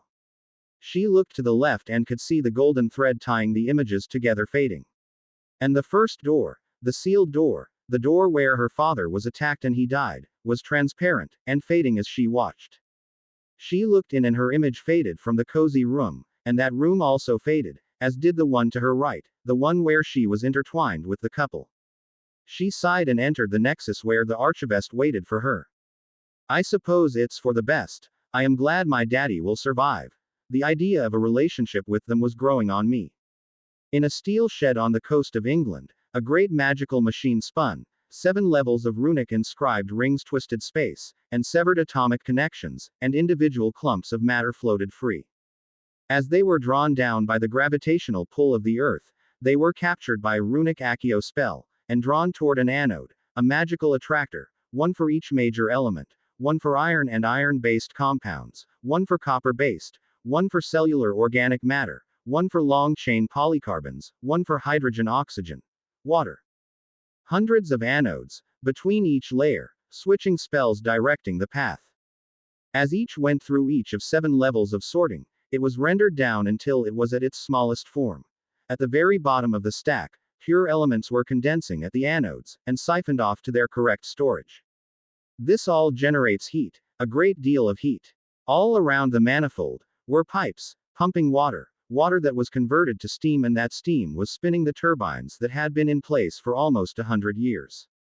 There would be a day when the long line of lorries and machinery heading into the gates of the compound would themselves be pushed into the pit to be rendered down into elemental potential. Amelia and Sirius were talking. I say we need to better define the sentencing for the crimes. It is not fair to punish an entire family for the sins of one member.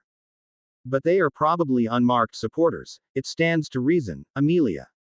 If that were true, Sirius Black, then you should have stayed in prison for your cousin's sins as well as your brother's. Regulus was a marked Death Eater and Bellatrix is a marked Death Eater, besides being insane. Is it fair to take all the black wealth and properties because they're sins? The money would go to a good cause. Amelia Bones stood over Sirius, with her hands on her hips and a determined look on her face. Sirius wearily leaned his face into his palm. He sat back and sighed. Very well, I will agree to what you ask, but before I sign off on turning the properties and money over to the families, I want questions asked with both veritaserum and an oath. Agreed. Amelia grinned in satisfaction. I'm glad that you are seeing things my way for once, Siri. Trust me, it will pay off. You can't just assume every family member is a duh.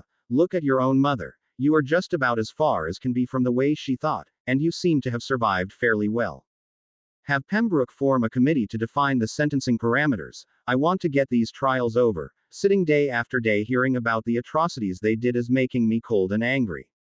I don't want to be cold and angry for my family. This statement piqued Amelia's interest. Family. Sirius nodded. Harry and Hermione, Moony, Jake and Miranda, not to mention Andy and Ted, and Nimmy. Amelia raised an eyebrow. Sirius noticed. Family is what you make it, Amy. Harry taught me that. James was my brother. My blood brother. And his son is as good as my own son.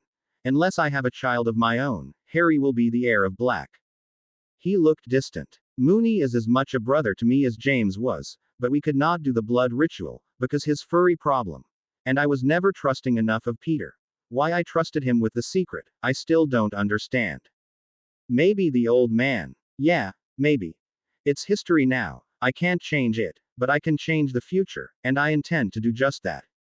He looked determined. I need someone, Amy, someone to help me keep an even keel, someone to keep me from following my insane ideas. I still have dreams from Azkaban, you know. I do. I wish I could help you, Siri. I just need to get away from these trials for a few days. They're getting to me. Me too, Siri, me too. His eyes brightened at this. I have an idea. Let's call a pause to the trials, let Pembroke have some time to get his committee together and make some plans, and go on a week's vacation. I have responsibilities. Don't we all? But you have a calm mirror. You can talk to your office, schedule an hour a day to deal with business and shut it off when the hour's up. She pondered. I suppose that could work. Jake and Miranda told me about it. It's called telecommuting, where the person works from home. Okay, I will try it. Tingle. An elf appeared. Yes, ma'am. Please inform everyone of a full staff meeting in 1 hour. As you wish, ma'am. The elf disappeared. Sirius and Amelia were gone for almost 2 weeks before they came back, tanned and healthy looking, having spent time on the Riviera. And not thinking about their problems at home.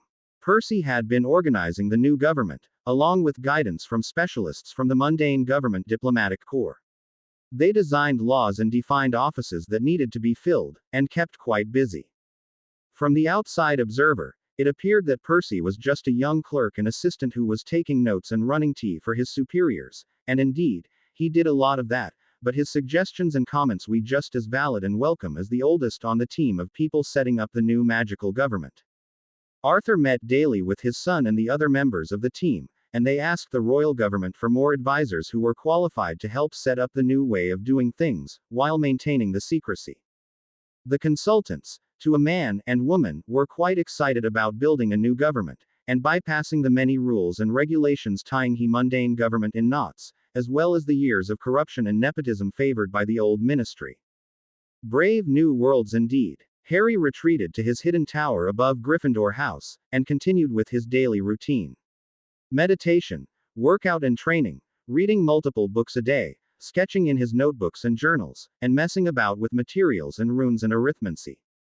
He did, however, audit a few classes, Professor Hanlon's potions classes, from the beginning reviews and remedial potions as well, just to get the hands-on experience with doing it right. He found that he quite enjoyed potions and became quite good at it. Professor Hanlon set up goal points to meet to be passed on to the next level class. She expected a person to meet all semester goals before they could be passed on to the next semester's work, and thus it became an easy task for someone who was good at the skill to advance to their own level. It took Harry less than a year to advance from first year first semester to sixth year second semester level, and he could take the newts quite easily if he so desired. He rose from his 1 hour of sleep a night and took his morning run with the Lycans, did an hour of training in whatever they were working at, and then returned to Hogwarts to get on with his day's work. He spoke with each professor at least once a week, and satisfied them as to his abilities and skills, and they in turn allowed him to either spend his time elsewhere or stay in class as a teaching assistant. Those days were looked forward to by a great many students, because Harry's natural teaching ability. Harry spent each meal with Hermione and his friends, sometimes at the Ravenclaw table, sometimes at the Hufflepuff table, and on occasion at the Slytherin table. Each place he went, though, Hermione was always with him, and quite often Luna as well.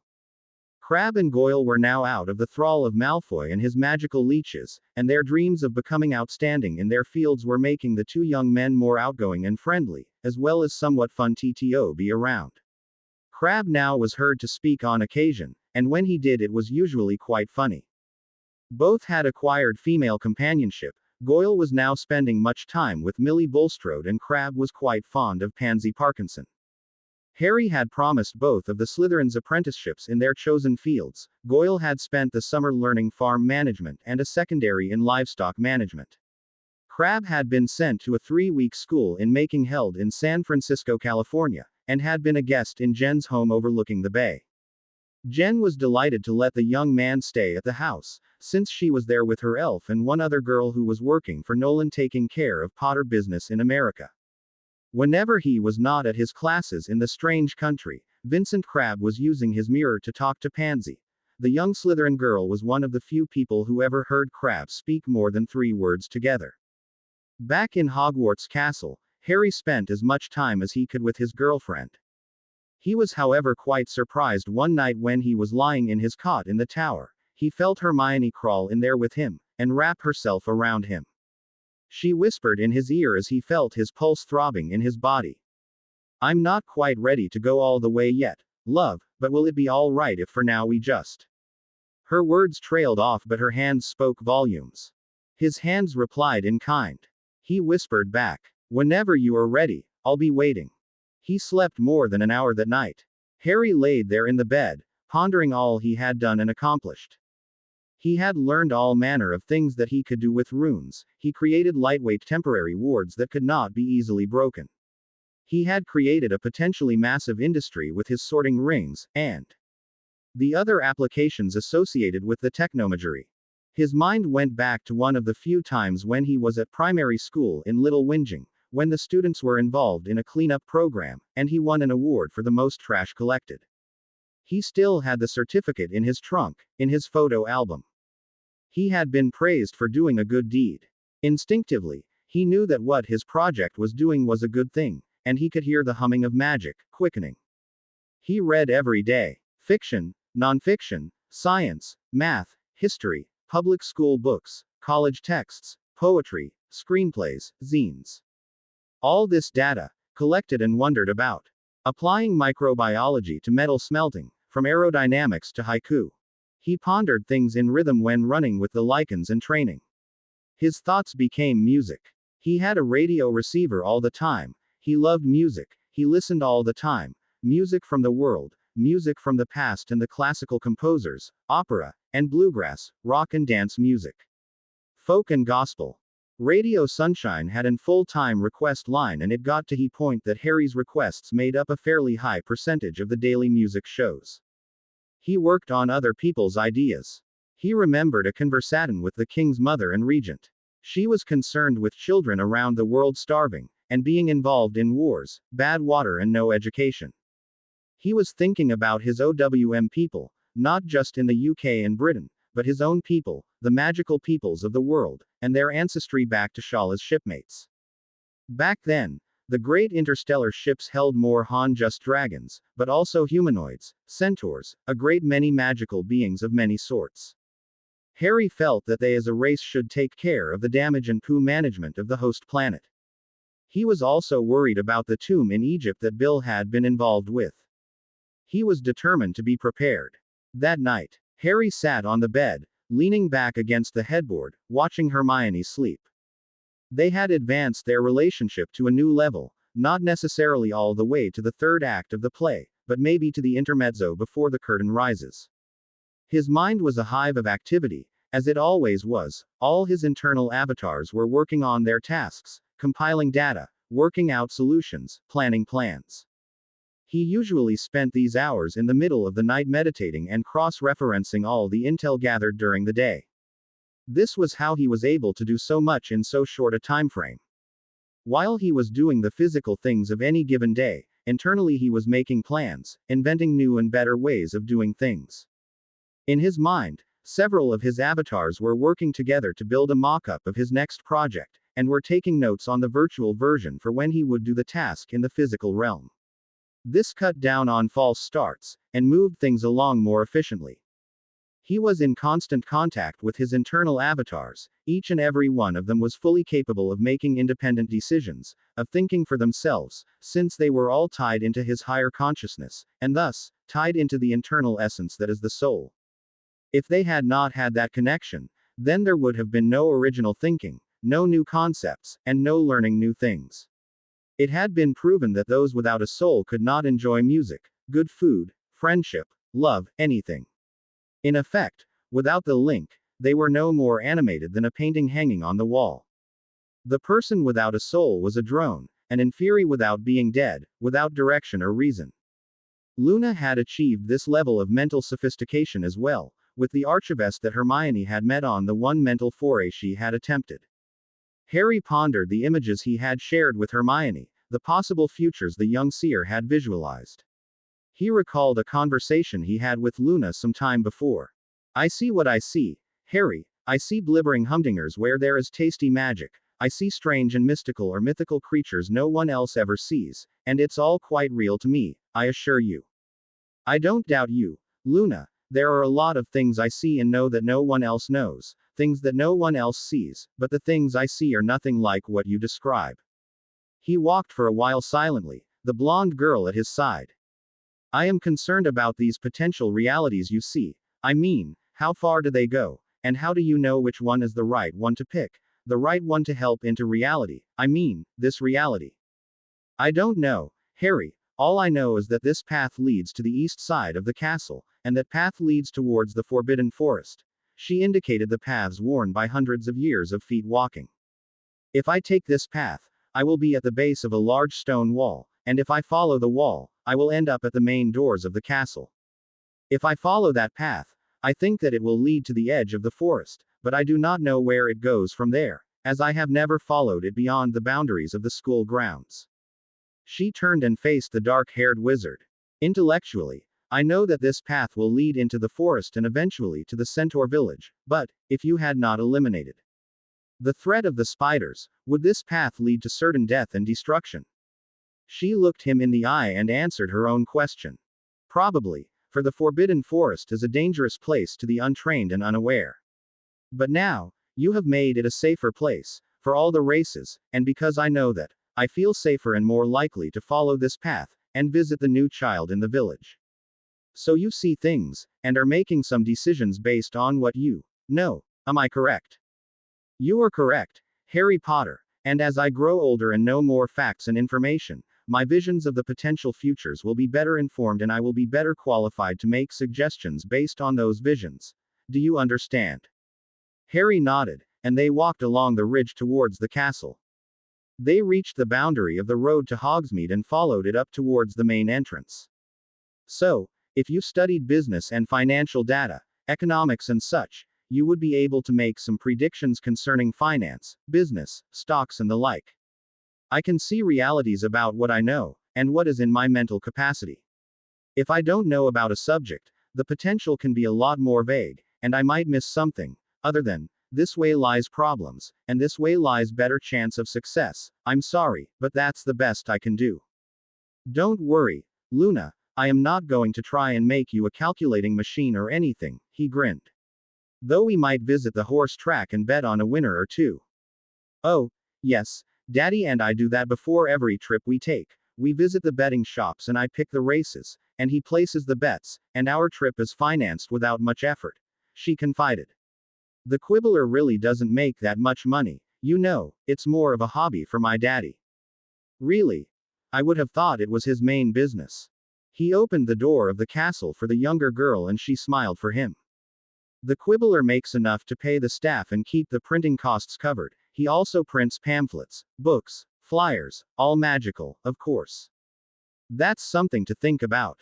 Harry returned to the present, his memory of that conversation still fresh. The memory of Luna's recent vision ran through one of the many threads in his mind.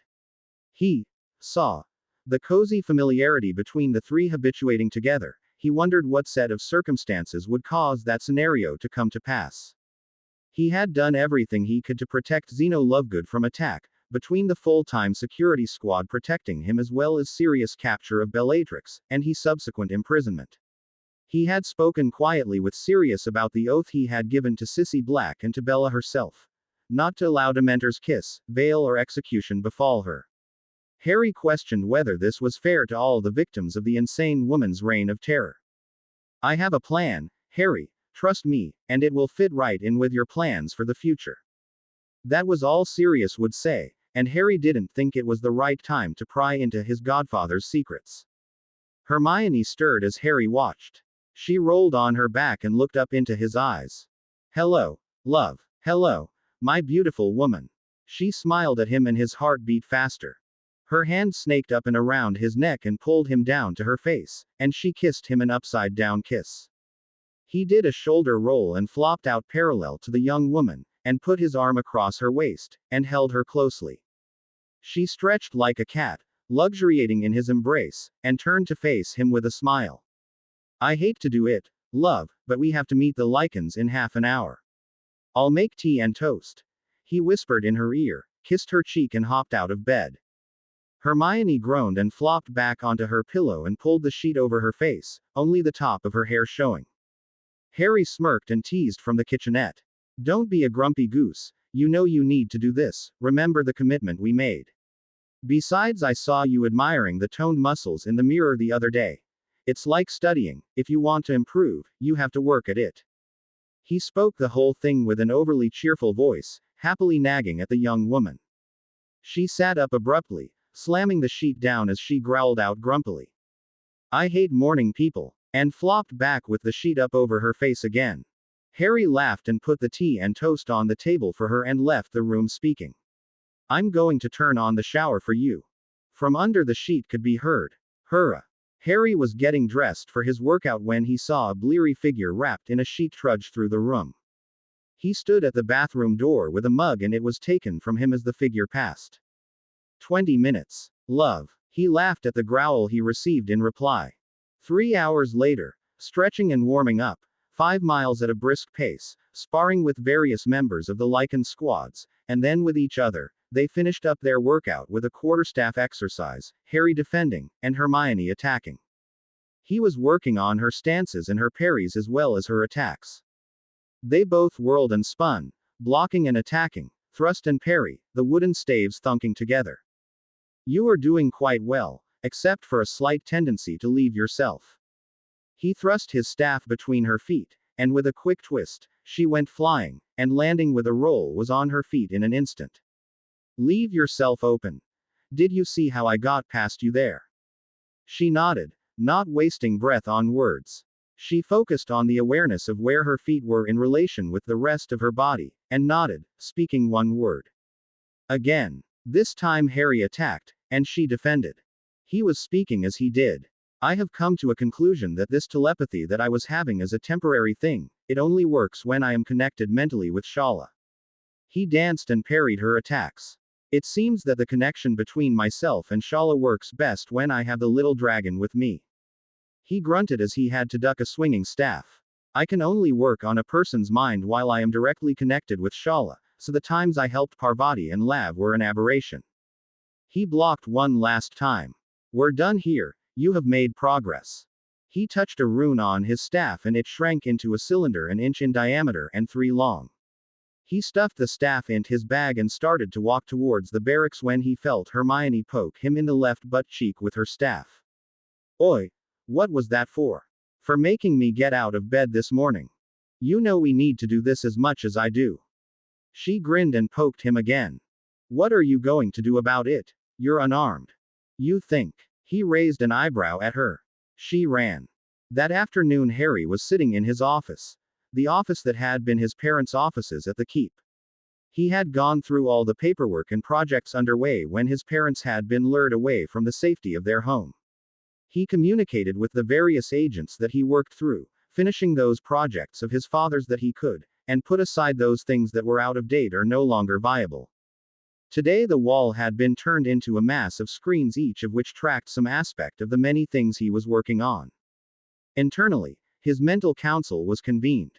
He sat at the head of a great table and surrounding the table were multiple copies of himself, all created and busy, just as the very first avatar had been when he first went to speak with Mr. Alexander.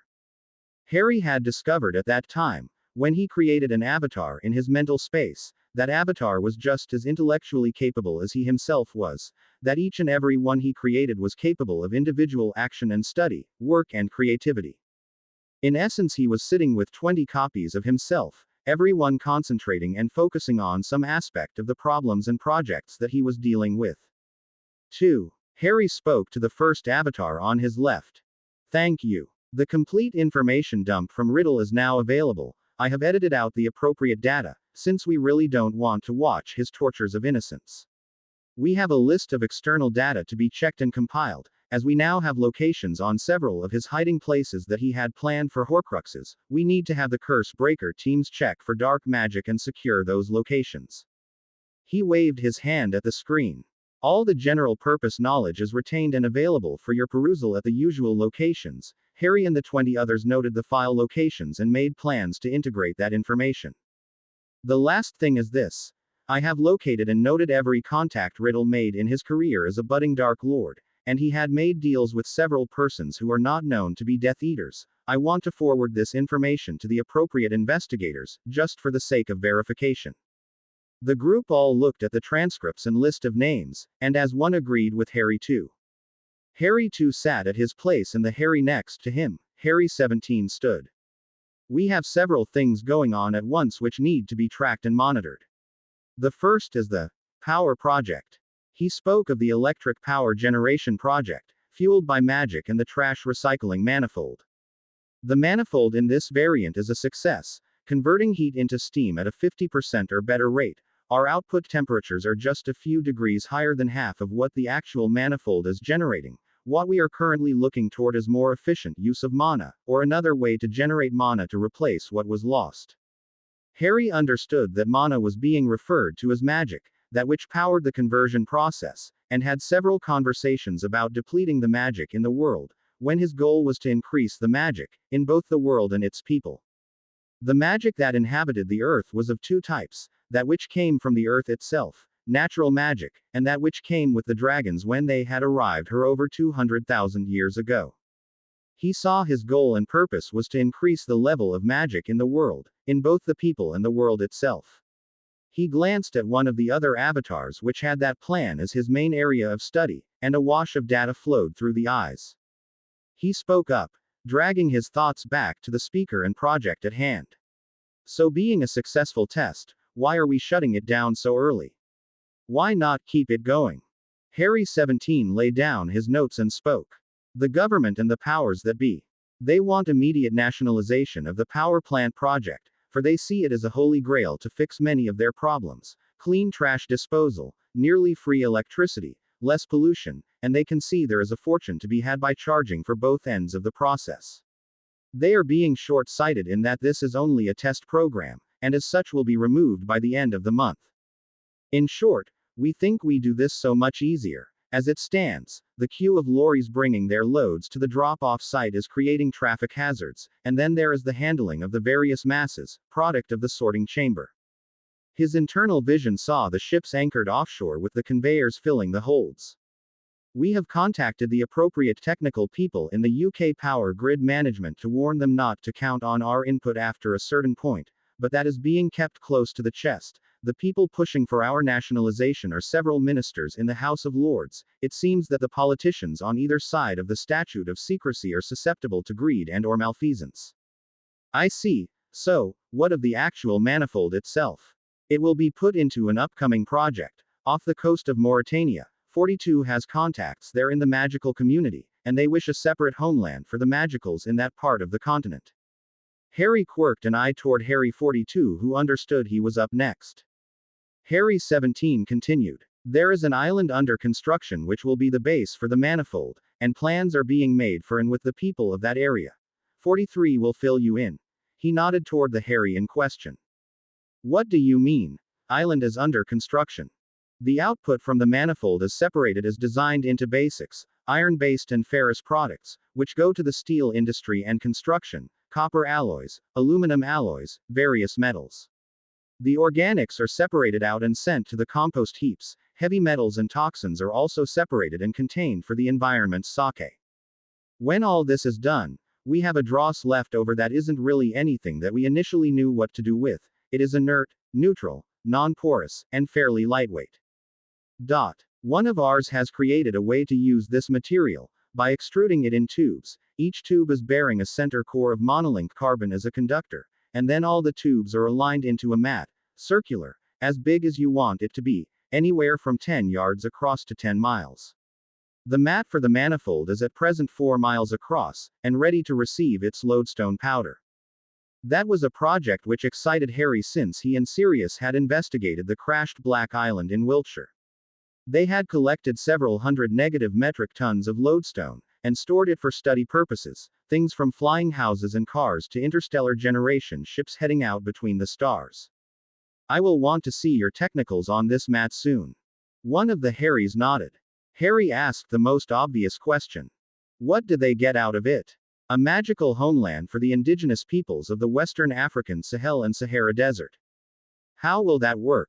Offshore of Mauritania are over 3,000 abandoned ships and water-going craft. The area is horribly polluted and there is a significant lack of water, seeing as it is the edge of the Saharan desert. We get to collect several million tons of steel and ship materials, and while we are at it, we will be cleaning the pollution out of the water. The outlet for the newly filtered water is going to be in a cave in the mountain range inland, and the new waterway will be the basis of a new civilization. The wards and water channel are already being formed out in the desert. All the organics from that area will be redirected into building soil for growing crops. It is the right thing to do, since the Sahara used to be a green and productive land, but some dark elementals were fighting a battle there and destroyed much of the territory. We are rebuilding the area to bring back the magic. Once all the shipbreakers' mess is gone, the manifold will be run full-time as a water decontamination facility. Well, that is apparently a good thing with the government thinking about nationalization. What of the local governments in that area? The new magicals controlled lands will be hidden from the locals, via wards and charms. Few have the capability to cross the Sahara. There are huge areas where there has not been any exploration. Sounds like a perfect place to hide a civilization. There are already cities there that none of the mundanes know about. We already have an invitation as they asked Shala to come as well. We'll consider it. Speaking of Shala, what's her status? I have not heard her in several days. She is gathering her memories and personality into her egg. It will be a month or so until it gets laid, and then we have a year gestation to protect it, and then 4 to 5 years after that while she grows into her new body. So I won't be able to speak to Shala for at least 6 years. That would be correct. She has stretched her latest body to its limits. Once she has transferred her essence into the egg, she asked that we remove the old body, and use it as we see fit. That's cold, isn't it? She thinks of it as throwing old clothes away, and wants us to do this for sanitary reasons. I still don't quite understand this transfer thing, but if you say so. The short version is the golden dragon egg is a mythos based on reality. A dragon can lay eggs without any male to fertilize them, the term is parthenogenesis. Those eggs will hatch and be females or males depending on the availability of food and shelter. The golden egg, that was copied for the Tri-Wizard tournament, is a once in 1,000 years kind of thing, and that egg will always produce a queen, a leader for the race of dragons. The queens pass on knowledge and intelligence, while the normal eggs are just cattle, so to speak, mildly intelligent and potential to grow, but numerous. If there were wide ranges of hunting grounds and nesting sites available, then we would be overrun with dragons. That's why they don't protest too much when humans hunt dragons. You are sure of this? Shala told me herself. I suppose. Anything else on the docket for tonight? Luna and Hermione. What of them? Full disclosure. Harry sighed. Very well. He opened his memories of the night and day, and all the avatars paused and took in the thread of images and feelings that he had felt with his beautiful girlfriend. One spoke. What of Luna? Her vision and the potential. They had all seen that memory, of the three of them entwined together at some point in the future. I have set in place security so that she does not suffer the loss of her father as she did her mother. I believe we have averted that situation, and as a side effect Bella has been captured and is currently in the spheres. He spoke of the imprisonment and interrogation spheres down in the Chamber of Secrets. He needed to get in contact with Sirius about that, but his godfather's time was taken up with the tribunals and the trials. Luna is very special to myself and Hermione. I do not know if we will ever be in such a relationship such as the one seen in that vision, but for the moment, I have no intention of letting that happen. She is only 13 years old at the moment, and even if I did have a betrothal contract with her or any other witch, I would not entertain that just yet. It doesn't seem right to me, history notwithstanding. He had spoken of history as in places in the past where there were potters who had been married at age 14 and having children by 16, and as he was raised in the mundane world, that particular thing seemed wrong to him. I will offer her the House of Potter's protection if she desires, but that's it for the present time. The questioner nodded in acceptance. Next. Harry 138 stood. Population levels are dropping. The purebloods are breeding themselves into squibhood. The wars going on have taken a huge bite out of the genetic heritage of the magical world. If every female capable of birthing a child were to be pregnant and reproducing magical offspring every 12 months, the population is too close to the edge of survival. We need more witches to produce children, and we need a wider and more diverse magical gene pool. What do you suggest? Advertising and marketing for a start. Show happy loving families and bring in the desire to have children into our people. Encourage the mundanes to bring us their magical children from whatever source. Test everyone that we can for recessive magical genes and encourage them to breed by subsidies and whatever methods we can think of. And another not so popular method. Do tell. Incubators. Use prisoners as baby incubators. We don't have that many female prisoners. In fact, I think we only have 3 or 4. Not important, actually. There is a change potion that works, and is relatively easily made. So, the prisoners are turned female and then what? It would work like the normal in vitro process used to bring Louise Brown into the world. We take the best male and female genomes and create a viable mix and insert it into an incubator's womb, wait 9 months and birth a healthy child. Wait a month and do it again. As long as the incubator lasted, every 11 months another magical child. We have 431 magical prisoners held in the chamber. That's at minimum 400 new magical children added to our population every 11 months, assuming a 10% loss rate. What of the incubators? The persons made into females, won't they hurt the children or each other? No, each will be midwiped and put in a nesting box of sorts. Fed by tube and cleaned hourly. A perfect balance of nutrients and vitamins and minerals into the bodies. They cannot be classified as humans, but just as incubators, mindless birthing machines. Harry 138 showed pictures of a female body floating in a gel in a clear container, a mask and tubes covering its face, and other tubes elsewhere, tended by white-suited technicians. The belly distended and ready to pop. The techs did some things to the tank and it slipped back, and with an unzipping motion, the belly was opened and the techs reached inside to remove a wriggling mass of baby, pink and healthy. The baby was dealt with appropriately and handed off to a team of attendants, and the birthing techs stepped aside and new white-suited figures stepped in and did a variety of healing charms and magic and closed the incubator's belly, leaving an invisible seam. And then they moved to the next tank. The pictures went away. These pictures are from a test facility in China where there are over 1,000 prisoners held as incubators. There was silence. Well, that's one way to deal with the prisoners, instead of executing them or tossing them through the veil. I am not entirely certain that the veil is appropriate to be used as an execution device. It may well be a portal or something else entirely. The assorted Harrys pondered the thought. I have the entire report written up with contacts, ready for transmittal. Thank you. I know Sirius and the tribunal were having a hard time deciding what to do with the prisoners. We could call it community service. No one ever need know what happened to them, and we don't have their souls on our conscience. One of the Harrys spoke up. Not that any of them cared about our souls or lives. It would be a kind of justice, instead of a prison term with angry violent prisoners, something constructive. Harry nodded. How long will they live and produce? Harry 138 read his notes. It appears that the longest lived is still producing at 52 years in service. 0.55 children successfully decanted. I see. Write up the full report and transmit it to Sirius. I really don't want to think about it anymore. Harry 138 nodded and went about his business. Harry glanced at the clock and at Hermione, sleeping peacefully beside him. We have an hour before I have to go. Next. We received a weekly report from Jen, as well as a reply from Charles Shepherd. Jen. How is she doing?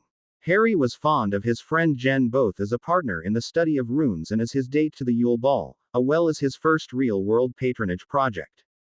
He was quite proud that he recognized her talent and decided to be her patron as she pursued her apprenticeship with the world's most renowned runes master, Charles Shepherd of San Francisco. Jen Dubois woke early as usual and noted the light of day rising in the east. She dressed and made her way to the kitchen where the house's elf took care of her with a mug of coffee and a croissant, much as she had done the last 4 years at school. Beauxbatons, the premier European school of magic, she gathered her light cloak and stepped out the back door of the beautiful Victorian house owned by the ancient and noble House of Potter. Thank you, Musley. I will be late tonight. Don't hold dinner for me.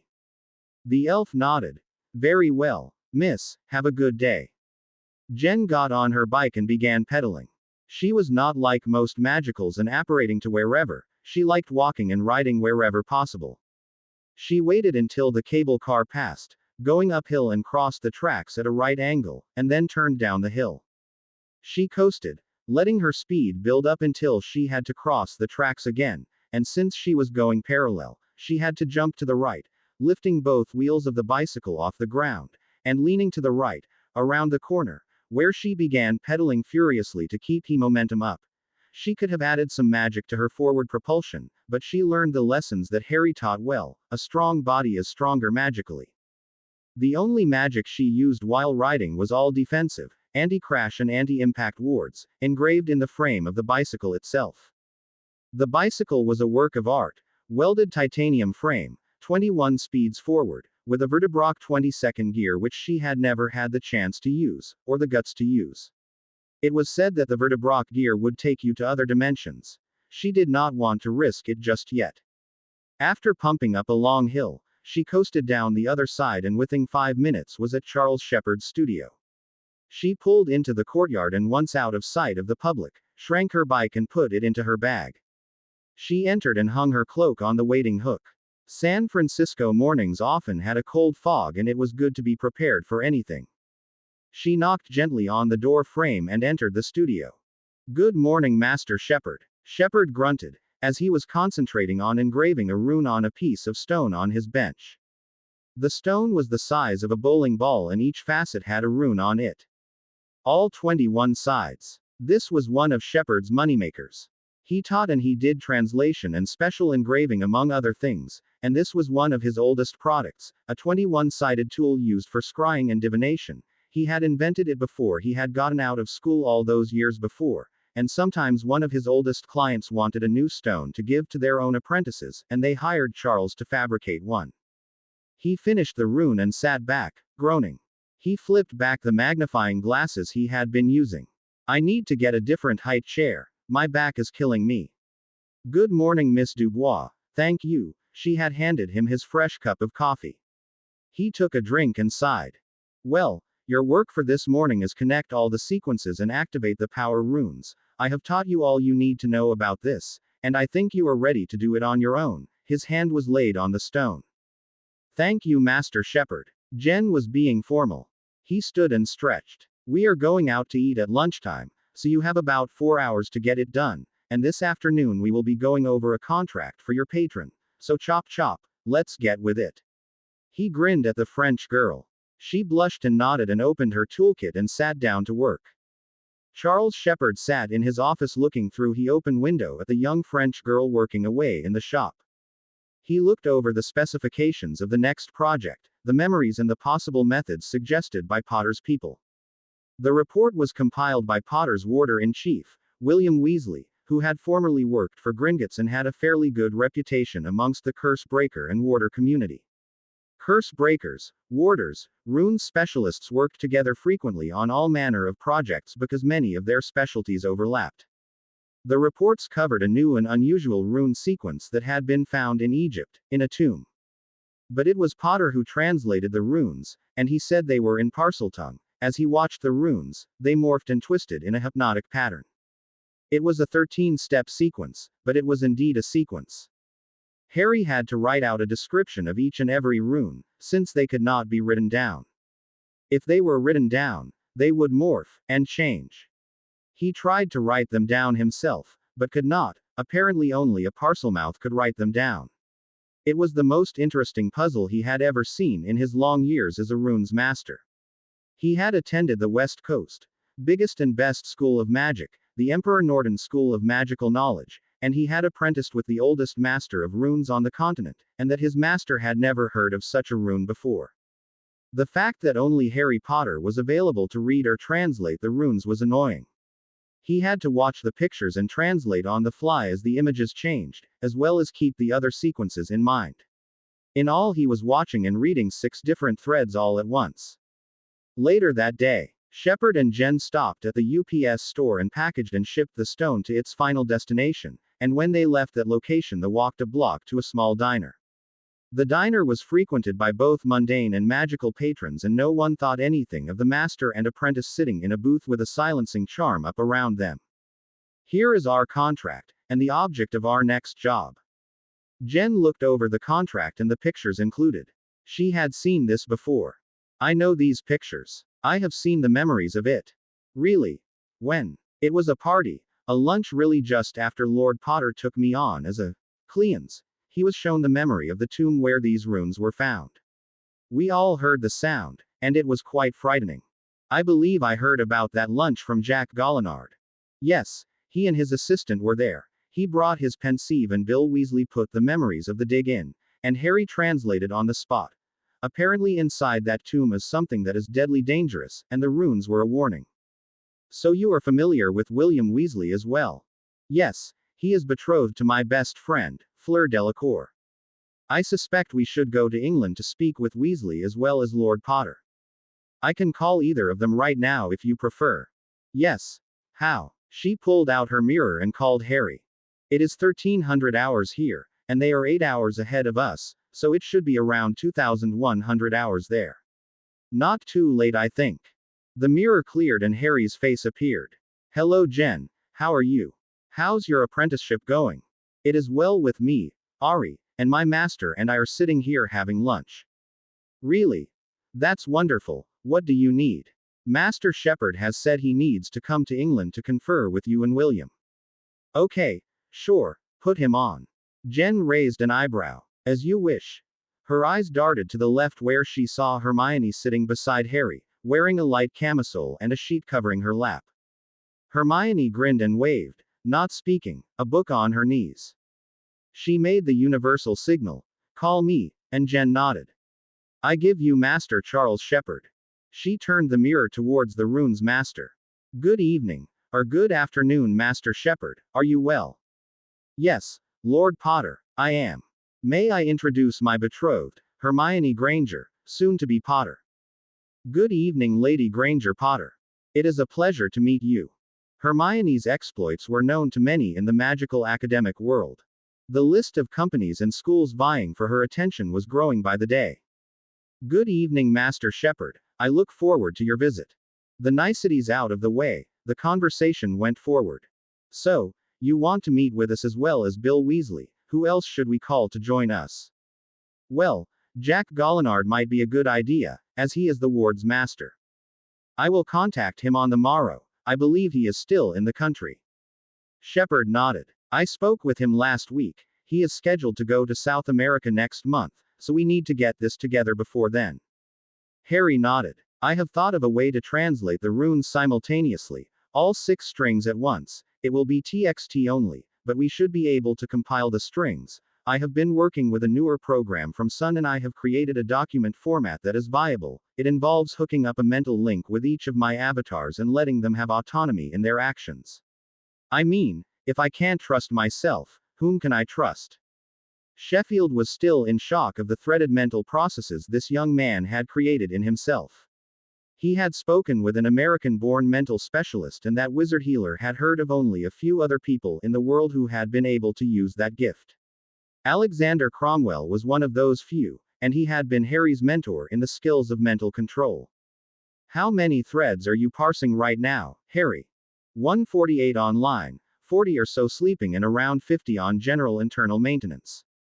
Shepard was slack-jawed. You have over 200 avatars going at one time. My gods, man, how do you do it? The younger man grinned. I have a lot of projects in the works. What can I say? I have spoken with the researchers up at UC Medical School.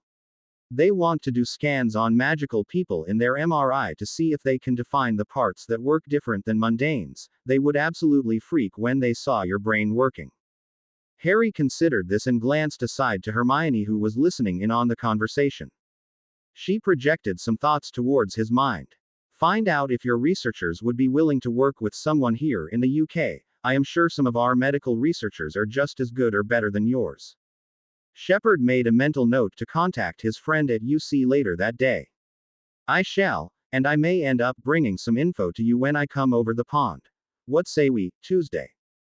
Sounds good. You will be staying at the Royal Ambassador in London. I will set it up.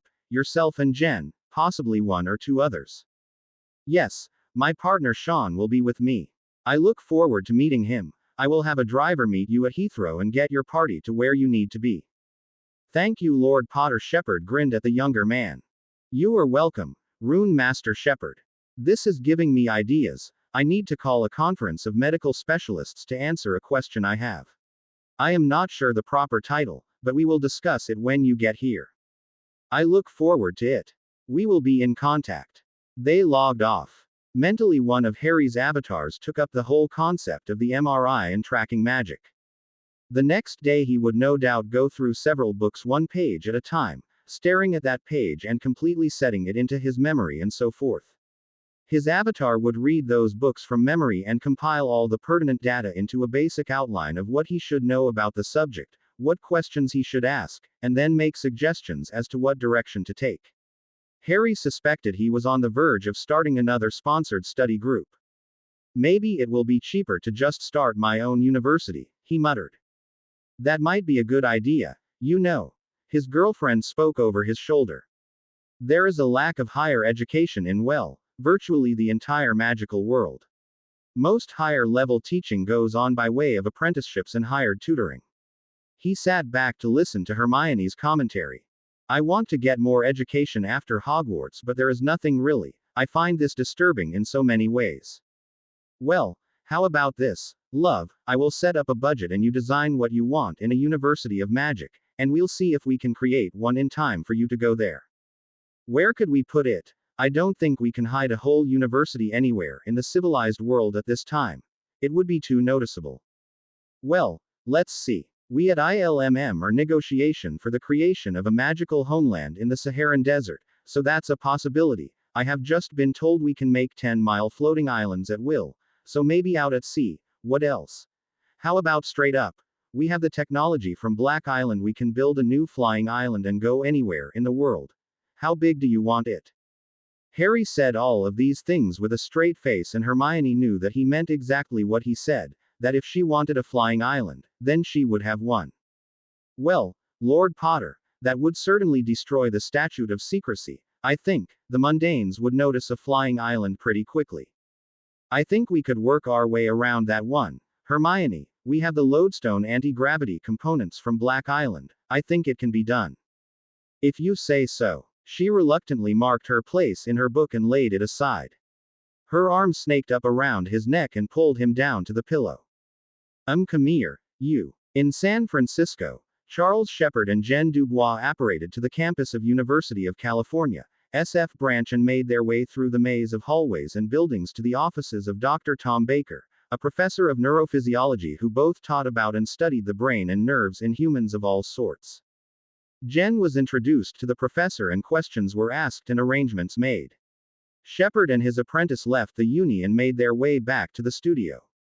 In the darkened room while Hermione slept, Harry's internal population carried on like some great orchestra, each player following their own musical score, playing at the downbeat of their director, the music sometimes at odds with itself, and yet, becoming a whole and greater piece of music. The harmonies and counterpoints swirled and flowed, the entire output spread across the aural and visual spectrum, from the subatomic into the ultraviolet and far, far beyond. Hermione's flight. This story seems to be going off on its own, somewhat. It does indeed have a goal and a planned end, but it has been meandering a bit to get there.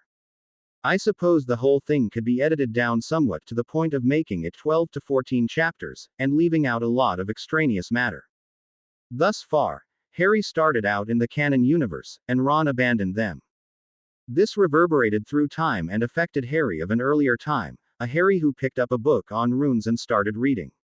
This caused a shift in the fabric or reality, and created the timeline that this story resides in. Harry had defeated the two Dark Lords, both Tom Riddle and Albus Dumbledore, and sent them on to their just rewards. As an added bonus, Harry sent Snape along with his two masters, and they are stumbling through eternity permanently bound to each other. The story continues on past this point, and the world is being altered, by way of a military tribunal headed up by the infamous Sirius Black, under the authority of the King's Regent, and given a command to repair the magical world, and bring it into the 20th century. Harry, working in partnership with his godfather, are redesigning the wizarding world without their knowledge, for you see, there is a power that they do not use, a power that few in the magical world recognize, to the point it could be considered a superpower. Common sense. We pick up the story where Harry and Sirius are hosting a conference of academics and magical and scientific professionals from around the world, and he is going to host one of his famous lunches as well. The discussion is about going back to Hogwarts, and Harry has decided that he would go, in spite of being able to test out of virtually every class. His reason is to be wherever Hermione is. Sirius' family had owned the properties on either side of number 12 as well as the rest of the block. He had hired a goblin-run construction crew to gut out the properties, and create an apartment block, all tied together, and set number 12 as the main entrance. There were dining halls, performance spaces, dormitories, laboratories of various sorts, and the whole block of buildings, for he had acquired the entire block on all four sides. That whole block encircled an enclosed shared back garden, with walking path, and flower beds and a fountain in the center at the bottom of an inverted pyramid. Buried under the center of that inverted pyramid was a hollow spherical space. The entire block was accessible by only those who were authorized, and that authorization consisted of a piece of jewelry, a bracelet, a lapel pin, an earring, all different, but all the same in that they had the correct runic markings micro-engraved in a hidden spot. As the weeks leading up to the new school year had moved on, Sirius' plans were moving forward as well. He knew that Harry was not really inclined to go back to Hogwarts, as his self-education had far surpassed anything the teachers there at the institution could provide. Harry had intentions of returning to Hogwarts, because Hermione had intentions of returning to Hogwarts. The simple truth is Padfoot. I cannot live without her, she means the world to me, and I want to be as near to her as I can be. I will use the Hogwarts facilities and Gryffindor's tower as a lab and study space, but I am not really enrolling in any classes, at least nothing I couldn't test out of on a Newt level. Sirius saw the sense of this, and agreed with his godson's plans. I know you have a way in and out of there with your transport cages. He was referring to Harry's experimental transport system, based on vanishing cabinet technology. Yes, I can be anywhere in the country in minutes. If I need to get away or do something, I jump to the keep and go from there. I intend to make the keep my permanent home, you know. Sirius nodded. It was something they had discussed several times, and the final conclusion was that it was Harry's decision and Sirius would support whatever his godson wanted to do. The lunch had grown to be much more than a lunch between friends. It was a decision Harry had made. He would indeed have a social gathering of those he considered his friends, as he had during the tournament, but he had questions and ideas that needed to be shared, and not with just his friends, but with the scientific, the academic, the magical specialists, with people who could do things and give advice. He knew he was not capable of doing it all. He had this truth driven home several times in his business dealings, and in several of his experiments. The most blatant was when he was setting up the Spider Island and capture scenario. He had spent a large number of pounds and galleons to create the spider vending machine, out of steel and magic, when he had an inspiration of how simple it could be, and created the currently working model on the spot in an industrial storage facility. Simplicity was the watchword in everything, and he spent a great deal of time on that subject every day and night. Every one of his 200+ mental avatars spent at least an hour a day reviewing their work and distilling it down to the most manageable and simple result. His first data storage system had faded as it grew and became more and more refined and yet more simple, because every aspect of himself needed access to thoughts and memories of the others. It wouldn't do to have loose personalities and individuals wandering around in his brain. That way lies multiple personality disorder and insanity. Every single avatar worked toward a single goal, a true commensalist organization, every member working toward the good of every member. Invitations had gone out to invite the great minds of the world to Grimmauld Place. There was a fleet of private limos arriving at Heathrow and Gatwick to pick up the arriving persons, either via international portkeys, aircraft or apparition. There were a few of the invited guests that did not use any of these methods, but rather took a taxi to those international airports to rendezvous with their rides. The first day was a large get-together, with music and food and assorted groups discussing various things. The non-magical were brought up to speed, explaining the magical as another form of energy usage and not supernatural or unusual, as a scientific fact that could be studied if you used the right way of looking at things. These discussions were just as enlightening to the participants from the magical side of the fence, as they were now hearing about other ways of looking at magic, as well as opening their eyes to many things the mundanes had come up with. The new facility filled up. Some of the houses had been converted into living spaces, dormitories, labs, and classrooms. The end function for this facility would be a magical university, an institute for learning. The square that the buildings shared was pure window dressing. The entire block had been excavated underneath, and as such there was hundreds of usable rooms under the gardens. And the largest of these was a great sphere, with seats starting in a ring and lining up halfway up the walls of that spheroid. There were no bad seats in the house, and nowhere were there any dead spots acoustically. A single person speaking normally could be heard by every seat in the house. And by no means were all viewers relegated to seats, for there were areas made comfortable for centaurs, goblins, and dwarves. The walls of the sphere were engraved with runes that Harry had first seen courtesy of Jack Gallinard. At their first lunch together, Harry had asked to scan Gallinard's pensieve, and the resulting parchment was a tour de force in arithmancy and runic studies. In fact, that single parchment was to be the prime source for more than one mastery. What Harry and his friends had created was a huge pensieve, a place to witness and experience memories, history, investigation, performances. This piece of magical wizardry would likely never be without someone scheduling usage 24 hours a day, every day of the year. In truth, this new university would soon be the largest magical facility in the world, taking over city blocks and the underlying territory. Harry and Sirius walked along some of the connecting tunnels toward the presentation hall, their footsteps echoing off the hard bedrock that had been grown into place, the shining lights of the magically charged panels lighting the ceiling and the occasional magical window gazing out on the world at some location. This is an amazing facility. Siri, how did you do it? I mean, there's only so much time in a week, and this place cost a great deal of money, I think. I have some idea of what some of these projects cost. Well, Harry, to tell the truth, I enlisted the help of the goblins. For a price, you can get them to do quite a few things, and one of the things they have wanted to do for a long time is to revalue the currency to its real value. I mean, a galleon coin is almost an ounce of pure gold, and we have been exchanging it for 5 or 10 pounds for decades. The ministry kept our currency devalued, and a few of them were sneaking around the back way and selling gold on the mundane market at whatever the going rate was, and buying more galleons with the pounds.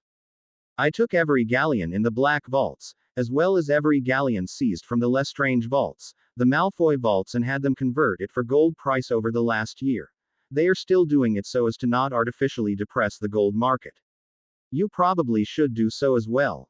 Harry looked embarrassed. The only galleons I have are those in the trust vault. Most of the Potter wealth is tied up in investments, land, companies. I have more than enough to do anything I want for the rest of my life. I have turned almost everything I own into a support network for our project. Every pound, dollar, yen, Deutschmark goes back into the project.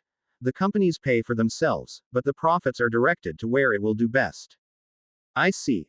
When were you going to tell me this, pup? You're a big boy. Figure it out for yourself. He grinned at the older man. They walked in silence. So, goblins. Count your fingers. Still got 'em all.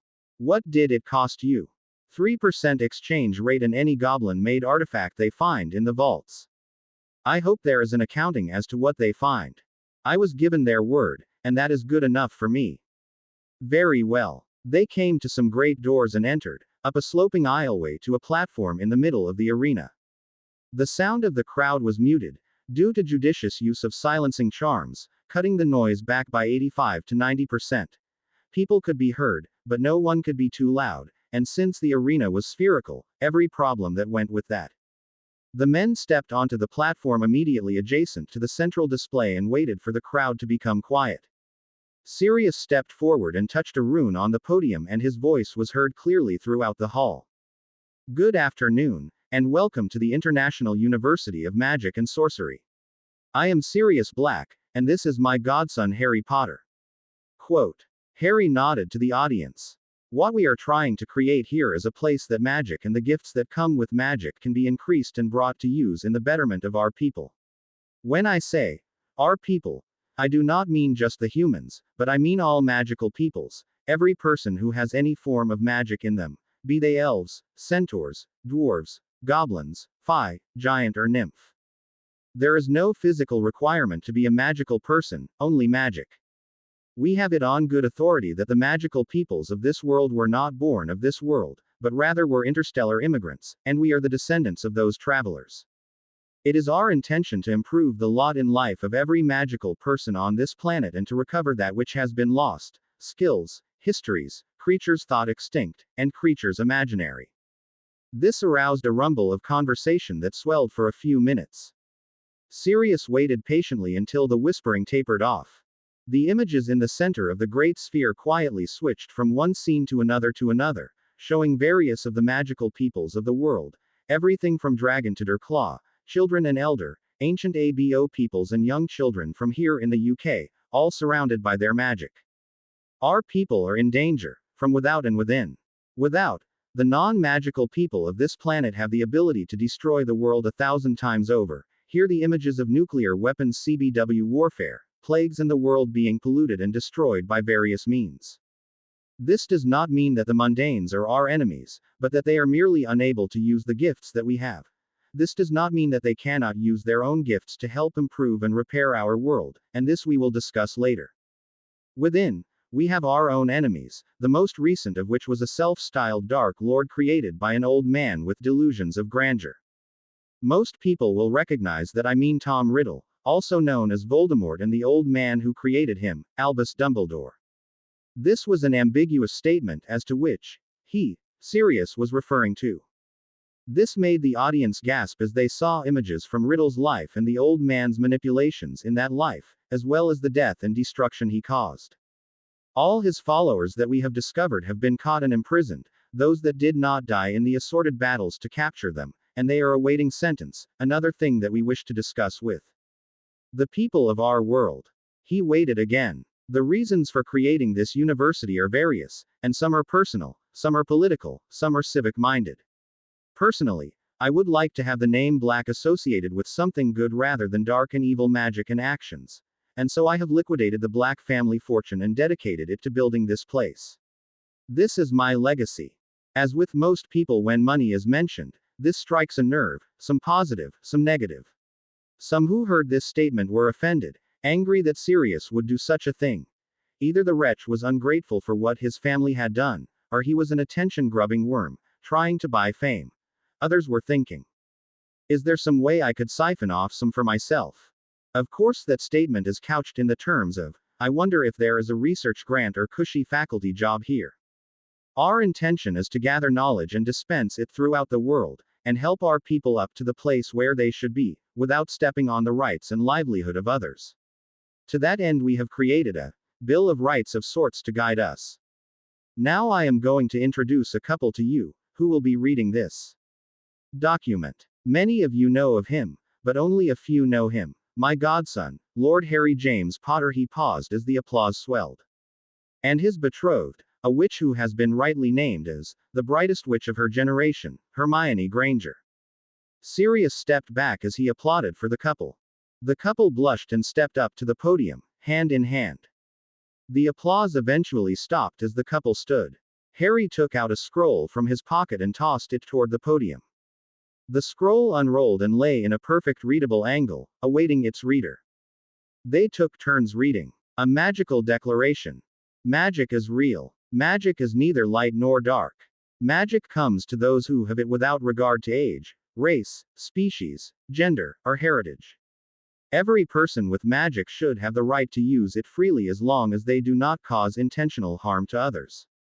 No person shall be regarded as second class by reason or species, gender, heritage, or any other racial or philosophical difference.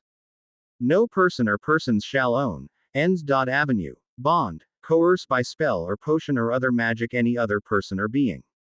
No lichen shall be held responsible for being infected with the disease of lycanthropy. Conversely, any lichen who willfully allows themselves to pass on this disease shall be prosecuted according to the fullest extent of the law.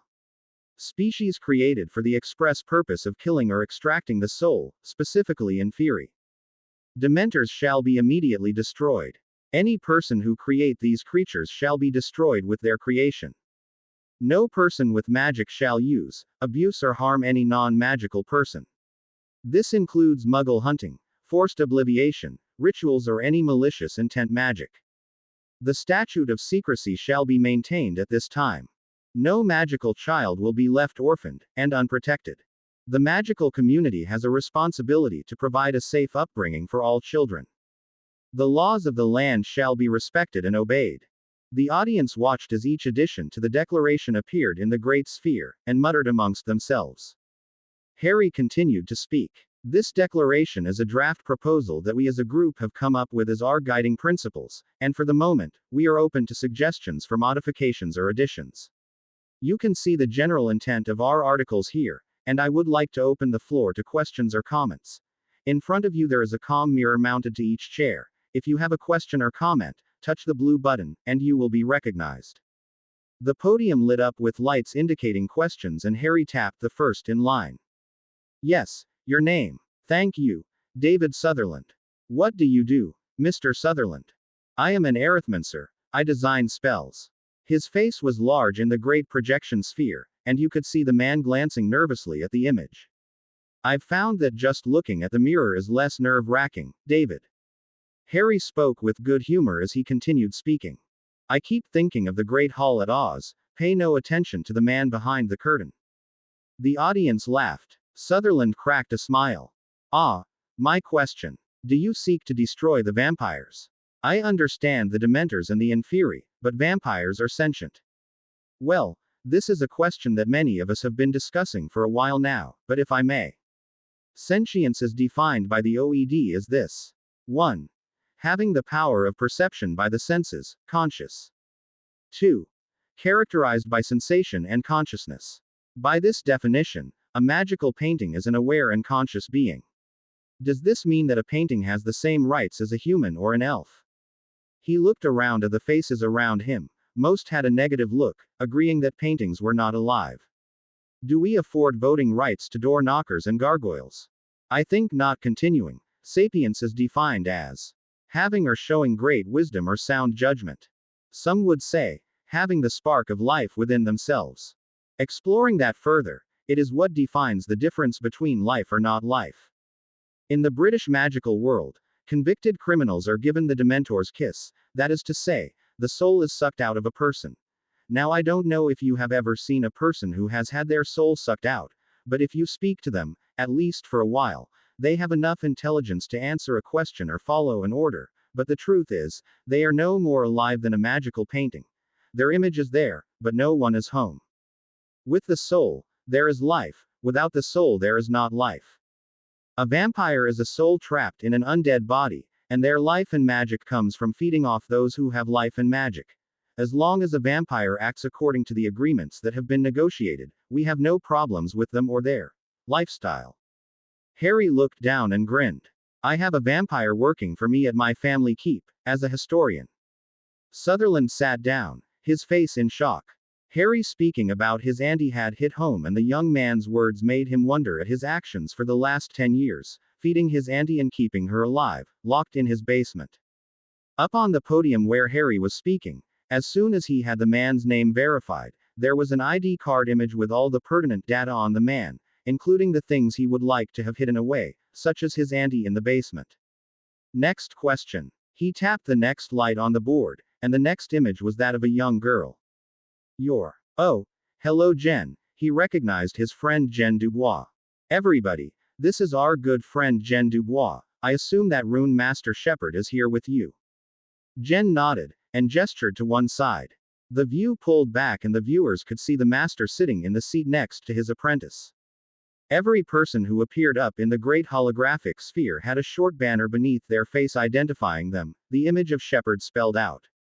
S.R. Runes Master Charles Shepard, San Francisco, USA. Emperor Norton College of Magic, 1962. Gen's identifier red. Genevieve Dubois Apprentice Runes Master, Chemiox, France, Beauxbatons 1994. Your question, Miss Dubois. Thank you, Ari. U. Avenue said that we, the magical peoples of the world, are descended from another planet. Harry grinned and made a few gestures at the console in front of him. An image of Shala appeared. Some of you recall my friend Shala, I hope. There were gasps of fright at how realistic and close the mage of Shala was, followed by a tittering laughter at the shock. Shala has lived for over 200,000 years, renewing her body and transferring her mind and essence every 1,000 years or so. She is one of the few ancient dragons left in the world, as there never were very many. The highest number of ancients was 7, though 2 have died in the last 10,000 years. The ancients came to the Earth when their home planet was threatened by a nearby star that was on the verge of nova. They gathered up as many of the other species on their worlds, as they had several worlds, and launched into the unknown in generation ships, heading out in several directions. The images shown in the sphere were of a planet surrounded by several artificial moons which all shimmered and moved off in different directions. Each ship was big enough to hold several thousands of people of various sorts. The images changed to the interiors of the ships, which were hollowed out spheres of rock, which spun and provided surface area for crops and forests. There could be seen dragons and hippogriffs, centaurs and humans all living and working together. The different races of people worked together, each with their own skills. The centaurs were navigators and wove the path through the hazards of space. The goblins were warriors and quartermasters, protecting the people and making sure that there were adequate supplies. The elves oversaw the forests and the lands, and all the growing things. Every race and species of person had something important to do, and sometimes there were those who crossed over in their trades or interests. The images showed a human working with elves doing earth magic, a centaur training with the goblins, and many other crossovers. Harry was speaking. I am not advocating any actions against the Muggle or mundane population, since they are people as well, and don't by any means associate me with any kind of pureblood agenda, but, he paused. The uncontrolled spread of the mundane's population and the technology that comes along with them has caused widespread destruction in and on the earth, including making many of the magical creatures and peoples of the world an endangered species. My desire is to stop the infighting amongst ourselves, and create a unified front of all magical peoples, be they human form, or otherwise, and to bring back the controls that we were assigned when we arrived here, to take back the lives that we can possibly live, to increase knowledge and recover lost knowledge. Jen looked thoughtful for a moment and spoke. Is it not a dangerous thing to be confronting a world of 7 billion people with limited resources, Ari? We are but only a few millions at best. And that, dear Jen, is why we as a magical people should bond together for the common good. Shepard gestured, and the view focused on him. You don't mean that you are going to war with the mundanes, are you? No, Master Shepard, not at all. I just intend to outproduce, outbreed, outthink those who are destroying my home planet. Think of it as evolution in action. He paced. We are classified by Linnaeus as Homo magicus, though some would argue the point for the classification, Homo superior. I, however, cannot, for that implies that we rose above the normals. The truth is, we were the superior race when we arrived to this planet. It is because our own self-destructive behavior that there are more of the non-magical, less capable descendants. It is because of their adaptability and creativity that they now outnumber us by more than 6,000 to 1. I just want to even up the balance. I would like to increase the numbers of magical people in this world by a factor of 10 at the minimum, and I want to undo the damage done to this world by pollution, wars, political, national, and religious infighting. I don't want to kill or eliminate any sapient people. I just want to keep the place in my world for my children and my children's children. His vision wavered. Does that answer your K? He didn't finish the statement, because he wavered and fell to the floor, unconscious. Hermione rushed to his side and tried to arouse him, without success. Sirius called for calm. Please remain in your seats. I don't know what is wrong, but we will soon find out. Within seconds, a team appeared and checked his vitals, and satisfied lifted him onto a cot, which the attendants each held and portkeyed away, with Hermione hanging on as well. There was a swell of muttering and discourse, and Sirius stepped into the gap. The healers will find out what is going on and let us know soon. I suspect that Harry has been working too hard, and overdid it. So, please be calm, and enjoy your stay with us. He sent a few small messages to several people, and the schedule was moved forward. I would like to introduce to you a historian of note, who has spent the last 60 years gathering memories of historical importance, several of which we will show you today. I believe he has an original performance of Hamlet as performed at the Globe Theatre in 1601. So, may I introduce to you our guest, historian and scholar Edwin Scatterpole. Sirius ushered the squat, bespectacled scholar to the podium and as the applause quieted down, slipped out of sight to contact the healers. Hermione's heart was racing, as well as her mind. Harry had collapsed, and this kind of thing had not happened since before Tom was killed, since before they had gotten the fragment of the evil wizard's soul out of Harry's head. Hermione held her tongue as the healer did his diagnostic on her betrothed. She wished for the temporary mental connection that they had when Harry was doing his mental training with Shala. When he was carrying around the small dragon from the tournament full time, it worked as a link, linking Harry with Shala, and by association it sometimes linked the couple together as well. The healer finished his examination. Miss Granger, there is not one single thing wrong with Mr. Potter, at least physically.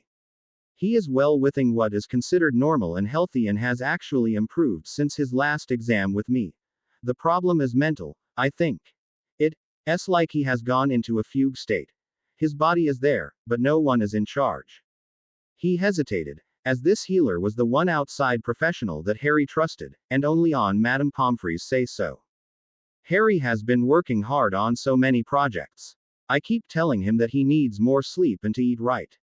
I know the consequences of not getting the right sleep and food. Hermione flushed at her statement. She did indeed know about fainting from not eating correctly and studying for days on end.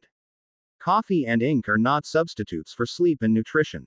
That may be, and he seems to be in good order. Sugar and nutrient levels in his blood seem to be within range, but his serotonin levels are, well, extremely above normal.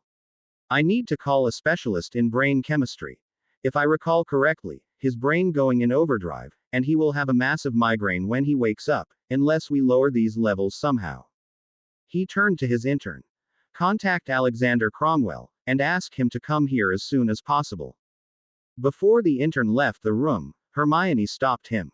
Mr. Cromwell is in the viewing room as a guest, I will contact him.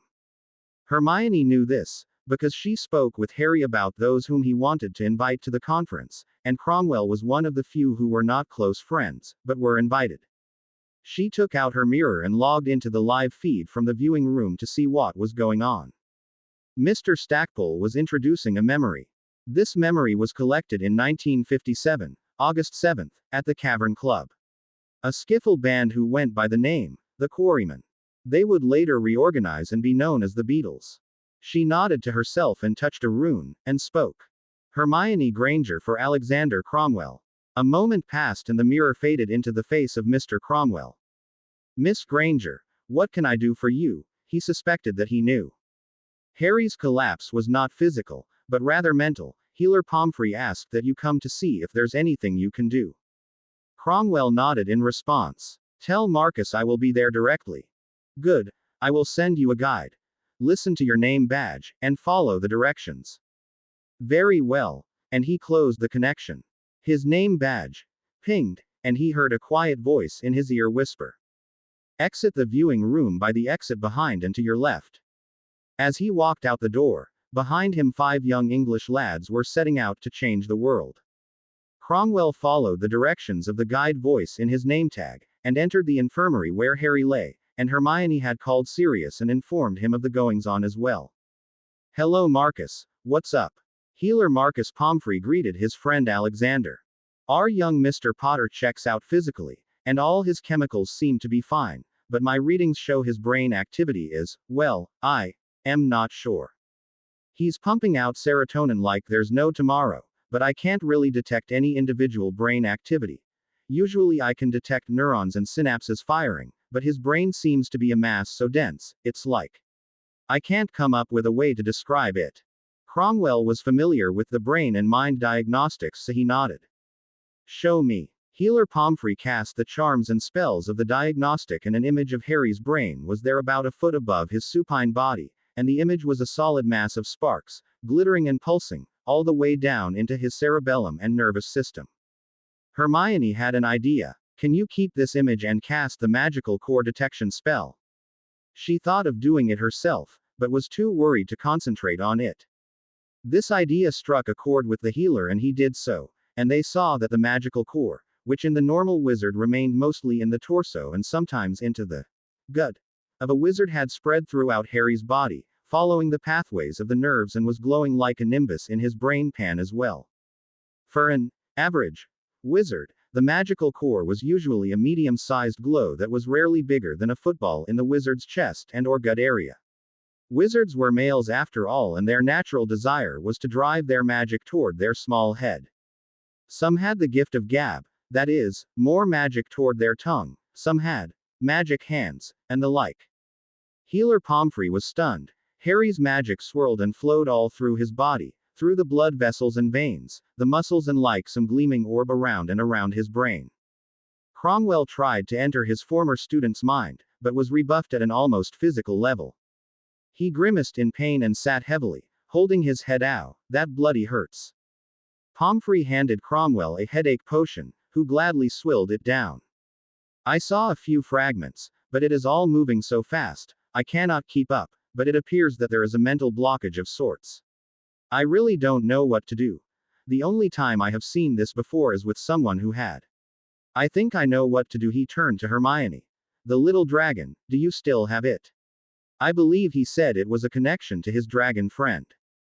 After some consultation, Hermione called on Remus Lupin and, surprisingly enough, Victor Crumb. Meet me at the transport cage. Both men knew where that was, since they had both arrived in that same device.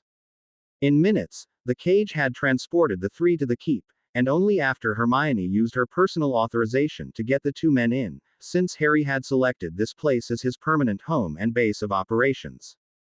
One of the keep's elves led the two men to the control and operations room, while Hermione ran through the corridors to her own private room.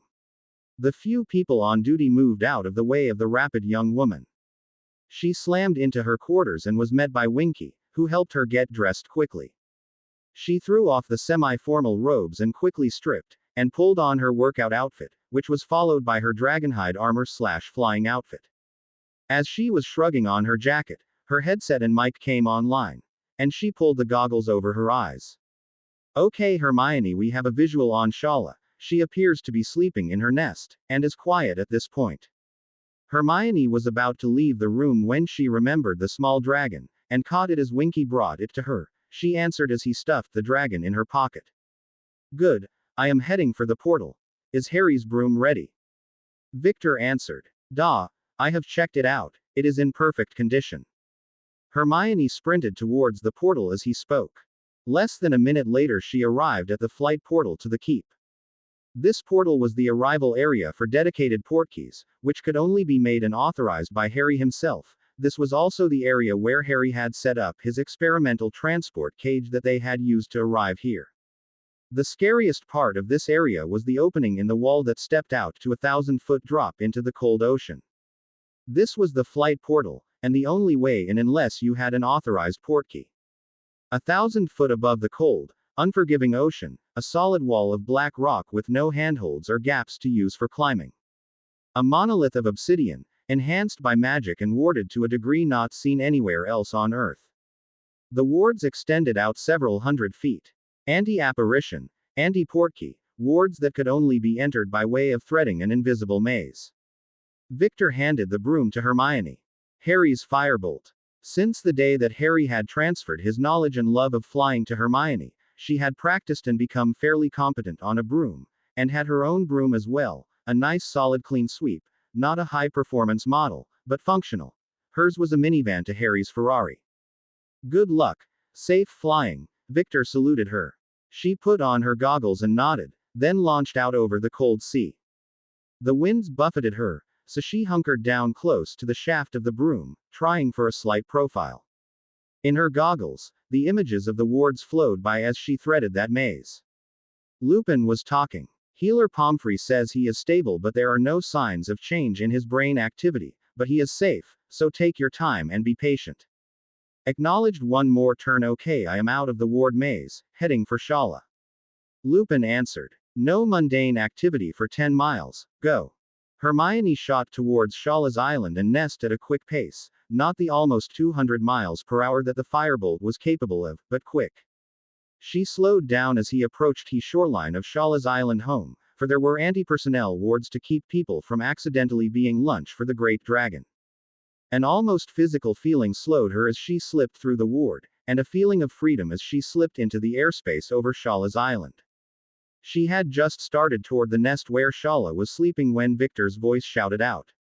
Roll left hard. She did this without thinking, trusting the Seeker's judgment, and was almost knocked off her broom as a huge mass brushed by her. She got a close-up glimpse of feathers. As she rolled and as she made a hard left-turning spiral, Victor's voice gave her guidance. It is a big bird, rock I think. Very aggressive, you must outfly it. How did a rock get here? She muttered as she followed directions. Get low to deck, as close to ground as possible, dodge left and right, but do not be Under Hermione heard Lupin give Victor the word he was looking for. Predictable, be erratic. Yes, be erratical. Go right, now. She dodged to the right and around a rock formation, between a tree and the rock, as she heard a thud and a squawk as the bird hit the ground. Quote exclamation mark. Yes, Hermione. That was perfect, but it is getting back up. You must make it stopped, for good, because it will keep following you. How? She was dodging and weaving amongst the rock piles and trees, and pondered if it would be wise to go and wake Shala now and offer the bird to the dragon as lunch. I have flown with these rocks in South America, in the mountains of Chile, and there were many of them. ISS not endangered. On your right, ISS coming. Pull up on 154. 3-2 up. The young woman pulled up and flew over the back of the angry bird, and she could hear some of the conversation between Moony and Victor. Moony spoke first. Leave the wards and take a heading south, you are heading toward Spider Island. Hermione looked down under her left armpit and saw the great rock flapping and climbing toward her chosen course. Okay, on my way. She laid down and pushed the firebolt to its limit and sped over the water at close to the top speed. As she approached the rocky shoreline and the portkey drop zone, Victor was talking. We have found a perfect place to stop your bird. Look for cliff face off to your right, there is another opposite. She looked and found the opening in the rock, the entry into a gorge.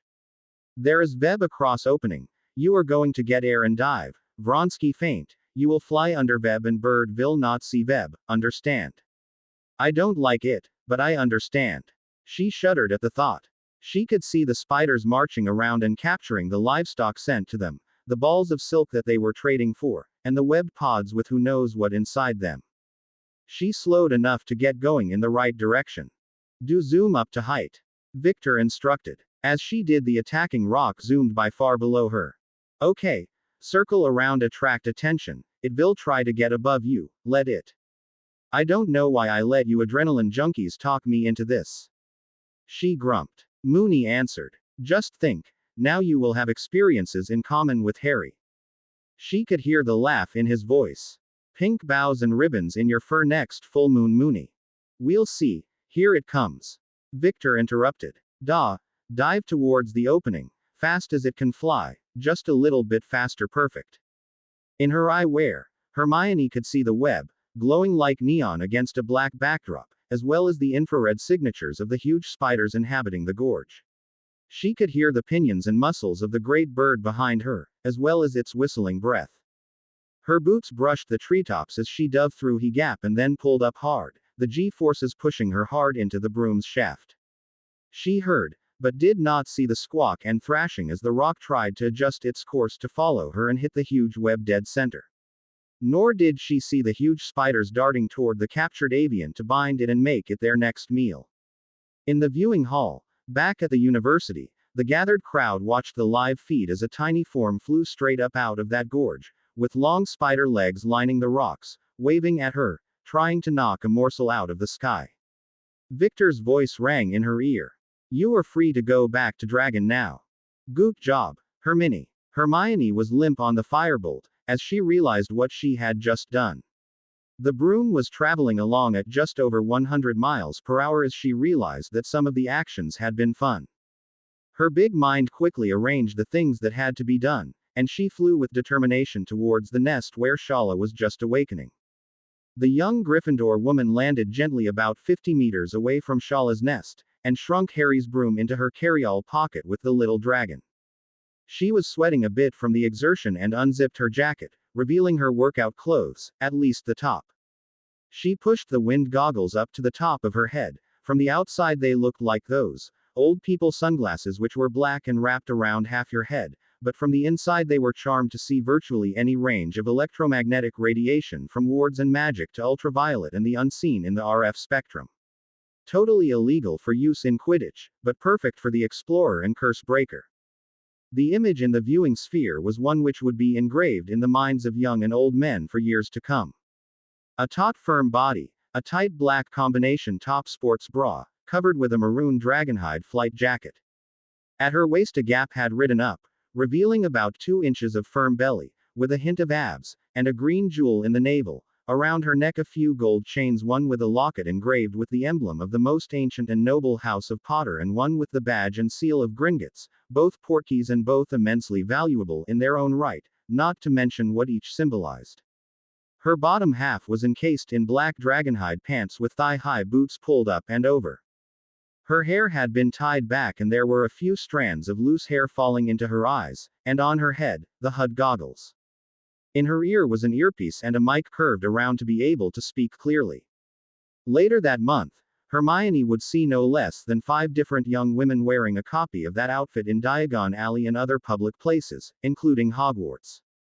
She touched her earpiece. "How's Harry?" Lupin replied. "Status unchanged. I will inform you of any changes. Don't worry about him. Healer Pomfrey has it under control." "I'm still worried. I'm going to go talk to Shala now. We'll be watching." Shala. "Hello. I hear you." Shala. "Do you recognize me? You are my pet's mate." "I don't understand." "What do you mean, pet?" "He is special to me. I keep him close. He is special to me as well, but he needs your help."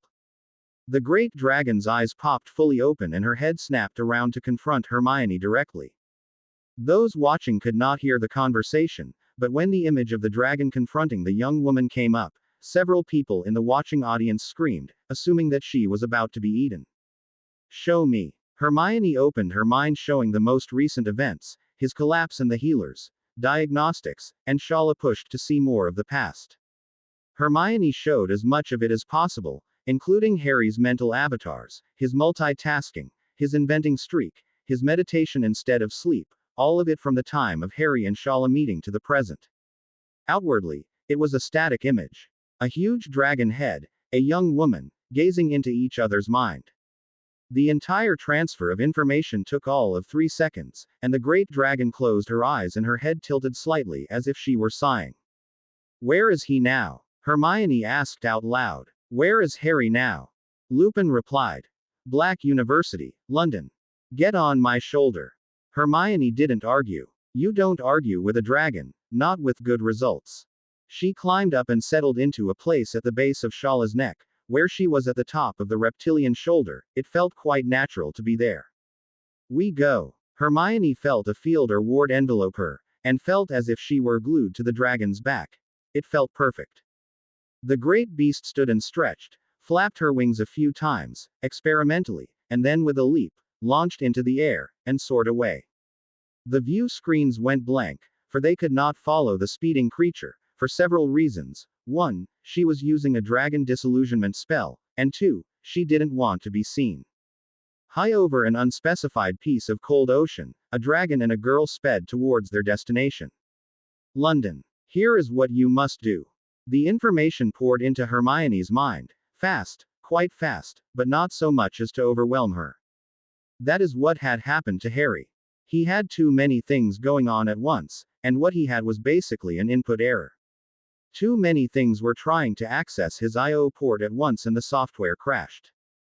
Think of it this way. There are 200 cars in the parking lot, and the big game lets out. Everyone tries to leave at once through that one exit. Something's got to give. And it was Harry's conscious actions that were shunted to the wayside. Even with the occlumency training he had received with Mr. Cromwell, his storage methods were insufficient. He had upgraded from a simple file drawer system to a computerized data shuffling system, but even then he had outrun his buffers, and locked up. The truth was he needed a more powerful, simpler operating system. Shala was about to provide it, and instead of using the small dragon as a limited access port, she was about to use Hermione and her personal access to override the congestion. It would have been inevitable, whether Harry had created his avatars or not. The situation might have happened in later years, given his propensity for so many projects going on at once, but it would have happened. To be continued. I hope you enjoyed this story. Also remember to subscribe and like this video. See you in the next video.